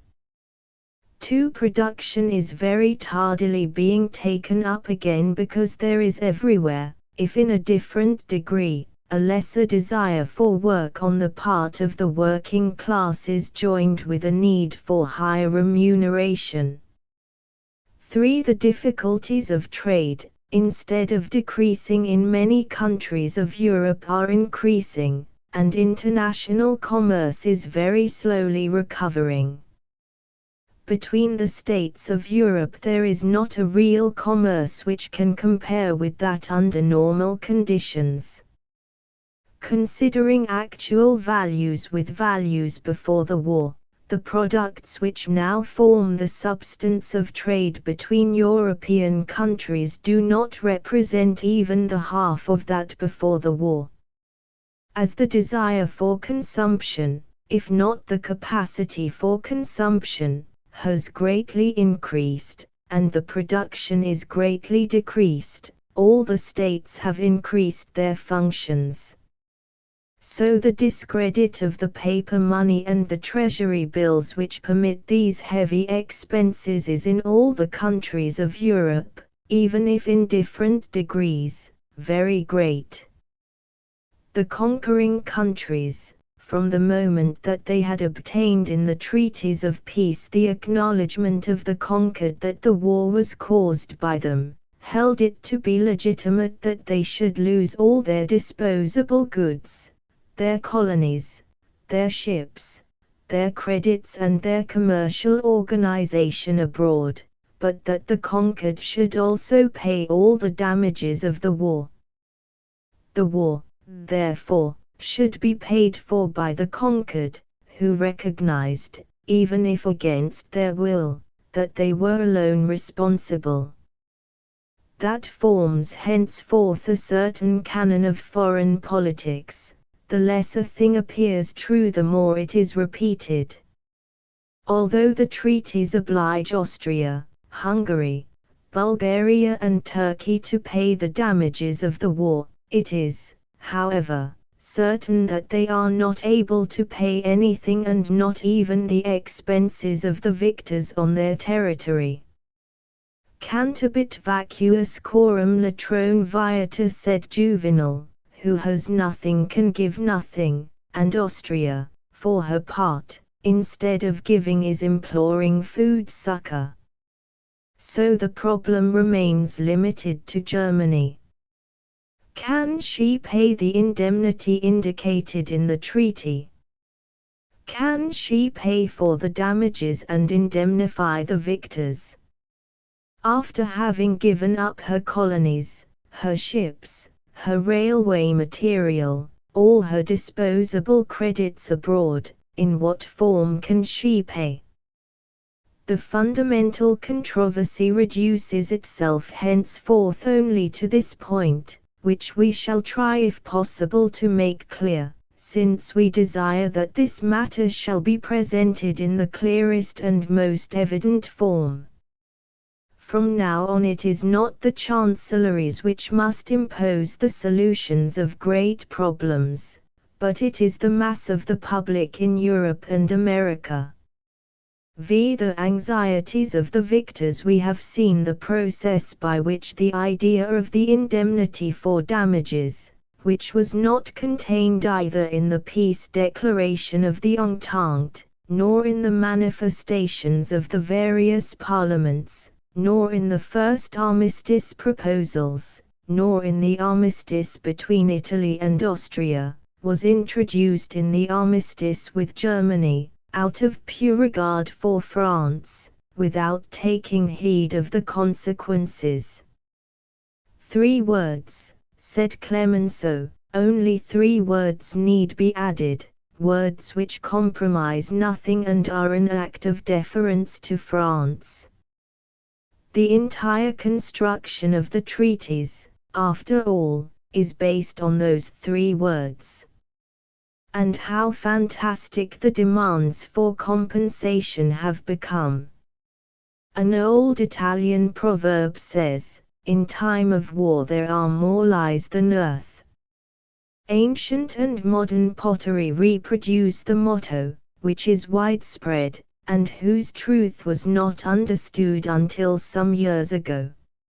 So many foolish things were said about the almost mysterious maneuvers of Germany, about her vast expansion, her great resources and accumulated capital, that the reality tended to become lost to sight. These absurd legends, formed during the war, were not forgotten, and there are even now many who believe in good faith that Germany can pay, if not 20 or 25 milliards a year, at least 8 or 9 without any difficulty. France's shrewdest politicians, however, well knew that the demand for an enormous and unlimited indemnity was only a means of putting Germany under control and depressing her to the point of exhaustion. But the others maintained this proposal more out of rancor and hatred than from any actual political concept. It may be said that the problem of the indemnity has never been seriously studied and that the calculations, the valuations, the procedures, have all formed a series of impulsive acts coordinated by a single error, the error of the French politicians who had the one aim of holding Germany down. The procedure was simple. In the first phase, the indemnities came into being from 3 words inserted almost by chance into the Armistice Treaty on the 2nd of November, 1918, Reparation des dommages. It was merely a matter of a simple expression to content public feeling. Je supplie le conseil de se mettre dans l'esprit de la population française. It was a moral concession, a moral satisfaction. But afterwards, as things went on, all was altered when it came to preparing the treaties.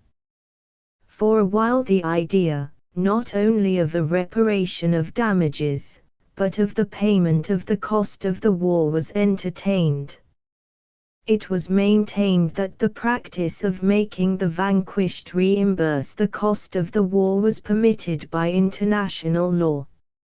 Since Germany had provoked the war and lost it, she must not only furnish an indemnity for the losses, but also pay the cost.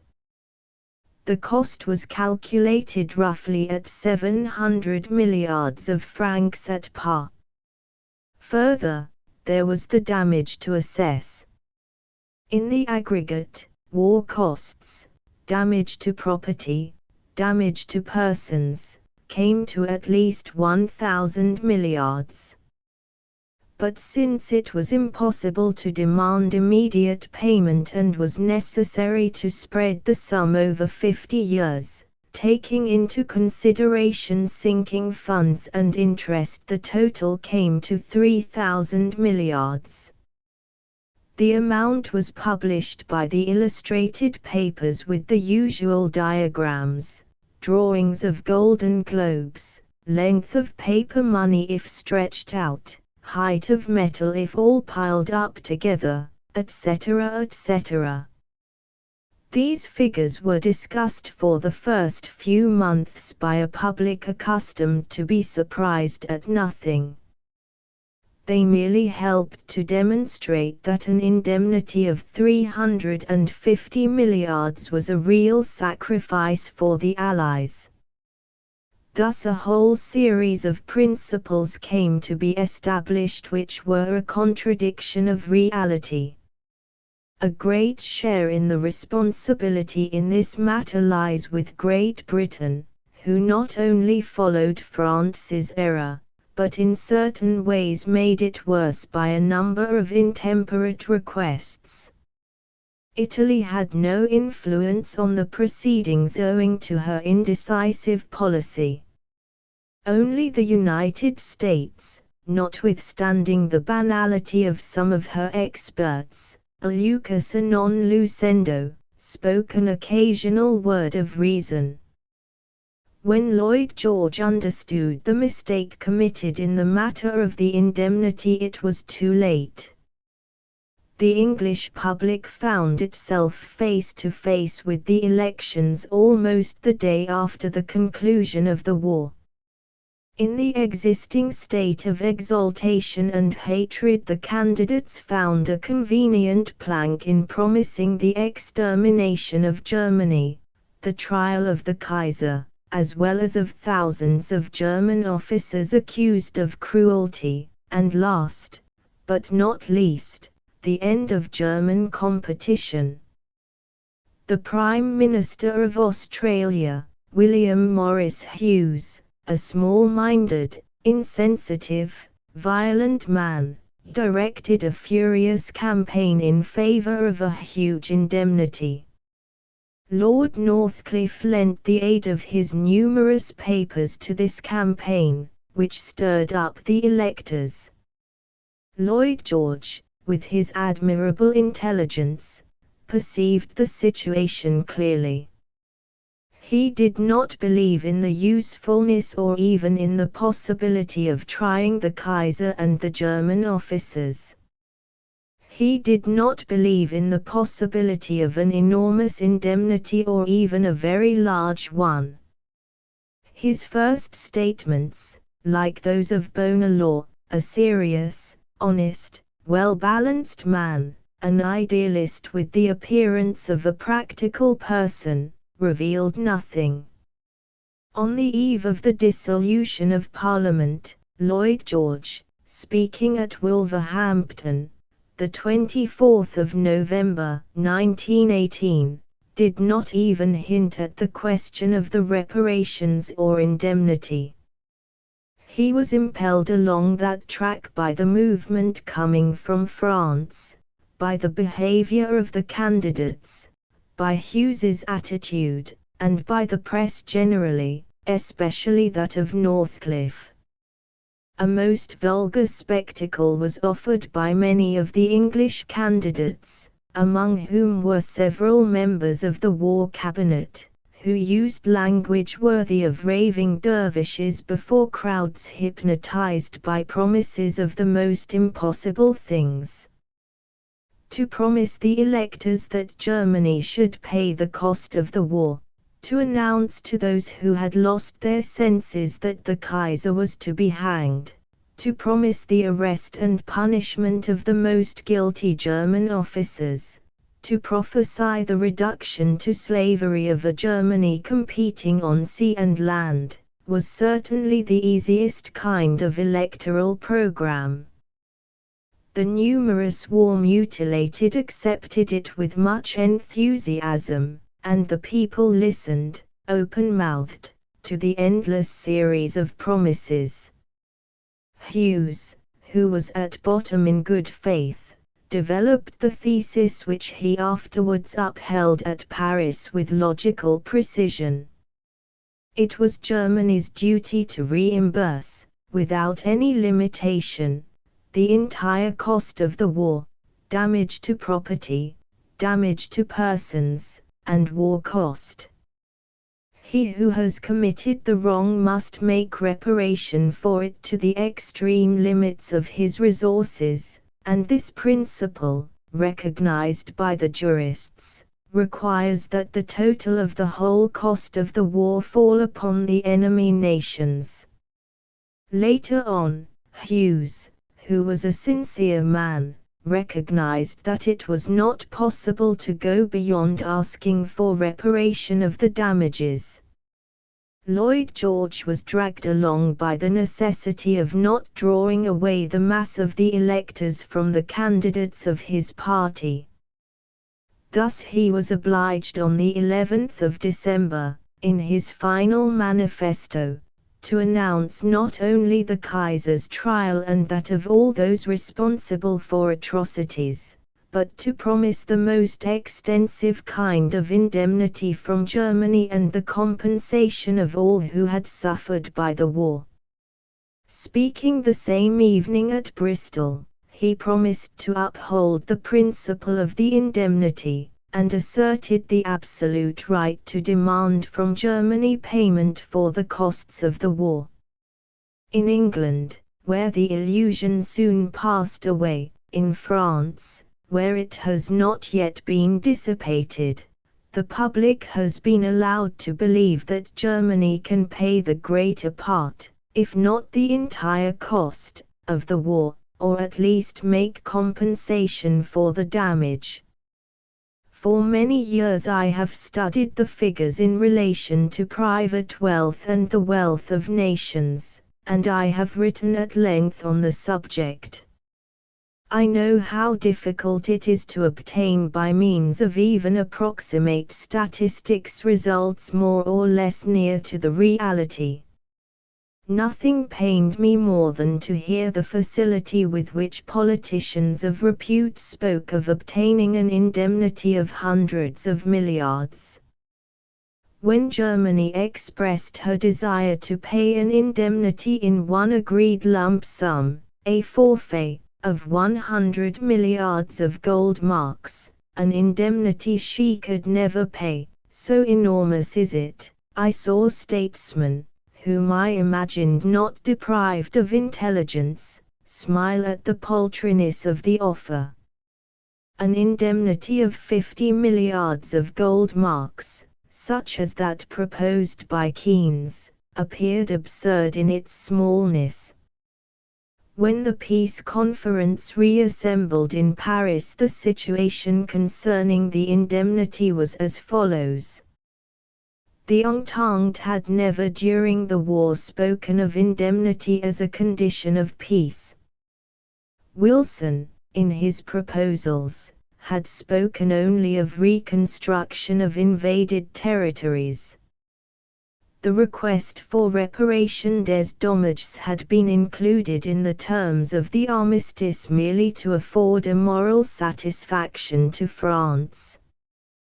But the campaign waged in France and during the elections in England had exaggerated the demands so as to include not only reparation for damage but reimbursement of the cost of the war.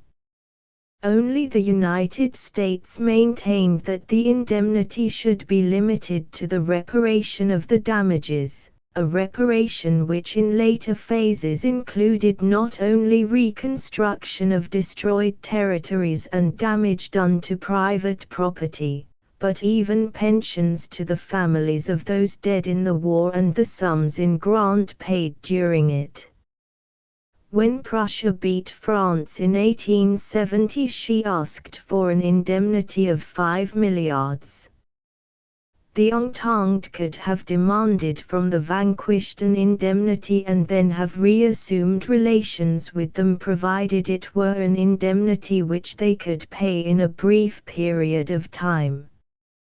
Instead, it being impossible to demand an enormous sum of 300 or 400 milliards, a difficult figure to fix definitely, recourse was had to another expedient. From the moment that the phrase reparation des dommages was included in the Armistice Treaty as a claim that could be urged, it became impossible to ask for a fixed sum. What was to be asked for was neither more nor less than the amount of the damages.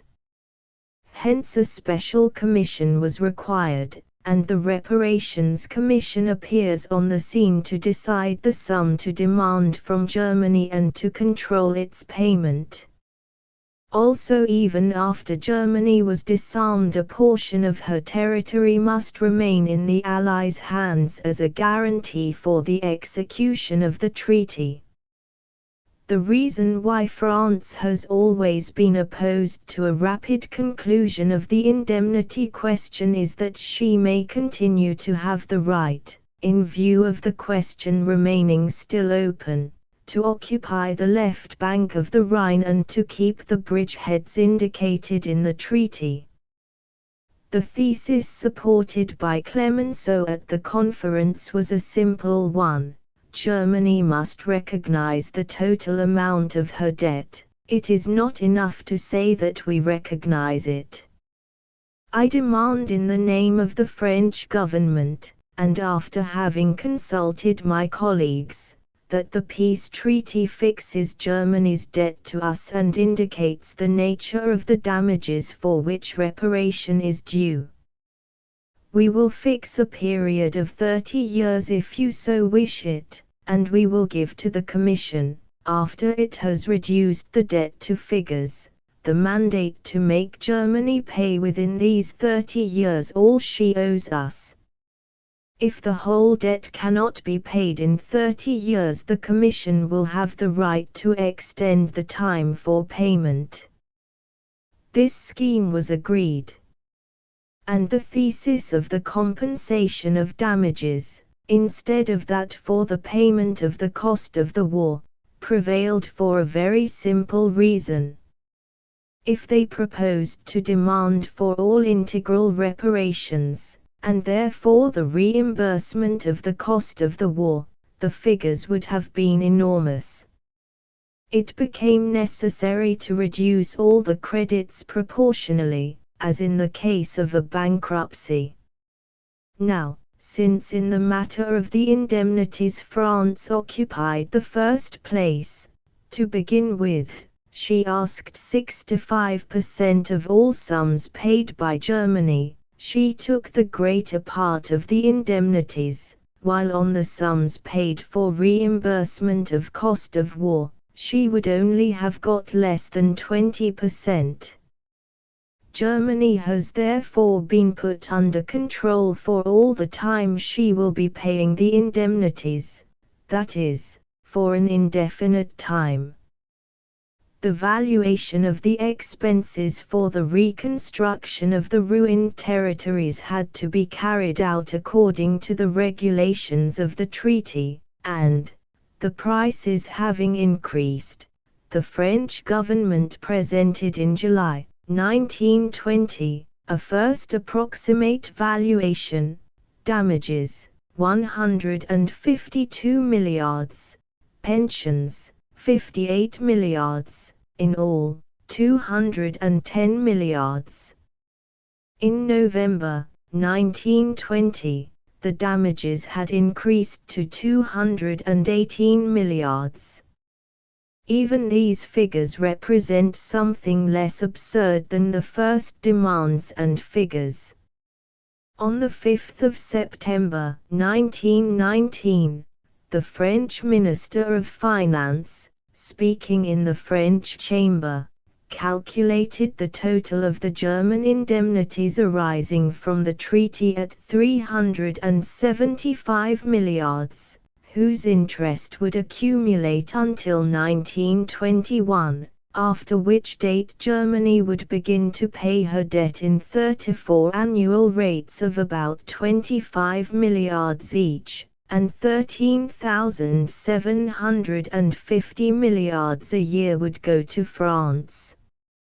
Again, in November 1920, Ogier, Minister of the Liberated Regions, put before the Reparations Commission in the name of France a detailed memorial which made the value of the territories to be reconstructed only for the cases of private individuals come to 140 milliards, not including the pensions, damage to railways and mercantile marine, which totaled 218 milliards. Of which 77 milliards were for pensions and 141 milliards for damages. Of late the sense of reality has begun to diffuse itself. The Minister Lucier himself has laughed at the earlier figures, and has stated that the damages do not exceed 80 milliards. But the French public has been accustomed for some time to take the figures of Clots seriously, and to discuss indemnities of 150, 200 and 250 milliards. The public, however, is not yet aware of the real position, and will not be able to arrive at a just realization of it without passing through a serious moral crisis which will be the first secure element of the real peace. Setting aside all questions of indemnities from Austria-Hungary, Turkey and Bulgaria, they have nothing to give, can give nothing, on the contrary, they ask and merit assistance. It is clear that all the indemnities must be paid by Germany. The French totals of the material damage claims in the invaded districts have been absolutely fantastic and more exaggerated than in the case of Belgium, whose indemnity claims would lead one to suppose the total destruction of at least the third part of her territory, almost as if she had undergone the submersion of, say, 10,000 square meters of her small territory. This problem of the indemnities, limited to the reparation of damages, and in accordance with the costs contemplated in the Treaty of Versailles, has never been seriously tackled. One may even say it has not been seriously examined. And it is deplorable that there has been created among the public, or among a large part of it, the conviction that Germany will repair the damage of the war by her own effort. This idea, however, finds no acceptance in England among serious persons, and in Italy no one believes in it. But in France and Belgium the idea is widely diffused, and the wish to spread the belief is lively in several sections of opinion, not because intelligent people believe in the possibility of effective payment, but with the idea of putting Germany in the light of not maintaining the clauses of the peace, thus extending the right to prolong the military occupation and even to aggravate it. Germany, thereby, is kept out of the League of Nations and her dissolution facilitated. John Maynard Keynes, ever since the end of 1919, has shown in his admirable book The Absurdity of Asking for Vast Indemnities, Germany's impossibility of paying them, and the risk for all Europe of following a road leading to ruin, thus at the same time accentuating the work of disintegration started by the treaty. That book had awakened a wide-sounding echo, but it ought to have had a still wider one, and would have done but for the fact that, unfortunately, the press in free countries is anything but free. The great industrial syndicates, especially in the steel-making industry, which control so large a part of the press among the majority of the states of Europe, and even beyond Europe, find easy allies in the inadequate preparation of the major part of the journalists to discuss the most important problems, and the indisposition on the part of the public to examine those questions which present difficulties, and are so rendered less convenient for discussion. I knew Keynes during the war, when he was attached to the British Treasury and chief of the department charged to look after the foreign exchanges and the financial relations between Great Britain and her allies. A serious writer, a teacher of economics of considerable value, he brought to his difficult task a scrupulousness and an exactness that bordered on mistrust. Being at that time Chancellor of the Exchequer in Italy, in the bitterest and most decisive period of the war, I had frequent contact with Mr. Keynes, and I always admired his exactness and his precision. I could not always find it in myself to praise his friendly spirit. But he had an almost mystic force of severity, and those enormous squanderings of wealth, that facile assumption of liabilities that characterized this period of the war, must have doubtless produced in him a sense of infinite disgust. This state of mind often made him very exigent, and sometimes unjustifiably suspicious. His word had a decisive effect on the actions of the English Treasury. When the war was finished, he took part as first delegate of the English Treasury at the Peace Conference of Paris, and was substituted by the Chancellor of the Exchequer in the Supreme Economic Council.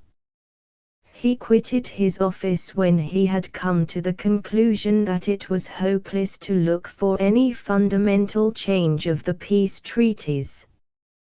His book is not only a document of political uprightness but the first appeal to a sense of reality which, after an orgy of mistakes, menaces a succession of catastrophes. In my opinion, it merits a serious reconsideration as the expression of a new conscience, as well as an expression of the truth, which is only disguised by the existing state of exasperation and violence.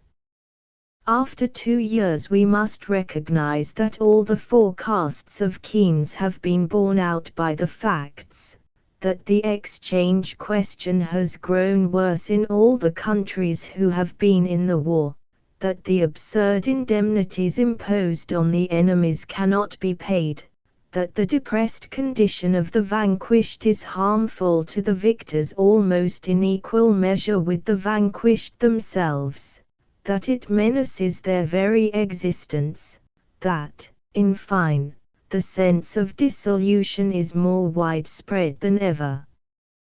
The moment has come to make an objective examination of the indemnity question, and to discuss it without any hesitation. Let us lay aside all sentiment and forget the undertakings of the peace treaties. Let us suppose that the Entente's declarations and Wilson's proposals never happened. Let us imagine that we are examining a simple commercial proposition stripped of all sentiment and moral ideas. After a great war it is useless to invoke moral sentiments. Men, while they are blinded by hatred, recognize nothing save their passion. It is the nature of war not only to kill or ruin a great number of men, not only to cause considerable material damage, but also, necessarily, to bring about states of mind full of hate which cannot be ended at once and which are even refractory to the language of reason. For a long time I myself have looked upon the Germans with the profoundest hatred. When I think of all the persons of my race dead in the war, when I look back upon the 15 months of anguish when my firstborn son was a prisoner of war in Germany, I am quite able to understand the state of mind of those who made the peace and the mental condition in which it was made. What determined the atmosphere of the peace treaties was the fact that there was a conference presided over by Clemenceau, who remembered the Prussians in the streets of Paris after the War of 1870, who desired but one thing, the extermination of the Germans. What created this atmosphere, or helped to create it, was the action of Marshal Foch, who had lost in the war the two persons dearest to him in life, the persons who attached him to existence. But now we must examine the question not in the light of our sentiments or even of our hatreds. We must see quite calmly if the treaties are possible of application without causing the ruin of the vanquished. Then we must ask ourselves if the ruin of the vanquished does not bring in its train the ruin of the victors. Putting aside, then, all moral considerations, let us examine and value the economic facts. There is no question that the reparation problem exists solely in the case of Germany, who has still a powerful statal framework which allows her to maintain great efforts, capable not only of providing her with the means of subsistence, but also of paying a large indemnity to the victors. The other vanquished states are more in need of succor than anything else. What are the reparations? Let us follow the precis of them which a representative of France made at the signing of the Treaty of Versailles. They are as follows. 1. Germany is responsible for the total of the losses and damages sustained by her victors inasmuch as she caused them. 2. Germany, in consideration of the permanent diminution of her resources, resulting from the peace treaty, is only obliged, but is obliged without restitutions or reserves, to reimburse the direct damages and the pensions as precised in Schedule I of Clause 8 of the treaty. 3. Germany must pay before the 1st of May 1921, not less than 20 milliards of gold marks or make equivalent payment in kind. 4. On May 1 the Reparations Commission will fix the total amount of the German debt. 5. This debt must be liquidated by annual payments whose totals are to be fixed by the Commission. 6. The payments will continue for a period of 30 years, or longer if by that time the debt is not extinguished. 7. Germany will issue 100 milliards of gold marks of bearer bonds, and afterwards all such issues as the Reparations Commission shall demand, until the amount of the debt be reached in order to permit the stabilization of credit.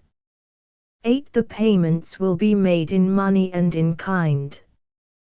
The payments in kind will be made in coal, livestock, chemical products, ships, machines, furniture, etc.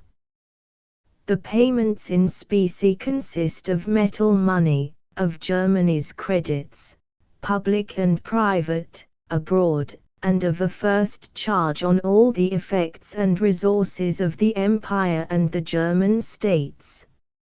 9. The Reparations Commission, charged with seeing to the execution of this clause, shall have powers of control and decision. It will be a commission for Germany's debt with wider powers. Called upon to decide, according to equity, justice and good faith, without being bound by any codex or special legislation. It has obtained from Germany an irrevocable recognition of its authority. Its duty is to supervise until the extinction of the debt Germany's situation, her financial operations, her effects, her capacity for production, her provisioning, her production. This commission must decide what Germany can pay each year, and must see that her payments, added to the budget, fall upon her taxpayers at least to the extent of the Allied country most heavily taxed.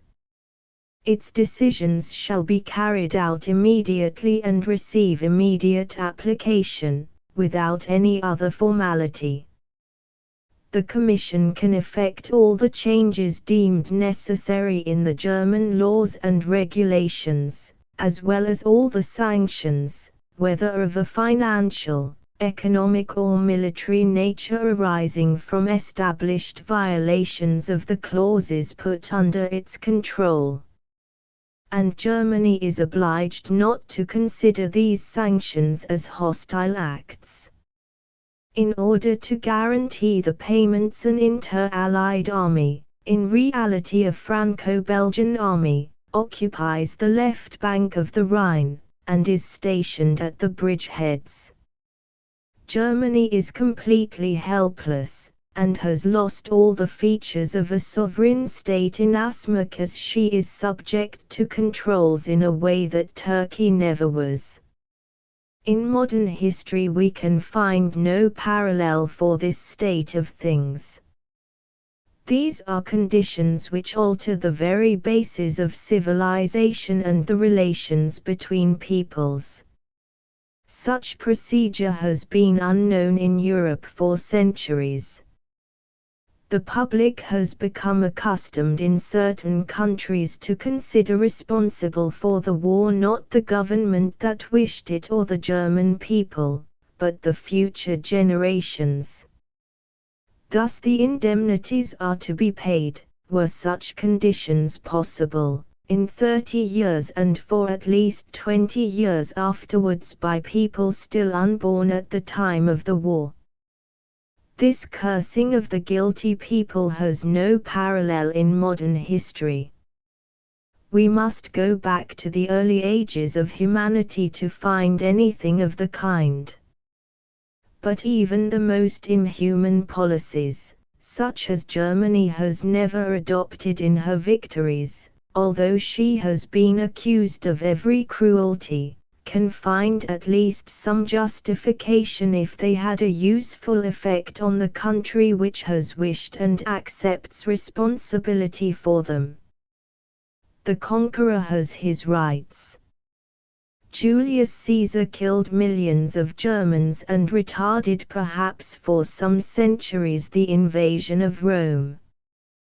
But the practices established by the Treaty of Versailles are in effect equally harmful to victors and vanquished, though maybe in unequal measure, and in any case prepare the dissolution of Europe. I had my share in arranging at San Remo the Spa Conference, in the hope and with the desire of discussing frankly with the Germans what sum they could pay by way of indemnity without upsetting their economy and damaging severely that of the Allies. But the ministerial crisis which took place in June 1920, prevented me from participating at the Spa Conference, and the profitable action which Great Britain had agreed to initiate in the common interest, ours as well as France's, could not be proceeded with. The old mistakes continued to be repeated, though many attenuations have come about and the truth begins to appear even for those most responsible for past errors. We shall have to examine with all fair-mindedness if Germany is in a position to pay in whole or in part the indemnity established or rather resulting from the treaty. France especially believes, or has said on several occasions she believes, that Germany can pay without difficulty 350 milliards. After many stupidities and many exaggerations which have helped considerably to confuse the public, in face of the new difficulties which have arisen, new arrangements for the payment of the indemnity have been established. On the 11th of May, in face of the situation which had arisen, the Allies proposed and Germany accepted a fresh scheme for the payment of the reparations. Germany is constrained to pay every year in cash and in kind the equivalent of $500 million, plus 26% of the total of her exports. The rest of the accord refers to the procedure for the issue of bonds guaranteed on the indicated payments, to the constitution of a guarantee committee, and to the date of payment.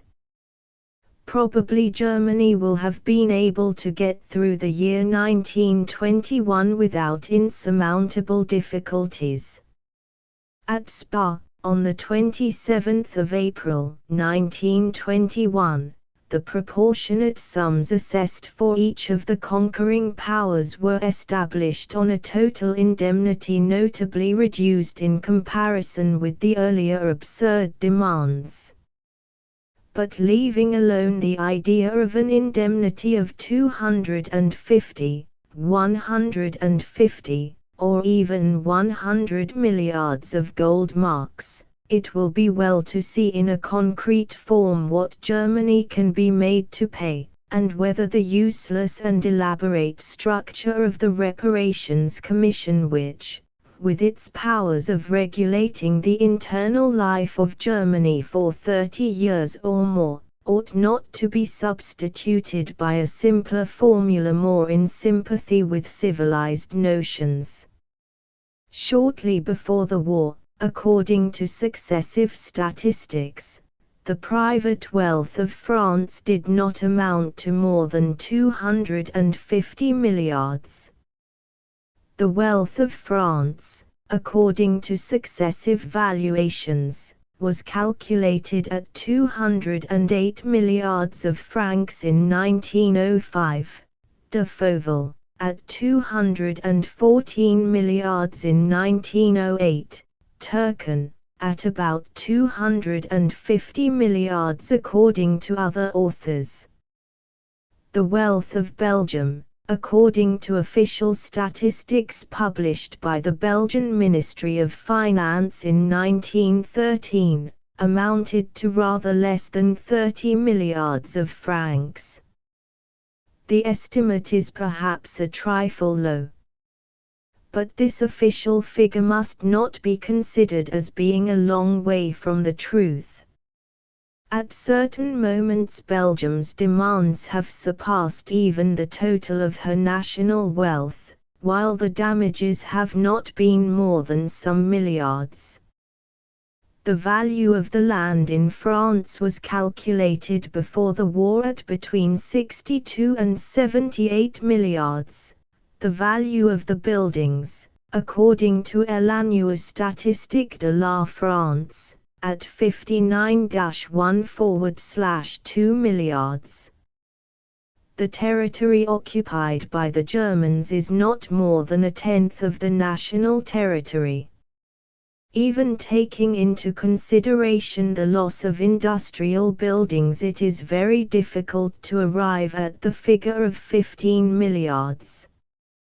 At the same time, it is true that the Minister Louchieur declared on the 17th of February 1919, in the French Chamber, that the reconstruction of the devastated regions in France required 75 milliards, that is, very much more than double the private wealth of all the inhabitants of all the occupied regions.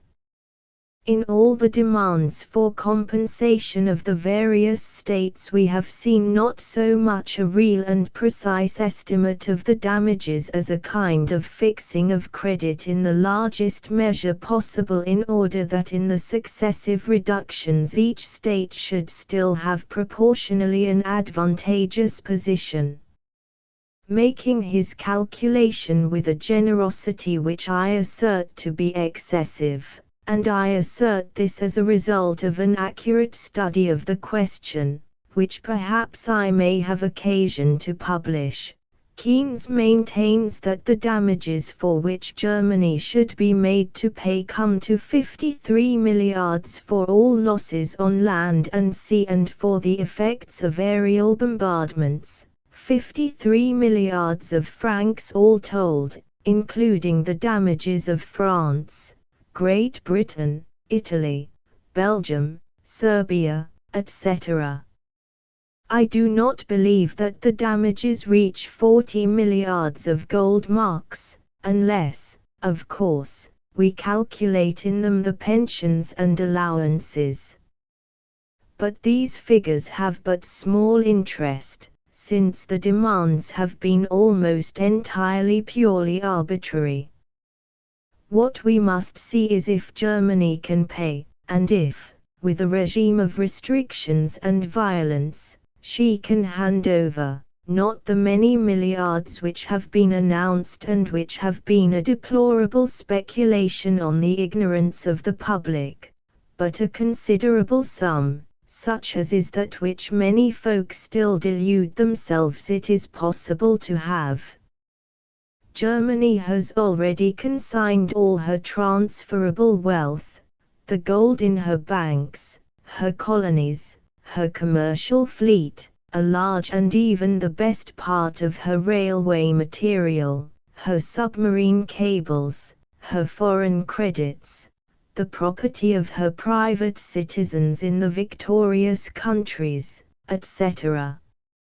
Everything that could be handed over, even in opposition to the rights of nations as such are known in modern civilized states, Germany has given. She has also hypothecated all her national goods. What can she give now?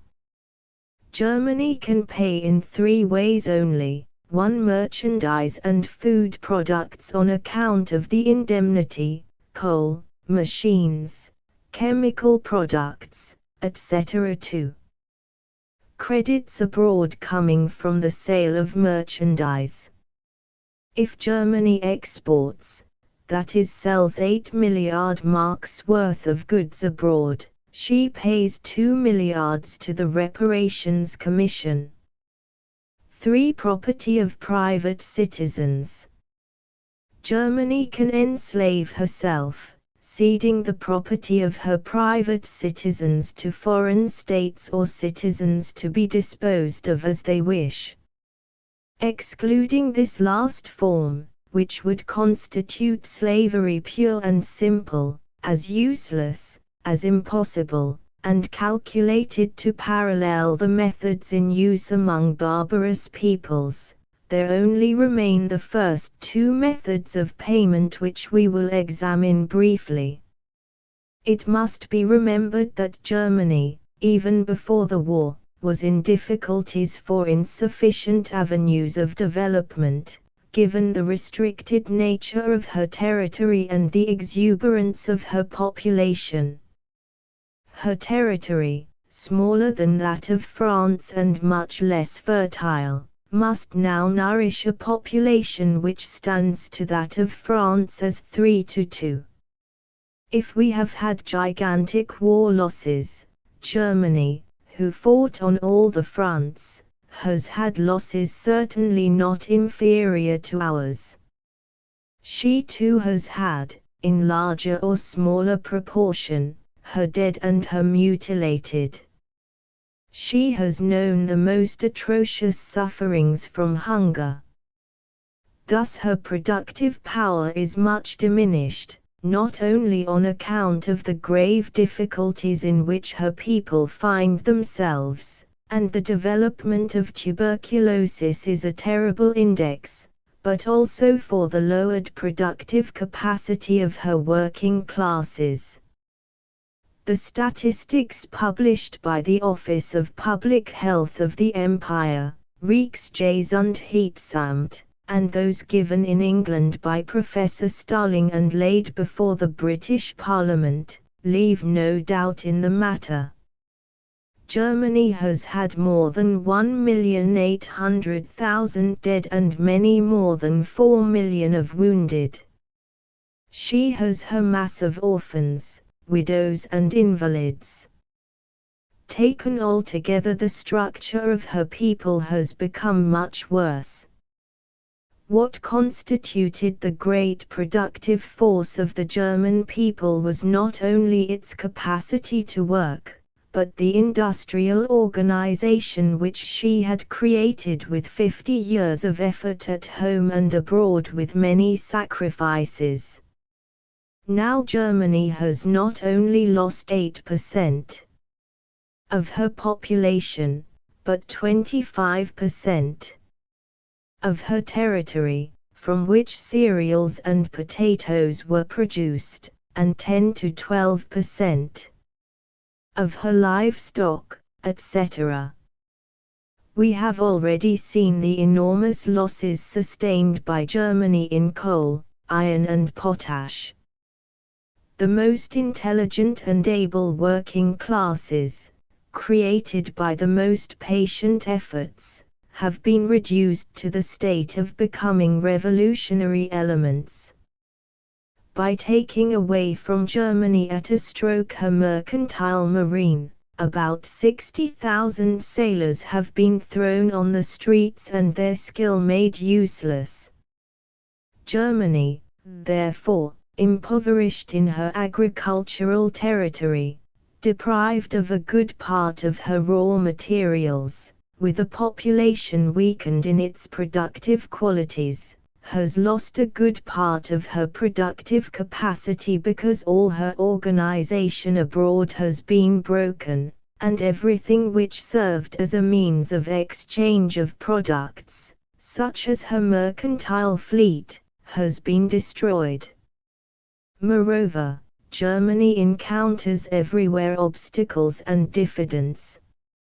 Impeded from developing herself on the seas, held up to ridicule by the absurd corridor of Danzig, whereby there is a Polish state in German territory, she cannot help seeking life and raw materials in Russia.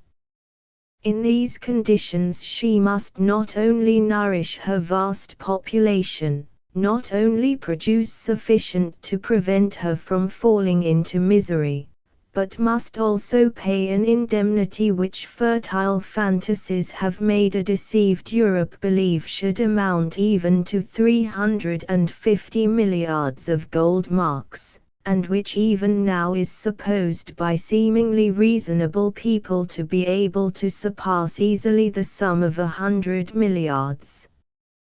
Could France or Italy, by any kind of sacrifice, have paid any indemnities after ending the war? Germany has not only to live and make reparation, but to maintain an inter-allied army of occupation and the heavy machinery of the Reparations Commission, and must prepare to pay an indemnity for 30 years. France and Italy have preserved their colonies. Italy's do not amount to much, their mercantile fleets, which have much increased, their foreign organization. Germany, without any of these things, is to find herself able to pay an indemnity which a brazen-faced and ignorant press deceived the public into believing could amount to 20 or 25 milliards a year. Taking by chance Helferich's book, which valued the annual capitalization at 10 milliards, the difference between an annual production of 43 milliards and a consumption of 33 milliards. Inexpert persons have said that Germany can pay without difficulty 10 milliards, plus a premium on her exports, plus a sufficient quantity of goods and products. One becomes humiliated when one sees newspapers of serious reputation and politicians deemed not to be unimportant reasoning in language so false. The estimates of private wealth, about which the economists make experiments, and on which I myself have written much in the past, have a relative value. It may be argued that before the war the total of all private patrimony in Germany surpassed but by little 300 milliards of marks, and this is a valuation made upon generous criteria. But when it is said that the annual capitalization of Germany was 10 milliards, that is not to say that 10 milliards of capital is deposited in the banks ready to be transferred at will. Capitalization means the creation of instruments of production. The national capital increases in proportion as these are increased. Therefore, the best way of examining the annual capitalization of a country is to see how many new industries have arisen, to what extent the old ones have been improved, what improvements have been introduced into agriculture, what new investments have been made, etc. If the capitalization of Germany before the war was scarcely 10 milliards of marks, it was too small for an empire of some 67 million persons. I believe that in reality it was larger. But even if it came to 15 milliards, it represented a very small figure. The population in the progressive countries augments every year. In Germany, before the war, in the period 1908 to 1913, the population increased on an average by 843,000 persons a year, the difference between the people born alive and the dead. In other words, the annual increase of the population per annum was at the rate of 13.0 per thousand. As in certain districts of Italy the peasants plant a row of trees on the birth of every son, so among nations it is necessary to increase the national wealth at least in proportion to the newly arrived. Supposing that the private wealth of the German citizens was from 300 to 350 milliards of marks, an exaggeration, doubtless, it would mean that the wealth increased each year by a 13th part or rather more.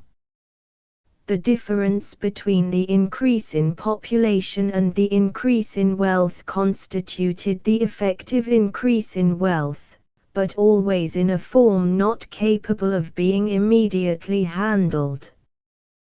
To plant trees, build workshops, utilize water power, all this stands for the output of so much force. One may undertake such works or not, but in any case the result cannot immediately be given to the enemy.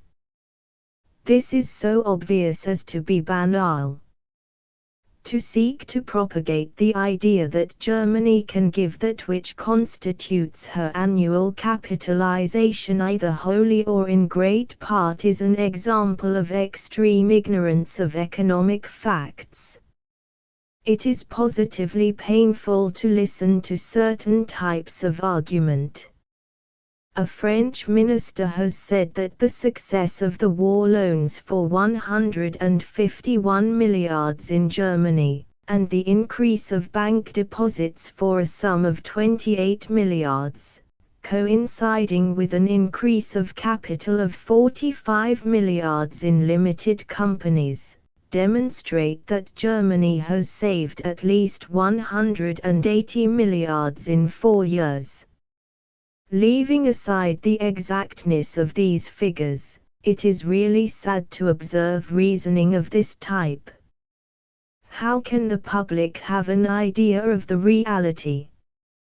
Let us apply the same reasoning to France. We must say that inasmuch as France before the war had a public debt of 32 milliards, and now has a debt of 265 milliards, without calculating what she owes to Great Britain and the United States, France, by reason of the war, has immensely enriched herself, since, leaving aside the debt contracted abroad and the previous debt, she has saved during the war 200 milliards. Quite apart from the increase in bank deposits and the increase in capital of limited companies. The war has therefore immensely enriched her.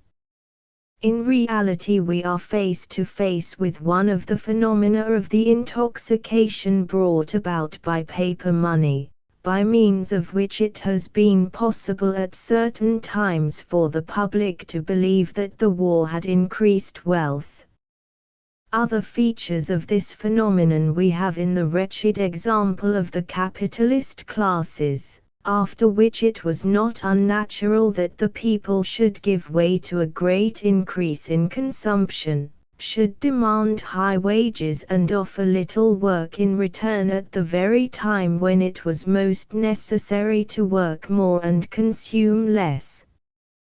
There is small cause for wonder that certain erroneous ideas are diffused among the public when they have their being in those very sophisms according to which the indemnity to be paid by the beaten enemy will pay all the debts and losses of the conquering nations.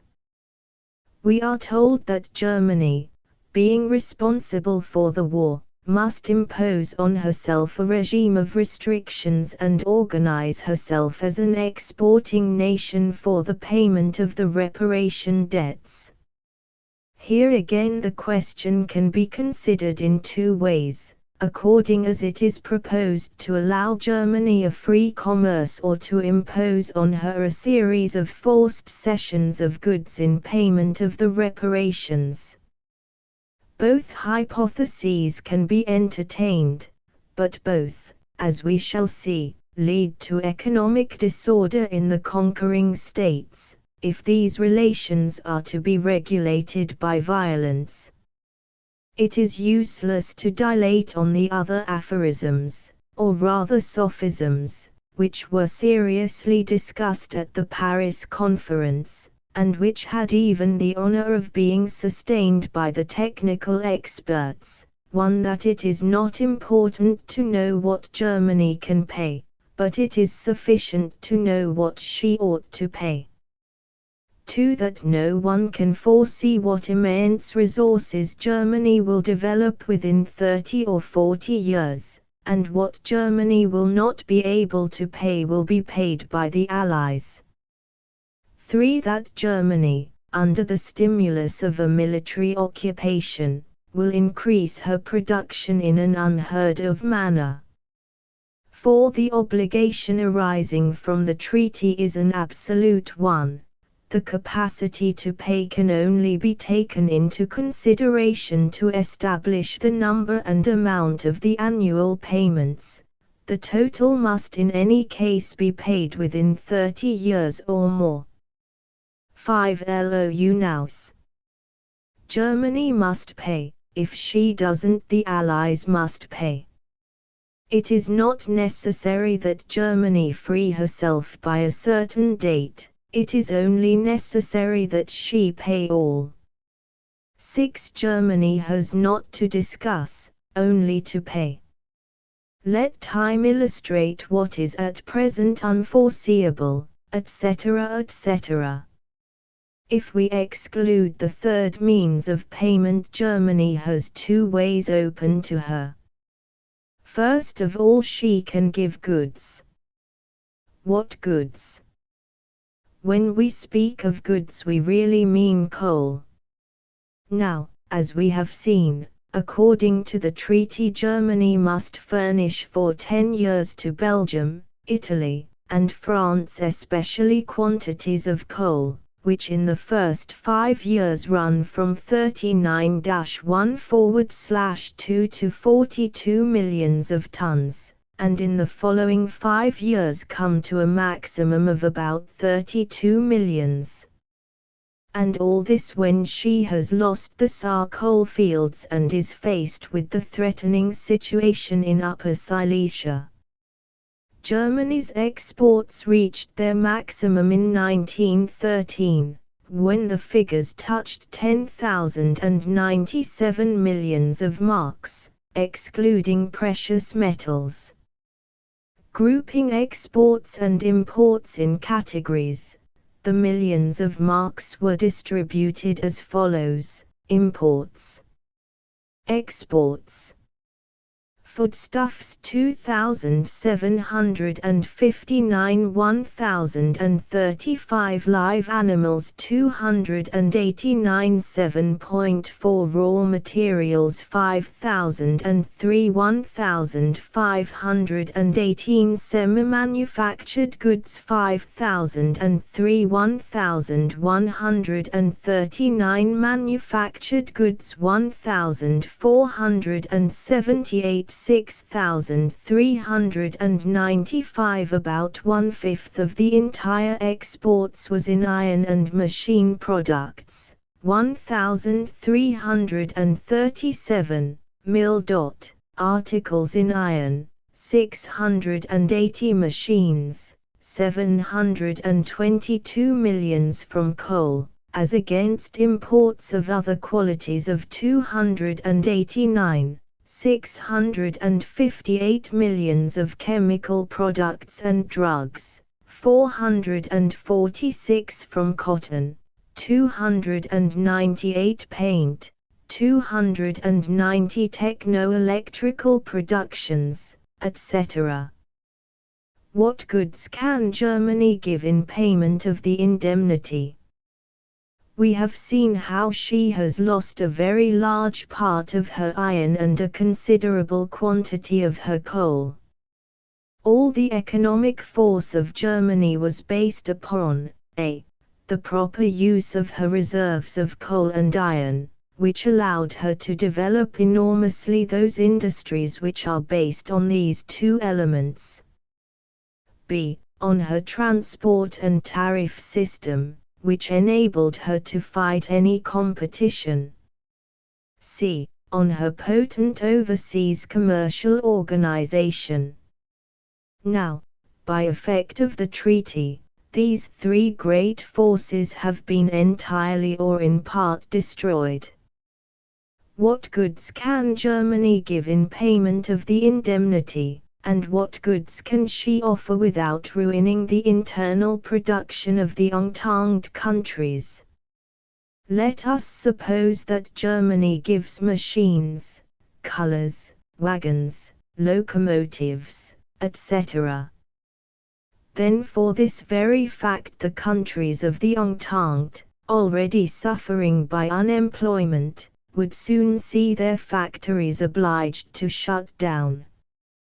Germany must therefore, above all, give raw materials, but since she is herself a country that imports raw materials, and has an enormous and dense population, she is herself obliged to import raw materials for the fundamental needs of her existence. If we examine Germany's commerce in the 5 years prior to the war, that is, in the 5 years of her greatest boom, we shall find that the imports always exceeded the exports.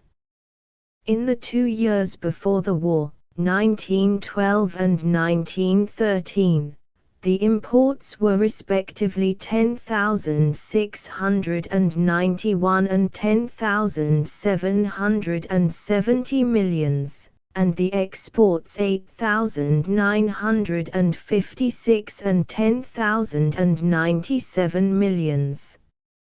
In some years the difference even exceeded 2 milliards, and was compensated by credits abroad, with the payment of freights and with the remittances, always considerable, of the German emigrants. All this is lost. Exported goods can yield to the exporter a profit of, let us suppose, 10, 12, or 20%. For the Allies to take an income from the custom returns means in practice reducing the exports. In fact, in Germany production must be carried on at such low prices as to compensate for the difference, or the exports must be reduced. In the first case, which is not likely, since Germany succeeds only with difficulty, owing to her exchange, in obtaining raw materials, and must encounter worse difficulties in this respect than other countries, Germany would be preparing the ruin of the other countries in organizing forms of production which are superior to those of all her rivals. Germany would therefore damage all her creditors, especially in the foreign markets. In the second case, the reduction of exports, one would have the exactly opposite effect to that imagined in the program proposed, that is, the indemnities would become unpayable. In terms of francs or lire at par with the dollar, Germany's exportations in 1920 have amounted to 7,250 millions. In 1921 an increase may be foreseen.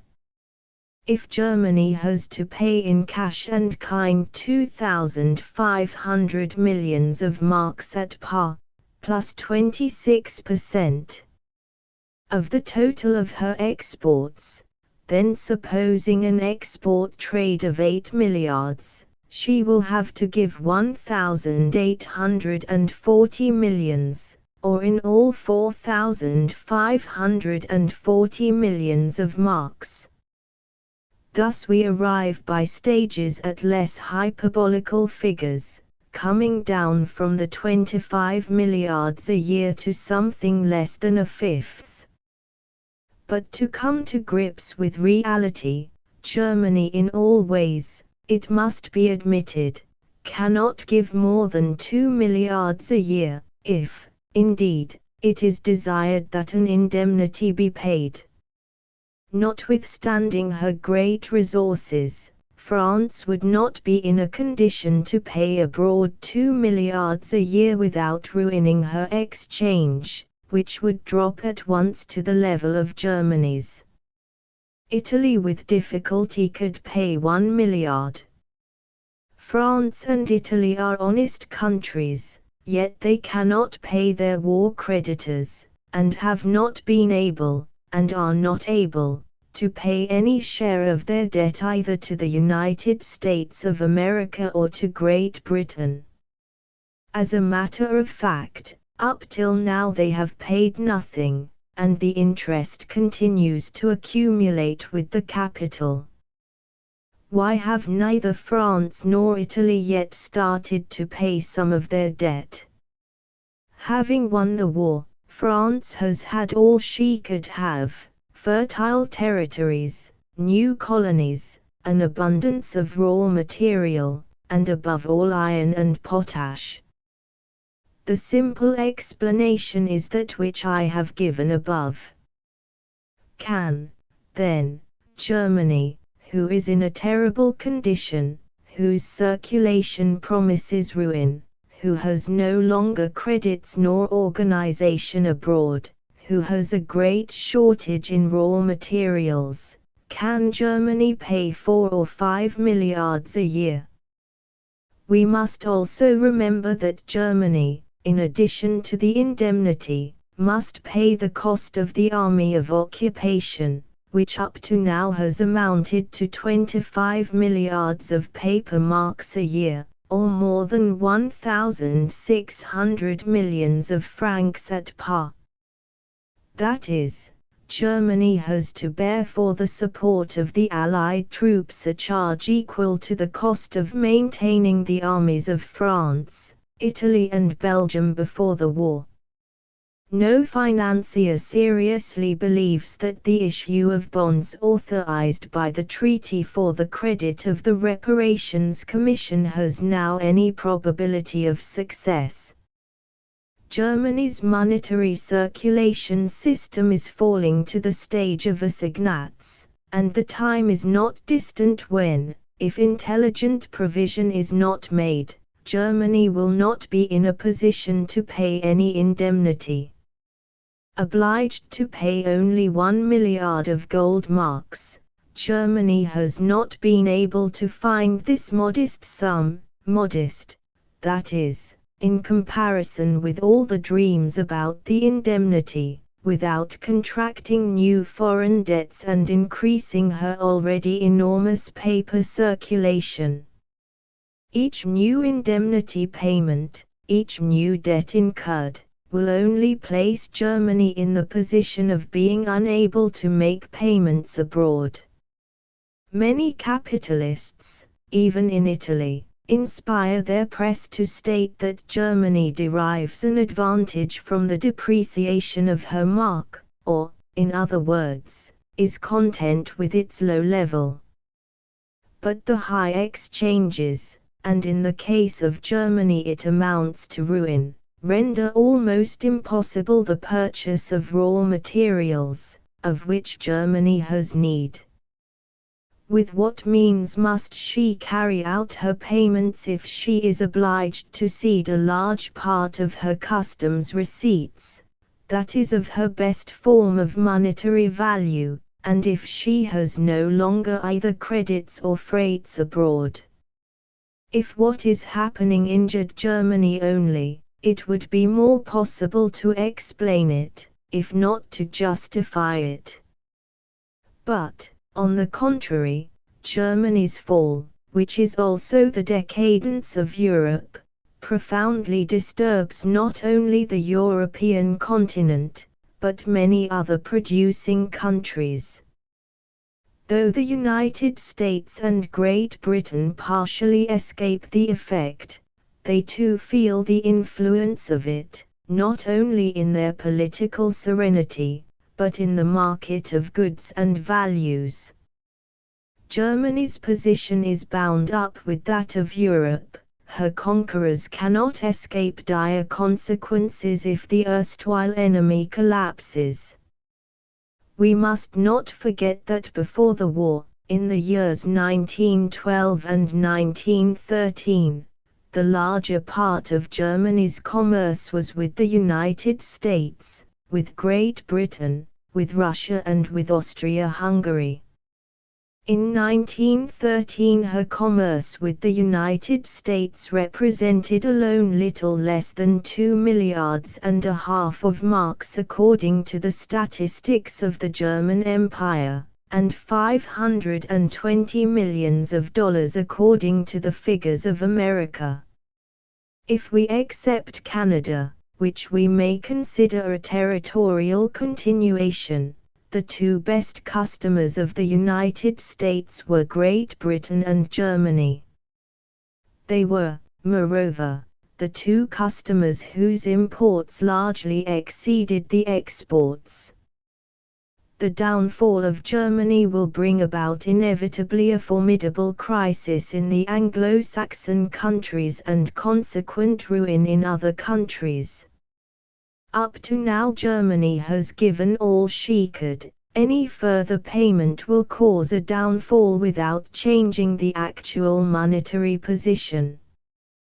Germany, after a certain point, will not pay, but will drag down in her fall the economic edifices of the victorious countries of the continent. All attempts at force are useless, all impositions are sterile. All this is true and cannot be denied, but at the same time it must be recognized that in the first move for the indemnity there was a reasonable cause for anxiety on the part of the Allies. If Germany had had to pay no indemnity, this absurd situation would have come about, that although exhausted, Germany would have issued from the war without debts abroad and could easily have got into her stride again, while France, Italy, and in much less degree Great Britain, would have come out of the war with heavy debts. This anxiety was not only just and well-founded, but it is easy to see why it gave ground for a feeling of grave disquiet. France and Italy, the two big victor states of the continent, were only able to carry on the war through the assistance of Great Britain and the United States. The war would not have lasted long without the aid of the Anglo-Saxons, which had a decisive effect. France has obtained all she asked for, and, indeed, more than all her previsions warranted. Italy has found herself in a difficult position.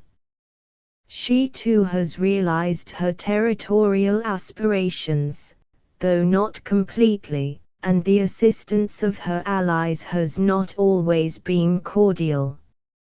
I have had, as head of the government, to oppose all the agitations, and especially the Adriatic adventures, which have caused an acute party division in Italy. From a sense of duty I have also assumed all responsibility.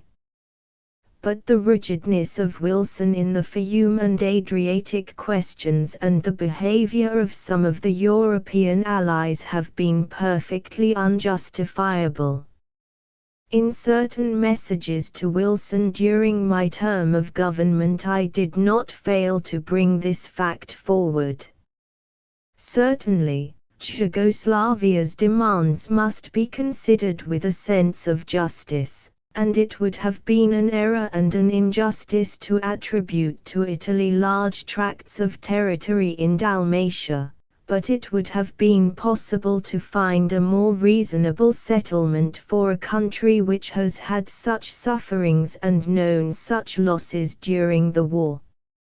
In any case, when by the absurd system followed in the treaties so many millions of Germans, Magyars, Turks and Bulgarians have been handed over to states like Serbia, whose intemperate behavior precipitated the war, or to states like Greece, which took only a small and obligatory part in it, when states like Poland have won their unity and independence without making war, when Germany has been dismembered in order to give Poland an access to the sea, and the ridiculous situation of Danzig has been created, when the moral paradox of the Saar, which now becomes a German Alsace-Lorraine, has been set up, when so many millions of men have been parceled out without any criteria. It was particularly invidious to contest so bitterly Italy's claims. I can freely affirm this inasmuch as, risking all popularity, I have always done my duty as a statesman, pointing out that solution which time has proved to be inevitable. No one can deny that Italy is passing through a period of crisis and political ill health. Such states of public psychology are for peoples what neurasthenia is for individuals. On what does it depend? Often enough on reasons which cannot be isolated or defined. It is a state of mind which may come to an end at any minute, and is consequent upon the after effects of the war. Rather than coming from the economic disorder, it derives from a malady of the temperament. I have never believed, in spite of the agitations which have been seen at certain periods, in the possibility of a revolutionary movement in Italy. Italy is the only country which has never had religious wars, the only country which in 20 centuries has never had a real revolution. Land of an ancient civilization, prone to sudden bursts of enthusiasm, susceptible to rapid moods of discouragement, Italy, with all the infinite resources of the Latin spirit, has always overcome the most difficult crises by her wonderful adaptive power. In human history she is, perhaps, the only country where 3 great civilizations have risen up one after another in her limited soil. If Italy can have the minimum of coal, cereals and raw materials necessary to her existence and her economic revival, the traditional good sense of the Italian people will easily overcome a crisis which is grave, but which affects in various measure all the victors, and is especially temperamental.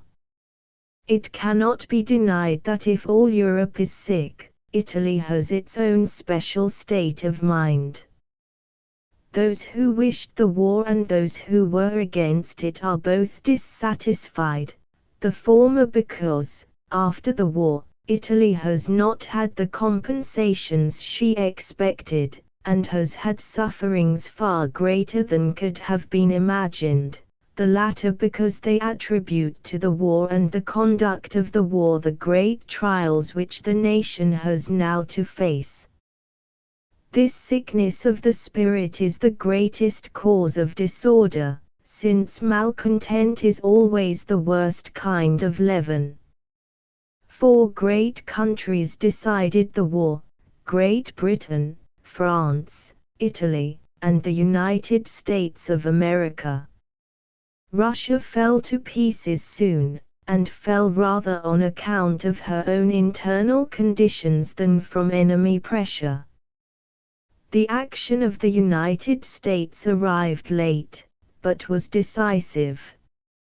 Each country, however, acted from a different state of mind. France had of necessity to make war. Her territory was invaded, and all hope of salvation lay in moral resistance alone.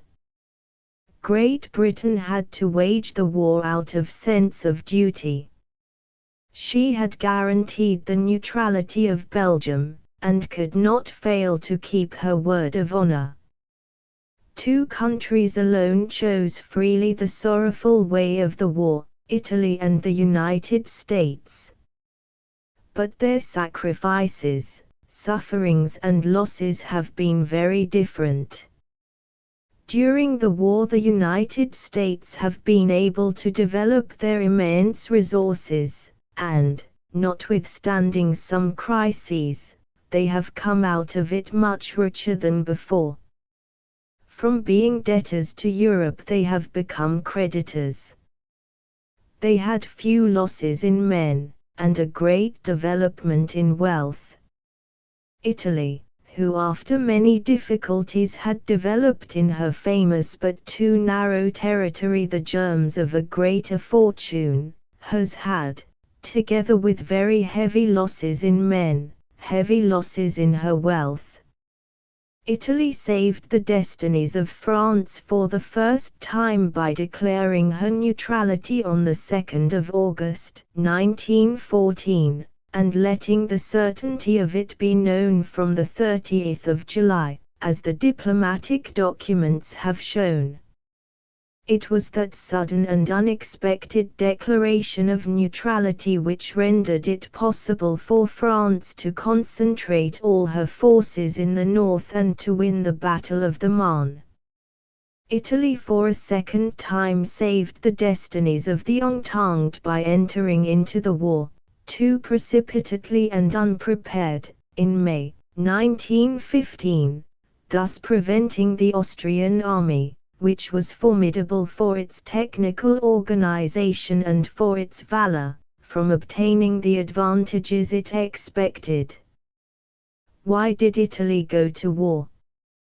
The diplomatic documents, which are not all documents of political wisdom, demonstrate the anxiety of the Italian government to realize its Adriatic program and to gain secure frontiers against Austria-Hungary and its successors. But this was not the cause of the war, it was rather a means of explaining to the people the necessity for the war. Italy had been for nearly 34 years ally of Austria-Hungary, and the aspirations of Italy's Adriatic policy had never disturbed the relations between the two countries. The real cause of Italy's war was a sentimental movement, a form of extraordinary agitation of the spirits, brought about by the invasion of Belgium and the danger of France. The intellectual movement especially, the world of culture, partook largely in fomenting the state of exaltation which determined the war. During the progress of the war, which was long and bitter, Italy passed through some terrible hours. Her privations during the war, and immediately after, surpassed all expectations. Italy found herself face to face with an enemy who enjoyed a superior geographical situation, a numerical superiority, as well as a superiority in artillery. After the downfall of Russia, she had to support a terrible campaign. Even in 1917, after the military disaster, when Allied troops came to Italy, she sent abroad more men than there came Allied troops to her aid. According to some statistics which I had compiled, and which I communicated to the Allies, Italy was shown, in relation to her demographic structure, to have more men in the front line than any other country. The economic sufferings were, and are, greater than those endured by others. France is only in part a Mediterranean country, while Italy is entirely so. During the war, the action of the submarines rendered the victualling of Italy a very difficult matter. Many provinces, for months on end, had to content themselves with the most wretched kind of food. Taking population and wealth into proportion, if the United States had made the effort of Italy, they would have had to arm 16 millions of men, to have lost 1.5 million to 2 million soldiers, and to have spent at least 400 milliards. In order to work up popular enthusiasm, and it was perhaps necessary, the importance of the country's Adriatic claims was exaggerated. Thus many Italians believe even today in good faith that the war may be considered as lost if some of these aspirations have not been realized or will not be realized. But, after the war, Italy's situation suddenly changed. The war had aroused in the minds of all Europeans a certain sentiment of violence, a longing for expansion and conquest. The proclamations of the Entente, the declarations of Wilson's principles, or points, became so contorted that no trace of them could be found in the treaties, save for that ironic covenant of the League of Nations, which is always repeated on the front page, as Dante said of the rule of Saint Benedict, at the expense of the paper. For Italy a very curious situation came about. France had but one enemy, Germany. She united all her forces against this enemy in a coherent and single action which culminated in the Treaty of Versailles. France had but one idea: to make the Entente abandon the principles it had proclaimed, and try to suffocate Germany, dismember her, humiliate her by means of a military occupation, by controlling her transports, confiscating all her available wealth, by raising to the dignity of elevated and highly civilized states inferior populations without national dignity. Austria-Hungary was composed of 11 peoples. It was split up into a series of states. Austria and Hungary were reduced to small territories and shut up in narrow confines. All the other countries were given to Romania, to Serbia, or more exactly to the SHS state, to Poland, or else were formed into new states, such as Czechoslovakia. These countries were considered by the Entente as allies, and, to further good relations, the most important of the Entente nations protected their aspirations even against the wishes of Italy. The Italians had found themselves in their difficult theatre of war against Galatians, Bosnians, Croats, Transylvanians, etc. But by the simple fact of their having changed names, and having called themselves Poles, Yugoslavs, Romanians, they became friends. In order to favor some of these new friends, it has happened that not only have Italy's sentiments been offended, but even justice itself. Montenegro was always mentioned in the declarations of the Entente. On the 10th of January, 1917, Briand, speaking in the name of all the Allies, united at that time pour la défense et la liberté des peuples, put forward as a fundamental program the restoration of Belgium, Serbia and Montenegro. Montenegro was in this on an equality with Belgium. Just a year afterwards, the 8th of January, 1918, Wilson, when formulating his 14 points, had included in the 11th proposition the duty of evacuating the territories of Romania, Serbia and Montenegro, and restoring them.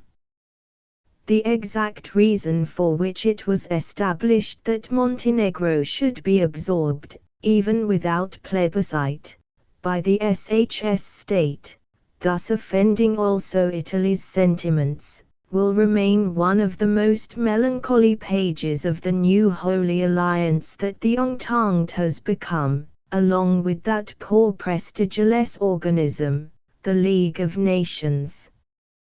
But let us hope this latter will find a means of renovating itself. While France was ruining the German people's sources of life, the peoples who had fought most ferociously against Italy became, through the war, friendly nations, and every aspiration of Italy appeared directed to lessen the prestige of the new friends and allies. The territories annexed to Italy have a small economic value. For more than 30 years Italy had sold a large part of her richest agricultural produce to Germany and had imported a considerable share of her raw materials from Russia. Since the war she has found herself in a state of regular isolation.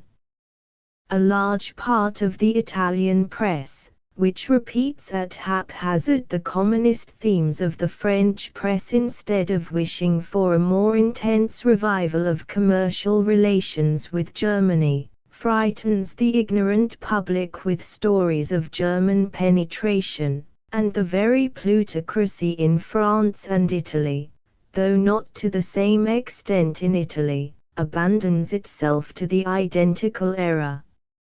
So today we find spread throughout the peninsula a sense of lively discontent which is conducive to a wider acceptance of the exaggerations of the socialists and the fascists. But the phenomenon is a transitory one. Italy had no feeling of rancor against the German people. She entered the war against German imperialism, and cannot now follow any imperialistic policy. Indeed, in the face of the imperialistic competitions which have followed the war, Italy finds herself in a state of profound psychological uneasiness. France worries herself about one people only, since as a matter of fact she has only one warlike race at her frontiers, Germany. Italy's frontiers touch France, the German peoples, the Slav races. It is, therefore, her interest to approve a democratic policy which allows no one of the group of combatants to take up a position of superiority. The true Italian nationalist policy consists in being against all excessive nationalisms, and nothing is more harmful to Italy's policy than the abandonment of those democratic principles in the name of which she arose and by which she lives. If the policy of justice is a moral duty for the other nations, for Italy it is a necessity of existence. The Italian people has a clear vision of these facts, notwithstanding a certain section of her press and notwithstanding the exaggerations of certain excited parties arisen from the ashes of the war. And therefore her uneasiness is great. While other countries have an economic crisis, Italy experiences, in addition, a mental crisis, but one with which she will be able to cope. France, however, is in a much more difficult situation, and her policy is still a result of her anxieties. All the violences against Germany were, until the day before yesterday, an effect of hatred. Today they derive from dread. Moral ideas have for nations a still greater value than wealth. France had until the other day the prestige of her democratic institutions. All of us who detested the Hohenzollern dynasty and the insolent fatuity of William II loved France, heir of the bourgeois revolution and champion of democracy. So, when the war came, all the democracies felt a lively pang. The crushing of France meant the crushing of democracy and liberty. All the old bonds are broken, all the organization which Germany had abroad is smashed up, and France has been saved, not by arms alone, but by the potent life of free peoples. Yet victory has taken away from France her greatest prestige, her fascination as a democratic country. Now all the democratic races of the world look at France with an eye of diffidence, some, indeed, with rancor, others with hate. France has comported herself much more crudely toward Germany than a victorious Germany would have comported herself toward France. In the case of Russia, she has followed purely plutocratic tendencies. She has on foot the largest army in the world in front of a helpless Germany. She sends colored troops to occupy the most cultured and progressive cities of Germany, abusing the fruits of victory. She shows no respect for the principle of nationality or for the right of self-determination. Germany is in a helpless and broken condition today. She will not make war, she cannot. But if tomorrow she should make war, how many peoples would come to France's aid? The policy which has set the people of Italy against one another, the diffusion of nationalist violence, the crude persecutions of enemies, excluded even from the League of Nations, have created an atmosphere of distrust of France. Admirable in her political perceptiveness, France, by reason of an era of exaltation, has lost almost all the benefit of her victorious action. A situation hedged with difficulties has been brought about. The United States and Great Britain have no longer any treaty of alliance of guarantee with France. The Anglo-Saxons, conquerors of the war and the peace, have drawn themselves aside. Italy has no alliance and cannot have any. No Italian politician could pledge his country, and Parliament only desires that Italy follow a democratic, peaceful policy, maintaining herself in Europe as a force for equilibrium and life. France, apart from her military alliance with Belgium, has a whole system of alliances based largely on the newly formed states, shifting sands like Poland, Russia's and Germany's enemy, whose fate no one can prophesy when Germany is reconstructed and Russia risen again, unless she finds a way of remedying her present mistakes, which are much more numerous than her past misfortunes. Thus the more France increases her army, the more she corners raw materials and increases her measures against Germany, the more unquiet she becomes.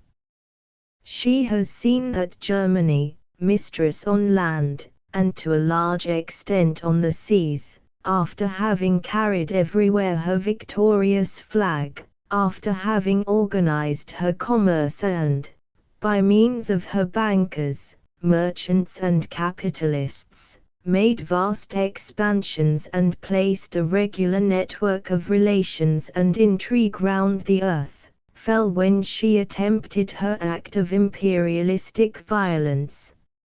France, when in difficulties, appealed to the sentiment of the nations and found arms everywhere to help her. What then is able organization worth today? The fluctuations of fortune in Europe show for all her peoples a succession of victories and defeats. There are no peoples always victorious.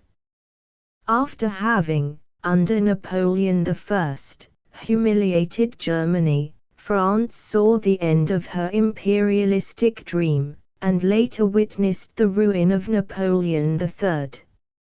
She has suffered two great defeats, and then, when she stood diminished in stature before a Germany at the top of her fortune, she, together with the Allies, has had a victory over an enemy who seemed invincible.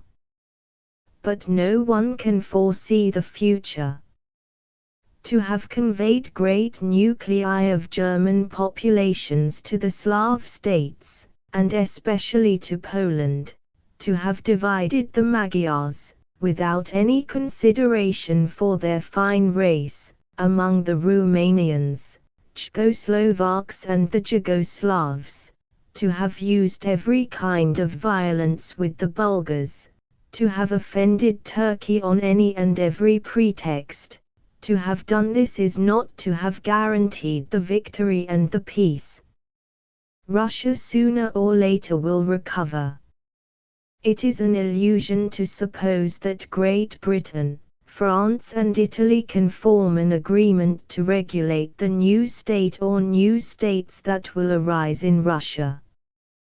There are too many tendencies and diverse interests. Germany, too, will reconstruct herself after a series of sorrows and privations, and no one can say how the Germans will behave. Unless a policy of peace and social renovation be shaped and followed, our sons will witness scenes much more terrible than those which have horrified our generation and upset our minds even more than our interests.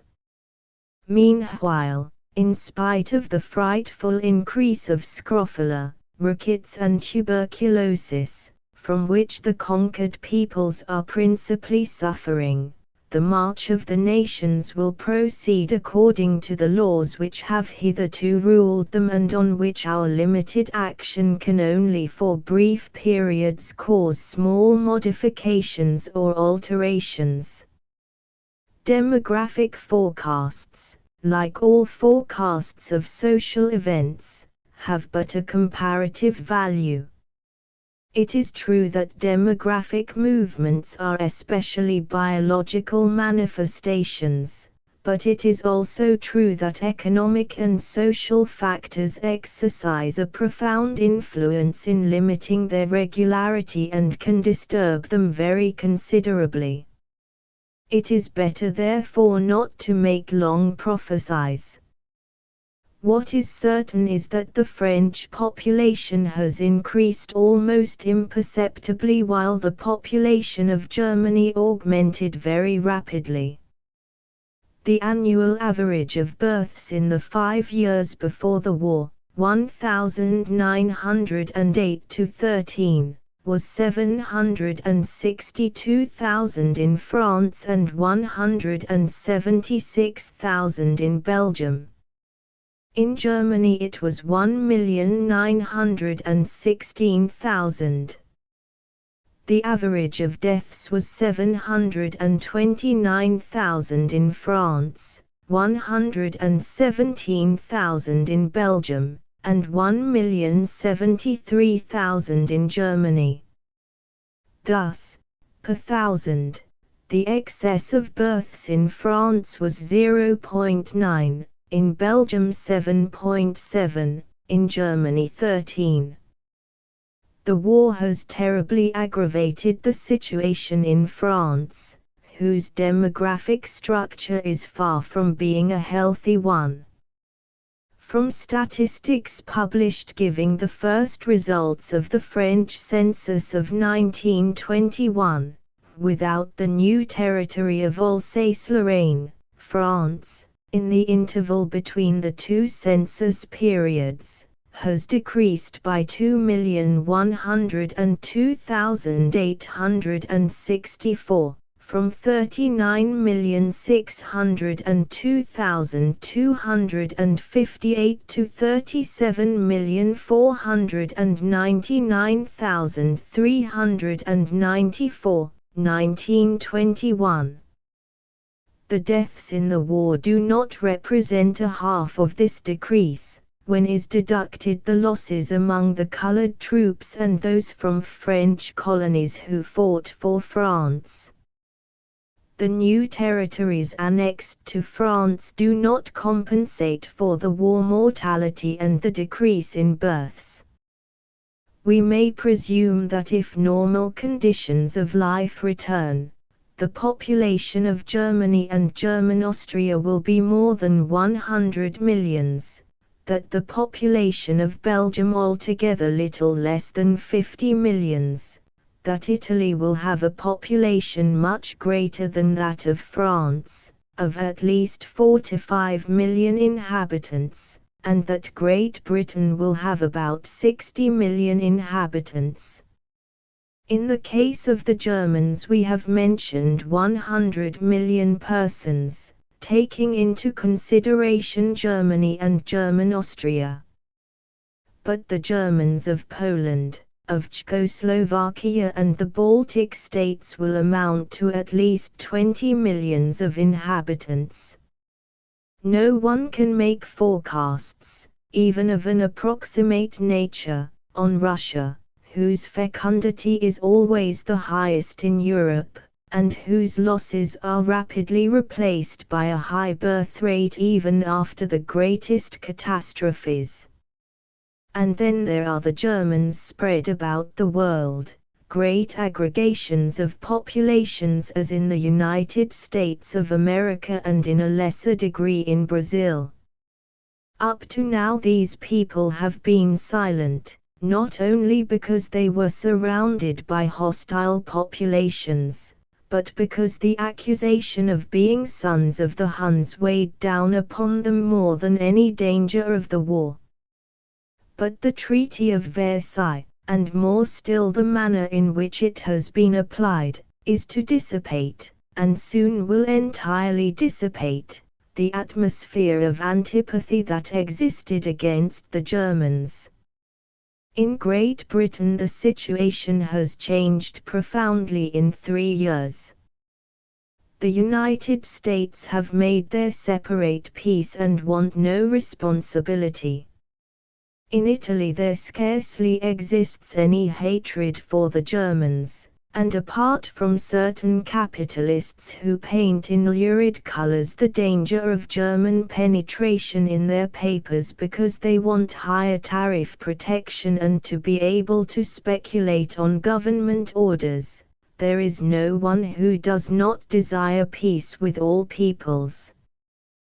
The great majority of the Italian people only desire to reconstruct the economic and social life of the nation. Certain tendencies in France's policy depend perhaps on her great anxiety for the future, an anxiety, in fact, not unjustified by the lessons of the past. Germany, notwithstanding her fallen state, her anguish and the torment she has to go through, is so strong and vital that everybody is certain of seeing her once again potent, indeed more potent and formidable than ever. Everyone in France is convinced that the Treaty of Versailles has lost all foundation since the United States of America abandoned it, and since Great Britain and Italy, persuaded of the impossibility of putting certain clauses into effect, have shown by their attitude that they are not disposed to entertain coercive measures which are as useless as they are damaging. In France the very authors of the Treaty of Versailles recognize that it is weakened by a series of successive attenuations.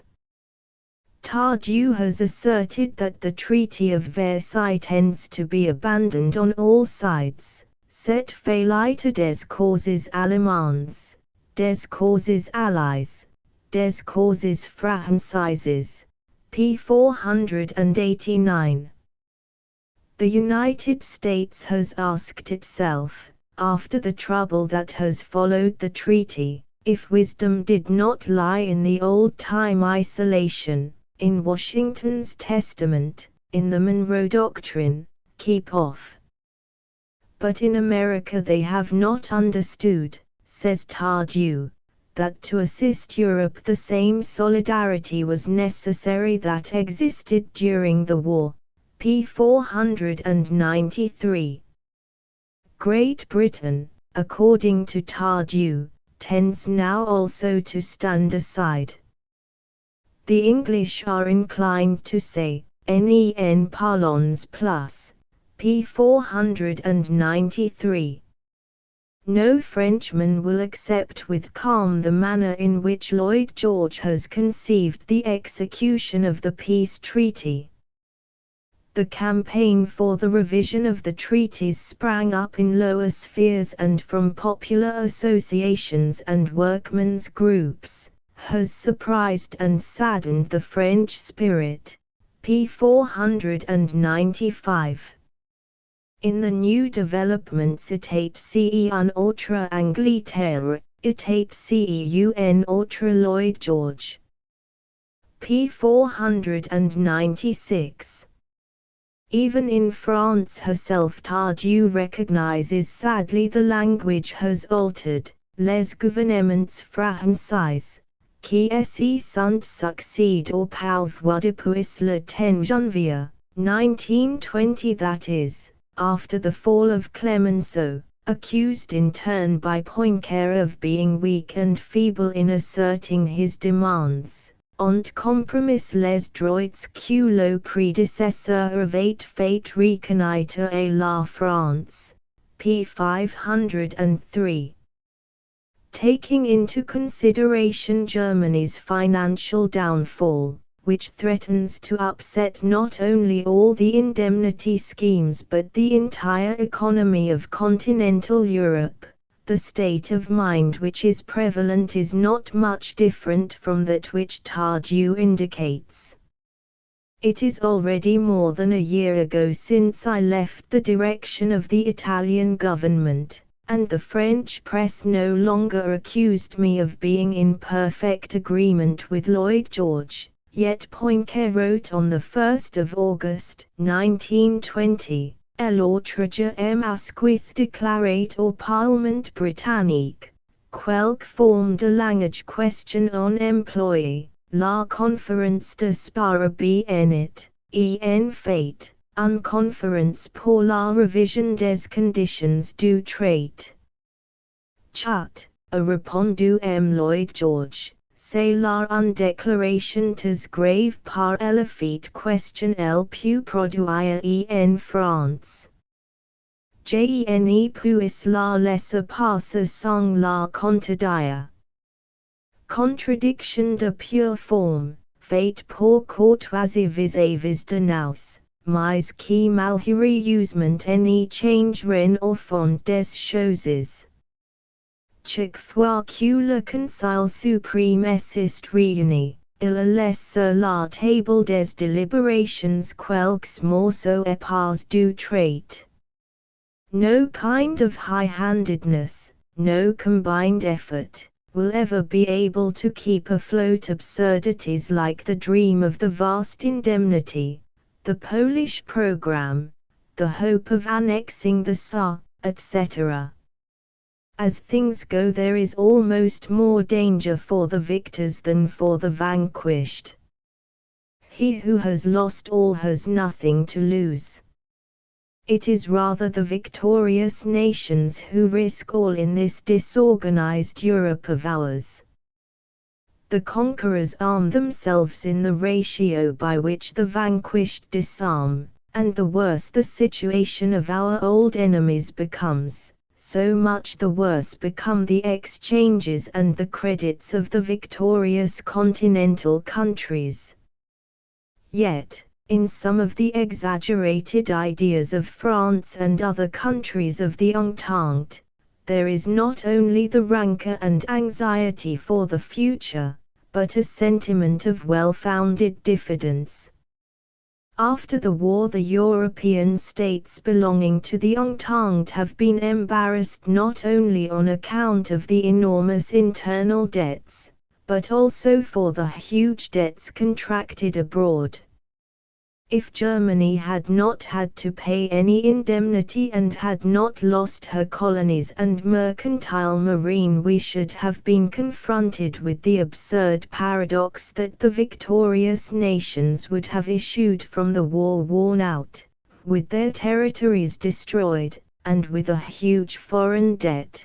Germany would have had her territory quite intact, her industries ready to begin work again, herself anxious to start again her productive force, and in addition with no foreign debt, consequently ample credit abroad.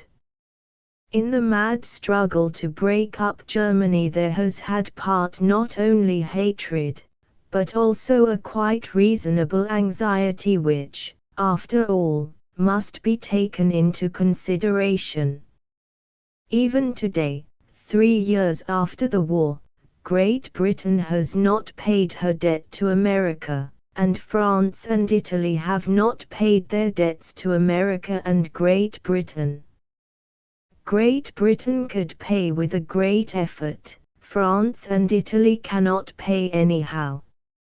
According to the accounts of the American Treasury, the Allies' war debt is $9,587 million, $4,277 million owing from Great Britain, $2,977 million from France, $1,648 million from Italy, $349 million from Belgium, $187 million from Russia, $61 million from Czechoslovakia, $26 million from Serbia, $25 million from Romania, and $15 million from Greece.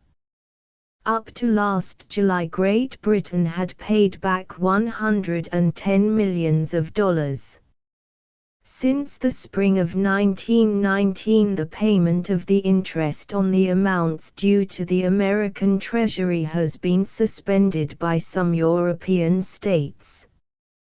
Between October and November 1919, the amount of the capitalizing and unpaid interests of the European states came to $236 million. The figure has considerably increased since then. According to the statist, the 6th of August 1921, the Allies' debt to the United States on the 31st of March 1921 amounted to $10,959 million, including the interests, in which sum Great Britain was interested to the sum of $4,775 million and France for $3,351 million. But the statists' figures, in variance to the official figures, include other debts than strictly war debts.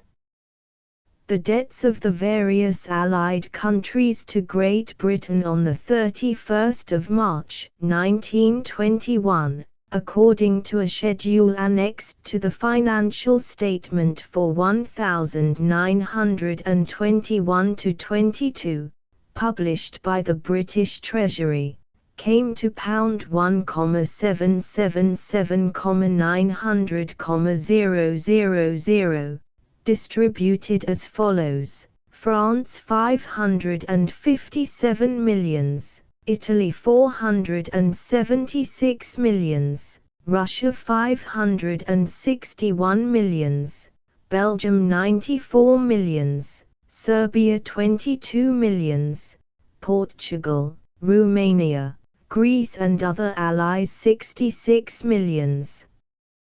This sum represents war debts. But to it must be added the £9,900,000 given by Great Britain for the reconstruction of Belgium and the loans granted by her for relief to an amount of £16 million. So, altogether, Great Britain's credit to the Allies on the 31st of March 1921 was £1,803,600,000 and has since been increased by the interests. Great Britain had also at the same date a credit of £144 million to her dominions.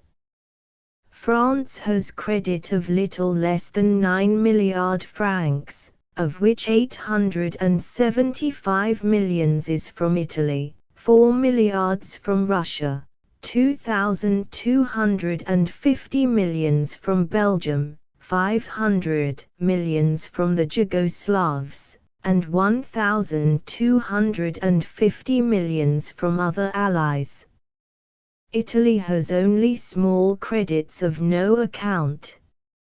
Now this situation, by reason of which the victorious countries of Europe are heavy debtors, France has a foreign debt of nearly 30 milliards, and Italy a debt of more than 20 milliards, in comparison with Germany, which came out of the war without any debt, has created a certain amount of bad feeling.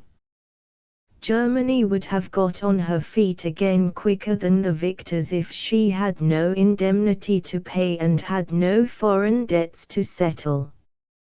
France's anxieties in this matter are perfectly legitimate and must be most seriously considered without, however, producing the enormities of the Treaty of Versailles. Assuming this, the situation may be stated in the following terms. 1. All the illusions as to the capacity of Germany being able to pay have fallen to pieces, and the indemnities, after the absurd demands which tended to consider as inadequate the figure of 350 milliards and an annual payment of from 10 to 15 milliards, have become an anxious unknown quantity, as troublesome to the victors as to the vanquished. The German circulation has lost all control under the force of internal needs, and Germany is threatened with failure. The other debtors, Austria-Hungary, Turkey, Bulgaria, have need of succor, and can pay nothing. Austria has need of the most indispensable objects of existence, and everything is lacking. 2. The indemnity which Germany can pay annually in her present condition cannot, calculating goods and cash payments altogether, represent more than 2 or 3 milliards at the most. 3. The victorious countries, such as France, have won immense territories and great benefits, yet they have not been able to pay the war debts contracted abroad, and not even the interests. France and Italy, being countries of good faith, have demonstrated that, if they cannot pay, it is absurd to demand the payment of much higher sums from countries like Germany, which has lost almost all her best resources, mercantile fleet, colonies and foreign organization, etc. 4. The danger exists that with the aggravation of the situation in the vanquished countries and the weakening of the economic structure of Europe, the vanquished countries will drag the victors down with them to ruin, while the Anglo-Saxon peoples, standing apart from continental Europe, will detach themselves more and more from its policy. 5. The situation which has come about is a reason for everyone to be anxious, and threatens both the downfall of the vanquished and the almost inevitable ruin of the victors, unless a way is found of reconstructing the moral unity of Europe and the solidarity of economic life. 6. Europe's post-war reconstruction and peace policy. No right-thinking person has nowadays any doubt as to the profound injustice of the Treaty of Versailles and of all the treaties which derive from it. But this fact is of small importance, inasmuch as it is not justice or injustice which regulates the relations between nations, but their interests and sentiments.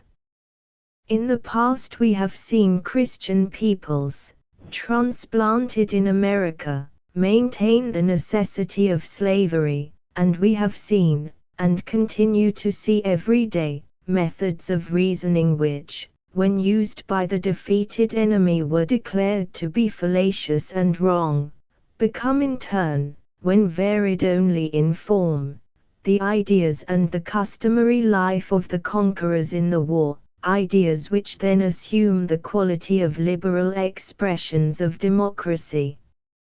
If appeals to the noblest human sentiments are not made in vain, and no effort of goodness or generosity is ever sterile, the conviction which is gradually forming itself, even in the least receptive minds, that the treaties of peace are inapplicable, as harmful to the conquerors as to the conquered, gains in force. For the treaties are at one and the same time a menace for the conquerors and a paralysis of all activity on the part of the conquered, since once the economic unity of continental Europe is broken, the resultant depression becomes inevitable. If many errors have been committed, many errors were inevitable. What we must try to do now is to limit the consequences of these mistakes in a changed spirit. To reconstruct where we see only ruins is the most evident necessity. We must also try to diffuse among the nations which have won the war together and suffered together the least amount of diffidence possible. As it is, the United States, Great Britain, France, Italy, Japan, all go their own way. France has obtained her maximum of concessions, including those of least use to her, but never before has the world seen her so alone in her attitude as after the treaties of Paris. What is most urgently required at the moment is to change the prevalent war mentality which still infects us and overcomes all generous sentiments, all hopes of unity.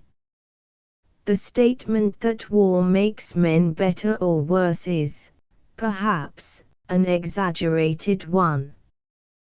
War, which creates a state of exaltation, hypertrophies all the qualities, all the tendencies, be they for good or for evil. Ascetic souls, spirits naturally noble, being disposed toward sacrifice, develop a state of exaltation and true fervor. How many examples of nobility, of abnegation, of voluntary martyrdom has not the war given us? But in persons disposed to evil actions, in rude and violent spirits, and these are always in the majority, the spirit of violence increases. This spirit, which among the intellectuals takes the form of arrogance and concupiscence, and in politics expresses itself in a policy of conquest, assumes in the crowd the most violent forms of class war, continuous assaults upon the power of the state, and an unbalanced desire to gain as much as possible with the least possible work. Before the war, the number of men ready to take the law into their own hands was relatively small. Now there are many such individuals. The various nations, even those most advanced, cannot boast a moral progress comparable with their intellectual development. The explosion of sentiments of violence has created in the period after the war in most countries an atmosphere which one may call unbreathable. Peoples accustomed to be dominated and to serve have come to believe that, having become dominators in their turn, they have the right to use every kind of violence against their overlords of yesterday. Are not the injustices of the Poles against the Germans, and those of the Romanians against the Magyars, a proof of this state of mind? Even in the most civilized countries many rules of order and discipline have gone by the board. After all, the great wars, a condition of torpor, of unwillingness to work, together with a certain rudeness in social relations, has always been noticed.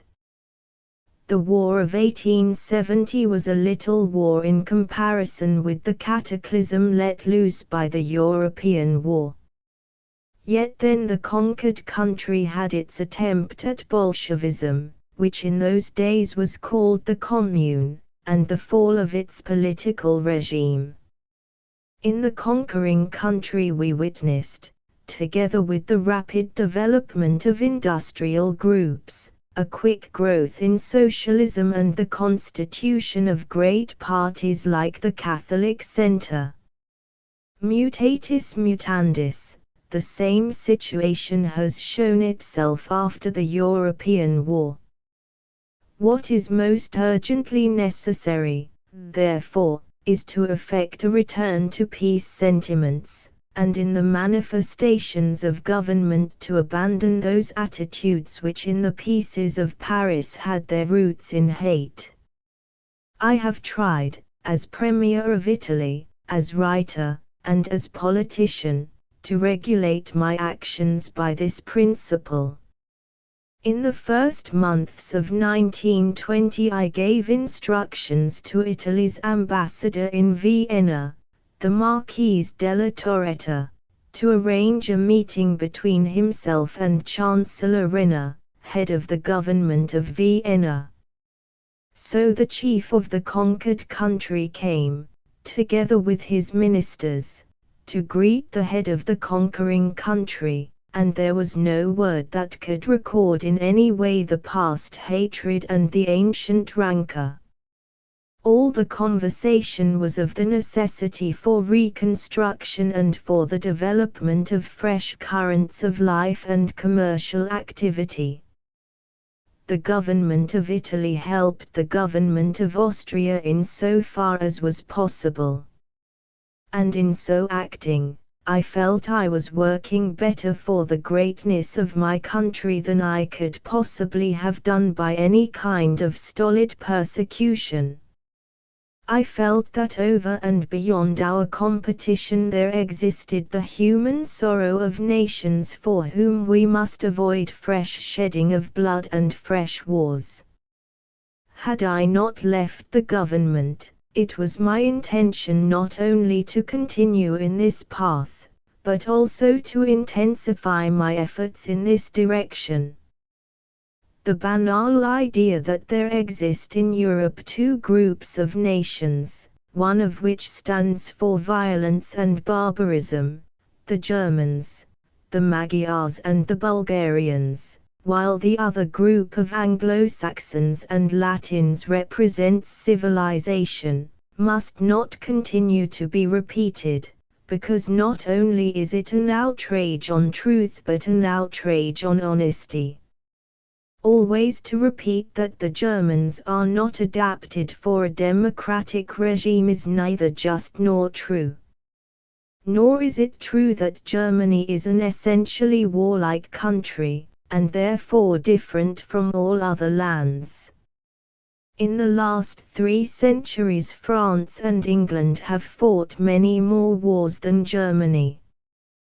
One must read the books of the Napoleonic period to see with what disdain pacificist Germany is referred to, that country of peasants, waiters and philosophers.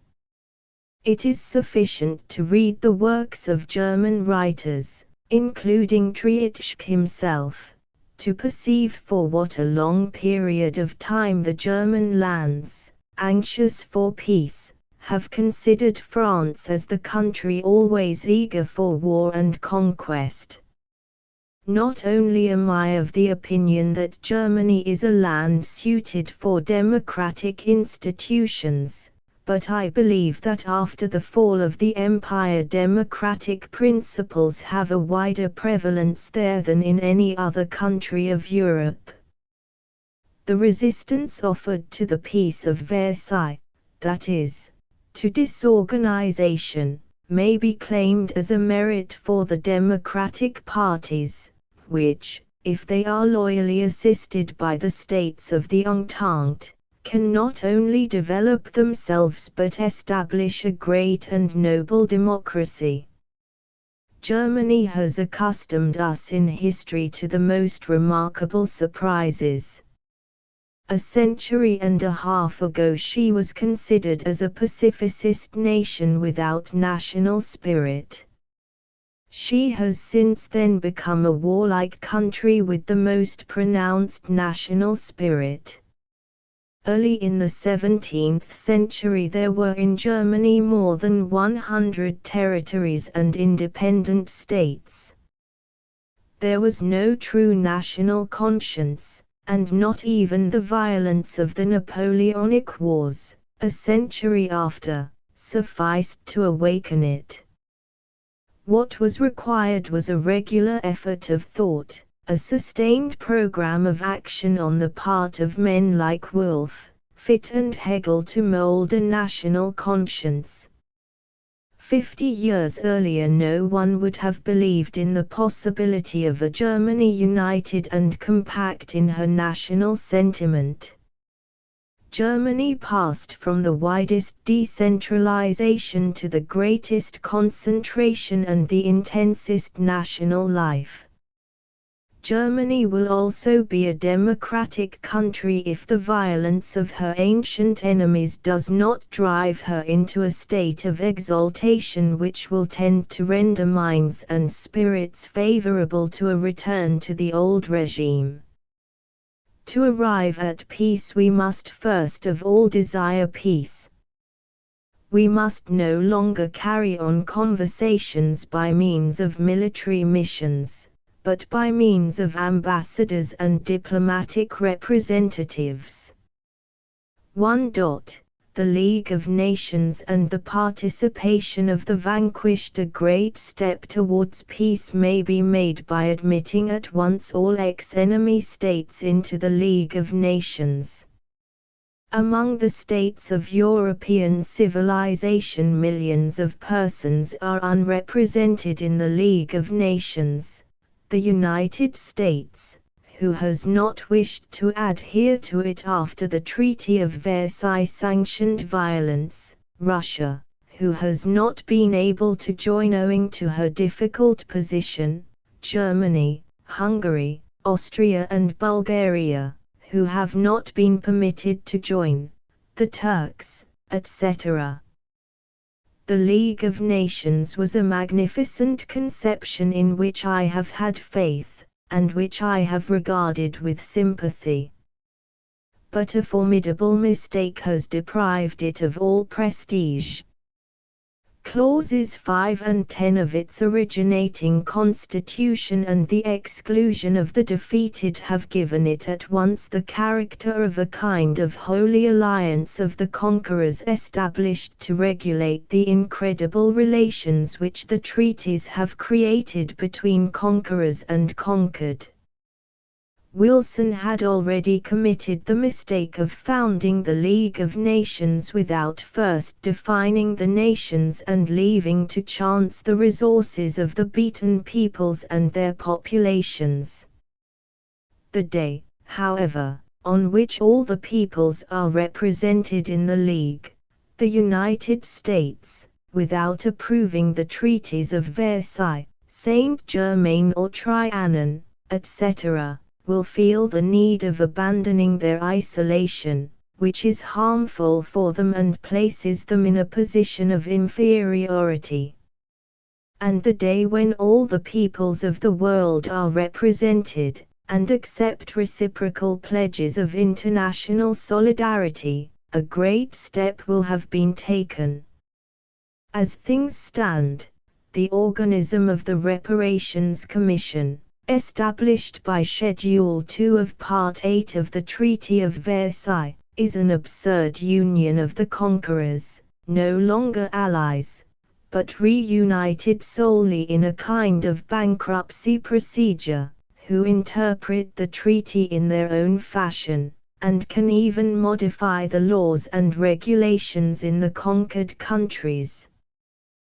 The existence of such an institution among civilized peoples ought to be an impossibility. Its powers must be transferred to the League of Nations in such a manner as to provide guarantees for the victors, but guarantees also for the conquered. The suppression of the Reparations Commission becomes, therefore, a fundamental necessity. 2. The revision of the treaties when the public, and especially in the United States and Great Britain, become convinced that the spirit of peace can only prevail by means of an honest revision of the treaties, the difficulties will be easily eliminated. But one cannot merely speak of a simple revision, it would be a cure worse than the evil. During the tempest one cannot abandon the storm-beaten ship and cross over to a safer vessel. It is necessary to return into harbor and make the transshipment where calm, or relative calm at any rate, reigns. Inasmuch as Europe is out of equilibrium, a settlement, even of a bad kind, cannot be arrived at offhand. To cast down the present political scaffolding without having built anything would be an error.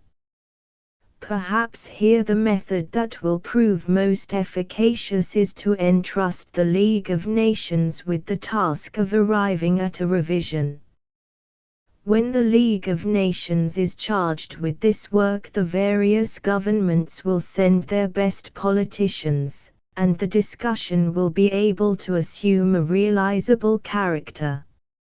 According to its constitution, the League of Nations may, in case of war or the menace of war, Clause 11, convoke its members, and take all the measures required to safeguard the peace of the nations. All the adhering states have recognized their obligation to submit all controversies to arbitration, and that in any case they have no right to resort to war before the expiration of a term of 3 months after the verdict of the arbiters or the report of the Council, Clause 12. Any member of the League of Nations resorting to war contrary to the undertakings of the treaty which constitutes the League is, ipso facto, considered as if he had committed an act of war against all the other members of the League, Clause 19. But more important still is the fact that the Assembly of the League of Nations may invite its members to proceed to a fresh examination of treaties that become inapplicable as well as of international situations whose prolongation might imperil the peace of the world. Clause 19. We may therefore revise the present treaties without violence and without destroying them. What requires to be modified there is no necessity to say, inasmuch as all the matter of this book supplies the evidence and the proof. What is certain is that in Europe and America, except for an intransigent movement running strong in France, everyone is convinced of the necessity of revision. It will be well that this revision should take place through the operations of the League of Nations after the representatives of all the states, conquerors, conquered and neutrals, have come to form part of it. But in the Constitution of the League of Nations there are 2 clauses which form its fundamental weakness, sections desired by France, whose gravity escaped Wilson. Clause 5 declares that, save and excepting contrary dispositions, the decisions of the Assembly or of the Council are to be by the unanimous consent of the members represented at the meetings. It is difficult to imagine anything more absurd. If the modification of a territorial situation is being discussed, all the nations must agree as to the solution, including the interested nation. The League of Nations is convinced that the Danzig corridor is an absurdity, but if France is not of the same opinion, no modification can be made. Without a change of this clause, every honest attempt at revision must necessarily break down. Clause 10, by which the members of the League of Nations pledge themselves to respect and preserve from external attacks the territorial integrity and the existing political independence of all the members of the League, must also be altered. This clause, which is profoundly immoral, consecrates and perpetuates the mistakes and faults of the treaties. No honest country can guarantee the territorial integrity of the states now existing after the monstrous parceling out of entire groups of Germans and Magyars to other nations, arranged without scruples and without intelligence. No one can honestly guarantee the territorial integrity of Poland as it stands at present. If a new risen Russia, a renewed Germany, and an unextinguished Austria desire in the future a revision of the treaties, they will be making a most reasonable demand to which no civilized country may make objection. It is indeed clauses 5 and 10 which have deprived the Constitution of the League of Nations of all moral credit, which have transformed it into an instrument of oppression for the victors, which have caused the just and profound disapproval of the most enlightened men of the American Senate. A League of Nations with clauses 5 and 10 and the prolonged exclusion of the vanquished cannot but accentuate the diffidence of all the democracies and the aversion of the masses. But the League of Nations can be altered and can become indeed a great force for renovation if the problem of its functioning be clearly confronted and promptly resolved. The League of Nations can become a great guarantee for peace on 3 conditions: a. That it include really and in the shortest space of time possible all the peoples, conquerors, conquered and neutrals. b. That clauses 5 and 10 be modified, and that after their modification a revision of the treaties be undertaken. c. That the Reparations Commission be abolished and its powers be conferred upon the League of Nations itself. As it exists at present, the League of Nations has neither prestige nor dignity. It is an expression of the violence of the conquering group of nations. But reconstituted and renovated it may become the greatest of peace factors in the relations between the peoples. 3. The safety of France and the military guarantees. In the state of mind in which France exists at present, there is a reasonable cause of worry for the future. Since the conclusion of the war, the United States of America have withdrawn. They concern themselves with Europe no more, or only in a very limited form and with diffidence. The Monroe Doctrine has come into its own again. Great Britain watches the decadence of the European continent, but, girt by the sea, has nothing to fear. She is a country of Europe, but she does not live the life of Europe, she stands apart from it. Italy, when she has overcome the difficulties of her economic situation, can be certain of her future. The very fact that she stands in direct opposition to no state, that she may have competition with various peoples but not long-nurtured hatreds, gives Italy a relative security. But France, who has been in less than 44 years twice at war with Germany, has little security for her future. Germany and the Germanic races increase rapidly in number. France does not increase. France, notwithstanding the new territories, after her war losses, has probably no more inhabitants than in 1914. In her almost tormented anxiety to destroy Germany we see her dread for the future, more indeed than mere hatred. To occupy with numerous troops the left bank of the Rhine and the bridgeheads is an act of vengeance, but in the vengeance there is also anxiety. There are many in France who think that neither now nor after 15 years must the territory of the vanquished be abandoned. And so France maintains in effective force too large an army and nourishes too great a rancor.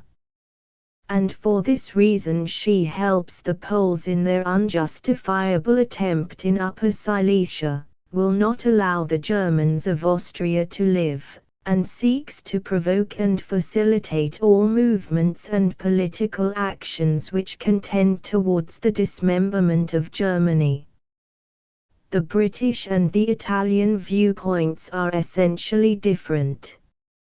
France, which knows it can no longer count on the cooperation of Great Britain, of the United States, or of Italy, keeps on foot her numerous army, has allied herself with Belgium and Poland, and tries to suffocate Germany in a ring of iron. The attempt is a vain one and destined to fail within a few years, inasmuch as France's allies have no capacity for resistance.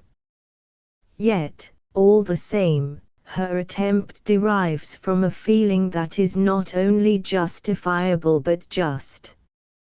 France had obtained at Paris, apart from the occupation of the left bank of the Rhine and all the military controls, 2 guaranteeing treaties from the United States and from Great Britain. In case of unprovoked aggression on the part of Germany, Great Britain and the United States pledged themselves to defend France. The British Parliament, as we have seen, approved the treaty provisionally on the similar approbation of the United States. But as the latter has not approved the Treaty of Versailles, and has not even discussed the Guarantee Treaty, France has now no Guarantee Treaty. If we are anxious to realize a peace politic, 2 things are necessary: 1, that France has security, and that for 20 years at least Great Britain and Italy pledge themselves to defend her in case of aggression. 2, that the measures for the disarmament of the conquered states be maintained, maybe with some tempering of their conditions, and that their execution and control be entrusted with the amplest powers to the League of Nations. No one can think it unjust that the parties who provoked the war, or those who have, if not the entire, at least the greatest share of responsibility, should be rendered for a certain time incapable. The fall of the military caste in Germany and the formation of a democratic society will derive much help from the abolition, for a not too brief period of time, of the permanent army, and this will render possible, at no distant date, an effective reduction of the armaments in the victorious countries. Great Britain has the moral duty to proffer a guarantee already spontaneously given. Italy also must give such a guarantee if she wishes truly to contribute towards the peace of Europe. As long as Germany has no fleet, and cannot put together an artillery and an aviation corps, she cannot present a menace. Great Britain and Italy can, however, only give their guarantees on the condition that they guarantee a proper state of things and not a continued condition of violence. The withdrawal of all the troops from the Rhine ought to coincide with a clear definition concerning the fate of the Germans of Austria and the Germans detached from Germany without motive. Such a retirement must coincide with the definition of the territory of the Saar, and the assigning, pure and simple, of Upper Silesia to Germany, and the end of all the insupportable controls and the indemnity regulations. Being myself contrary to any pledge binding Italy for too long a period, I am of opinion that it is perfectly right that Great Britain and Italy should make this sacrifice for the peace of Europe. But no guarantee is possible, either for Great Britain or Italy, until the most essential problems be resolved in the justest manner by means of straightforward and explicit understandings. Italy's tendency towards British policy on the continent of Europe depends on the fact that Great Britain has never wished or tolerated that any continental state should have a hegemony over others. And, therefore, she has found herself at different epochs ranged against France, Germany and Russia. England is in the Mediterranean solely to secure her passage through it, not to dominate it. She continues to follow the grand policy by which she has transformed her colonies into dominions, and, in spite of errors, she has always shown the greatest respect for the liberty of other peoples. But Europe will not have peace until the three progressive countries of the continent, Germany, France and Italy, find a way of agreement which can reunite all their energies in one common force. Russia has conceived the idea of having the hegemony of Europe. Germany has indeed had the illusion of such a hegemony. Now this illusion penetrates certain French elements. Can a people of 40 million inhabitants, who are not increasing, who already find difficulties in dominating and controlling their immense colonies, aspire to hegemonic action, even taking count of their great political prestige?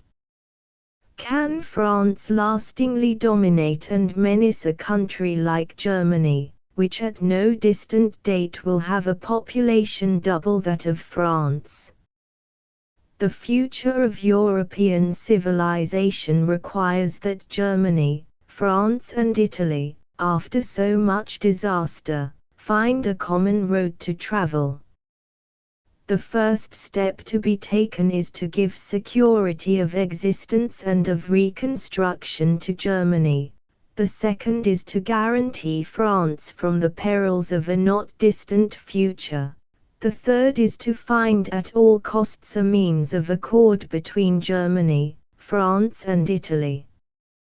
But only vast popular movements and great currents of thought and of life can work effectively in those cases where the labors of politicians have revealed themselves as characterized by uncertainty and as being too traditional.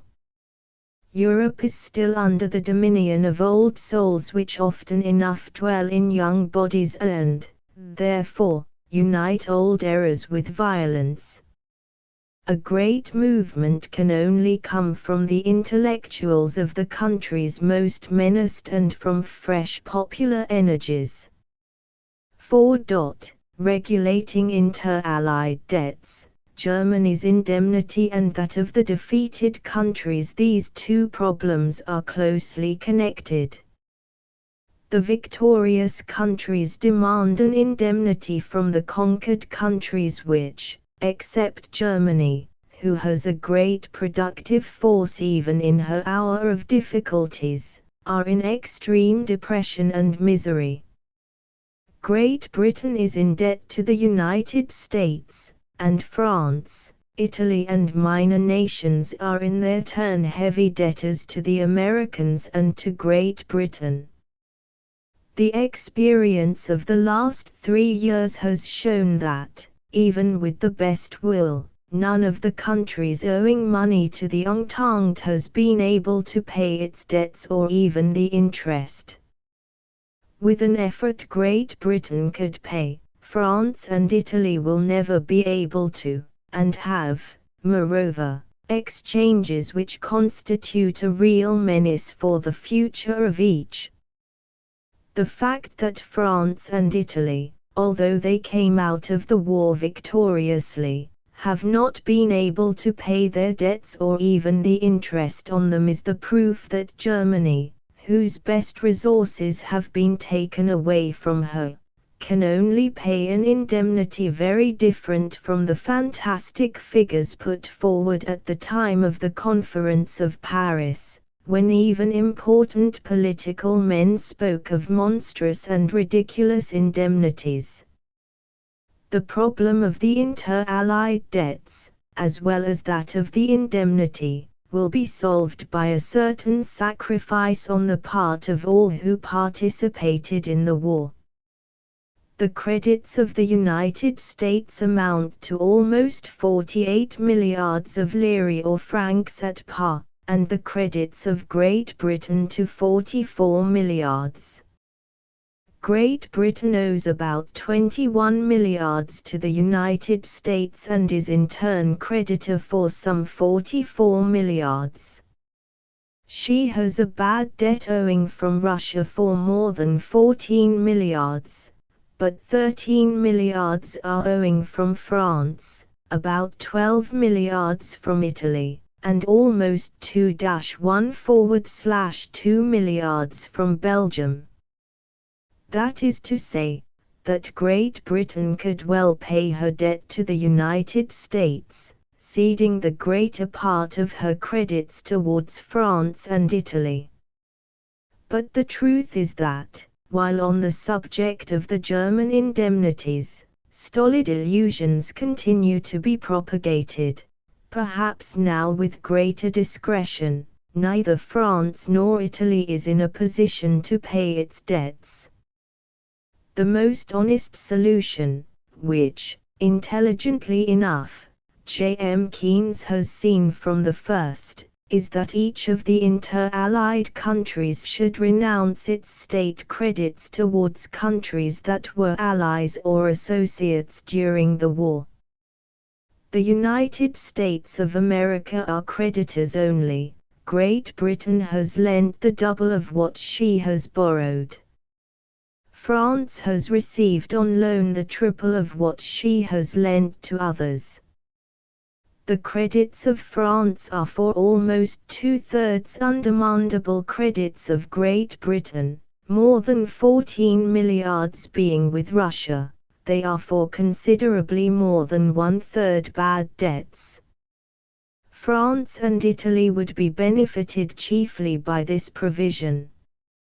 Great Britain would scarcely either benefit or lose, or, rather, the benefit accruing to her would be less in so much as her chief credits are to Russia. The United States would doubtless have to bear the largest burden. But when one thinks of the small sacrifice which the United States has made in comparison with the efforts of France and Italy was not obliged to enter the war, the new sacrifice demanded does not seem excessive. During the war the United States of America, who for 3 years furnished food, provisions and arms to the countries of the Entente, have absorbed the greater part of their available resources. Not only are the states of Europe debtors, but so are especially the private citizens who have contracted debts during or after the war. Great Britain during the war had to sell at least 25 milliards of her foreign values. The United States of America, on the contrary, have immensely increased their reserves.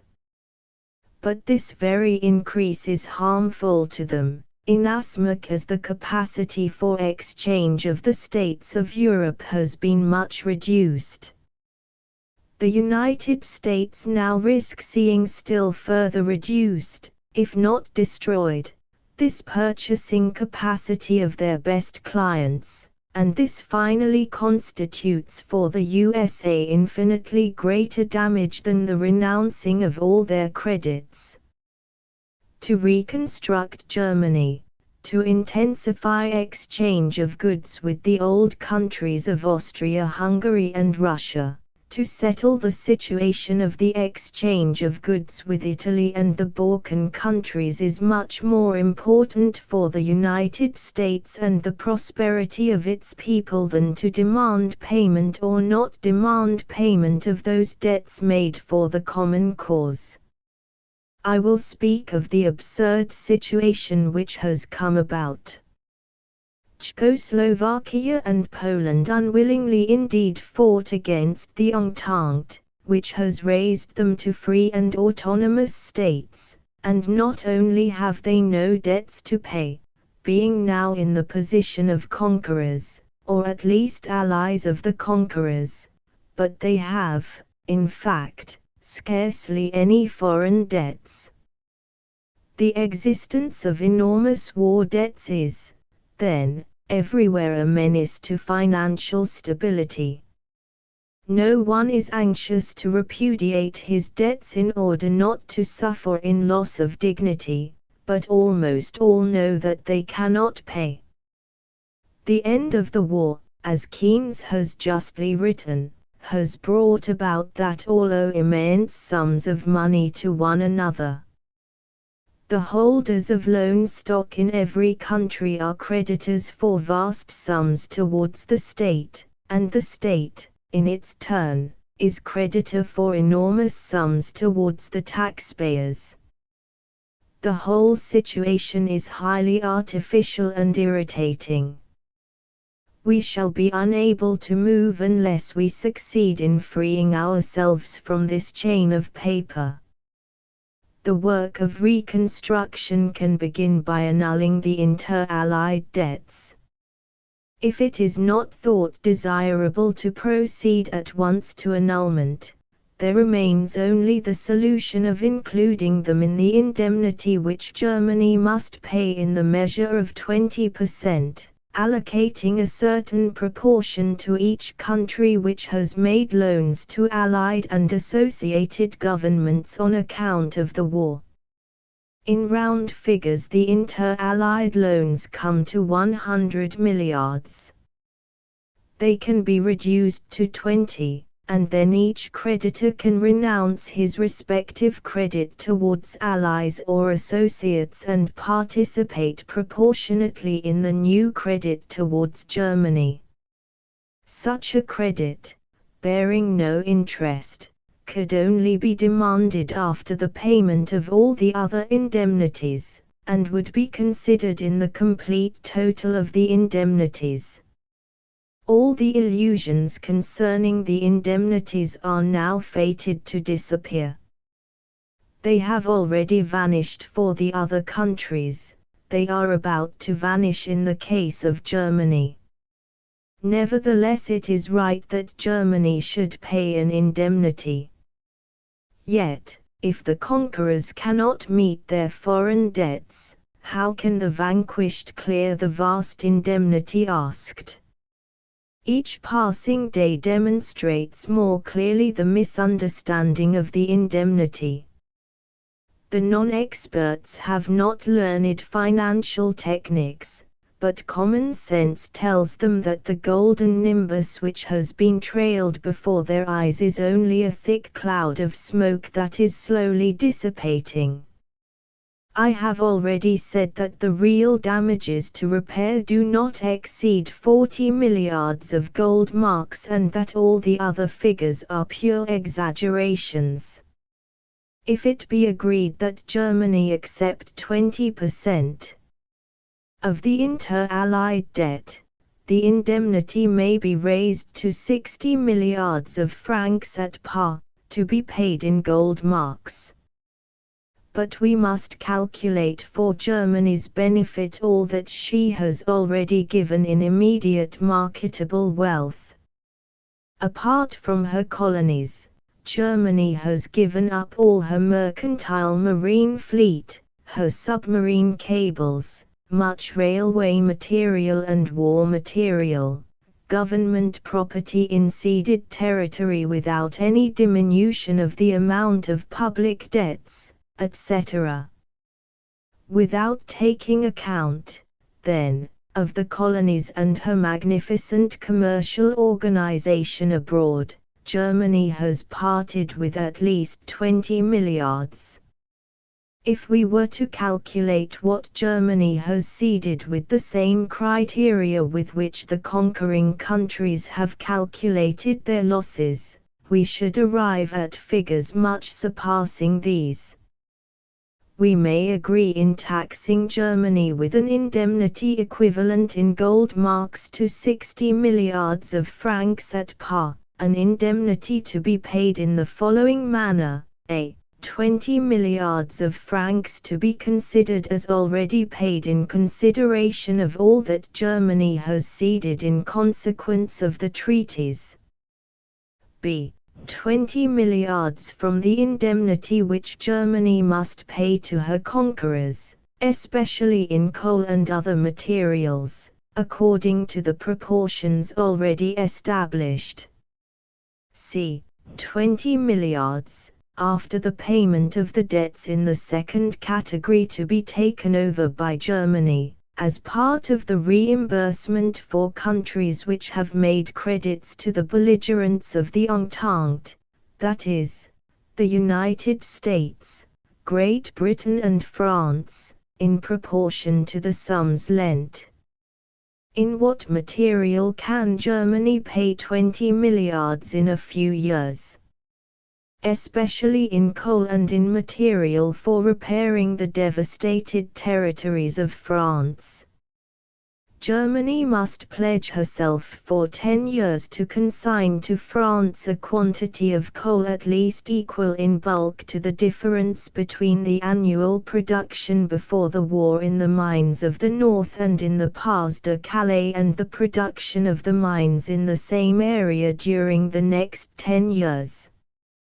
She must also furnish Italy, who, after the heavy losses sustained, has not the possibility of effecting exchanges, a quantity of coal that will represent 3/4 of the figures settled upon in the Treaty of Versailles.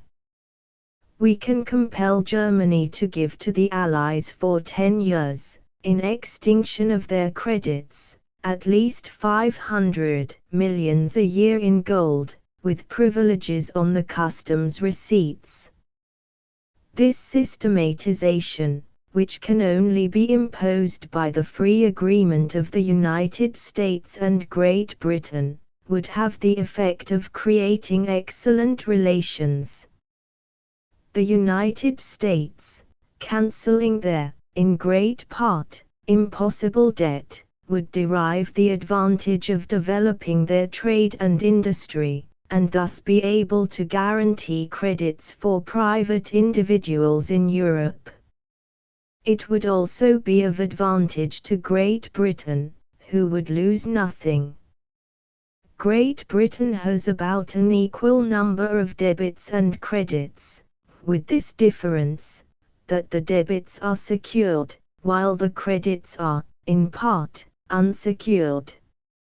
France's credits are proportionately the worst and her debits largest, almost 27 milliards.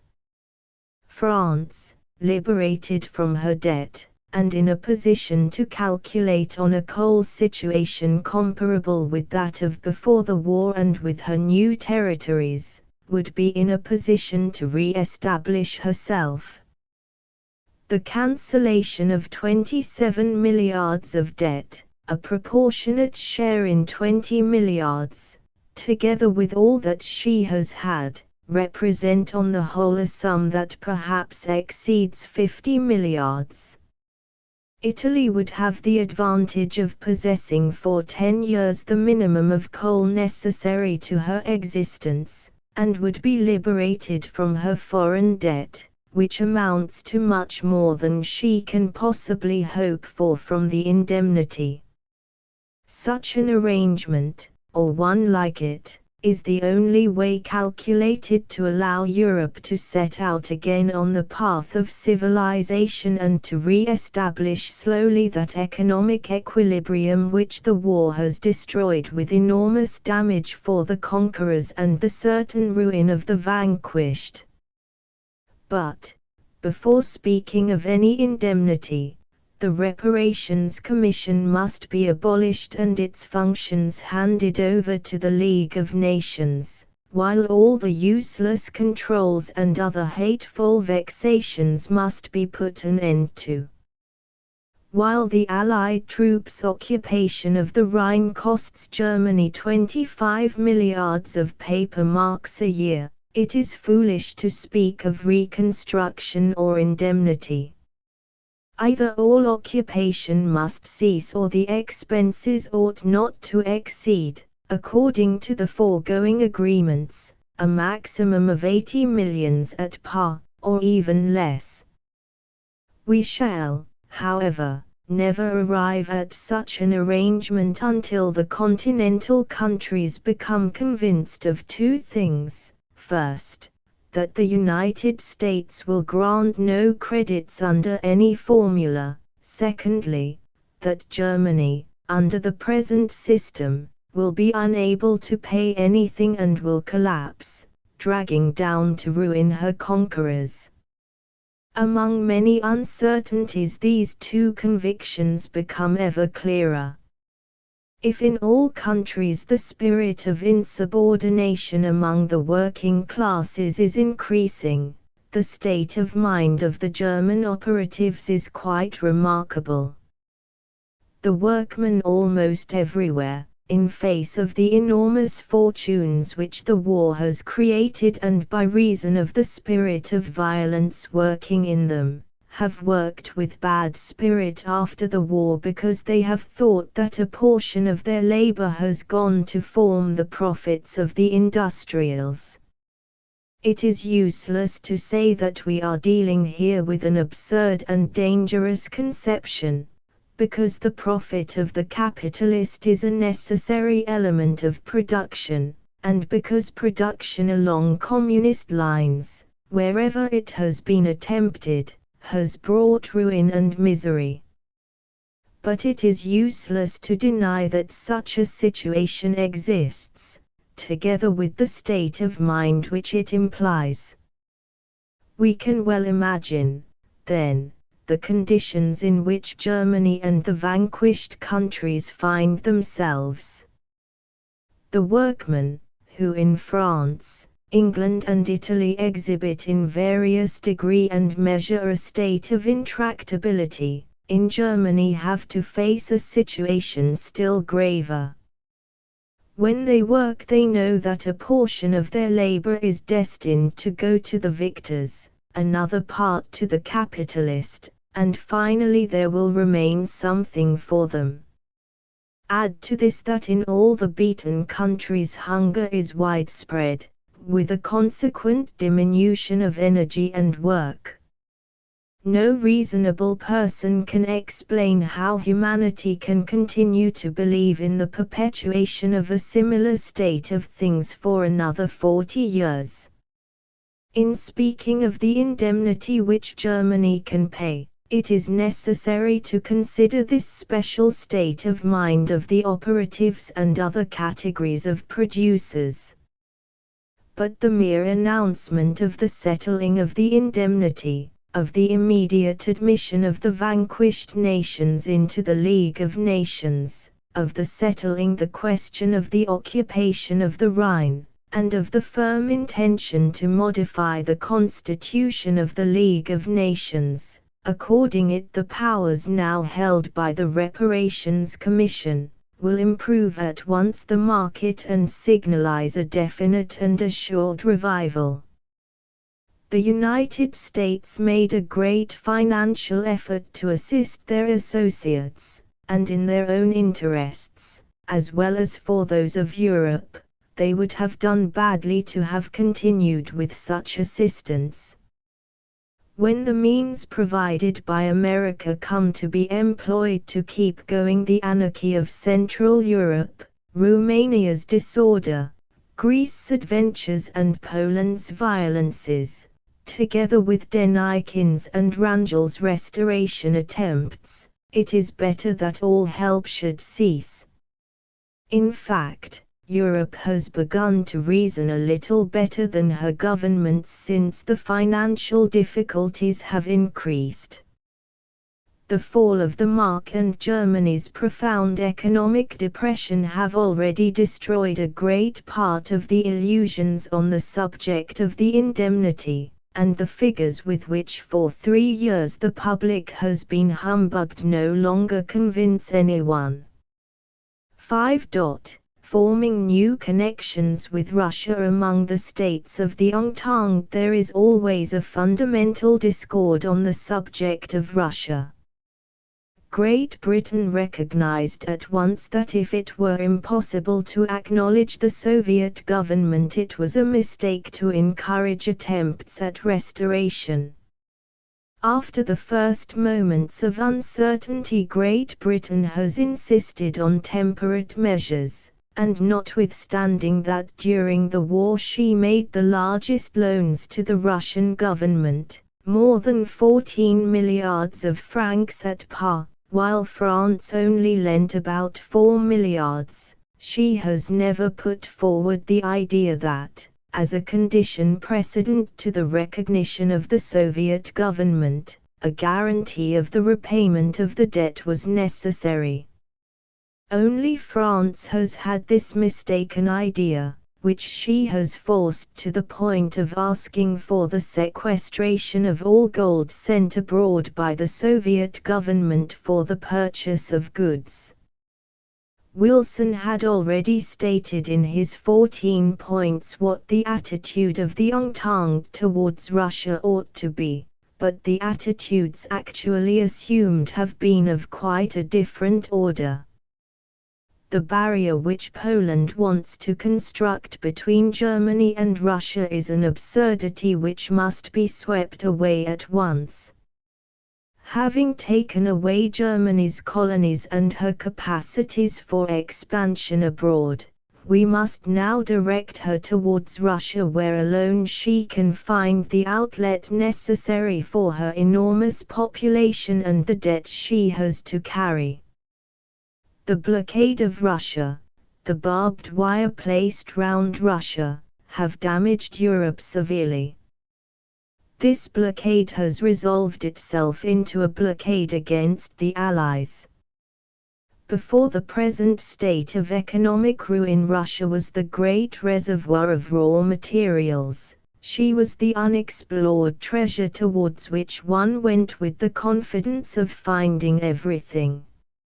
Now, owing to her effort, she has fallen, but how large a part of her fall is as much due to the Entente as to her action during the war and since. For some time now even the most hidebound intelligences have recognized the fact that it is useless to talk of entering into trade relations with Russia without the cooperation of Germany, the obvious ally in the vast task of renovation. Similarly, it is useless to talk of reattempting military maneuvers. While Germany remains disassociated from the work of reconstruction and feels herself menaced by a Poland that is anarchical and disorderly and acts as an agent of the Entente, while Germany has no security for her future and must work with doubt and with rancor, all attempts to reconstruct Russia will be vain. The simple and fundamental truth is just this: one can only get to Moscow by passing through Berlin. If we do not wish conquerors and conquered to fall one after the other, and a common fate to reunite those who for too long have hated each other and continue to hate each other, a solemn word of peace must be pronounced. Austria, Germany, Italy, France are not diverse phenomena, they are different phases of the same phenomenon. All Europe will go to pieces if new conditions of life are not found, and the economic equilibrium profoundly shaken by the war re-established. I have sought in this book to point out in all sincerity the things that are in store for Europe, what perils menace her and in what way her regeneration lies.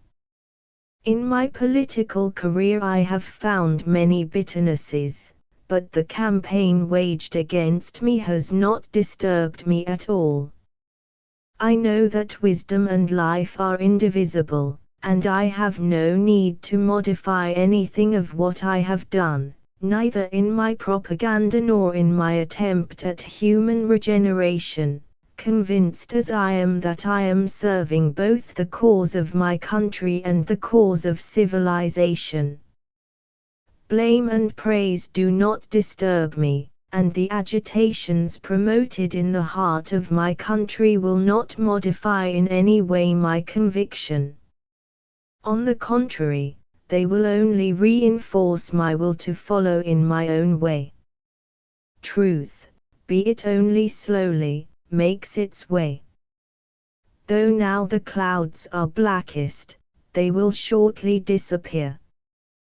The crisis which menaces and disturbs Europe so profoundly has inoculated with alarm the most excited spirits. Europe is still in the phase of doubt, but after the cries of hate and fury, doubt signifies a great advance.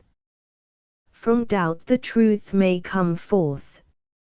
Index Adrianople passes to the Greeks, Adriatic program, Italy's Albania, an Italian expedition into Alexander the Great as politician Allenstein, a plebiscite for allies, the war debts of Alsace-Lorraine, annexation of restitution of America, and question of army of occupation. Her attitude on reparations result of her entry into the war. See also United States, opinii, count, on the Treaty of Trianon Arabia, Turkey's losses in armaments, reduction of the peace treaties and Armenia.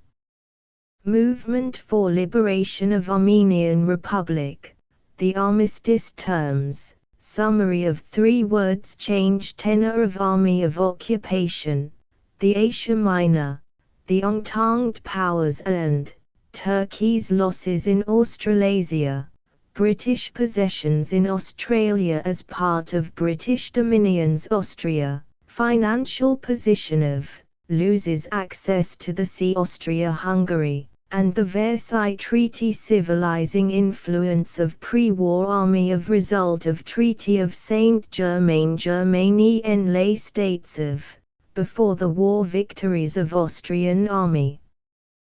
The Azerbaijan Balkans, the Russia's policy in battles, a military fact difference between war and Beethoven Belgium, acquires German territory army of financial position of population of violation of, and the consequences Bernhardi, General von Bismarck, foresight of political genius of Bolshevik government, the fiasco of result of Bolshevism, and what it is Boxer rebellion, the Kaiser's address to his troops Briand, M. on the objects of the Entente bridgeheads, German, occupation of, British colonies, before the war, Brussels, Conference of, Budapest, conditions in, mortality in, Bulgaria, army of, the Treaty of Neuilly and, Bülow, von Canada as part of British dominions, Silesia, civilization, evolution of, Clemenceau, M., and the military guarantees question, and the Paris Conference, and the reparations clause, as destroyer, communicates Poincare's letter to Lloyd George, fall of, his hatred of the Germans, on peace treaties, replies to Lloyd George's note, coal fields. Germany's pre-war, colonial rights, and the Versailles Treaty, colonies, British, German pre-war, Germany loses her, commune, the French, communist system, Russian, failure of, Constantine, King of Greece, return of, Constantinople, retained by the Turks, Russia's desire for, subject to international control, the Treaty of Sevres and Croatia and Fiume, Cyrenaica, Czechoslovakia, state of, added population of, army of, financial position of, Magyars in Dalmatia, the London Agreement and, Dante. A celebrated dictum of, Danube Commission, the, Danzig, allotted to Poland, Dardanelles, the, freedom of, Versailles Treaty and, de Fauvel's estimate of wealth of France, Denikin, Denmark acquires North Schleswig, disarmament conditions fulfilled by Germany, disease, and the aftermath of war, economic barriers, removal of, and the peace treaty, England, and the Mediterranean, war record of, Entente, the, and Germany's responsibility for war, and the Bolshevik government, author's opinion of peace terms of, division among, as result of peace treaties, Ertram, Musulman population of, Estonia, Eupen ceded to Belgium, Europe, area of, financial difficulties of, increased armaments in Europe, monarchies in, before the war, pre-war conditions of reconstruction of, and peace policy results of World War in states of European civilization, future of European states, war debts of, cf. Of war debts, Ferenczi, Dr. His statistics of sickness in Budapest Fezzan Fit, and Germany financial and economic clauses of peace treaty Finland Fiume, Italy's position regarding question of the London Agreement and Wilson and Foch, Marshall, and the Military Commission and the peace treaties unconstitutional action of France, acquires some mines alliances with and the indemnity and the old regime in Russia claims of, at Paris Conference, expenses of her navy financial position of iron industry of Italy and population of post-war army of post-war condition of presses for occupation of the Ruhr.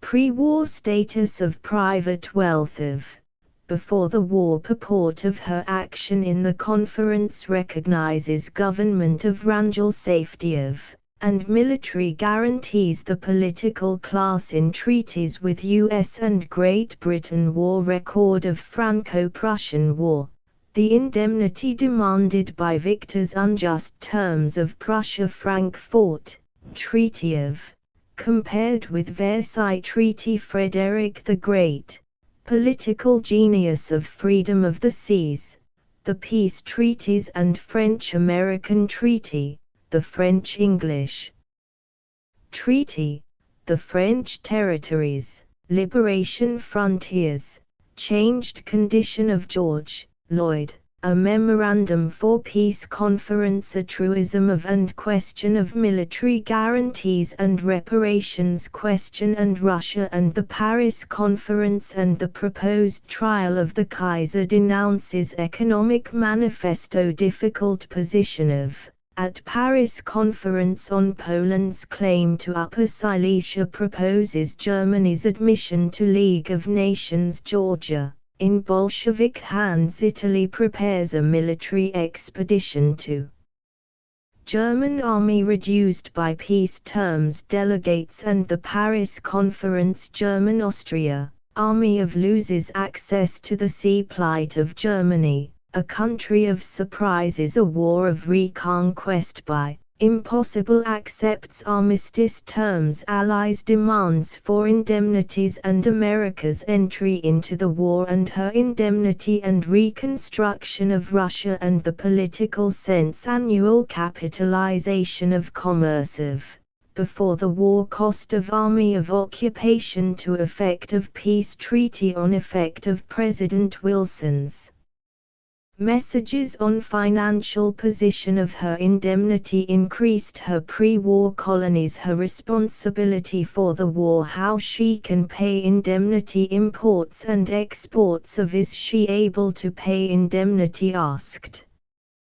loses her colonies. Losses of, in Great War, militarist party in military conditions imposed on population of, in and outside Europe. Pre-war army of pre-war coal supply of pre-war conditions of result of Versailles Treaty to revolutionary crisis in Sevres Treaty and suited for democratic principles territories and states in, before the war victories of war record of Gertie Great Britain, and the indemnity and the Treaty of Versailles army of enters the war expenses of her navy financial position of general election in insularity of population of pre-war conditions of war record of why she entered the war. Great War, the author's opinion of peace terms estimated number of dead in how it was decided post-war results of question of responsibility for Greece,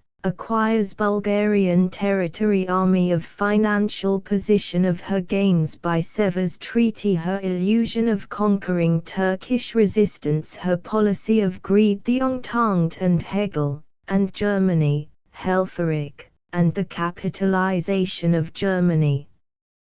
Herf, von, and Polish organization, Hindenburg, and the U.S. Army, House, Colonel, and the reduction of the German army, and the reparations proposal, Hughes, W.M., Premier of Australia, and the German indemnity, Hungary, alarming mortality in, army of, conditions of life in, delegates of, at Paris Conference, harsh treatment of, losses of, by peace treaty, pre-war, revolutions in, 166 hunger and disease, a legacy of war, Hymans, M., at Paris Conference, indemnities, question of, what Germany can pay. See also reparations, indemnity clause, how inserted, it seek, India, British, inter-allied debts, problem of, it seek. See also allies, war debts of, iron, Germany's lack of, iron ore, Germany's pre-war wealth in, Italian frontier, rectification of, Italian socialists visit Russia, Italians, their difficult theater of war, Italo-Turkish war, the, Italy, a period of crisis in, an expedition into Albania, and Georgia, and Montenegro, and the Balkans, and the League of Nations, and the London Agreement, and the Paris Conference, army of, breaks with the alliance, custom of tree planting in, declares her neutrality, economic sufferings of, enters the war, expenses of her navy, financial position of, Great Britain and, her costly Libyan adventure,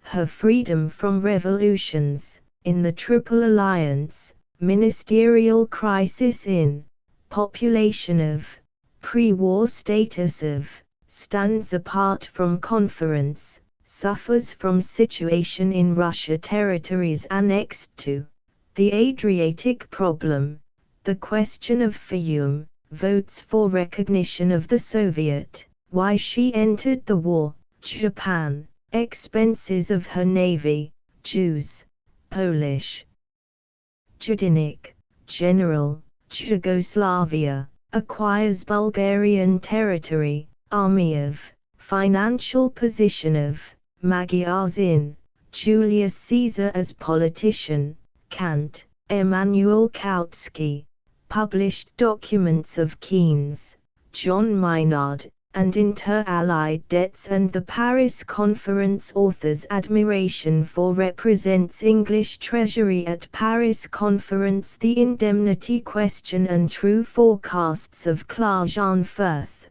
a plebiscite for Klotz, and the indemnity Kolchak, Admiral Königsberg, the home of Immanuel Kant Kauno claimed by Poles.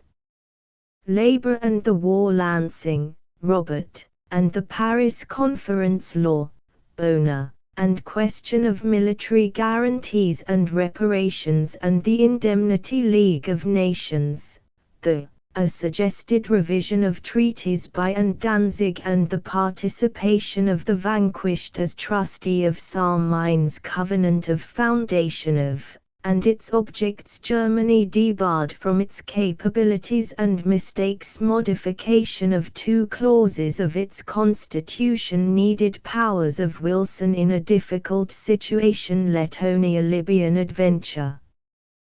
The Lithuania, Wilna ceded to, but occupied by Poles London Agreement, the secrecy of London, Conference of discusses Economic Manifesto Lorraine, Germany's pre-war iron production from iron mines of, German ambitions for Lucier, and the indemnity Ludendorff, General, important declaration by Luxembourg, iron industry of Magyars, in Romania Treaty of Trianon and, Malmedy given to Belgium Marienwerder, a plebiscite for Marne, Battle of the Mesopotamia lost by Turkey military clauses and guarantees of peace treaty Milrand, and Sweden Monroe Doctrine, the Montenegro, absorbed by the SHS state restoration of the Entente and Morisnet becomes Belgian territory Moscow government sends gold to Sweden.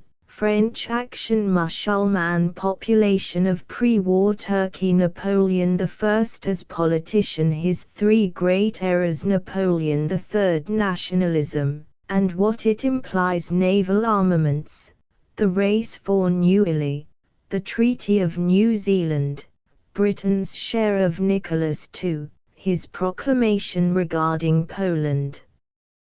Weakness of 19th century, the Wars of Nitti, Francesco S., and admission of ex-enemies into League of Nations and Germany's responsibility for the war and Italian socialists and Russia and the Italian military expedition to Georgia and the proposed trial of the Kaiser at conferences of London and San Remo denounces economic manifesto his son a prisoner of war ideals of opposes Adriatic adventure receives deputation of German businessmen signs ratification of Treaty of Versailles the Indemnity Question and Northcliffe Press, and the Indemnity Ogier, Territorial Reconstruction Scheme of Oliganthropy, Orlando, and the Reparations Question Orlando Ministry, the Resignation of Ottoman Empire, a limited sovereignty to Turkish parts of Palestine, Treaty of Sevres and paper currency, Germany's pre- and post-war Paris, an unsuitable meeting place for conference peace conference in Supreme Council at welcomes President Wilson Paris Conference, and the indemnity. Peace, necessary conditions for peace conference. Lloyd George's Memorandum for Peace Treaties, a negation of justice and continuation of the war and their application effect on Germany of origin and aims of question of reparation and indemnity revision of, a necessity their opposition to Wilson's 14 points peace treaty of June, 1919, summary of terms of peasants, Russian, and the old regime Petrograd, text of London Agreement published in plebiscite, result of, in Upper Silesia. Plebiscites, system of Poincare, and Clemenceau and Germany's right of entry into League of Nations and the peace treaties Lloyd George replies to on military guarantees and occupation Poland. Aims at further expansion anarchic condition of and the plebiscite and the Treaty of Versailles Poland, army of financial position of gains by treaty her policy of greed obtains state of Danzig of today the Tsar's proclamation regarding treaty with France working for ruin Polish state, foundation of an independent politics, German, pre-war Portugal, war debt of progress, war as condition towards public debts of warring nations, compare Allies, war debts of reconstruction of Europe, the and annulment of inter-allied debts and the revision of peace treaties, Germany's indemnity and that of defeated countries, necessity of forming new connections with Russia, the League of Nations and the safety of France and the military guarantees. Renner, Chancellor of Vienna, confers with Marquise de la Torretta. Reparations clause, origin of reparations commission, the expense accounts of formation of suppression of a necessity reparations, the problem of compare indemnities, Rhine, the as frontier occupation of an act of vengeance cost of to Germany rigor, hunger and sickness in the aftermath of war, Ruhr, the question of occupation of Romania, army of evacuation of financial position of her gains by treaty, Magyars in Romanian occupation of Hungary, Russia, and the League of Nations as cause of world conflict, birth rate of blockade of Entente aids military undertakings in financial position of Germany's fear of her policy of expansion, Lloyd George on military revolts in peace, army of policy of Entente towards power of the Tsar in present-day plight of pre-war empire of probable number of men under arms in Sevres Treaty and the Versailles Treaty and under the Tsar's Russian peasants and the old regime Russians, remarkable fecundity of Russo-Japanese peace, the and how drafted Russo-Japanese war, the Tsar, the a plebiscite for annexation of French proposals regarding coal fields of assigned to France, pre-war production of Saint-Germain-en-Laye, Treaty of San Remo, Conference of Schleswig, a plebiscite for secret diplomacy, peace treaties and Serbia, evacuation of her gains by treaty, ignorant of London Agreement, responsibility for the war, Russian policy in the Allied press and war debt of Serbo-Croat states, financial position of seacoast outlets for SHS state absorbs Montenegro, Silesia, Sea Upper Silesia, Slav states, cosmopolitan population of Smyrna, the Sanjak of Sunino, at Paris Conference, South Africa, British Soviet, the recognition of refused Spa Conference, the Starling, Professor states, European, pre- and post-war, Sikh submarine menace, the Sweden, Russian gold sent to Syria, Tardieu, Andre, and the guarantees against Germany and the Paris Conference and the question of military guarantees draws up reply to Lloyd George, his report on Paris Conference on President Wilson on the Treaty of Versailles, territorial and political clauses of peace treaty, Thrace assigned to Greece, Torretta, Marquise Della, confers with Chancellor Renner, trade conditions, equality of, and the peace treaty treaties, peace, _sinuili. Saint-Germain-en-Laye, Sevres Trianon, Versailles, treaties with France against German aggression, treaty system, the division of Europe by Trianon, Treaty of Triple Alliance, the Italy and Triplice, the Sea Triple Alliance, Tripoli, Italy, Tripolitania, Turkey, and the result of Treaty of Sevres, army of Grand Vizier of, and his note Turks, their power of resistance, Turkans' estimate of wealth of France, United States, the a deciding factor of the war, abandons Treaty of Versailles and Armenian question and the indemnity, United States, the and the League of Nations, and the naval question, expenses of her navy, financial position of, losses in the Great War. See also America, Upper Silesia, a plebiscite for, iron industry of, result of plebiscite in, Venizelos, M. Author's tribute to, fall of, Versailles, treaty of, abandoned by America, and the future of Germany, characteristic facts of, conditions of Germany as result of, injustice of, Lloyd George on what based, ratification of, summary of, violation of, why it has been weakened, Vesage, M. At Paris Conference, Vienna, conditions in, the wireless high power station at, Watter, Kinderlen, and Russia, war, a political fact, as a necessary condition of life, difference between battles and,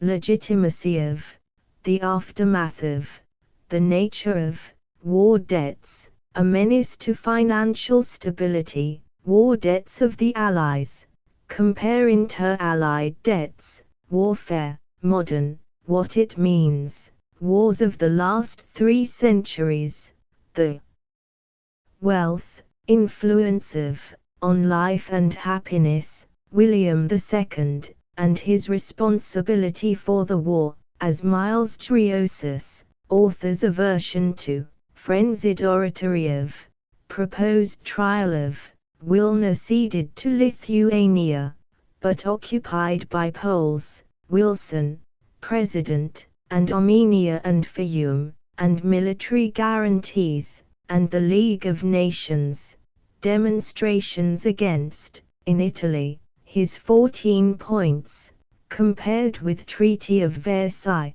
his ignorance of European affairs, and the result, how he was received in Paris, memorable speech in American Senate, peace ideals of, 34, post-bellum economic settlement proposals of, see League of Nations, Wolf, and Germany, Rangel, General, end of Project Gutenberg's Peaceless Europe, by Francesco Saverio Nitti. End of the Project Gutenberg ebook Peaceless Europe ***** Updated editions will replace the previous one, the old editions will be renamed. Creating the works from print editions not protected by U.S. copyright law means that no one owns a United States copyright in these works, so the Foundation, and you, can copy and distribute it in the United States without permission and without paying copyright royalties. Special rules, set forth in the general terms of use part of this license, apply to copying and distributing Project Gutenberg trademark symbol electronic works to protect the Project Gutenberg trademark symbol concept and trademark. Project Gutenberg is a registered trademark, and may not be used if you charge for an ebook, except by following the terms of the trademark license, including paying royalties for use of the Project Gutenberg trademark. If you do not charge anything for copies of this ebook, complying with the trademark license is very easy. You may use this ebook for nearly any purpose such as creation of derivative works, reports, performances and research. Project Gutenberg ebooks may be modified and printed and given away. You may do practically anything in the United States with ebooks not protected by U.S. copyright law. Redistribution is subject to the trademark license, especially commercial redistribution. Start. Full license. The full Project Gutenberg license. Please read this before you distribute or use this work to protect the Project Gutenberg trademark symbol mission of promoting the free distribution of electronic works. By using or distributing this work, or any other work associated in any way with the phrase Project Gutenberg, you agree to comply with all the terms of the full Project Gutenberg trademark symbol license available with this file or online at www.gutenberg.org/license. Section 1. General Terms of Use and Redistributing Project Gutenberg Trademark Symbol Electronic Works 1.0. By reading or using any part of this Project Gutenberg trademark symbol electronic work, you indicate that you have read, understand, agree to and accept all the terms of this license and intellectual property, trademark/copyright, agreement. If you do not agree to abide by all the terms of this agreement, you must cease using and return or destroy all copies of Project Gutenberg trademark symbol electronic works in your possession. If you paid a fee for obtaining a copy of or access to a Project Gutenberg trademark symbol electronic work and you do not agree to be bound by the terms of this agreement, you may obtain a refund from the person or entity to whom you paid the fee as set forth in paragraph 1.e.8. 1.b. Project Gutenberg is a registered trademark. It may only be used on or associated in any way with an electronic work by people who agree to be bound by the terms of this agreement. There are a few things that you can do with most Project Gutenberg trademark symbol electronic works even without complying with the full terms of this agreement. See paragraph 1.c below.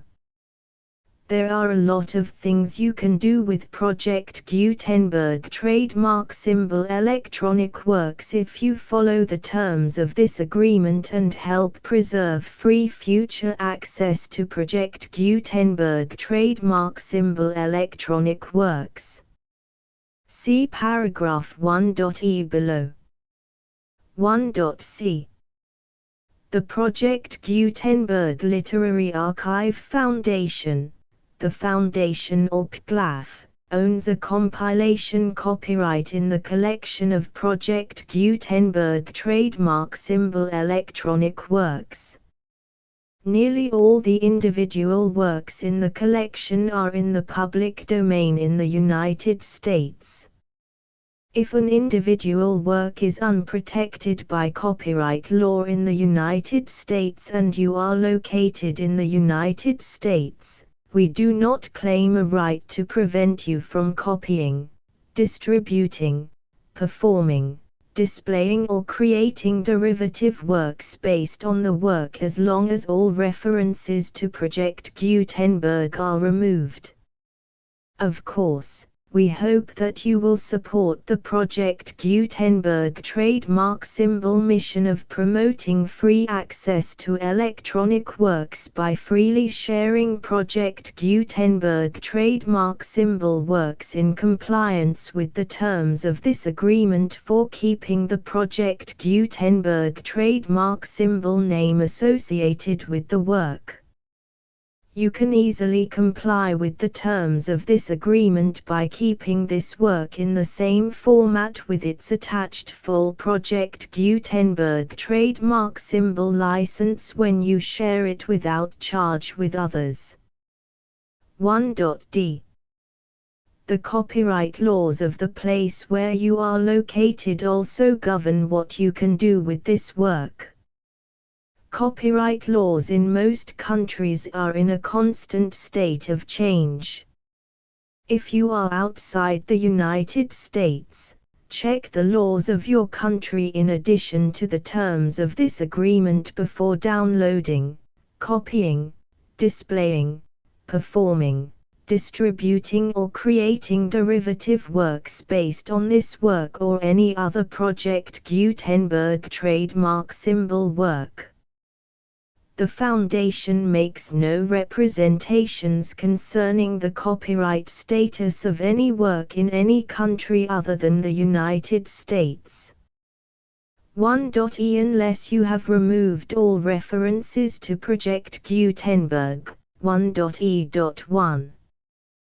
The following sentence, with active links to, or other immediate access to, the full Project Gutenberg trademark symbol license must appear prominently whenever any copy of a Project Gutenberg trademark symbol work, any work on which the phrase Project Gutenberg appears, or with which the phrase Project Gutenberg is associated, is accessed, displayed, performed, viewed, copied or distributed.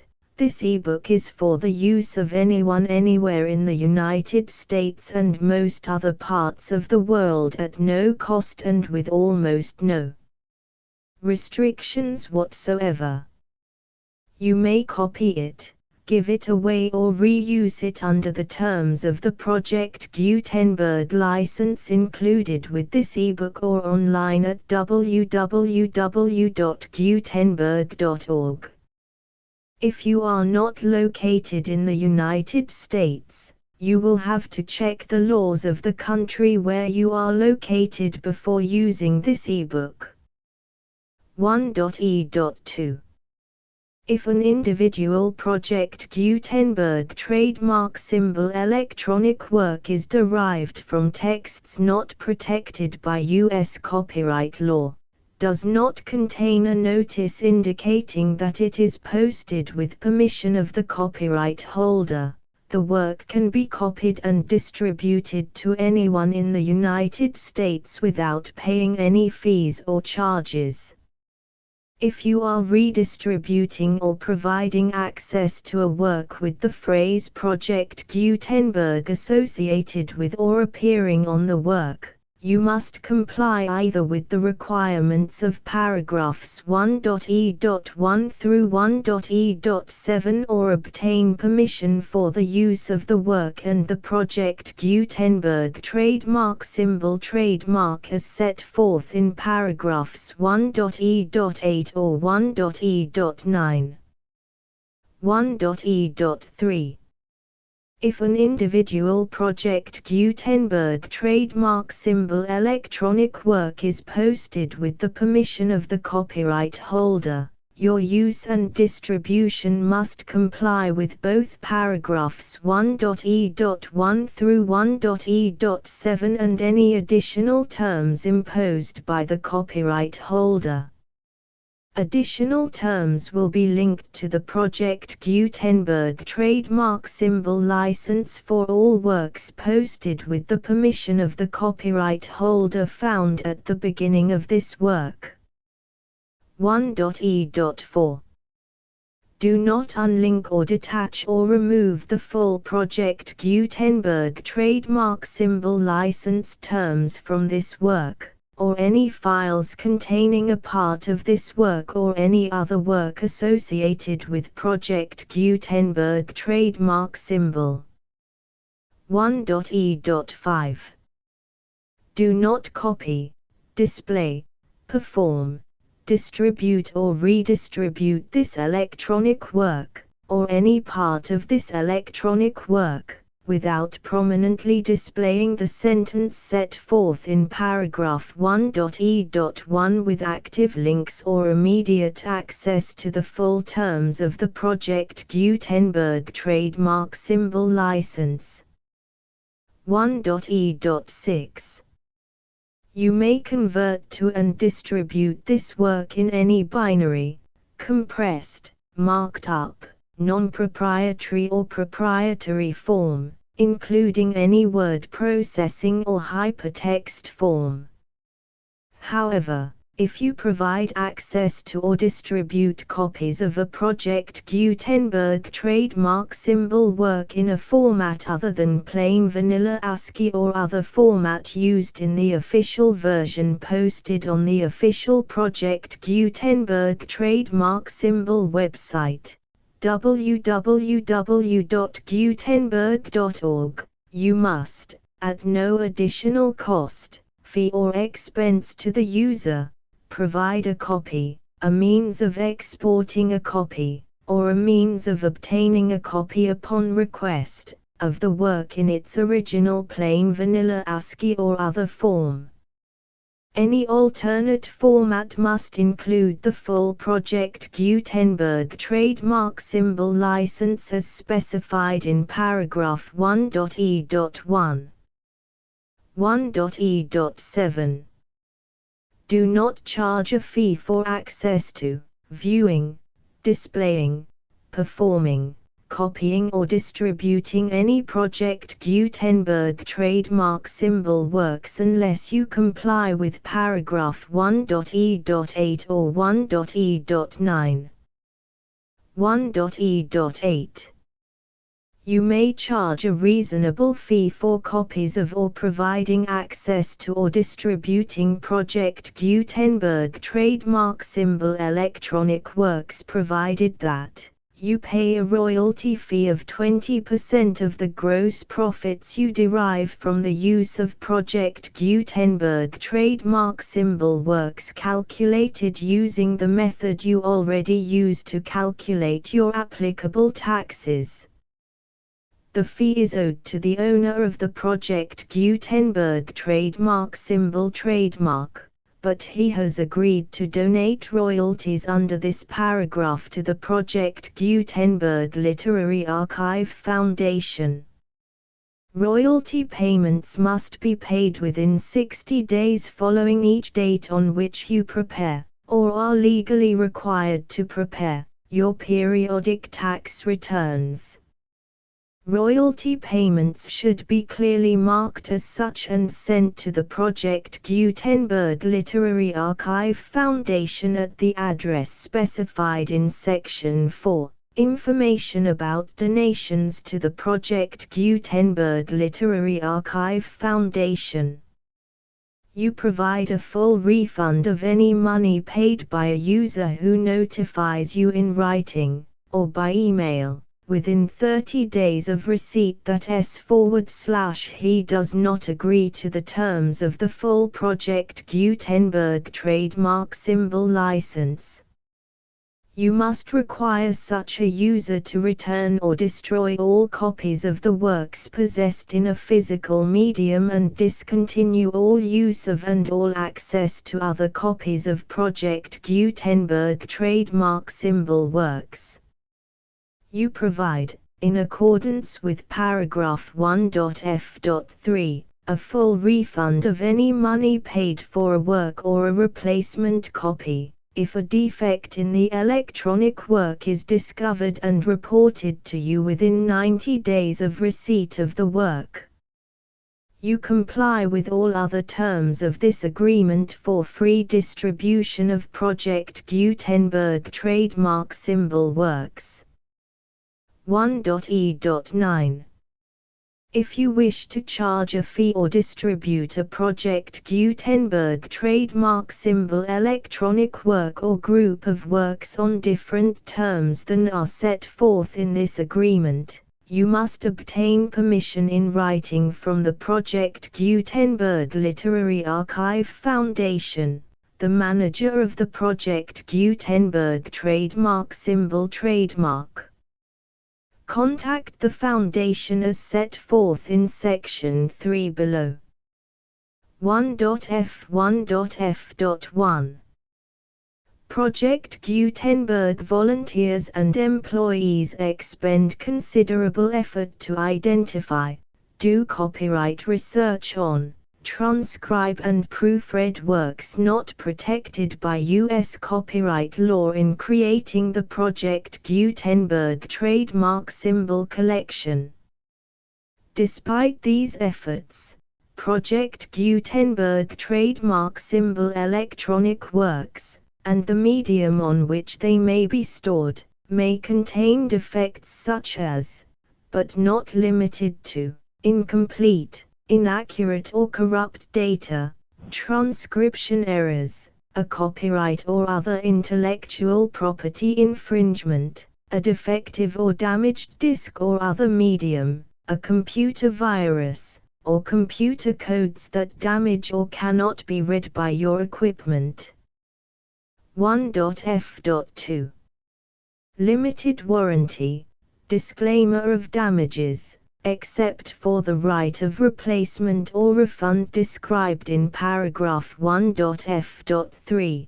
The Project Gutenberg Literary Archive Foundation, the owner of the Project Gutenberg trademark symbol trademark, and any other party distributing a Project Gutenberg trademark symbol electronic work under this agreement, disclaim all liability to you for damages, costs and expenses, including legal fees. You agree that you have no remedies for negligence, strict liability, breach of warranty or breach of contract except those provided in paragraph 1.f.3. You agree that the Foundation, the trademark owner, and any distributor under this agreement will not be liable to you for actual, direct, indirect, consequential, punitive or incidental damages even if you give notice of the possibility of such damage. 1.f.3 Limited right of replacement or refund. If you discover a defect in this electronic work within 90 days of receiving it, you can receive a refund of the money, if any, you paid for it by sending a written explanation to the person you received the work from. If you received the work on a physical medium, you must return the medium with your written explanation. The person or entity that provided you with the defective work may elect to provide a replacement copy in lieu of a refund. If you received the work electronically, the person or entity providing it to you may choose to give you a second opportunity to receive the work electronically in lieu of a refund. If the second copy is also defective, you may demand a refund in writing without further opportunities to fix the problem. 1.f.4 Except for the limited right of replacement or refund set forth in paragraph 1.f.3, this work is provided to you as is, with no other warranties of any kind, express or implied, including but not limited to warranties of merchantability or fitness for any purpose. 1.f.5 Some states do not allow disclaimers of certain implied warranties or the exclusion or limitation of certain types of damages. If any disclaimer or limitation set forth in this agreement violates the law of the state applicable to this agreement, the agreement shall be interpreted to make the maximum disclaimer or limitation permitted by the applicable state law. The invalidity or unenforceability of any provision of this agreement shall not void the remaining provisions. 1.f.6 Indemnity. You agree to indemnify and hold the Foundation, the trademark owner, any agent or employee of the Foundation, anyone providing copies of Project Gutenberg trademark symbol electronic works in accordance with this agreement, and any volunteers associated with the production, promotion and distribution of Project Gutenberg trademark symbol electronic works, harmless from all liability, costs and expenses, including legal fees, that arise directly or indirectly from any of the following which you do or cause to occur. A. Distribution of this or any Project Gutenberg trademark symbol work. B. Alteration, modification, or additions or deletions to any Project Gutenberg trademark symbol work, and C. Any defect you cause. Section 2. Information about the mission of Project Gutenberg trademark symbol. Project Gutenberg trademark symbol is synonymous with the free distribution of electronic works in formats readable by the widest variety of computers, including obsolete, old, middle-aged and new computers. It exists because of the efforts of hundreds of volunteers and donations from people in all walks of life. Volunteers and financial support to provide volunteers with the assistance they need are critical to reaching Project Gutenberg trademark symbol's goals and ensuring that the Project Gutenberg trademark symbol collection will remain freely available for generations to come. In 2001, the Project Gutenberg Literary Archive Foundation was created to provide a secure and permanent future for Project Gutenberg trademark symbol and future generations. To learn more about the Project Gutenberg Literary Archive Foundation and how your efforts and donations can help, see sections 3 and 4 and the Foundation information page at www.gutenberg.org. Section 3. Information about the Project Gutenberg Literary Archive Foundation. The Project Gutenberg Literary Archive Foundation is a non-profit 501(c)(3) educational corporation organized under the laws of the state of Mississippi and granted tax-exempt status by the Internal Revenue Service. The Foundation's IN or Federal Tax Identification Number is 64-6221541. Contributions to the Project Gutenberg Literary Archive Foundation are tax-deductible to the full extent permitted by U.S. federal laws and your state's laws. The Foundation's business office is located at 809 North 1500 West, Salt Lake City, UT 84116, 801-596-1887. Email contact links and up-to-date contact information can be found at the Foundation's website and official page at www.gutenberg.org/contact section 4.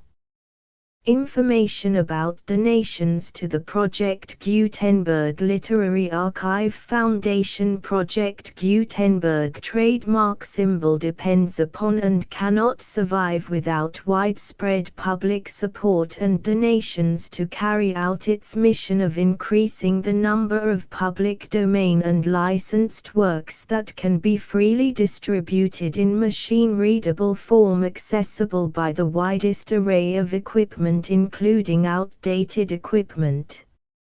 Many small donations, $1 to $5,000, are particularly important to maintaining tax-exempt status with the IRS. The Foundation is committed to complying with the laws regulating charities and charitable donations in all 50 states of the United States. Compliance requirements are not uniform and it takes a considerable effort, much paperwork and many fees to meet and keep up with these requirements. We do not solicit donations in locations where we have not received written confirmation of compliance. To send donations or determine the status of compliance for any particular state, visit www.gutenberg.org/donate. While we cannot and do not solicit contributions from states where we have not met the solicitation requirements, we know of no prohibition against accepting unsolicited donations from donors in such states who approach us with offers to donate. International donations are gratefully accepted, but we cannot make any statements concerning tax treatment of donations received from outside the United States. U.S. laws alone swamp our small staff. Please check the Project Gutenberg web pages for current donation methods and addresses. Donations are accepted in a number of other ways, including checks, online payments and credit card donations. To donate, please visit www.gutenberg.org/donate. Section 5.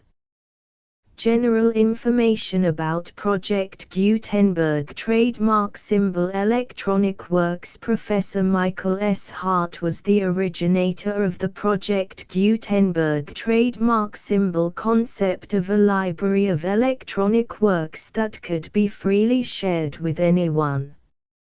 For 40 years, he produced and distributed Project Gutenberg trademark symbol ebooks with only a loose network of volunteer support.